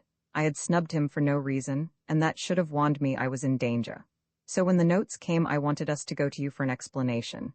He said that he guessed the explanation, he knew of it, and you mustn't know. I pressed him to tell me. He said no one must know, it was something to do with his wife. Right up to the end we were Mr. Bost and Miss Schlegel. I was going to tell him that he must be frank with me when I saw his eyes, and guessed that Mr. Wilcox had ruined him in 2 ways, not 1. I drew him to me, I made him tell me. I felt very lonely myself. He is not to blame. He would have gone on worshipping me. I want never to see him again, though it sounds appalling. I wanted to give him money and feel finished. Oh, Meg, the little that is known about these things. She laid her face against the tree. The little, too, that is known about growth. Both times it was loneliness and the night and panic afterwards. Did Leonard grow out of Paul? Margaret did not speak for a moment. So tired was she that her attention had actually wandered to the teeth that had been thrust into the tree's bark to medicate it. From where she sat, she could see them gleam. She had been trying to count them. Leonard is a better growth than madness, she said. I was afraid that you would react against Paul until you went over the verge. I did react until I found poor Leonard. I am steady now. I shan't ever like your Henry, dearest Meg, or even speak kindly about him, but all that blinding hate is over. I shall never rave against Wilcoxes any more. I understand how you married him, and you will now be very happy. Margaret did not reply. Yes, repeated Helen, her voice growing more tender. I do at last understand. Except Mrs. Wilcox, dearest, no one understands our little movements. Because in death, I agree. Not quite. I feel that you and I and Henry are only fragments of that woman's mind. She knows everything. She is everything. She is the house and the tree that leans over it. People have their own deaths as well as their own lives, and even if there is nothing beyond death, we shall differ in our nothingness. I cannot believe that knowledge such as hers will perish with knowledge such as mine. She knew about realities. She knew when people were in love, though she was not in the room. I don't doubt that she knew when Henry deceived her. Good night, Mrs. Wilcox, called a voice. Oh, good night, Miss Avery. Why should Miss Avery work for us? Helen murmured. Why, indeed? Miss Avery crossed the lawn and merged into the hedge that divided it from the farm. An old gap, which Mr. Wilcox had filled up, had reappeared, and her track through the dew followed the path that he had turfed over when he improved the garden and made it possible for games. This is not quite our house yet, said Helen. When Miss Avery called, I felt we are only a couple of tourists. We shall be that everywhere and forever. But affectionate tourists. But tourists who pretend each hotel is their home. I can't pretend very long, said Helen. Sitting under this tree one forgets, but I know that tomorrow I shall see the moon rise out of Germany. Not all your goodness can alter the facts of the case, unless you will come with me. Margaret thought for a moment. In the past year she had grown so fond of England that to leave it was a real grief. Yet what detained her? No doubt Henry would pardon her outburst, and go on blustering and muddling into a ripe old age. But what was the good? She had just as soon vanish from his mind. Are you serious in asking me, Helen? Should I get on with your Monica? You would not, but I am serious in asking you. Still, no more plans now, and no more reminiscences. They were silent for a little. It was Helen's evening. The present flowed by them like a stream. The tree rustled. It had made music before they were born and would continue after their deaths, but its song was of the moment. The moment had passed. The tree rustled again. Their senses were sharpened, and they seemed to apprehend life. Life passed. The tree rustled again. Sleep now, said Margaret. The peace of the country was entering into her. It has no commerce with memory and little with hope. Least of all is it concerned with the hopes of the next 5 minutes. It is the peace of the present which passes understanding. Its murmur came now, and now, once more as they trod the gravel, and now, as the moonlight fell upon their father's sod. They passed upstairs, kissed, and amidst the endless iterations, fell asleep. The house had enshadowed the tree at first, but as the moon rose higher the two disentangled, and were clear for a few moments at midnight. Margaret awoke and looked into the garden. How incomprehensible that Leonard Bast should have won her this night of peace! Was he also part of Mrs. Wilcox's mind? Roman 41 far different was Leonard's development. The months after Oniton, whatever minor troubles they might bring him, were all overshadowed by remorse. When Helen looked back, she could philosophize, or she could look into the future and plan for her child. But the father saw nothing beyond his own sin. Weeks afterwards, in the midst of other occupations, he would suddenly cry out, "Brute, you brute, I couldn't have," and be rent into two people who held dialogues. A brown rain would descend, blotting out faces and the sky. Even Jackie noticed the change in him. Most terrible were his sufferings when he awoke from sleep. Sometimes he was happy at first, but grew conscious of a burden hanging to him and weighing down his thoughts when they would move. A little iron scotched his body, or a sod stabbed him. He would sit at the edge of his bed, holding his heart and moaning, "Oh, what shall I do? Whatever shall I do?" Nothing brought ease. He could put distance between him and the trespass, but it grew in his soul. Remorse is not among the eternal verities. The Greeks were right to dethrone her. Her action is too capricious, as though the Aranais selected for punishment only certain men and certain sins. And of all means to regeneration, remorse is surely the most wasteful. It cuts away healthy tissues with the poisoned. It is a knife that probes far deeper than the evil. Leonard was driven straight through its torments and emerged pure, but enfeebled, a better man, who would never lose control of himself again, but also a smaller man, who had less to control. Nor did purity mean peace. The use of the knife can become a habit as hard to shake off as passion itself, and Leonard continued to start with a cry out of dreams. He built up a situation that was far enough from the truth. It never occurred to him that Helen was to blame. He forgot the intensity of their talk, the charm that had been lent him by sincerity, the magic of Oniton under darkness and of the whispering river. Helen loved the absolute. Leonard had been ruined absolutely, and had appeared to her as a man apart, isolated from the world. A real man, who cared for adventure and beauty, who desired to live decently and pay his way, who could have traveled more gloriously through life than the juggernaut car that was crushing him. Memories of Evie's wedding had warped her. The starched servants, the yards of uneaten food, the rustle of overdressed women, motorcars oozing grease on the gravel, a pretentious band. She had tasted the lees of this on her arrival. In the darkness, after failure, they intoxicated her. She and the victim seemed alone in a world of unreality, and she loved him absolutely, perhaps for half an hour. In the morning she was gone. The note that she left, tender and hysterical in tone, and intended to be most kind, hurt her lover terribly. It was as if some work of art had been broken by him, some picture in the National Gallery slashed out of its frame. When he recalled her talents and her social position, he felt that the first passerby had a right to shoot him down. He was afraid of the waitress and the porters at the railway station.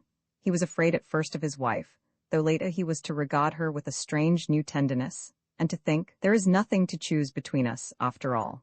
The expedition to Shropshire crippled the Basts permanently. Helen in her flight forgot to settle the hotel bill, and took their return tickets away with her.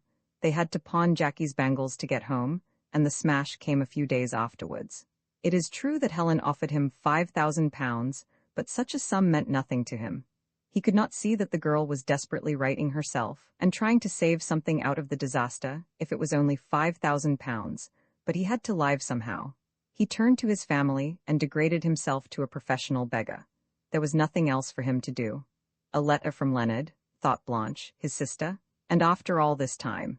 She hid it, so that her husband should not see, and when he had gone to his work, read it with some emotion, and sent the prodigal a little money out of her dress allowance. A letter from Leonard, said the other sister, Laura, a few days later. She showed it to her husband. He wrote a cruel, insolent reply, but sent more money than Blanche, so Leonard soon wrote to him again, and during the winter the system was developed. Leonard realized that they need never starve because it would be too painful for his relatives. Society is based on the family, and the clever wastrel can exploit this indefinitely. Without a generous thought on either side, pounds and pounds passed. The donors disliked Leonard, and he grew to hate them intensely. When Laura censured his immoral marriage, he thought bitterly, "She minds that? What would she say if she knew the truth?" When Blanche's husband offered him work, he found some pretext for avoiding it. He had wanted work keenly at Oniton, but too much anxiety had shattered him. He was joining the unemployable. When his brother, the lay reader, did not reply to a letter, he wrote again, saying that he and Jackie would come down to his village on foot. He did not intend this as blackmail. Still the brother sent a postal order, and it became part of the system. And so passed his winter and his spring. In the horror there are two bright spots. He never confused the past. He remained alive, and blessed are those who live, if it is only to a sense of sinfulness. The anodyne of muddledom, by which most men blur and blend their mistakes, never passed Leonard's lips, and if I drink oblivion of a day, so shorten I the stature of my soul. It is a hard saying, and a hard man wrote it, but it lies at the root of all character, and the other bright spot was his tenderness for Jackie. He pitied her with nobility now, not the contemptuous pity of a man who sticks to a woman through thick and thin. He tried to be less irritable. He wondered what her hungry eyes desired, nothing that she could express, all that he or any man could give her. Would she ever receive the justice that is mercy, the justice for byproducts that the world is too busy to bestow? She was fond of flowers, generous with money, and not revengeful. If she had borne him a child, he might have cared for her. Unmarried, Leonard would never have begged, he would have flickered out and died, but the whole of life is mixed. He had to provide for Jackie, and went down dirty paths that she might have a few feathers and the dishes of food that suited her. One day he caught sight of Margaret and her brother. He was in St. Paul's. He had entered the cathedral partly to avoid the rain and partly to see a picture that had educated him in former years. But the light was bad, the picture ill-placed, and time and judgment were inside him now. Death alone still charmed him, with her lap of poppies, on which all men shall sleep. He took one glance and turned aimlessly away towards a chair. Then down the nave he saw Miss Schlegel and her brother. They stood in the fairway of passengers, and their faces were extremely grave. He was perfectly certain that they were in trouble about their sister.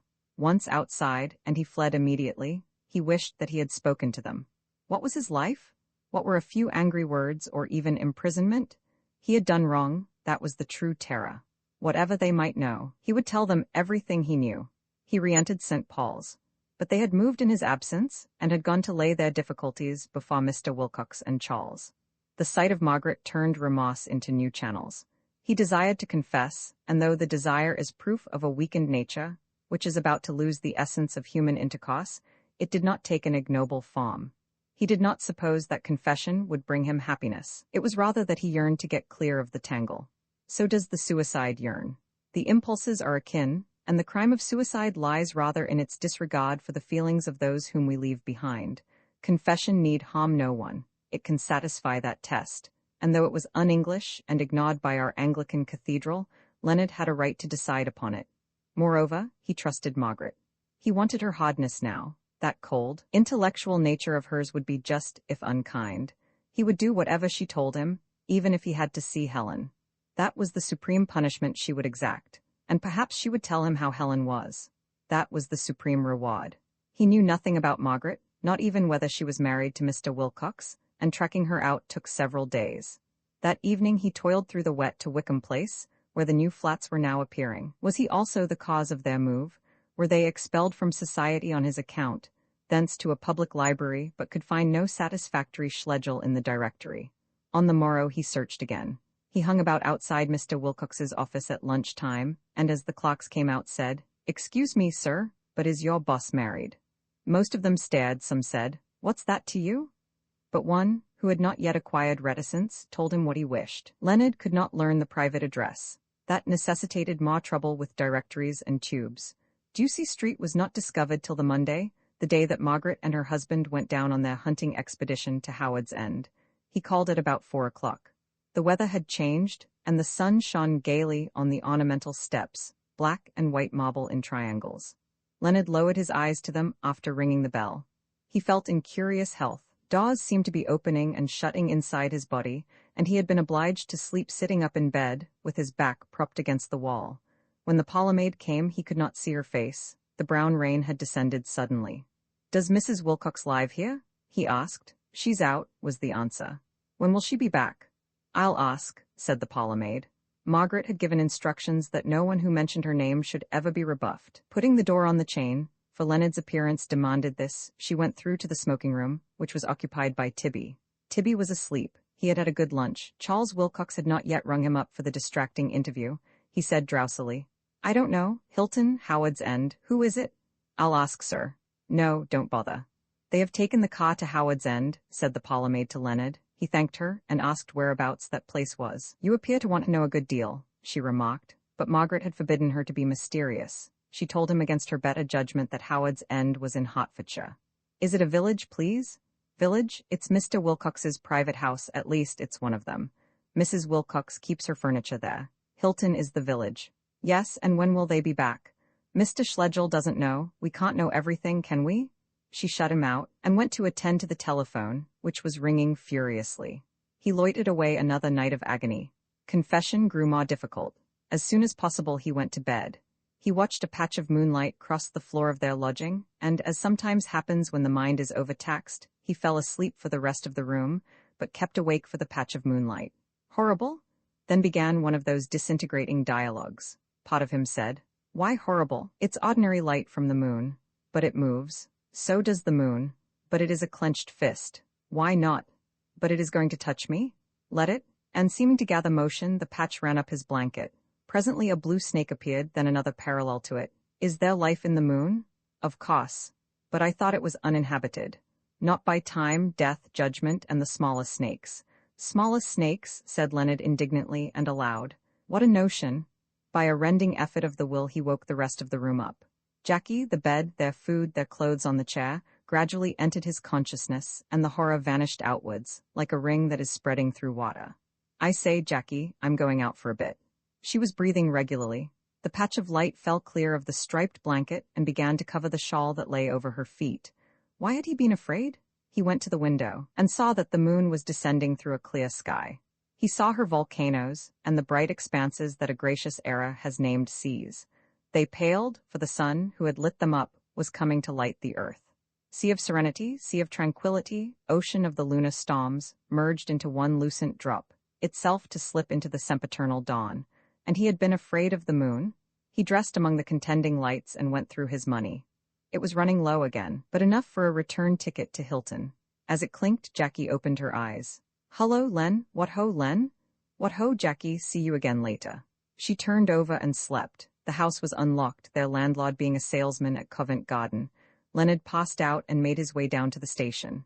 The train, though it did not start for an hour, was already drawn up at the end of the platform, and he lay down in it and slept. With the first jolt he was in daylight. They had left the gateways of King's Cross and were under blue sky. Tunnels followed, and after each the sky grew bluer, and from the embankment at Finsbury Park he had his first sight of the sun. It rolled along behind the eastern smokes, a wheel, whose fellow was the descending moon, and as yet it seemed the servant of the blue sky, not its lord. He dozed again. Over Tuin Water it was day. To the left fell the shadow of the embankment and its arches. To the right Leonard saw up into the Tuin woods and towards the church, with its wild legend of immortality. 6 forest trees, that is a fact, grow out of one of the graves in Tuin churchyard. The grave's occupant, that is the legend, is an atheist who declared that if God existed, 6 forest trees would grow out of her grave. These things in Hertfordshire, and farther afield lay the house of a hermit. Mrs. Wilcox had known him, who bought himself up and wrote prophecies, and gave all he had to the poor. While, powdered in between, were the villas of businessmen, who saw life more steadily, though with the steadiness of the half-closed eye. Over all the sun was streaming, to all the birds were singing, to all the primroses were yellow, and the speedwell blue, and the country, however they interpreted her, was uttering her cry of, now. She did not free Leonard yet, and the knife plunged deeper into his heart as the train drew up at Hilton. But Ramas had become beautiful. Hilton was asleep, or at the earliest, breakfasting. Leonard noticed the contrast when he stepped out of it into the country. Here men had been up since dawn. Their hours were ruled, not by a London office, but by the movements of the crops and the sun. That they were men of the finest type, only the sentimentalists can declare, but they kept to the life of daylight. They are England's hope. Clumsily they carry forward the torch of the sun, until such time as the nation sees fit to take it up. Half clodhopper, half bod school prig, they can still throw back to a nobler stock and breed yeomen. At the chalk pit a moat passed him. In it was another type whom nature favors, the imperial. Healthy, ever in motion, it hopes to inherit the earth. It breeds as quickly as the yeoman, and as soundly. Strong is the temptation to acclaim it as a super-yeoman who carries his country's virtue overseas. But the imperialist is not what he thinks or seems. He is a destroyer. He prepares the way for cosmopolitanism, and though his ambitions may be fulfilled, the earth that he inherits will be gray. To Leonard, intent on his private sin, there came the conviction of innate goodness elsewhere. It was not the optimism which he had been taught at school. Again and again must the drums tap, and the goblins stalk over the universe before joy can be purged of the superficial. It was rather paradoxical, and arose from his sorrow. Death destroys a man, but the idea of death saves him. That is the best account of it that has yet been given. Squalor and tragedy can beckon to all that is great in us, and strengthen the wings of love. They can beckon. It is not certain that they will, for they are not love's servants, but they can beckon, and the knowledge of this incredible truth comforted him. As he approached the house all thought stopped. Contradictory notions stood side by side in his mind. He was terrified but happy, ashamed, but had done no sin. He knew the confession. Mrs. Wilcox, I have done wrong. But sunrise had robbed its meaning, and he felt rather on a supreme adventure. He entered a garden, steadied himself against a motor car that he found in it, found a door open and entered a house. Yes, it would be very easy. From a room to the left he heard voices, Margaret's amongst them. His own name was called aloud, and a man whom he had never seen said, "Oh, is he there? I am not surprised, I now thrash him within an inch of his life. Mrs. Wilcox, said Leonard, I have done wrong. The man took him by the collar and cried, bring me a stick. Women were screaming. A stick, very bright, descended. It hurt him, not where it descended, but in the heart. Books fell over him in a shower. Nothing had sense. Get some water, commanded Charles, who had all through kept very calm. He's shamming. Of course I only used the blade. Here, carry him out into the air. Thinking that he understood these things, Margaret obeyed him. They laid Leonard, who was dead, on the gravel. Helen poured water over him. That's enough, said Charles. Yes, murder's enough, said Miss Avery, coming out of the house with the sod. Roman 42, when Charles left Ducey Street, he had caught the first train home, but had no inkling of the newest development until late at night. Then his father, who had dined alone, sent for him, and in very grave tones inquired for Margaret. I don't know where she is, Pater, said Charles. Dolly kept back dinner nearly an hour for her. Tell me when she comes in. Another hour passed. The servants went to bed, and Charles visited his father again, to receive further instructions. Mrs. Wilcox had still not returned. I'll sit up for her as late as you like, but she can hardly be coming. Isn't she stopping with her sister at the hotel? Perhaps, said Mr. Wilcox thoughtfully. Perhaps. Can I do anything for you, sir? Not tonight, my boy. Mr. Wilcox liked being called sir. He raised his eyes and gave his son more open a look of tenderness than he usually ventured. He saw Charles as little boy and strong man in one. Though his wife had proved unstable, his children were left to him. After midnight, he tapped on Charles's door. I can't sleep, he said. I had better have a talk with you and get it over. He complained of the heat. Charles took him out into the garden, and they paced up and down in their dressing gowns.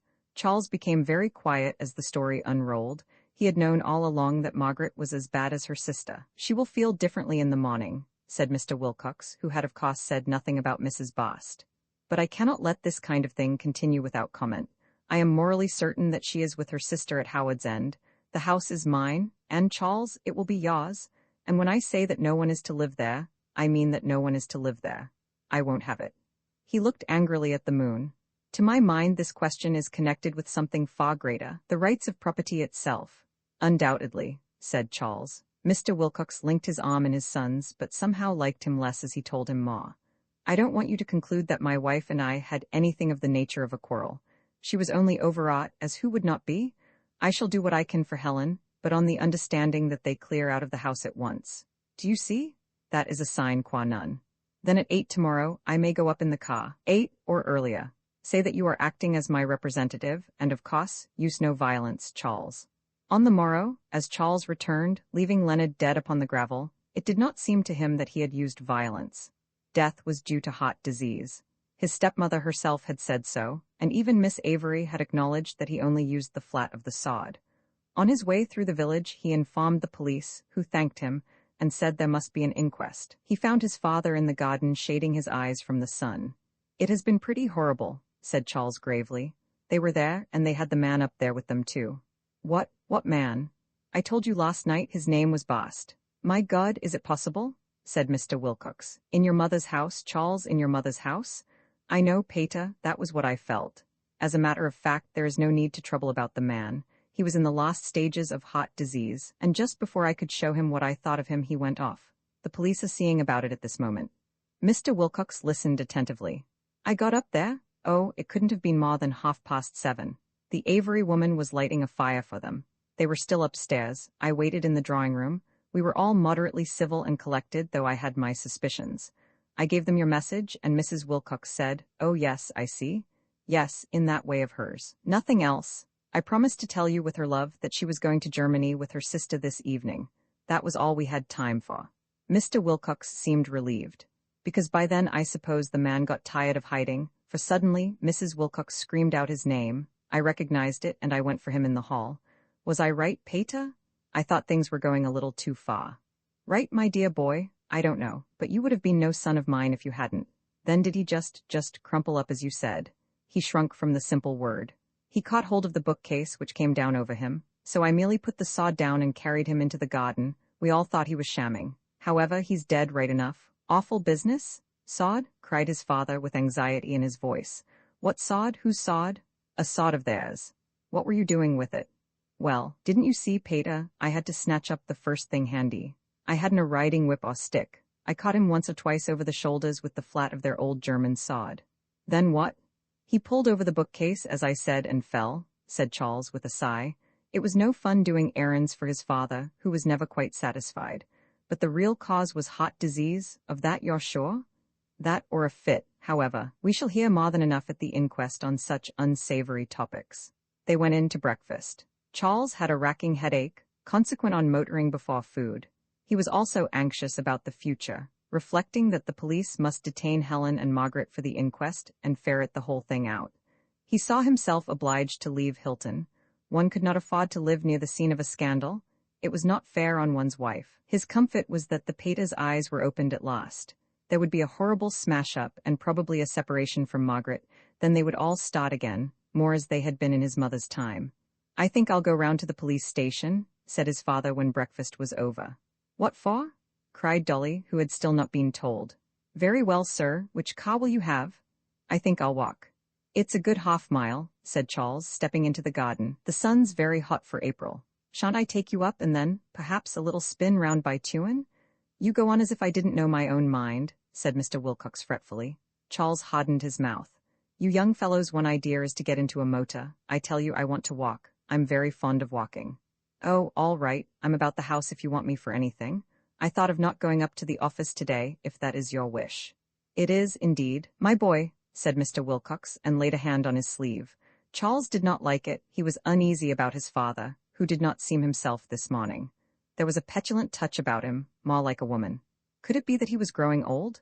The Wilcoxes were not lacking in affection. They had it royally, but they did not know how to use it. It was the talent in the napkin, and, for a warm-hearted man, Charles had conveyed very little joy. As he watched his father shuffling up the road, he had a vague regret, a wish that something had been different somewhere, a wish, though he did not express it thus, that he had been taught to say "I" in his youth.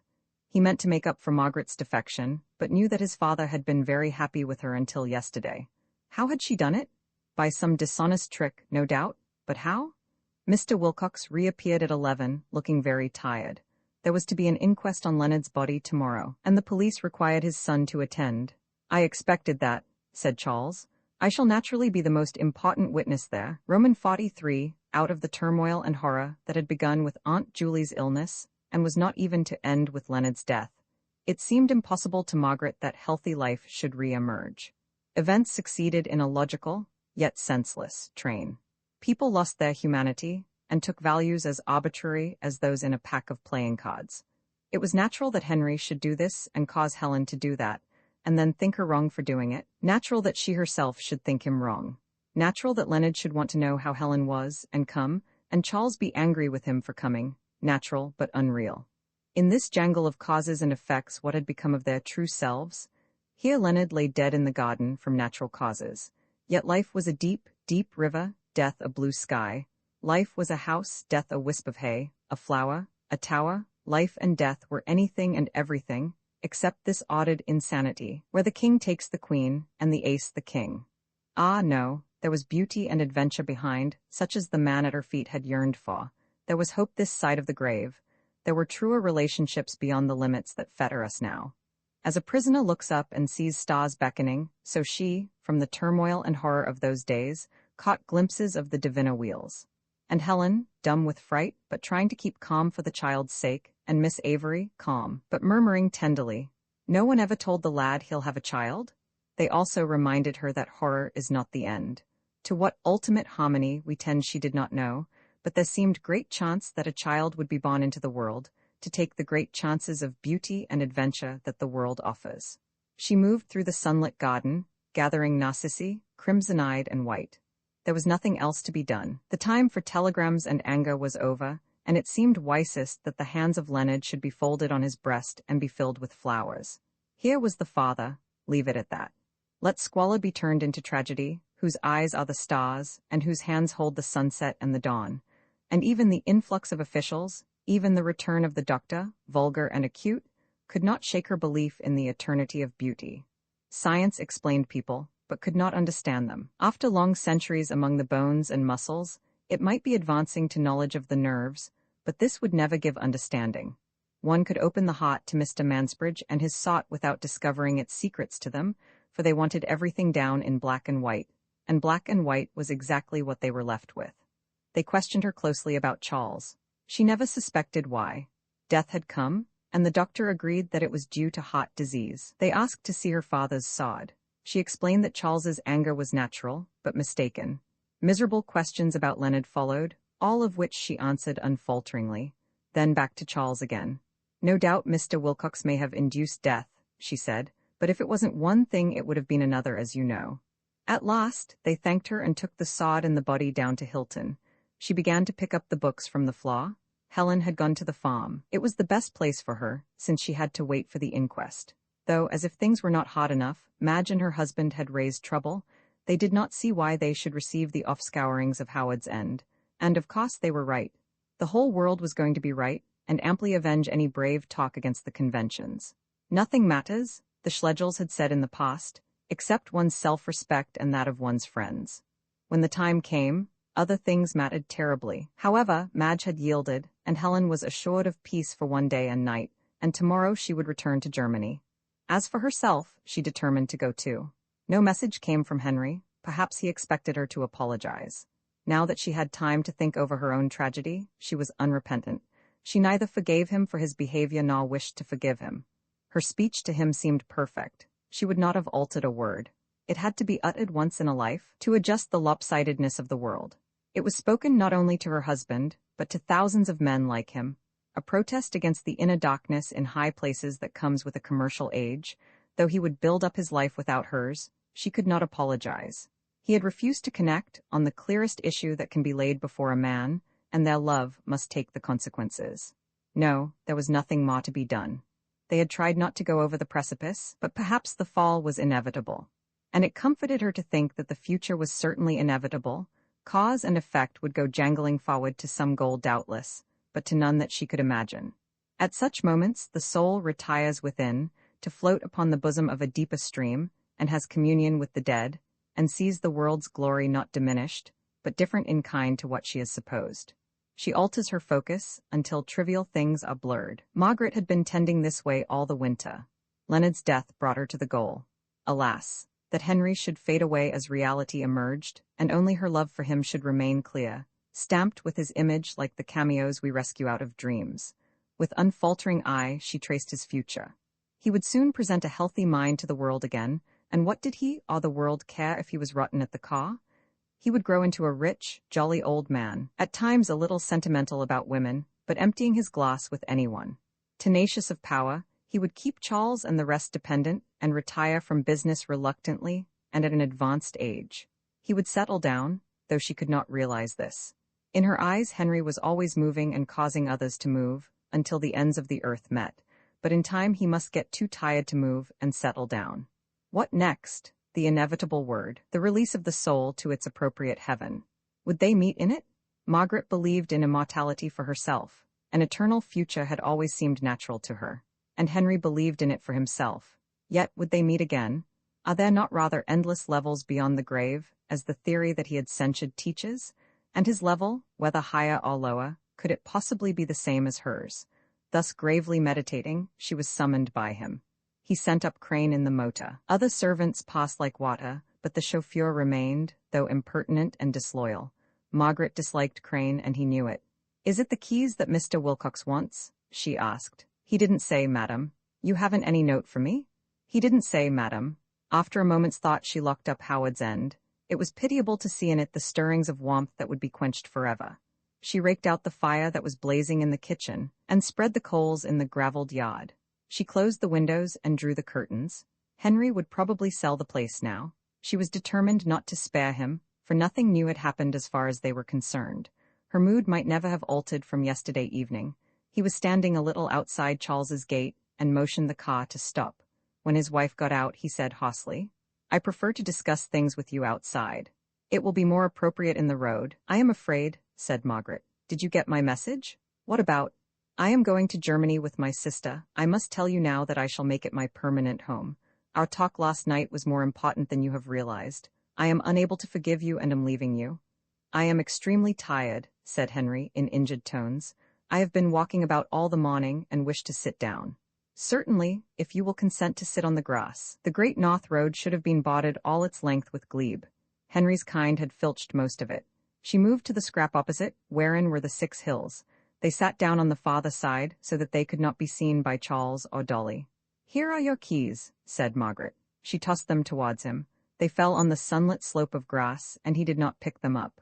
"I have something to tell you," he said gently. She knew this superficial gentleness, this confession of hastiness, that was only intended to enhance her admiration of the male.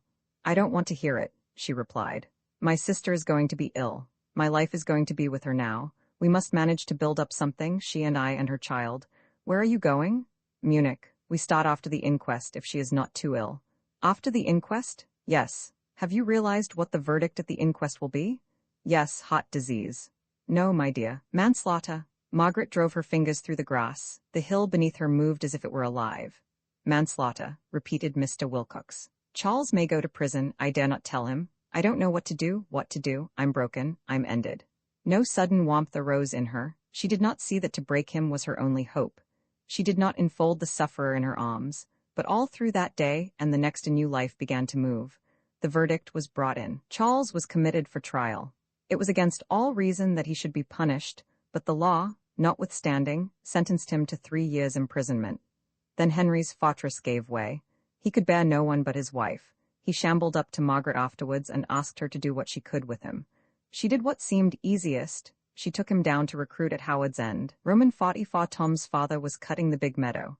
He passed again and again amid whirring blades and sweet odors of grass, encompassing with narrowing circles the sacred center of the field. Tom was negotiating with Helen. "I haven't any idea," she replied. "Do you suppose baby may, Meg?" Margaret put down her work and regarded them absently. "What was that?" she asked. "Tom wants to know whether baby is old enough to play with hay?" "I haven't the least notion," answered Margaret and took up her work again. "Now, Tom, baby is not to stand, he is not to lie on his face, he is not to lie so that his head wags, he is not to be teased or tickled, and he is not to be cut into 2 or more pieces by the cutter. Will you be as careful as all that?" Tom held out his arms. "That child is a wonderful nursemaid," remarked Margaret. "He is fond of baby, that's why he does it," was Helen's answer. "They're going to be lifelong friends, starting at the ages of 6 and 1? Of course, it will be a great thing for Tom. It may be a greater thing for baby." 14 months had passed, but Margaret still stopped at Howard's End. No better plan had occurred to her. The meadow was being recut, the great red poppies were reopening in the garden. July would follow with the little red poppies among the wheat, August with the cutting of the wheat. These little events would become part of her year after year. Every summer she would fear lest the well should give out, every winter lest the pipes should freeze. Every westerly gale might blow the wych elm down and bring the end of all things, and so she could not read or talk during a westerly gale. The air was tranquil now. She and her sister were sitting on the remains of Evie's rockery, where the lawn merged into the field. "What a time they all are," said Helen. "What can they be doing inside?" Margaret, who was growing less talkative, made no answer. The noise of the cutter came intermittently, like the breaking of waves. Close by them, a man was preparing to scythe out one of the dell holes. "I wish Henry was out to enjoy this," said Helen. "This lovely weather and to be shut up in the house, it's very hard." "It has to be," said Margaret. "The hay fever is his chief objection against living here, but he thinks it worthwhile. Meg, is or isn't he ill? I can't make out." "Not ill, eternally tired. He has worked very hard all his life and noticed nothing. Those are the people who collapse when they do notice a thing. I suppose he worries dreadfully about his pot of the tangle. Dreadfully. That is why I wish Dolly had not come too today. Still, he wanted them all to come. It has to be. Why does he want them?" Margaret did not answer. "Meg, may I tell you something? I like Henry." "You'd be odd if you didn't," said Margaret. "I usen't to." "Usen't?" She lowered her eyes a moment to the black abyss of the past. They had crossed it, always excepting Leonard and Charles. They were building up a new life, obscure, yet gilded with tranquility. Leonard was dead, Charles had 2 years more in prison. One usen't always to see clearly before that time. It was different now. "I like Henry because he does worry. And he likes you because you don't." Helen sighed. She seemed humiliated and buried her face in her hands. After a time she said, "About love." A transition less abrupt than it appeared. Margaret never stopped working. "I mean a woman's love for a man. I supposed I should hang my life on to that once, and was driven up and down and about as if something was worrying through me. But everything is peaceful now. I seem cured. That Herr Forstmeister, whom Frieda keeps writing about, must be a noble character, but he doesn't see that I shall never marry him or anyone. It isn't shame or mistrust of myself. I simply couldn't. I'm ended. I used to be so dreamy about a man's love as a girl, and think that for good or evil love must be the great thing, but it hasn't been, it has been itself a dream. Do you agree? I do not agree, I do not. I ought to remember Leonard as my lover, said Helen, stepping down into the field. I tempted him and killed him, and it is surely the least I can do. I would like to throw out all my heart to Leonard on such an afternoon as this, but I cannot. It is no good pretending. I am forgetting him. Her eyes filled with tears. How nothing seems to match how, my darling, my precious, she broke off. Tommy, yes please? Baby's not to try and stand. There's something wanting in me. I see you loving Henry and understanding him better daily, and I know that death wouldn't part you in the least. But is it some awful, appalling, criminal defect? Margaret silenced her. She said, it is only that people are far more different than is pretended. All over the world men and women are worrying because they cannot develop as they are supposed to develop. Here and there they have the matter out, and it comforts them. Don't fret yourself, Helen. Develop what you have. Love your child. I do not love children. I am thankful to have none. I can play with their beauty and charm, but that is all. Nothing real. Not one scrap of what there ought to be. And others go farther still, and move outside humanity altogether. A place as well as a person may catch the glow. Don't you see that all this leads to comfort in the end? It is part of the battle against sameness. Differences, eternal differences, planted by God in a single family, so that there may always be color. Sorrow perhaps, but color in the daily gray. Then I can't have you worrying about Leonard. Don't drag in the personal when it will not come. Forget him. Yes, but what has Leonard got out of life? Perhaps an adventure. Is that enough? Not for us, but for him. Helen took up a bunch of grass. She looked at the sorrel and the red and white and yellow clover and the Quaker grass and the daisies and the bents that composed it. She raised it to her face. Is it sweetening yet? Asked Margaret. No, only withered. It will sweeten tomorrow. Helen smiled. Oh, Meg, you are a person, she said. Think of the racket and torture this time last year, but now I couldn't stop unhappy if I tried. What a change, and all through you? Oh, we merely settled down. You and Henry learnt to understand one another and to forgive, all through the autumn and the winter. Yes, but who settled us down? Margaret did not reply. The scything had begun, and she took off her pince-nez to watch it. You, cried Helen. You did it all, sweetest, though you're too stupid to see. Living here was your plan. I wanted you, he wanted you, and everyone said it was impossible, but you knew. Just think of our lives without you, Meg, I and baby with Monica, revolting by theory. He handed about from Dolly to Evie. But you picked up the pieces and made us a home. Can't it strike you even for a moment that your life has been heroic? Can't you remember the 2 months after Charles's arrest when you began to act and did all? You were both ill at the time, said Margaret. I did the obvious things. I had 2 invalids to nurse. Here was a house ready furnished and empty. It was obvious. I didn't know myself it would turn into a permanent home. No doubt I have done a little towards straightening the tangle, but things that I can't phrase have helped me. I hope it will be permanent, said Helen, drifting away to other thoughts. I think so. There are moments when I feel Howard's End peculiarly our own. All the same, London's creeping. She pointed over the meadow, over 8 or 9 meadows, but at the end of them was a red rust. You see that in Surrey and even Hampshire now, she continued. I can see it from the Purbeck Downs, and London is only part of something else, I'm afraid. Life's going to be melted down, all over the world. Margaret knew that her sister spoke truly. Howard's End, Oniton, the Purbeck Downs, the Audiobook were all survivals, and the melting pot was being prepared for them. Logically, they had no right to be alive. One's hope was in the weakness of logic. Were they possibly the earth beating time? Because a thing is going strong now, it need not go strong forever, she said. This craze for motion has only set in during the last 100 years. It may be followed by a civilization that won't be a movement because it will rest on the earth.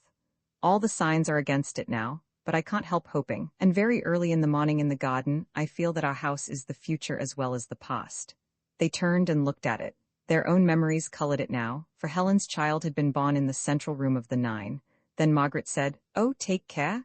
For something moved behind the window of the hall, and the door opened. The conclave's breaking at last, I'll go. It was Paul. Helen retreated with the children far into the field. Friendly voices greeted her. Margaret rose, to encounter a man with a heavy black mustache. My father has asked for you, he said with hostility. She took her work and followed him. We have been talking business, he continued, but I dare say you knew all about it beforehand. Yes, I did. Clumsy of movement, for he had spent all his life in the saddle, Paul drove his foot against the paint of the front door. Mrs. Wilcox gave a little cry of annoyance. She did not like anything scratched. She stopped in the hall to take Dolly's boa and gloves out of a vase. Her husband was lying in a great leather chair in the dining room, and by his side, holding his hand rather ostentatiously, was Evie. Dolly, dressed in purple, sat near the window. The room was a little dark and airless. They were obliged to keep it like this until the cutting of the hay. Margaret joined the family without speaking. The 5 of them had met already at tea, and she knew quite well what was going to be said. Averse to wasting her time, she went on sewing. The clock struck 6. "Is this going to suit everyone?" said Henry in a weary voice. He used the old phrases, but their effect was unexpected and shadowy. "Because I don't want you all coming here later on and complaining that I have been unfair." "It's apparently got to suit us," said Paul. "I beg your pardon, my boy. You have only to speak, and I will leave the house to you instead." Paul frowned ill-temperedly and began scratching at his arm. "As I've given up the outdoor life that suited me, and I have come home to look after the business, it's no good my settling down here," he said at last. "It's not really the country and it's not the town." "Very well. Does my arrangement suit you, Evie?" "Of course, father." "And you, Dolly?" Dolly raised her faded little face, which sorrow could wither but not steady. "Perfectly splendidly," she said. "I thought Charles wanted it for the boys, but last time I saw him he said no, because we cannot possibly live in this part of England again. Charles says we ought to change our name, but I cannot think what to, for Wilcox just suits Charles and me, and I can't think of any other name." There was a general silence. Dolly looked nervously round, fearing that she had been inappropriate. Paul continued to scratch his arm. "Then I leave Howard's End to my wife absolutely," said Henry, "and let everyone understand that. And after I am dead, let there be no jealousy and no surprise."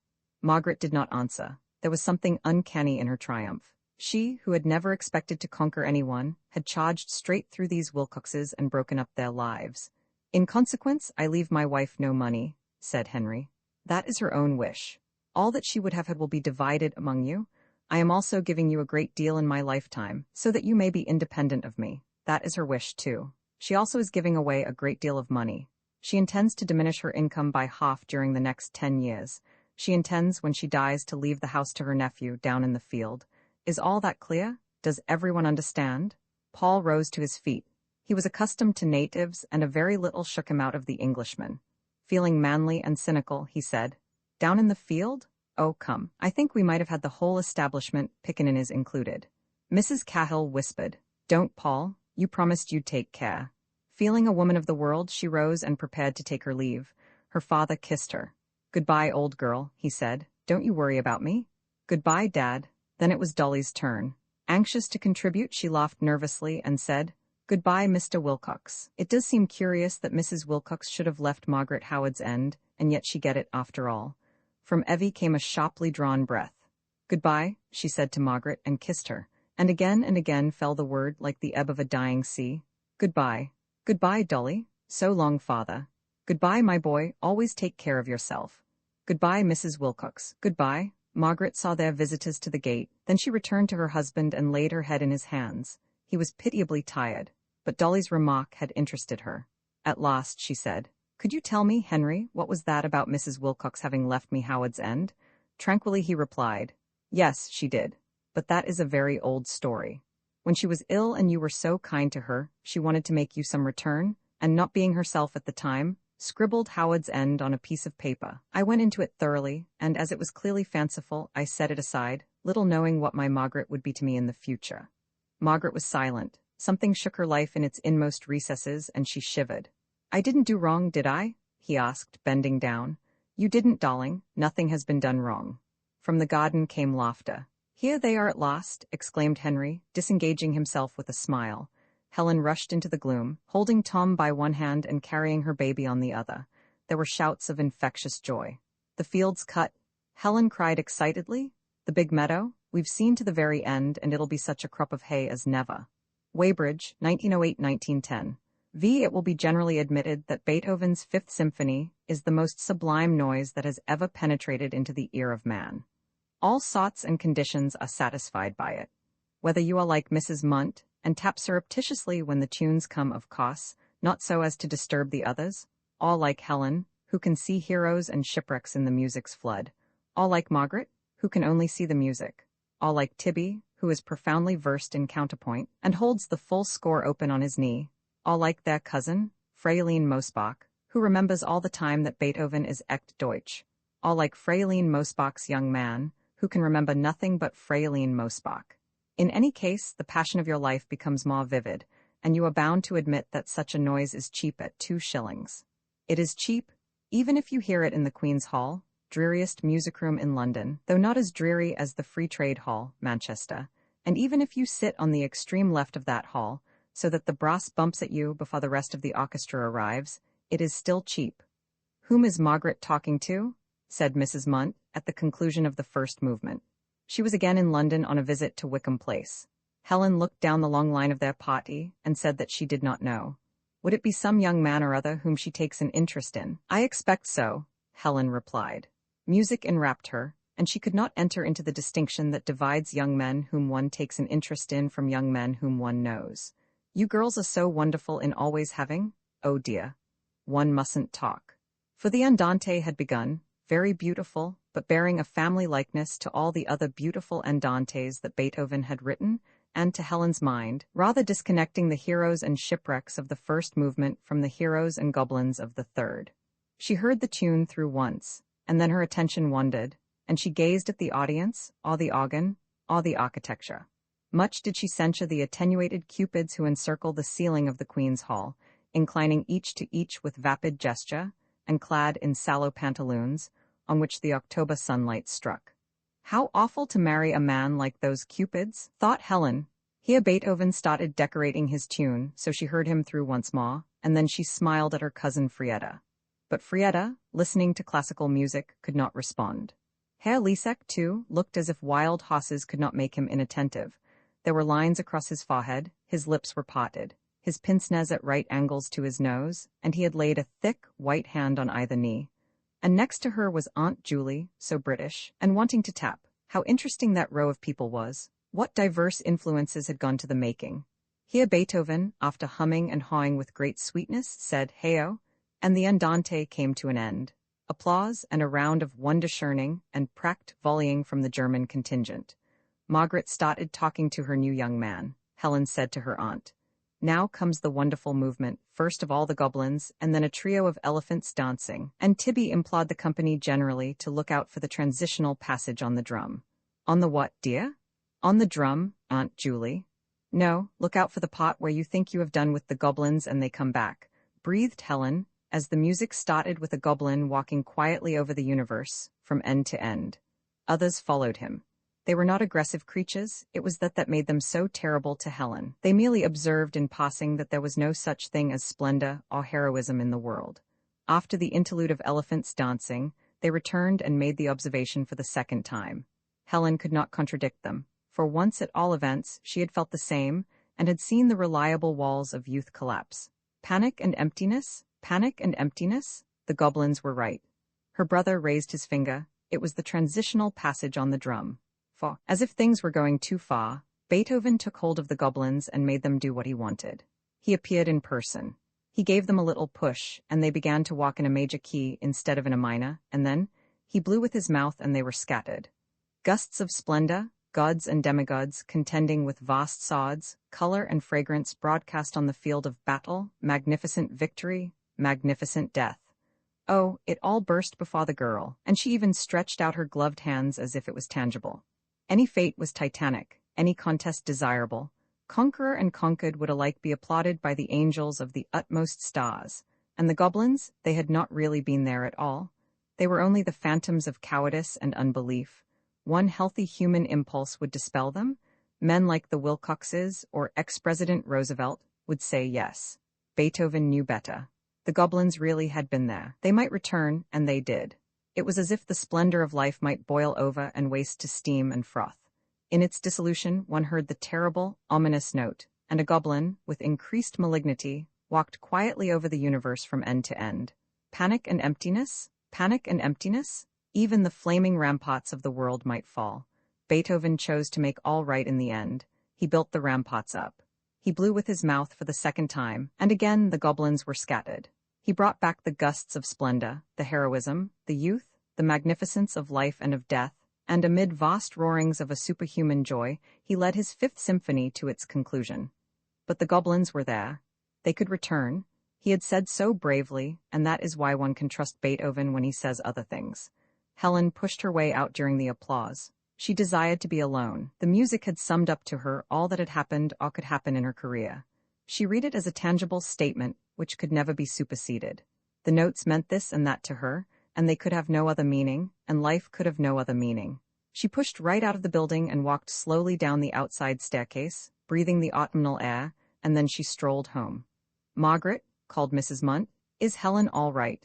"Oh yes, she is always going away in the middle of a program," said Tibby. "The music has evidently moved her deeply," said Fraline Mosbach. "Excuse me," said Margaret's young man, who had for some time been preparing a sentence, "but that lady has quite inadvertently taken my umbrella." "Oh, good gracious me, I am so sorry," Tibby run off to Helen. "I shall miss the fa serious songs if I do. Tibby, love, you must go." "It isn't of any consequence," said the young man, in truth a little uneasy about his umbrella. "But of course it is, Tibby, Tibby." Tibby rose to his feet and willfully caught his person on the backs of the chairs.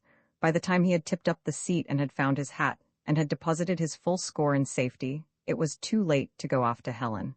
The fa serious songs had begun, and one could not move during their performance. "My sister is so careless," whispered Margaret. "Not at all," replied the young man, but his voice was dead and cold. "If you would give me your address—" "Oh, not at all, not at all."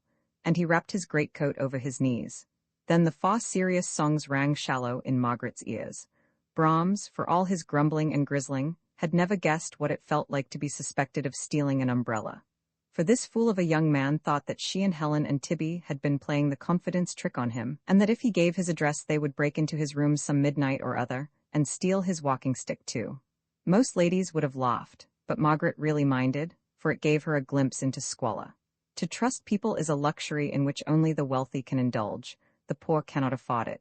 As soon as Brahms had grunted himself out, she gave him her card and said, "That is where we live.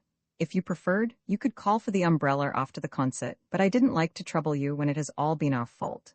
His face brightened a little when he saw that Wickham Place was W. It was sad to see him corroded with suspicion, and yet not daring to be impolite, in case these well-dressed people were honest after all. She took it as a good sign that he said to her, "It's a fine program this afternoon, is it not?" For this was the remark with which he had originally opened, before the umbrella intervened. "The Beethoven's fine," said Margaret, who was not a female of the encouraging type. "I don't like the Brahms, though, nor the Mendelssohn that came first, and ugh, I don't like this Elga that's coming." What? Called Herr Lisek, overhearing. "The pomp and circumstance will not be fine." "Oh, Margaret, you tiresome girl," cried her aunt. "Here have I been persuading Herr Lisek to stop for pomp and circumstance, and you are undoing all my work. I am so anxious for him to hear what we are doing in music." "Oh, you mustn't run down our English composers, Margaret. For my part, I have heard the composition at Stettin," said Fraline Mosbach. "On 2 occasions, it is dramatic a little." "Frieda, you despise English music, you know you do, and English art, and English literature, except Shakespeare, and he's a German. Very well, Frieda, you may go." The lovers laughed and glanced at each other. Moved by a common impulse, they rose to their feet and fled from pomp and circumstance. "We have this call to pay in Finsbury Circus, it is true," said Herr Lisek, as he edged past her and reached the gangway just as the music started. "Margaret?" loudly whispered by Aunt Julie. Margaret, Fraline Mosbach has left her beautiful little bag behind her on the seat." Sure enough, there was Frieda's reticule, containing her address book, her pocket dictionary, her map of London, and her money. "Oh, what a bother, what a family we are, Fr. Frieda." "Hush," said all those who thought the music fine, "but it's the number they want in Finsbury Circus." "Might I, couldn't I?" said the suspicious young man, and got very red. "Oh, I would be so grateful." He took the bag, money clinking inside it, and slipped up the gangway with it. He was just in time to catch them at the swing door, and he received a pretty smile from the German girl, and a fine bow from her cavalier. He returned to his seat upsides with the world. The trust that they had reposed in him was trivial, but he felt that it cancelled his mistrust for them, and that probably he would not be had over his umbrella. This young man had been had in the past badly, perhaps overwhelmingly, and now most of his energies went in defending himself against the unknown. But this afternoon, perhaps on account of music, he perceived that one must slack off occasionally, or what is the good of being alive? Wickham Place W, though a risk, was as safe as most things, and he would risk it. So when the concert was over and Margaret said, "We live quite near, I am going there now. Could you walk round with me and we'll find your umbrella? He said, thank you, peaceably, and followed her out of the Queen's Hall. She wished that he was not so anxious to hand a lady downstairs, or to carry a ladies' program for her. His class was near enough her own for its manners to vex her. But she found him interesting on the whole. Everyone interested the Schlegels on the whole at that time, and while her lips talked culture, her heart was planning to invite him to tea. How tired one gets after music, she began. Do you find the atmosphere of Queen's Hall oppressive? Yes, horribly, but surely the atmosphere of Covent Garden is even more oppressive. Do you go there much? When my work permits, I attend the gallery for the Royal Opera. Helen would have exclaimed, so do I love the gallery, and thus have endeared herself to the young man. Helen could do these things, but Margaret had an almost morbid horror of drawing people out, of making things go. She had been to the gallery at Covent Garden, but she did not attend it, preferring the more expensive seats, still less did she love it, so she made no reply. This year I have been 3 times, to Faust, Tosca, and, was it Tannhäuser or Tannhäuser? Better not risk the word. Margaret disliked Tosca and Faust. And so, for one reason and another, they walked on in silence, chaperoned by the voice of Mrs. Munt, who was getting into difficulties with her nephew. I do in a way remember the passage, Tibby, but when every instrument is so beautiful, it is difficult to pick out one thing rather than another. I am sure that you and Helen take me to the very nicest concerts. Not a dull note from beginning to end. I only wish that our German friends had stayed till it finished. But surely you haven't forgotten the drums steadily beating on the low C, Aunt Julie? Came Tibby's voice. No one could, it's unmistakable. A specially loud pot? Hazarded Mrs. Munt. Of course I do not go in for being musical, she added, the shot failing. I only care for music, a very different thing, but still I will say this for myself, I do know when I like a thing and when I don't. Some people are the same about pictures. They can go into a picture gallery, Miss Kildare can, and say straight off what they feel, all round the wall. I never could do that. But music is so different from pictures, to my mind. When it comes to music, I am as safe as houses, and I assure you, Tibby, I am by no means pleased by everything. There was a thing, something about a faun in French, which Helen went into ecstasies over, but I thought it most tinkling and superficial and said so, and I held to my opinion too. Do you agree? Asked Margaret. Do you think music is so different from pictures? I should have thought so, kind of, he said. So should I. Now my sister declares they're just the same. We have great arguments over it. She says I'm dense. I say she's sloppy. Getting underway, she cried. Now, doesn't it seem absurd to you? What is the good of the arts if they're interchangeable? What is the good of the ear if it tells you the same as the eye? Helen's one aim is to translate tunes into the language of painting, and pictures into the language of music. It's very ingenious, and she says several pretty things in the process, but what's gained, I'd like to know? Oh, it's all rubbish, radically false. If Monet's really Debussy, and Debussy's really Monet, neither gentleman is worth his salt, that's my opinion. Evidently these sisters quarreled. Now, this very symphony that we've just been having, she won't let it alone. She labels it with meanings from start to finish, turns it into literature. I wonder if the day will ever return when music will be treated as music. Yet I don't know. There's my brother, behind us. He treats music as music, and oh my goodness, he makes me angrier than anyone, simply furious. With him I daren't even argue. An unhappy family, if talented. But of course, the real villain is Wagner. He has done more than any man in the 19th century towards the muddling of the arts. I do feel that music is in a very serious state just now, though extraordinarily interesting. Every now and then in history, there do come these terrible geniuses, like Wagner, who stir up all the wells of thought at once. For a moment, it's splendid, such a splash as never was. But afterwards, such a lot of mud, and the wells, as it were, they communicate with each other too easily now, and not one of them will run quite clear. That's what Wagner's done. Her speeches fluttered away from the young man like birds. If only he could talk like this, he would have caught the world. Oh, to acquire culture. Oh, to pronounce foreign names correctly. Oh, to be well informed, discoursing at ease on every subject that a lady started. But it would take 1 year. With an hour at lunch and a few shattered hours in the evening, how was it possible to catch up with leisured women, who had been reading steadily from childhood? His brain might be full of names, he might have even heard of Monet and Debussy. The trouble was that he could not string them together into a sentence, he could not make them tell. He could not quite forget about his stolen umbrella. Yes, the umbrella was the real trouble. Behind Monet and Debussy, the umbrella persisted, with the steady beat of a drum. I suppose my umbrella will be all right, he was thinking. I don't really mind about it. I will think about music instead. I suppose my umbrella will be all right. Earlier in the afternoon, he had worried about seats. Ought he to have paid as much as 2 shillings? Earlier still he had wondered, shall I try to do without a program? There had always been something to worry him ever since he could remember, always something that distracted him in the pursuit of beauty.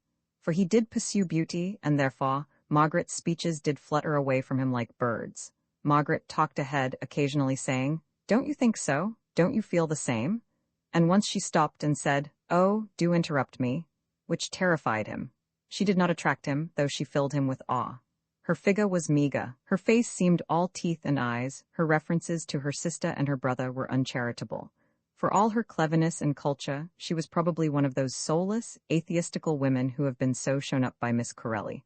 It was surprising, and alarming, that she should suddenly say, "I do hope that you'll come in and have some tea. We should be so glad. I have dragged you so far out of your way." They had arrived at Wickham Place. The sun had set, and the backwater, in deep shadow, was filling with a gentle haze.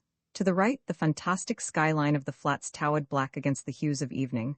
To the left, the older houses raised a square-cut, irregular parapet against the grey. Margaret fumbled for her latchkey. Of course she had forgotten it. So, grasping her umbrella by its ferrule, she leant over the area and tapped at the dining-room window. "Helen, let us in?" "All right," said a voice. "You've been taking this gentleman's umbrella." "Taken a what?" said Helen, opening the door. "Oh, what's that? Do come in. How do you do?" "Helen, you must not be so ramshackly. You took this gentleman's umbrella away from Queen's Hall, and he has had the trouble of coming round for it." "Oh, I am so sorry," cried Helen, all her hair flying. She had pulled off her hat as soon as she returned and had flung herself into the big dining-room chair. "I do nothing but steal umbrellas. I am so very sorry. Do come in and choose one. Is yours a hooky or a nobly? Mine's a nobly, at least I think it is." The light was turned on and they began to search the hall. Helen, who had abruptly parted with the Fifth Symphony, commenting with shrill little cries. "Don't you talk, Meg. You stole an old gentleman's silk top hat." "Yes, she did, Aunt Julie. It is a positive fact. She thought it was a muff. Oh, heavens, I've knocked the in-and-out card down. Where's Frieda? Tibby, why don't you ever know? I can't remember what I was going to say. That wasn't it, but do tell the maids to hurry tea up. What about this umbrella?" She opened it. "No, it's all gone along the seams. It's an appalling umbrella. It must be mine." But it was not. He took it from her, murmured a few words of thanks, and then fled with the lilting step of the clock. "But if you will stop," cried Margaret. "Now, Helen, how stupid you've been.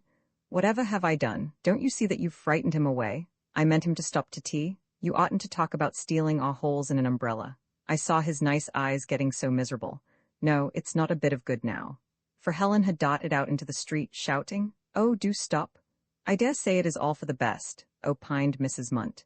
"We know nothing about the young man, Margaret, and your drawing-room is full of very tempting little things." But Helen cried, "Aunt Julie, how can you? You make me more and more ashamed. I'd rather he had been a thief and taken all the apostle spoons than that well, I must shut the front door, I suppose." One more failure for Helen. "Yes, I think the apostle spoons could have gone as rent," said Margaret. Seeing that her aunt did not understand, she added, "You remember rent? It was one of Father's words, rent to the ideal, to his own faith in human nature. You remember how he would trust strangers, and if they fooled him he would say, 'It's better to be fooled than to be suspicious,' that the confidence trick is the work of man, but the want of confidence trick is the work of the devil." "I remember something of the sort now," said Mrs. Munt rather tautly, for she longed to add, "It was lucky that your father married a wife with money."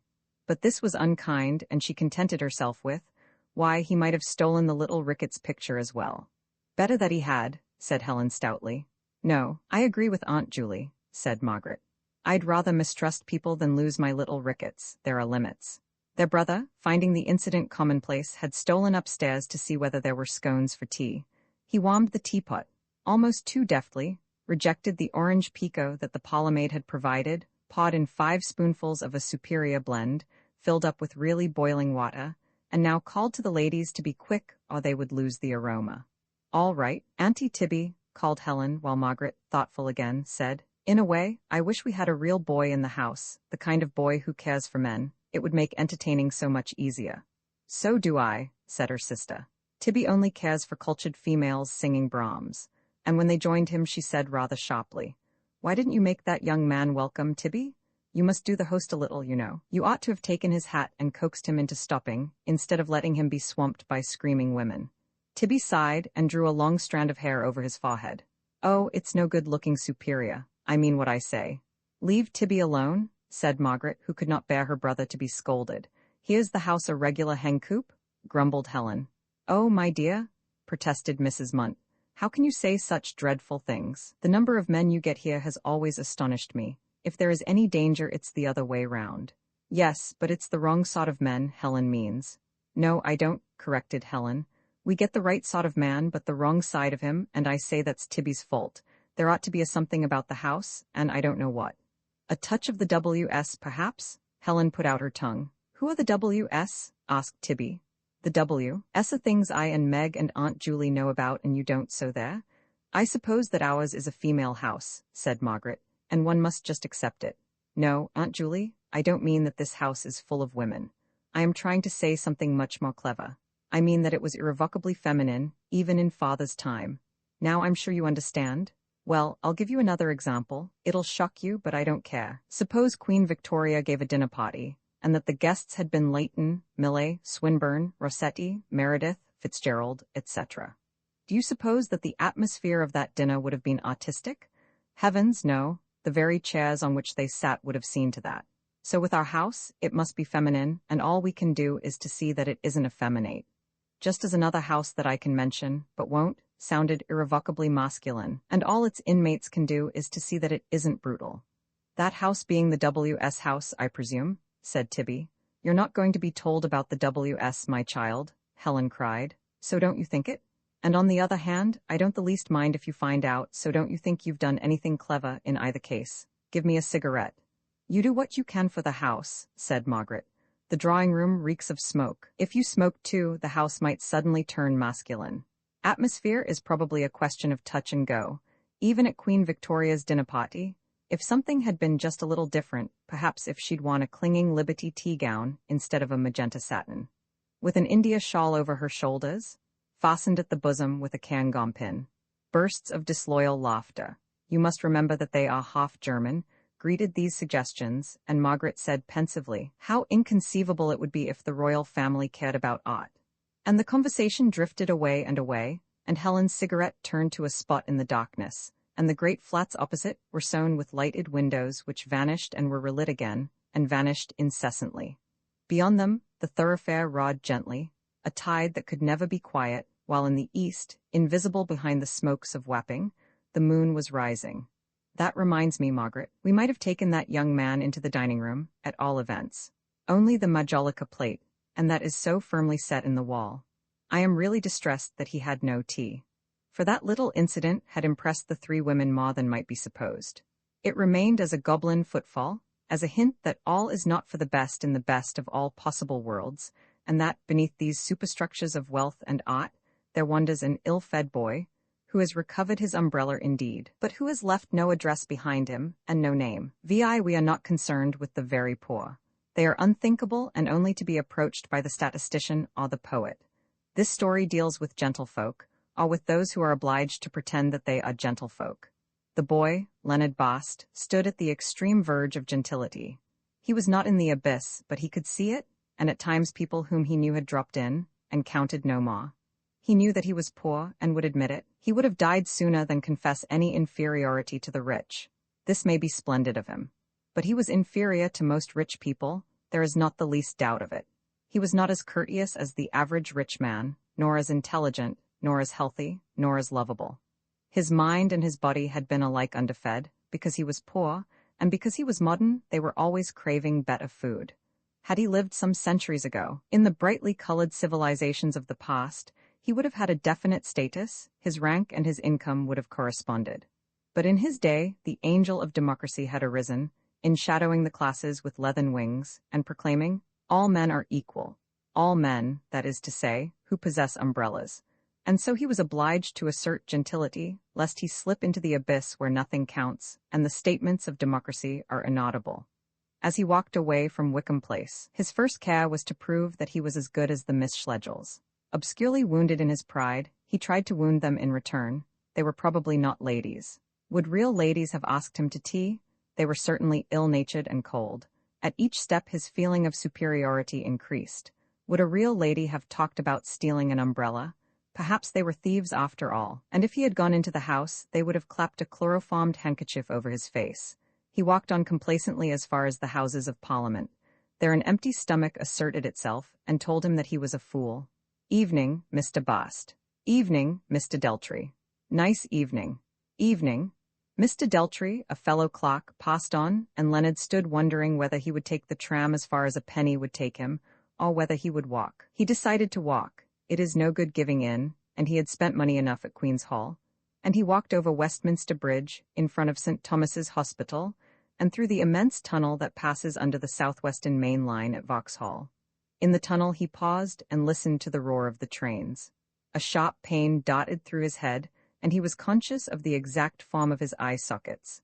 He pushed on for another mile, and did not slacken speed until he stood at the entrance of a road called Camellia Road, which was at present his home. Here he stopped again, and glanced suspiciously to right and left, like a rabbit that is going to bolt into its hole.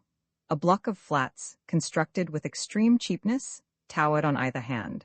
Farther down the road 2 more blocks were being built, and beyond these, an old house was being demolished to accommodate another pair. It was the kind of scene that may be observed all over London. Whatever the locality, bricks and mortar rising and falling with the restlessness of the water in a fountain as the city receives more and more men upon her soil. Camellia Road would soon stand out like a fortress, and command, for a little, an extensive view. Only for a little. Plans were out for the erection of flats in Magnolia Road also. And again a few years, and all the flats in either road might be pulled down, and new buildings, of a vastness at present unimaginable, might arise where they had fallen. "Evening, Mr. Bast." "Evening, Mr. Cunningham." "Very serious thing this decline of the birth rate in Manchester." "I beg your pardon?" "Very serious thing this decline of the birth rate in Manchester," repeated Mr. Cunningham, tapping the Sunday paper, in which the calamity in question had just been announced to him. "Ah, yes," said Leonard, who was not going to let on that he had not bought a Sunday paper. "If this kind of thing goes on, the population of England will be stationary in 1960. "You don't say so." "I call it a very serious thing, eh?" "Good evening, Mr. Cunningham." "Good evening, Mr. Bast." Then Leonard entered Block B of the flats and turned, not upstairs, but down, into what is known to house agents as a semi-basement and to other men as a cellar. He opened the door and cried, "Hullo!" With the pseudo-geniality of the Cockney, there was no reply. "Hullo!" he repeated. The sitting room was empty, though the electric light had been left burning. A look of relief came over his face, and he flung himself into the armchair. The sitting room contained, besides the armchair, 2 other chairs, a piano, a 3-legged table, and a cozy corner. Of the walls, one was occupied by the window, the other by a draped mantel-shelf bristling with cupids. Opposite the window was the door, and beside the door a bookcase, while over the piano there extended one of the masterpieces of Maud Goodman. It was an amorous and not unpleasant little hole when the curtains were drawn, and the lights turned on, and the gas stove unlit. But it struck that shallow makeshift note that is so often heard in the dwelling place. It had been too easily gained, and could be relinquished too easily. As Leonard was kicking off his boots, he jawed the 3-legged table, and a photograph frame, honorably poised upon it, slid sideways, fell off into the fireplace, and smashed. He swore in a colorless sort of way, and picked the photograph up. It represented a young lady called Jackie, and had been taken at the time when young ladies called Jackie were often photographed with their mouths open. Teeth of dazzling whiteness extended along either of Jackie's jaws, and positively weighed her head sideways. So large were they, and so numerous. Take my word for it, that smile was simply stunning, and it is only you and I who will be fastidious, and complain that true joy begins in the eyes, and that the eyes of Jackie did not accord with her smile, but were anxious and hungry. Leonard tried to pull out the fragments of glass, and cut his fingers and swore again. A drop of blood fell on the frame, another followed, spilling over onto the exposed photograph. He swore more vigorously, and dashed into the kitchen, where he bathed his hands. The kitchen was the same size as the sitting room, beyond it was a bedroom. This completed his home. He was renting the flat furnished. Of all the objects that encumbered it, none were his own, except the photograph frame, the cupids, and the books. "Damn, damn, damnation," he murmured, together with such other words as he had learnt from older men. Then he raised his hand to his forehead and said, "Oh, damn it all," which meant something different. He pulled himself together. He drank a little tea, black and silent, that still survived upon an upper shelf. He swallowed some dusty crumbs of a cake. Then he went back to the sitting room, settled himself anew, and began to read a volume of Ruskin. 7 miles to the north of Venice. How perfectly the famous chapter opens, how supreme its command of admonition and of poetry. The rich man is speaking to us from his gondola. 7 miles to the north of Venice, the banks of sand, which nearer the city, rise little above low-water mark, attain by degrees a higher level, and knit themselves at last into fields of salt morass, raised here and there into shapeless mounds, and intercepted by narrow creeks of sea. Leonard was trying to form his style on Ruskin. He understood him to be the greatest master of English prose. He read forward steadily, occasionally making a few notes. Let us consider a little each of these characters in succession, and first, for of the shafts enough has been said already, what is very peculiar to this church, its luminousness. Was there anything to be learnt from this fine sentence? Could he adapt it to the needs of daily life?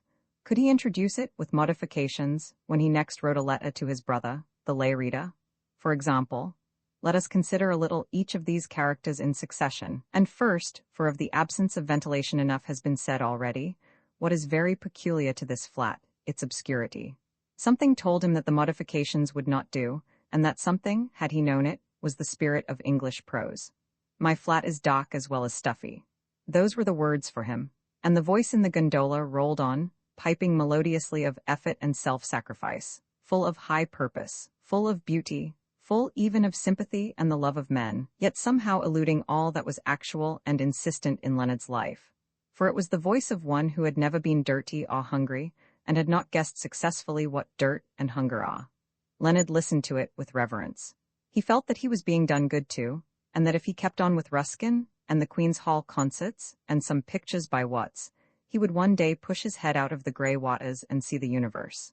He believed in sudden conversion, a belief which may be right, but which is peculiarly attractive to a half-baked mind. It is the basis of much popular religion. In the domain of business it dominates the stock exchange, and becomes that bit of luck by which all successes and failures are explained.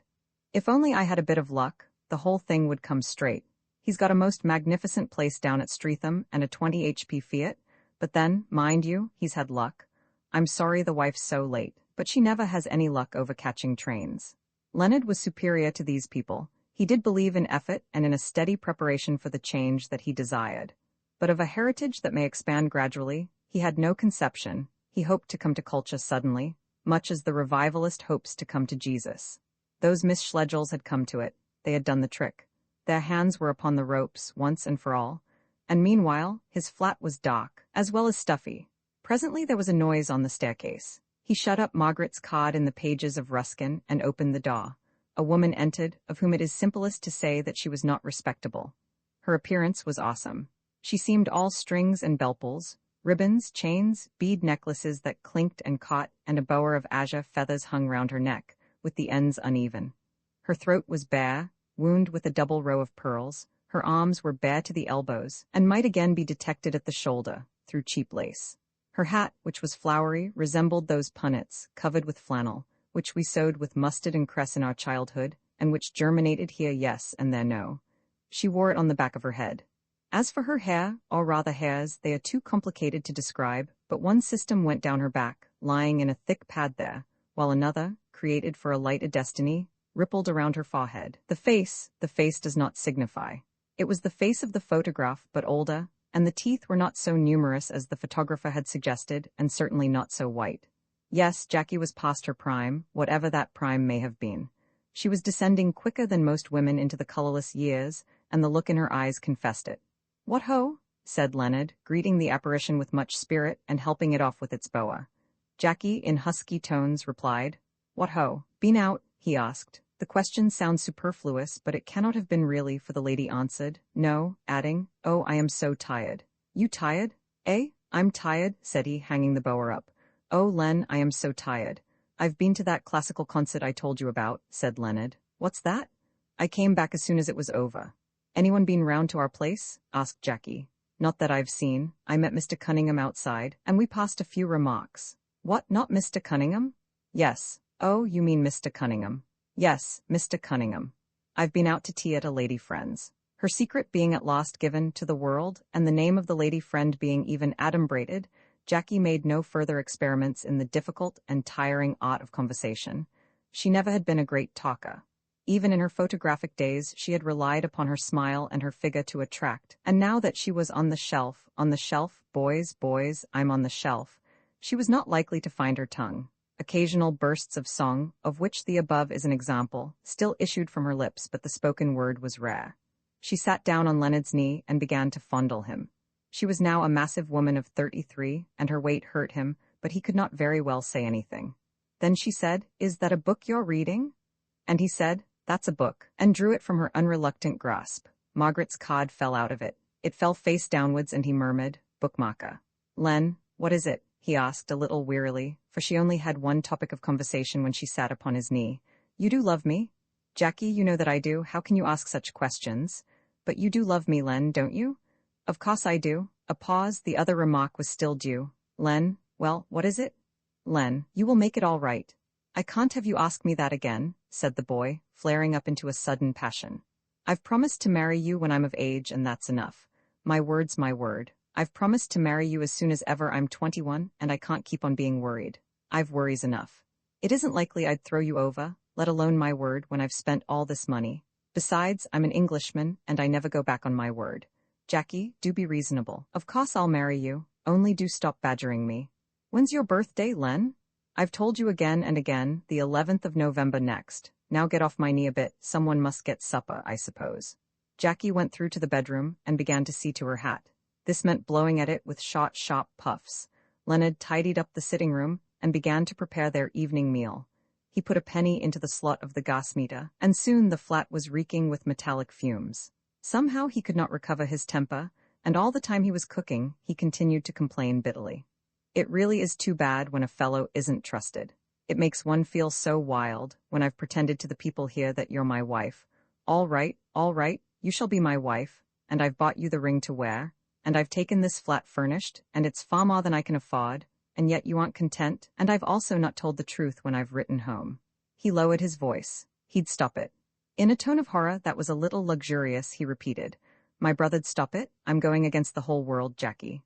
"That's what I am, Jackie. I don't take any heed of what anyone says. I just go straight forward, I do. That's always been my way. I'm not one of your weak, knock-kneed chaps. If a woman's in trouble, I don't leave her in the lurch. That's not my street. No, thank you. I'll tell you another thing, too. I care a good deal about improving myself by means of literature and art, and so getting a wider outlook. For instance, when you came in, I was reading Ruskin's Stones of Venice. I don't say this to boast, but just to show you the kind of man I am. I can tell you, I enjoyed that classical concert this afternoon." To all his moods, Jackie remained equally indifferent. When supper was ready, and not before, she emerged from the bedroom, saying, "But you do love me, don't you?" They began with a soup square, which Leonard had just dissolved in some hot water. It was followed by the tongue, a freckled cylinder of meat with a little jelly at the top, and a great deal of yellow fat at the bottom, ending with another square dissolved in water jelly. Pineapple, which Leonard had prepared earlier in the day. Jackie ate contentedly enough, occasionally looking at her man with those anxious eyes, to which nothing else in her appearance corresponded, and which yet seemed to mirror her soul. And Leonard managed to convince his stomach that it was having a nourishing meal. After supper, they smoked cigarettes and exchanged a few statements. She observed that her likeness had been broken. He found occasion to remark, for the second time, that he had come straight back home after the concert at Queen's Hall. Presently she sat upon his knee. The inhabitants of Camellia Road tramped to and fro outside the window, just on a level with their heads, and the family in the flat on the ground floor began to sing, "Hark, my soul, it is the Lord." "That tune fairly gives me the hump," said Leonard. Jackie followed this and said that, for her part, she thought it a lovely tune. "No, I'll play you something lovely. Get up, dear, for a minute." He went to the piano and jingled out a little Grieg. He played badly and vulgarly, but the performance was not without its effect, for Jackie said she thought she'd be going to bed. As she receded, a new set of interests possessed the boy, and he began to think of what had been said about music by that odd Miss Schlegel, the one that twisted her face about so when she spoke. Then the thoughts grew sad and envious.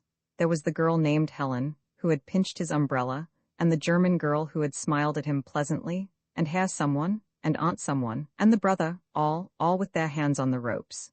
They had all passed up that narrow, rich staircase at Wickham Place to some ample room, whither he could never follow them, not if he read for 10 hours a day.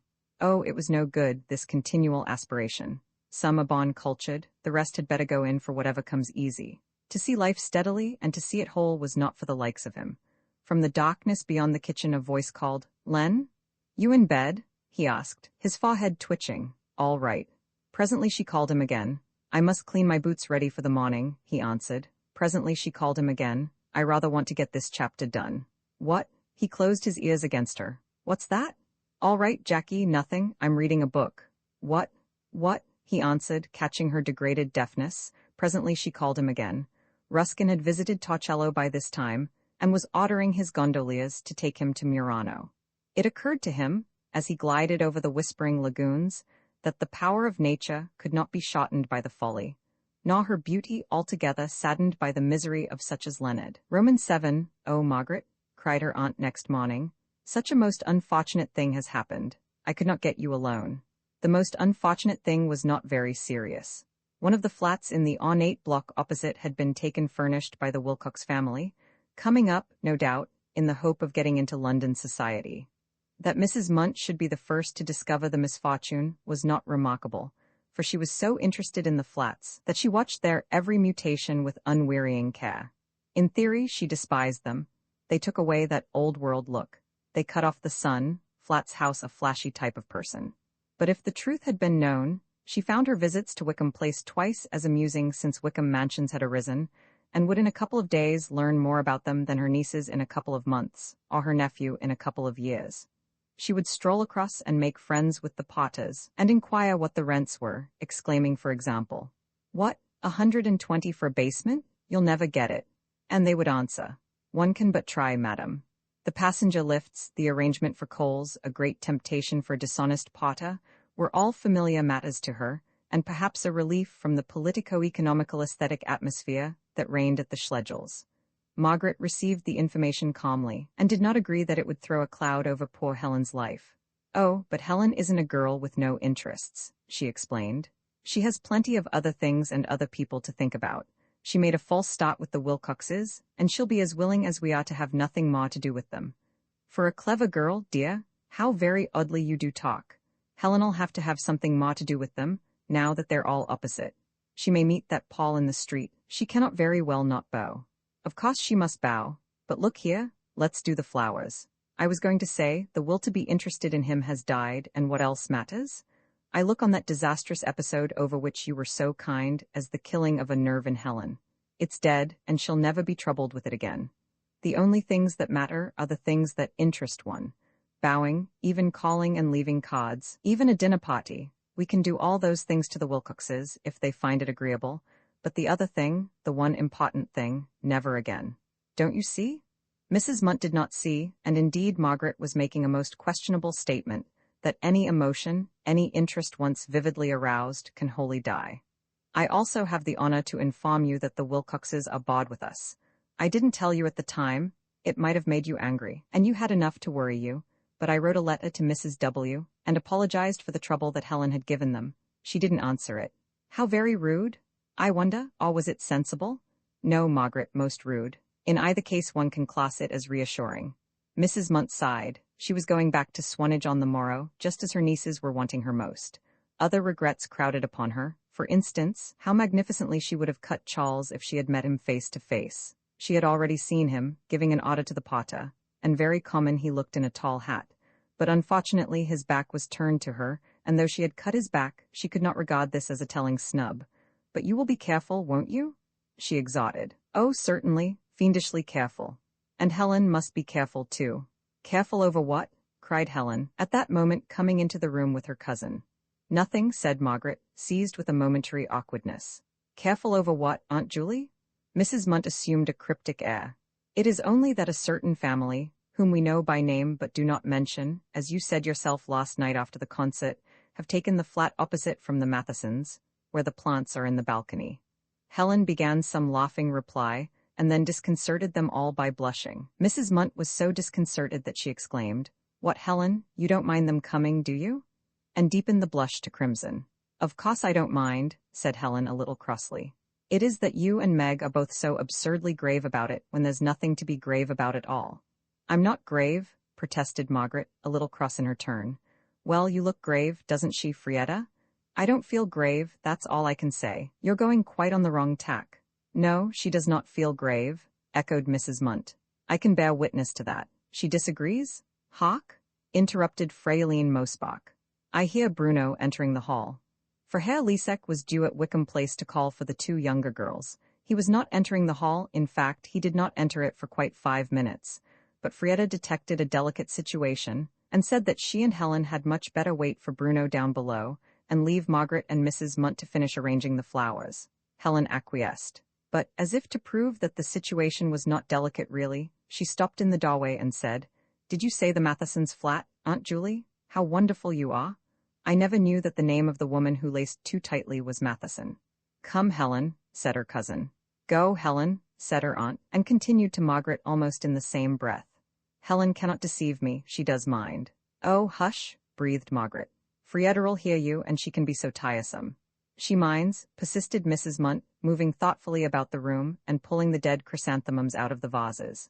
I knew she'd mind, and I'm sure a girl ought to, such an experience, such awful cross-grained people. I know more about them than you do, which you forget, and if Charles had taken you that moat a drive, well, you'd have reached the house a perfect wreck. Oh, Margaret, you don't know what you are in for. They're all bottled up against the drawing-room window. There's Mrs. Wilcox, I've seen her. There's Paul, there's Evie, who is a minx, there's Charles, I saw him to start with. And who would an elderly man with a moustache and a copper-colored face be? Mr. Wilcox, possibly. I knew it, and there's Mr. Wilcox. It's a shame to call his face copper-color, complained Margaret. He has a remarkably good complexion for a man of his age. Mrs. Munt, triumphant elsewhere, could afford to concede Mr. Wilcox his complexion. She passed on from it to the plan of campaign that her nieces should pursue in the future. Margaret tried to stop her. Helen did not take the news quite as I expected, but the Wilcox nerve is dead in her really, so there's no need for plans. It's as well to be prepared. No, it's as well not to be prepared. Why? Because, her thought drew being from the obscure Bottle-end, she could not explain in so many words, but she felt that those who prepare for all the emergencies of life beforehand may equip themselves at the expense of joy. It is necessary to prepare for an examination, or a dinner party, or a possible fall in the price of stock. Those who attempt human relations must adopt another method, or fail. Because I'd sooner risk it, was her lame conclusion. But imagine the evenings, exclaimed her aunt, pointing to the mansions with the spout of the watering can. Turn the electric light on here or there, and it's almost the same room. One evening they may forget to draw their blinds down and you'll see them, and the next you yaws and they'll see you. Impossible to sit out on the balconies. Impossible to water the plants or even speak. Imagine going out of the front door, and they come out opposite at the same moment, and yet you tell me that plans are unnecessary and you'd rather risk it. I hope to risk things all my life. Oh, Margaret, most dangerous. But after all, she continued with a smile, there's never any great risk as long as you have money. Oh, shame, what a shocking speech. Money pads the edges of things, said Miss Schlegel. God help those who have none. But this is something quite new, said Mrs. Munt, who collected new ideas as a squirrel collects nuts, and was especially attracted by those that are potable. New for me, sensible people have acknowledged it for years. You and I and the Wilcoxes stand upon money as upon islands. It is so firm beneath our feet that we forget its very existence. It's only when we see someone near us tottering that we realize all that an independent income means. Last night, when we were talking up here round the fire, I began to think that the very soul of the world is economic, and that the lowest abyss is not the absence of love, but the absence of coin. I call that rather cynical. So do I. But Helen and I, we ought to remember, when we attempted to criticize others, that we are standing on these islands, and that most of the others are down below the surface of the sea. The poor cannot always reach those whom they want to love, and they can hardly ever escape from those whom they love no longer. We rich can. Imagine the tragedy last June, if Helen and Paul Wilcox had been poor people, and couldn't invoke railways and motor cars to pot them. That's more like socialism, said Mrs. Munt suspiciously. Call it what you like. I call it going through life with one's hands spread open on the table. I'm tired of these rich people who pretend to be poor and think it shows a nice mind to ignore the piles of money that keep their feet above the waves. I stand each year upon £600, and Helen upon the same, and Tibby will stand upon 8, and as fast as our pounds crumble away into the sea they are renewed. From the sea, yes, from the sea. And all our thoughts are the thoughts of 600-pounders, and all our speeches. And because we don't want to steal umbrellas ourselves, we forget that below the sea people do want to steal them and do steal them sometimes, and that what's a joke up here is down their reality. There they go, there goes Fräulein Mosbach. Really, for a German she does dress charmingly. Oh, what is it? Helen was looking up at the Wilcoxes' flat. Why shouldn't she? I beg your pardon, I interrupted you. What was it you were saying about reality? I had worked round to myself as usual, answered Margaret in tones that were suddenly preoccupied. Do tell me this at all events. Are you for the rich or for the poor? Too difficult, ask me another. Am I for poverty or for riches? For riches, hurrah for riches? For riches? Echoed Mrs. Munt, having, as it were, at last secured her nut. Yes, for riches, money forever. So am I, and so, I am afraid, are most of my acquaintances at Swanage, but I am surprised that you agree with us. Thank you so much, Aunt Julie. While I have talked theories, you have done the flowers. Not at all, dear. I wish you would let me help you in more important things. Well, would you be very kind? Would you come round with me to the registry office? There's a housemaid who won't say yes but doesn't say no. On their way thither they too looked up at the Wilcoxes' flat. Evie was in the balcony, staring most rudely, according to Mrs. Munt. Oh yes, it was a nuisance, there was no doubt of it. Helen was proof against a passing encounter, but Margaret began to lose confidence. Might it rewake the dying nerve if the family were living close against her eyes?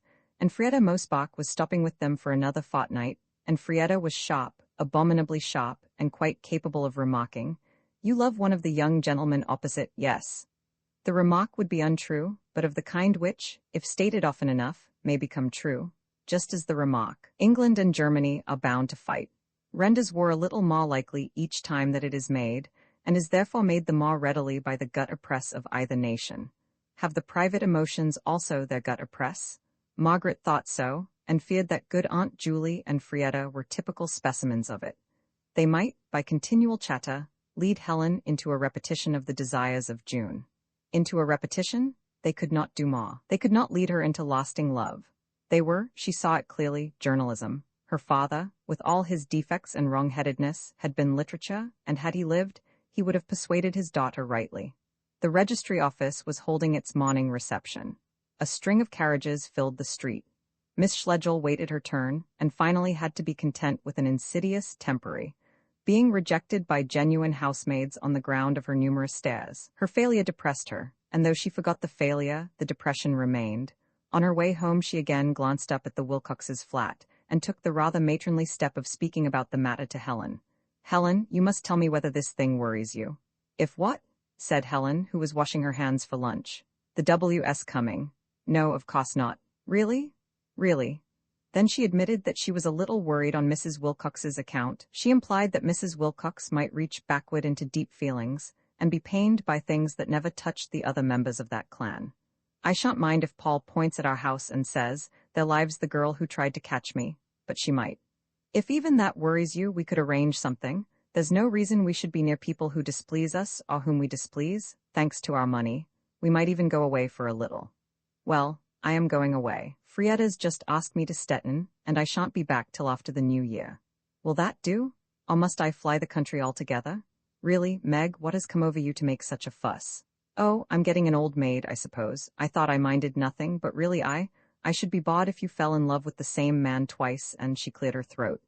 "You did go red, you know, when Aunt Julie attacked you this morning. I shouldn't have referred to it otherwise." But Helen's laugh rang true, as she raised a soapy hand to heaven and swore that never, nowhere and nohow, would she again fall in love with any of the Wilcox family, down to its remotest collaterals. Roman ate the friendship between Margaret and Mrs. Wilcox, which was to develop so quickly and with such strange results, may perhaps have had its beginnings at Speyer in the spring. Perhaps the elder lady, as she gazed at the vulgar, ruddy cathedral and listened to the talk of her husband and Helen, may have detected in the other and less charming of the sisters a deeper sympathy, a sounder judgment. She was capable of detecting such things. Perhaps it was she who had desired the Miss Schlegels to be invited to Howard's End, and Margaret whose presence she had particularly desired. All this is speculation. Mrs. Wilcox has left few clear indications behind her. It is certain that she came to call at Wickham Place a fortnight later, the very day that Helen was going with her cousin to Stettin. "Helen," cried Fraline Mosbach in awestruck tones. She was now in her cousin's confidence. His mother has forgiven you. And then, remembering that in England the newcomer ought not to call before she is called upon, she changed her tone from awe to disapproval, and opined that Mrs. Wilcox was Cane Dame. Bother the whole family? Snapped Margaret. Helen, stop giggling and pirouetting and go and finish your packing. Why can't the woman leave us alone? I don't know what I shall do with Meg, Helen retorted, collapsing upon the stairs. She's got Wilcox and Bucks upon the brain. Meg, I don't love the young gentleman, Meg, can a body speak plainer? Most certainly her love has died, asserted Fraline Mosbach. Most certainly it has, Frietta, but that will not prevent me from being bawd with the Wilcoxes if I return the call. Then Helen simulated tears, and Fraline Mosbach, who thought her extremely amusing, did the same. Oh, boo-hoo-hoo.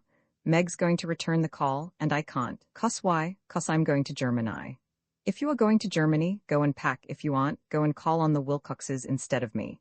But Meg, I don't love the young gentleman, oh lud, who's that coming down the stairs? I vow 'tis my brother. Oh, Cremini? A male, even such a male as Tibby, was enough to stop the foolery. The barrier of sex, though decreasing among the civilized, is still high, and higher on the side of women. Helen could tell her sister all, and her cousin much about Paul. She told her brother nothing. It was not prudishness, for she now spoke of the Wilcox ideal with laughter, and even with a growing brutality.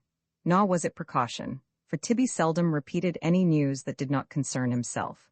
It was rather the feeling that she betrayed a secret into the camp of men, and that, however trivial it was on this side of the barrier, it would become important on that. So she stopped, or rather began to fool on other subjects until her long-suffering relatives drove her upstairs. Fraline Mosbach followed her, but lingered to say heavily over the banisters to Margaret, "It is all right, she does not love the young man, he has not been worthy of her." "Yes, I know, thanks very much. I thought I did right to tell you. Ever so many thanks." "What's that?" asked Tibby. No one told him, and he proceeded into the dining room to eat plums. That evening Margaret took decisive action. The house was very quiet, and the fog, we are in November now, pressed against the windows like an excluded ghost. Frietta and Helen and all their luggages had gone. Tibby, who was not feeling well, lay stretched on a sofa by the fire. Margaret sat by him, thinking. Her mind darted from impulse to impulse, and finally marshaled them all in review. The practical person, who knows what he wants at once, and generally knows nothing else, will accuse her of indecision. But this was the way her mind worked. And when she did act, no one could accuse her of indecision then. She hit out as lustily as if she had not considered the matter at all. The letter that she wrote Mrs. Wilcox glowed with the native hue of resolution. The pale cast of thought was with her a breath rather than a tarnish, a breath that leaves the colors all the more vivid when it has been wiped away.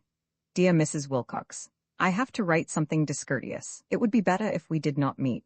Both my sister and my aunt have given displeasure to your family, and in my sister's case, the grounds for displeasure might recur.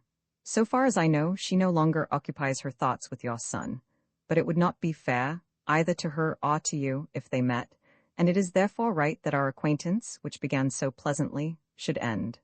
I fear that you will not agree with this. Indeed, I know that you will not, since you have been good enough to call on us. It is only an instinct on my part, and no doubt the instinct is wrong.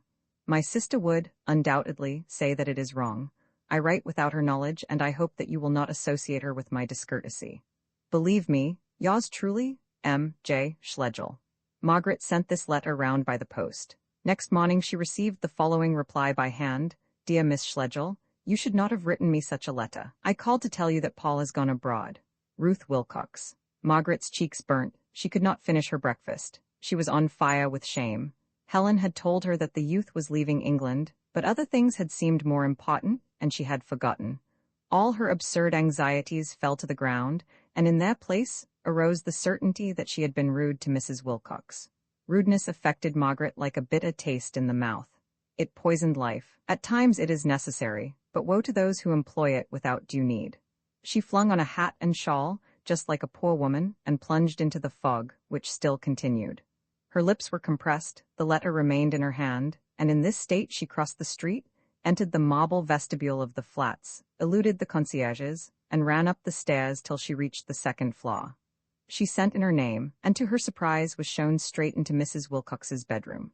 "Oh, Mrs. Wilcox, I have made the baddest blunder. I am more ashamed and sorry than I can say. Mrs. Wilcox bowed gravely. She was offended and did not pretend to the contrary. She was sitting up in bed, writing letters on an invalid table that spanned her knees. A breakfast tray was on another table beside her. The light of the fire, the light from the window, and the light of a candle lamp, which threw a quivering halo round her hands, combined to create a strange atmosphere of dissolution. I knew he was going to India in November, but I forgot. He sailed on the 17th for Nigeria in Africa. I know, I have been too absurd all through. I am very much ashamed. Mrs. Wilcox did not answer. I am more sorry than I can say, and I hope that you will forgive me. It doesn't matter, Miss Schlegel. It is good of you to have come round so promptly. It does matter, cried Margaret. I have been rude to you, and my sister is not even at home, so there was not even that excuse. Indeed? She has just gone to Germany. She gone as well, murmured the other. Yes, certainly it is quite safe, absolutely now.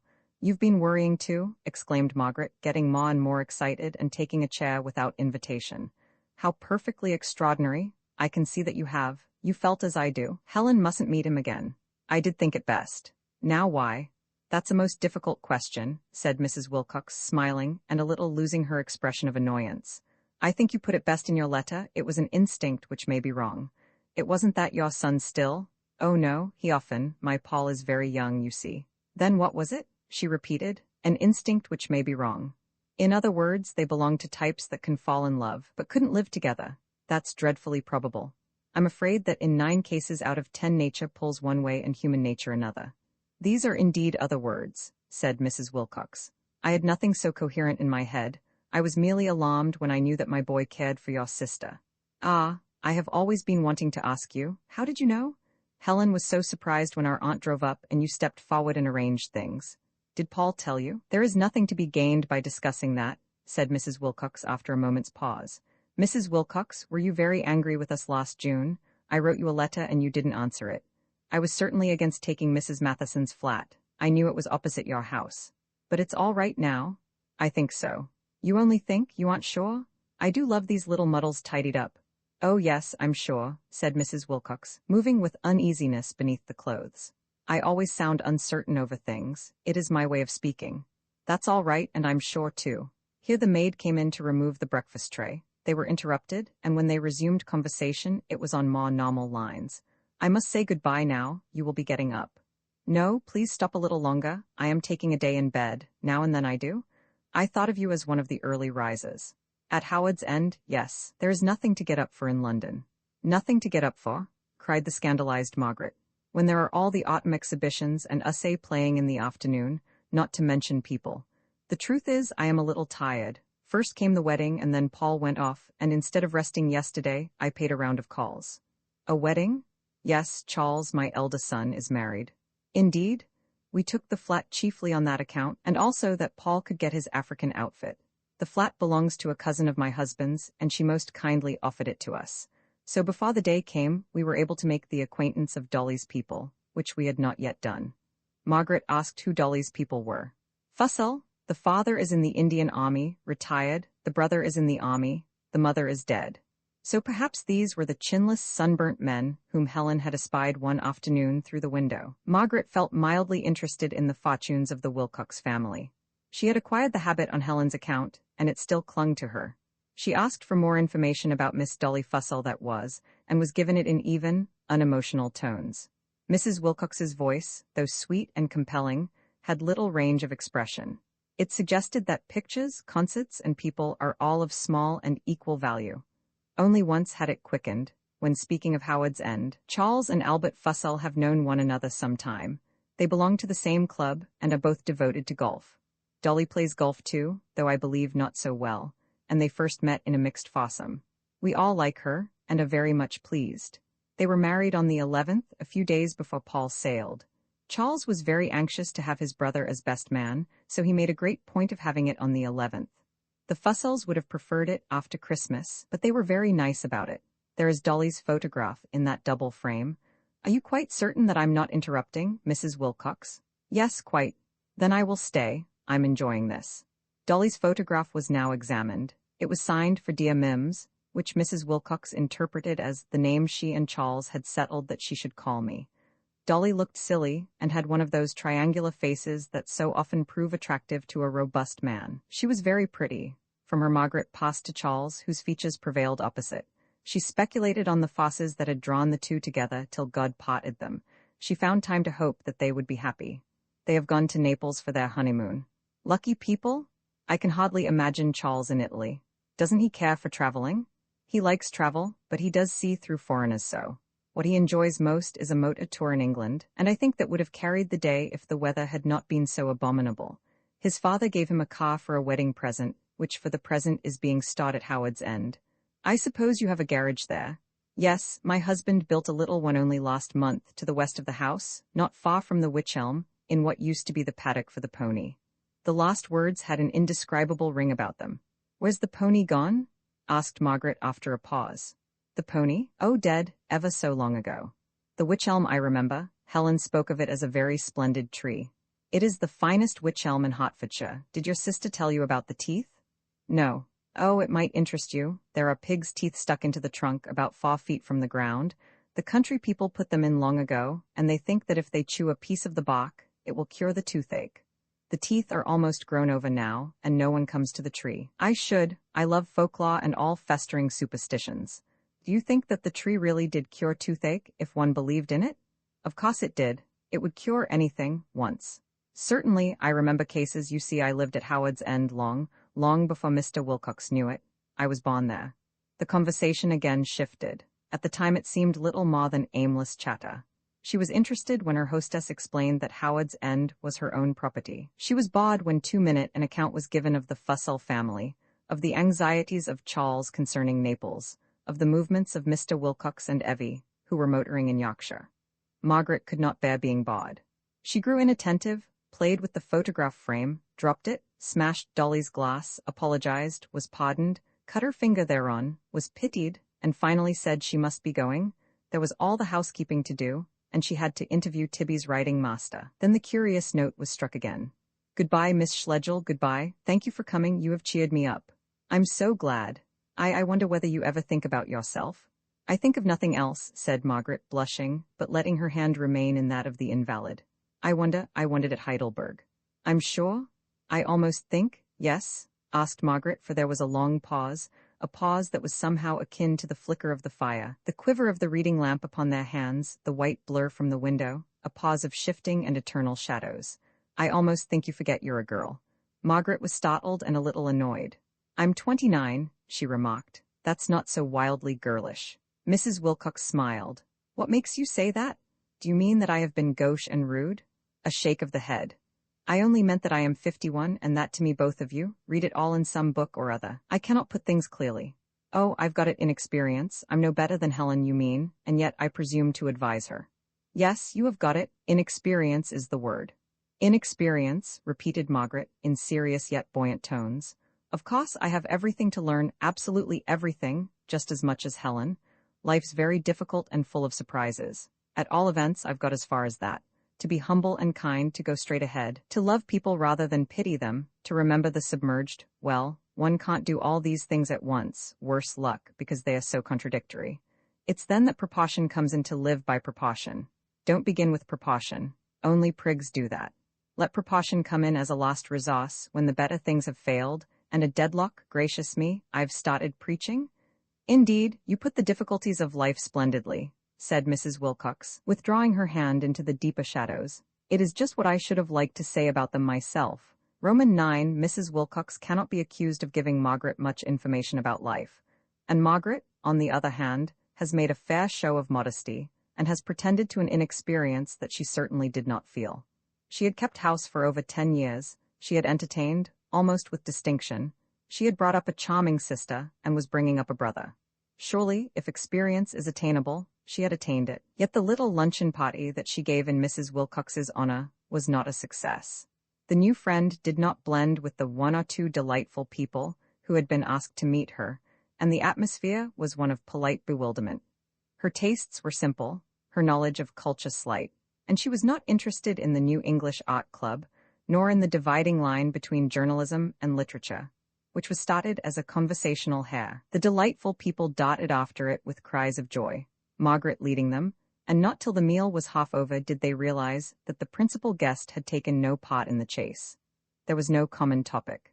Mrs. Wilcox, whose life had been spent in the service of husband and sons, had little to say to strangers who had never shared it, and whose age was half her own. Clever talk alarmed her, and with it her delicate imaginings. It was the social counterpart of a motor car, all jerks, and she was a wisp of hay, a flower. Twice she deplored the weather, twice criticized the train service on the Great Northern Railway.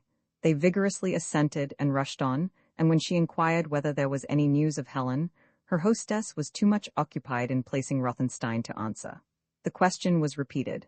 "I hope that your sister is safe in Germany by now." Margaret checked herself and said, "Yes, thank you, I heard on Tuesday." But the demon of vociferation was in her, and the next moment she was off again. "Only on Tuesday, for they live right away at Stettin. Did you ever know anyone living at Stettin?" "Never," said Mrs. Wilcox gravely, while her neighbor, a young man low down in the education office, began to discuss what people who lived at Stettin ought to look like. Was there such a thing as Stettininity?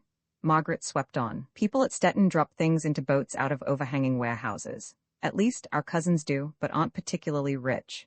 The town isn't interesting, except for a clock that rolls its eyes, and the view of the Oder, which truly is something special." "Oh, Mrs. Wilcox, you would love the Oder? The river, or rather rivers, there seem to be dozens of them, are intense blue, and the plain they run through an intensest green." "Indeed, that sounds like a most beautiful view, Miss Schlegel. So I say, but Helen, who will muddle things, says no, it's like music. The cause of the Oder is to be like music. It's obliged to remind her of a symphonic poem. The part by the landing stage is in B minor, if I remember rightly, but lower down things get extremely mixed. There is a sludgy theme in several keys at once, meaning mud banks, and another for the navigable canal, and the exit into the Baltic is in C-sharp major, pianissimo. What do the overhanging warehouses make of that?" asked the man, laughing. "They make a great deal of it," replied Margaret, unexpectedly rushing off on a new track. "I think it's affectation to compare the Oder to music, and so do you, but the overhanging warehouses of Stettin take beauty seriously, which we don't, and the average Englishman doesn't, and despises all who do. Now don't say Germans have no taste, or I shall scream. They haven't, but such a tremendous but. They take poetry seriously. They do take poetry seriously. Is anything gained by that? Yes, the German is always on the lookout for beauty. He may miss it through stupidity or misinterpret it, but he is always asking beauty to enter his life, and I believe that in the end it will come. At Heidelberg, I met a fat veterinary surgeon whose voice broke with sobs as he repeated some mawkish poetry. So easy for me to laugh, I, who never repeat poetry, good or bad, and cannot remember one fragment of verse to thrill myself with. My blood boils, well, I'm half German, so put it down to patriotism, when I listen to the tasteful contempt of the average islander for things Teutonic, whether they're Berklin or my veterinary surgeon. Oh, Berklin, they say, he strains after beauty, he peoples nature with gods too consciously.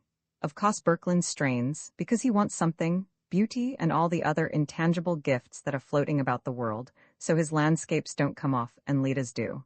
I am not sure that I agree, do you? Said he, turning to Mrs. Wilcox. She replied, I think Miss Schlegel puts everything splendidly, and a chill fell on the conversation. Oh, Mrs. Wilcox, say something nicer than that. It's such a snub to be told you put things splendidly. I do not mean it as a snub. Your last speech interested me so much. Generally people do not seem quite to like Germany. I have long wanted to hear what is said on the other side. The other side? Then you do disagree? Oh, good, give us your side. I have no side, but my husband, her voice softened, the chill increased, has very little faith in the continent, and our children have all taken after him. On what grounds? Do they feel that the continent is in bad form?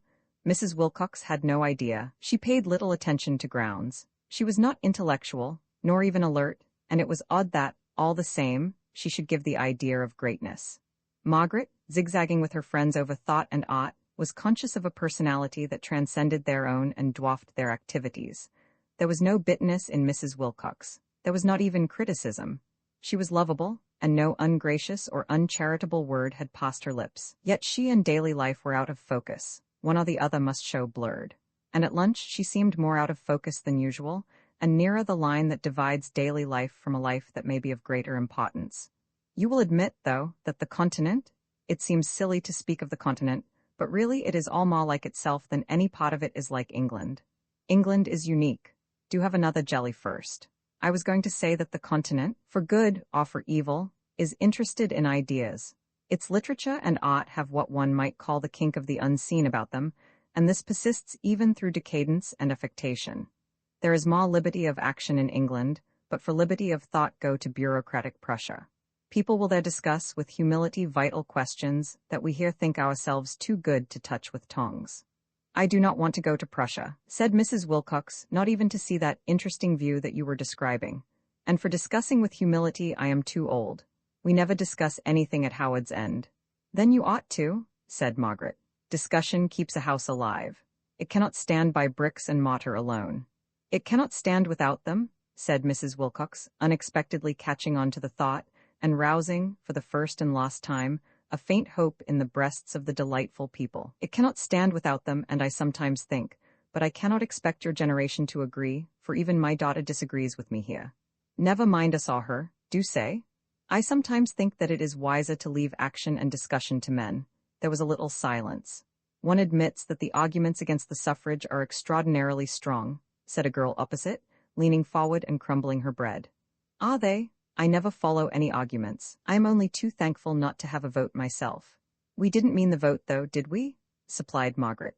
Aren't we differing on something much wider, Mrs. Wilcox? Whether women are to remain what they have been since the dawn of history, or whether, since men have moved forward so far, they too may move forward a little now.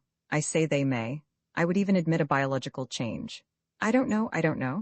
I must be getting back to my overhanging warehouse, said the man. They've turned disgracefully strict. Mrs. Wilcox also rose. Oh, but come upstairs for a little. Miss Quested plays. Do you like MacDowell? Do you mind his only having two noises? If you must really go, I'll see you out. Won't you even have coffee? They left the dining room, closing the door behind them, and as Mrs. Wilcox buttoned up her jacket, she said, What an interesting life you all lead in London. No, we don't, said Margaret, with a sudden revulsion. We lead the lives of gibbering monkeys. Mrs. Wilcox, really? We have something quiet and stable at the bottom? We really have. All my friends have. Don't pretend you enjoyed lunch, for you loathed it, but forgive me by coming again, alone, or by asking me to you. I am used to young people, said Mrs. Wilcox, and with each word she spoke the outlines of known things grew dim. I hear a great deal of chatter at home, for we, like you, entertain a great deal. With us it is more sport and politics, but I enjoyed my lunch very much, Miss Schlegel, dear, and am not pretending, and only wish I could have joined in more. For one thing, I'm not particularly well just today. For another, you younger people move so quickly that it dazes me. Charles is the same, Dolly the same, but we are all in the same boat, old and young, I never forget that. They were silent for a moment, then, with a newborn emotion, they shook hands. The conversation ceased suddenly when Margaret re-entered the dining room. Her friends had been talking over her new friend, and had dismissed her as uninteresting.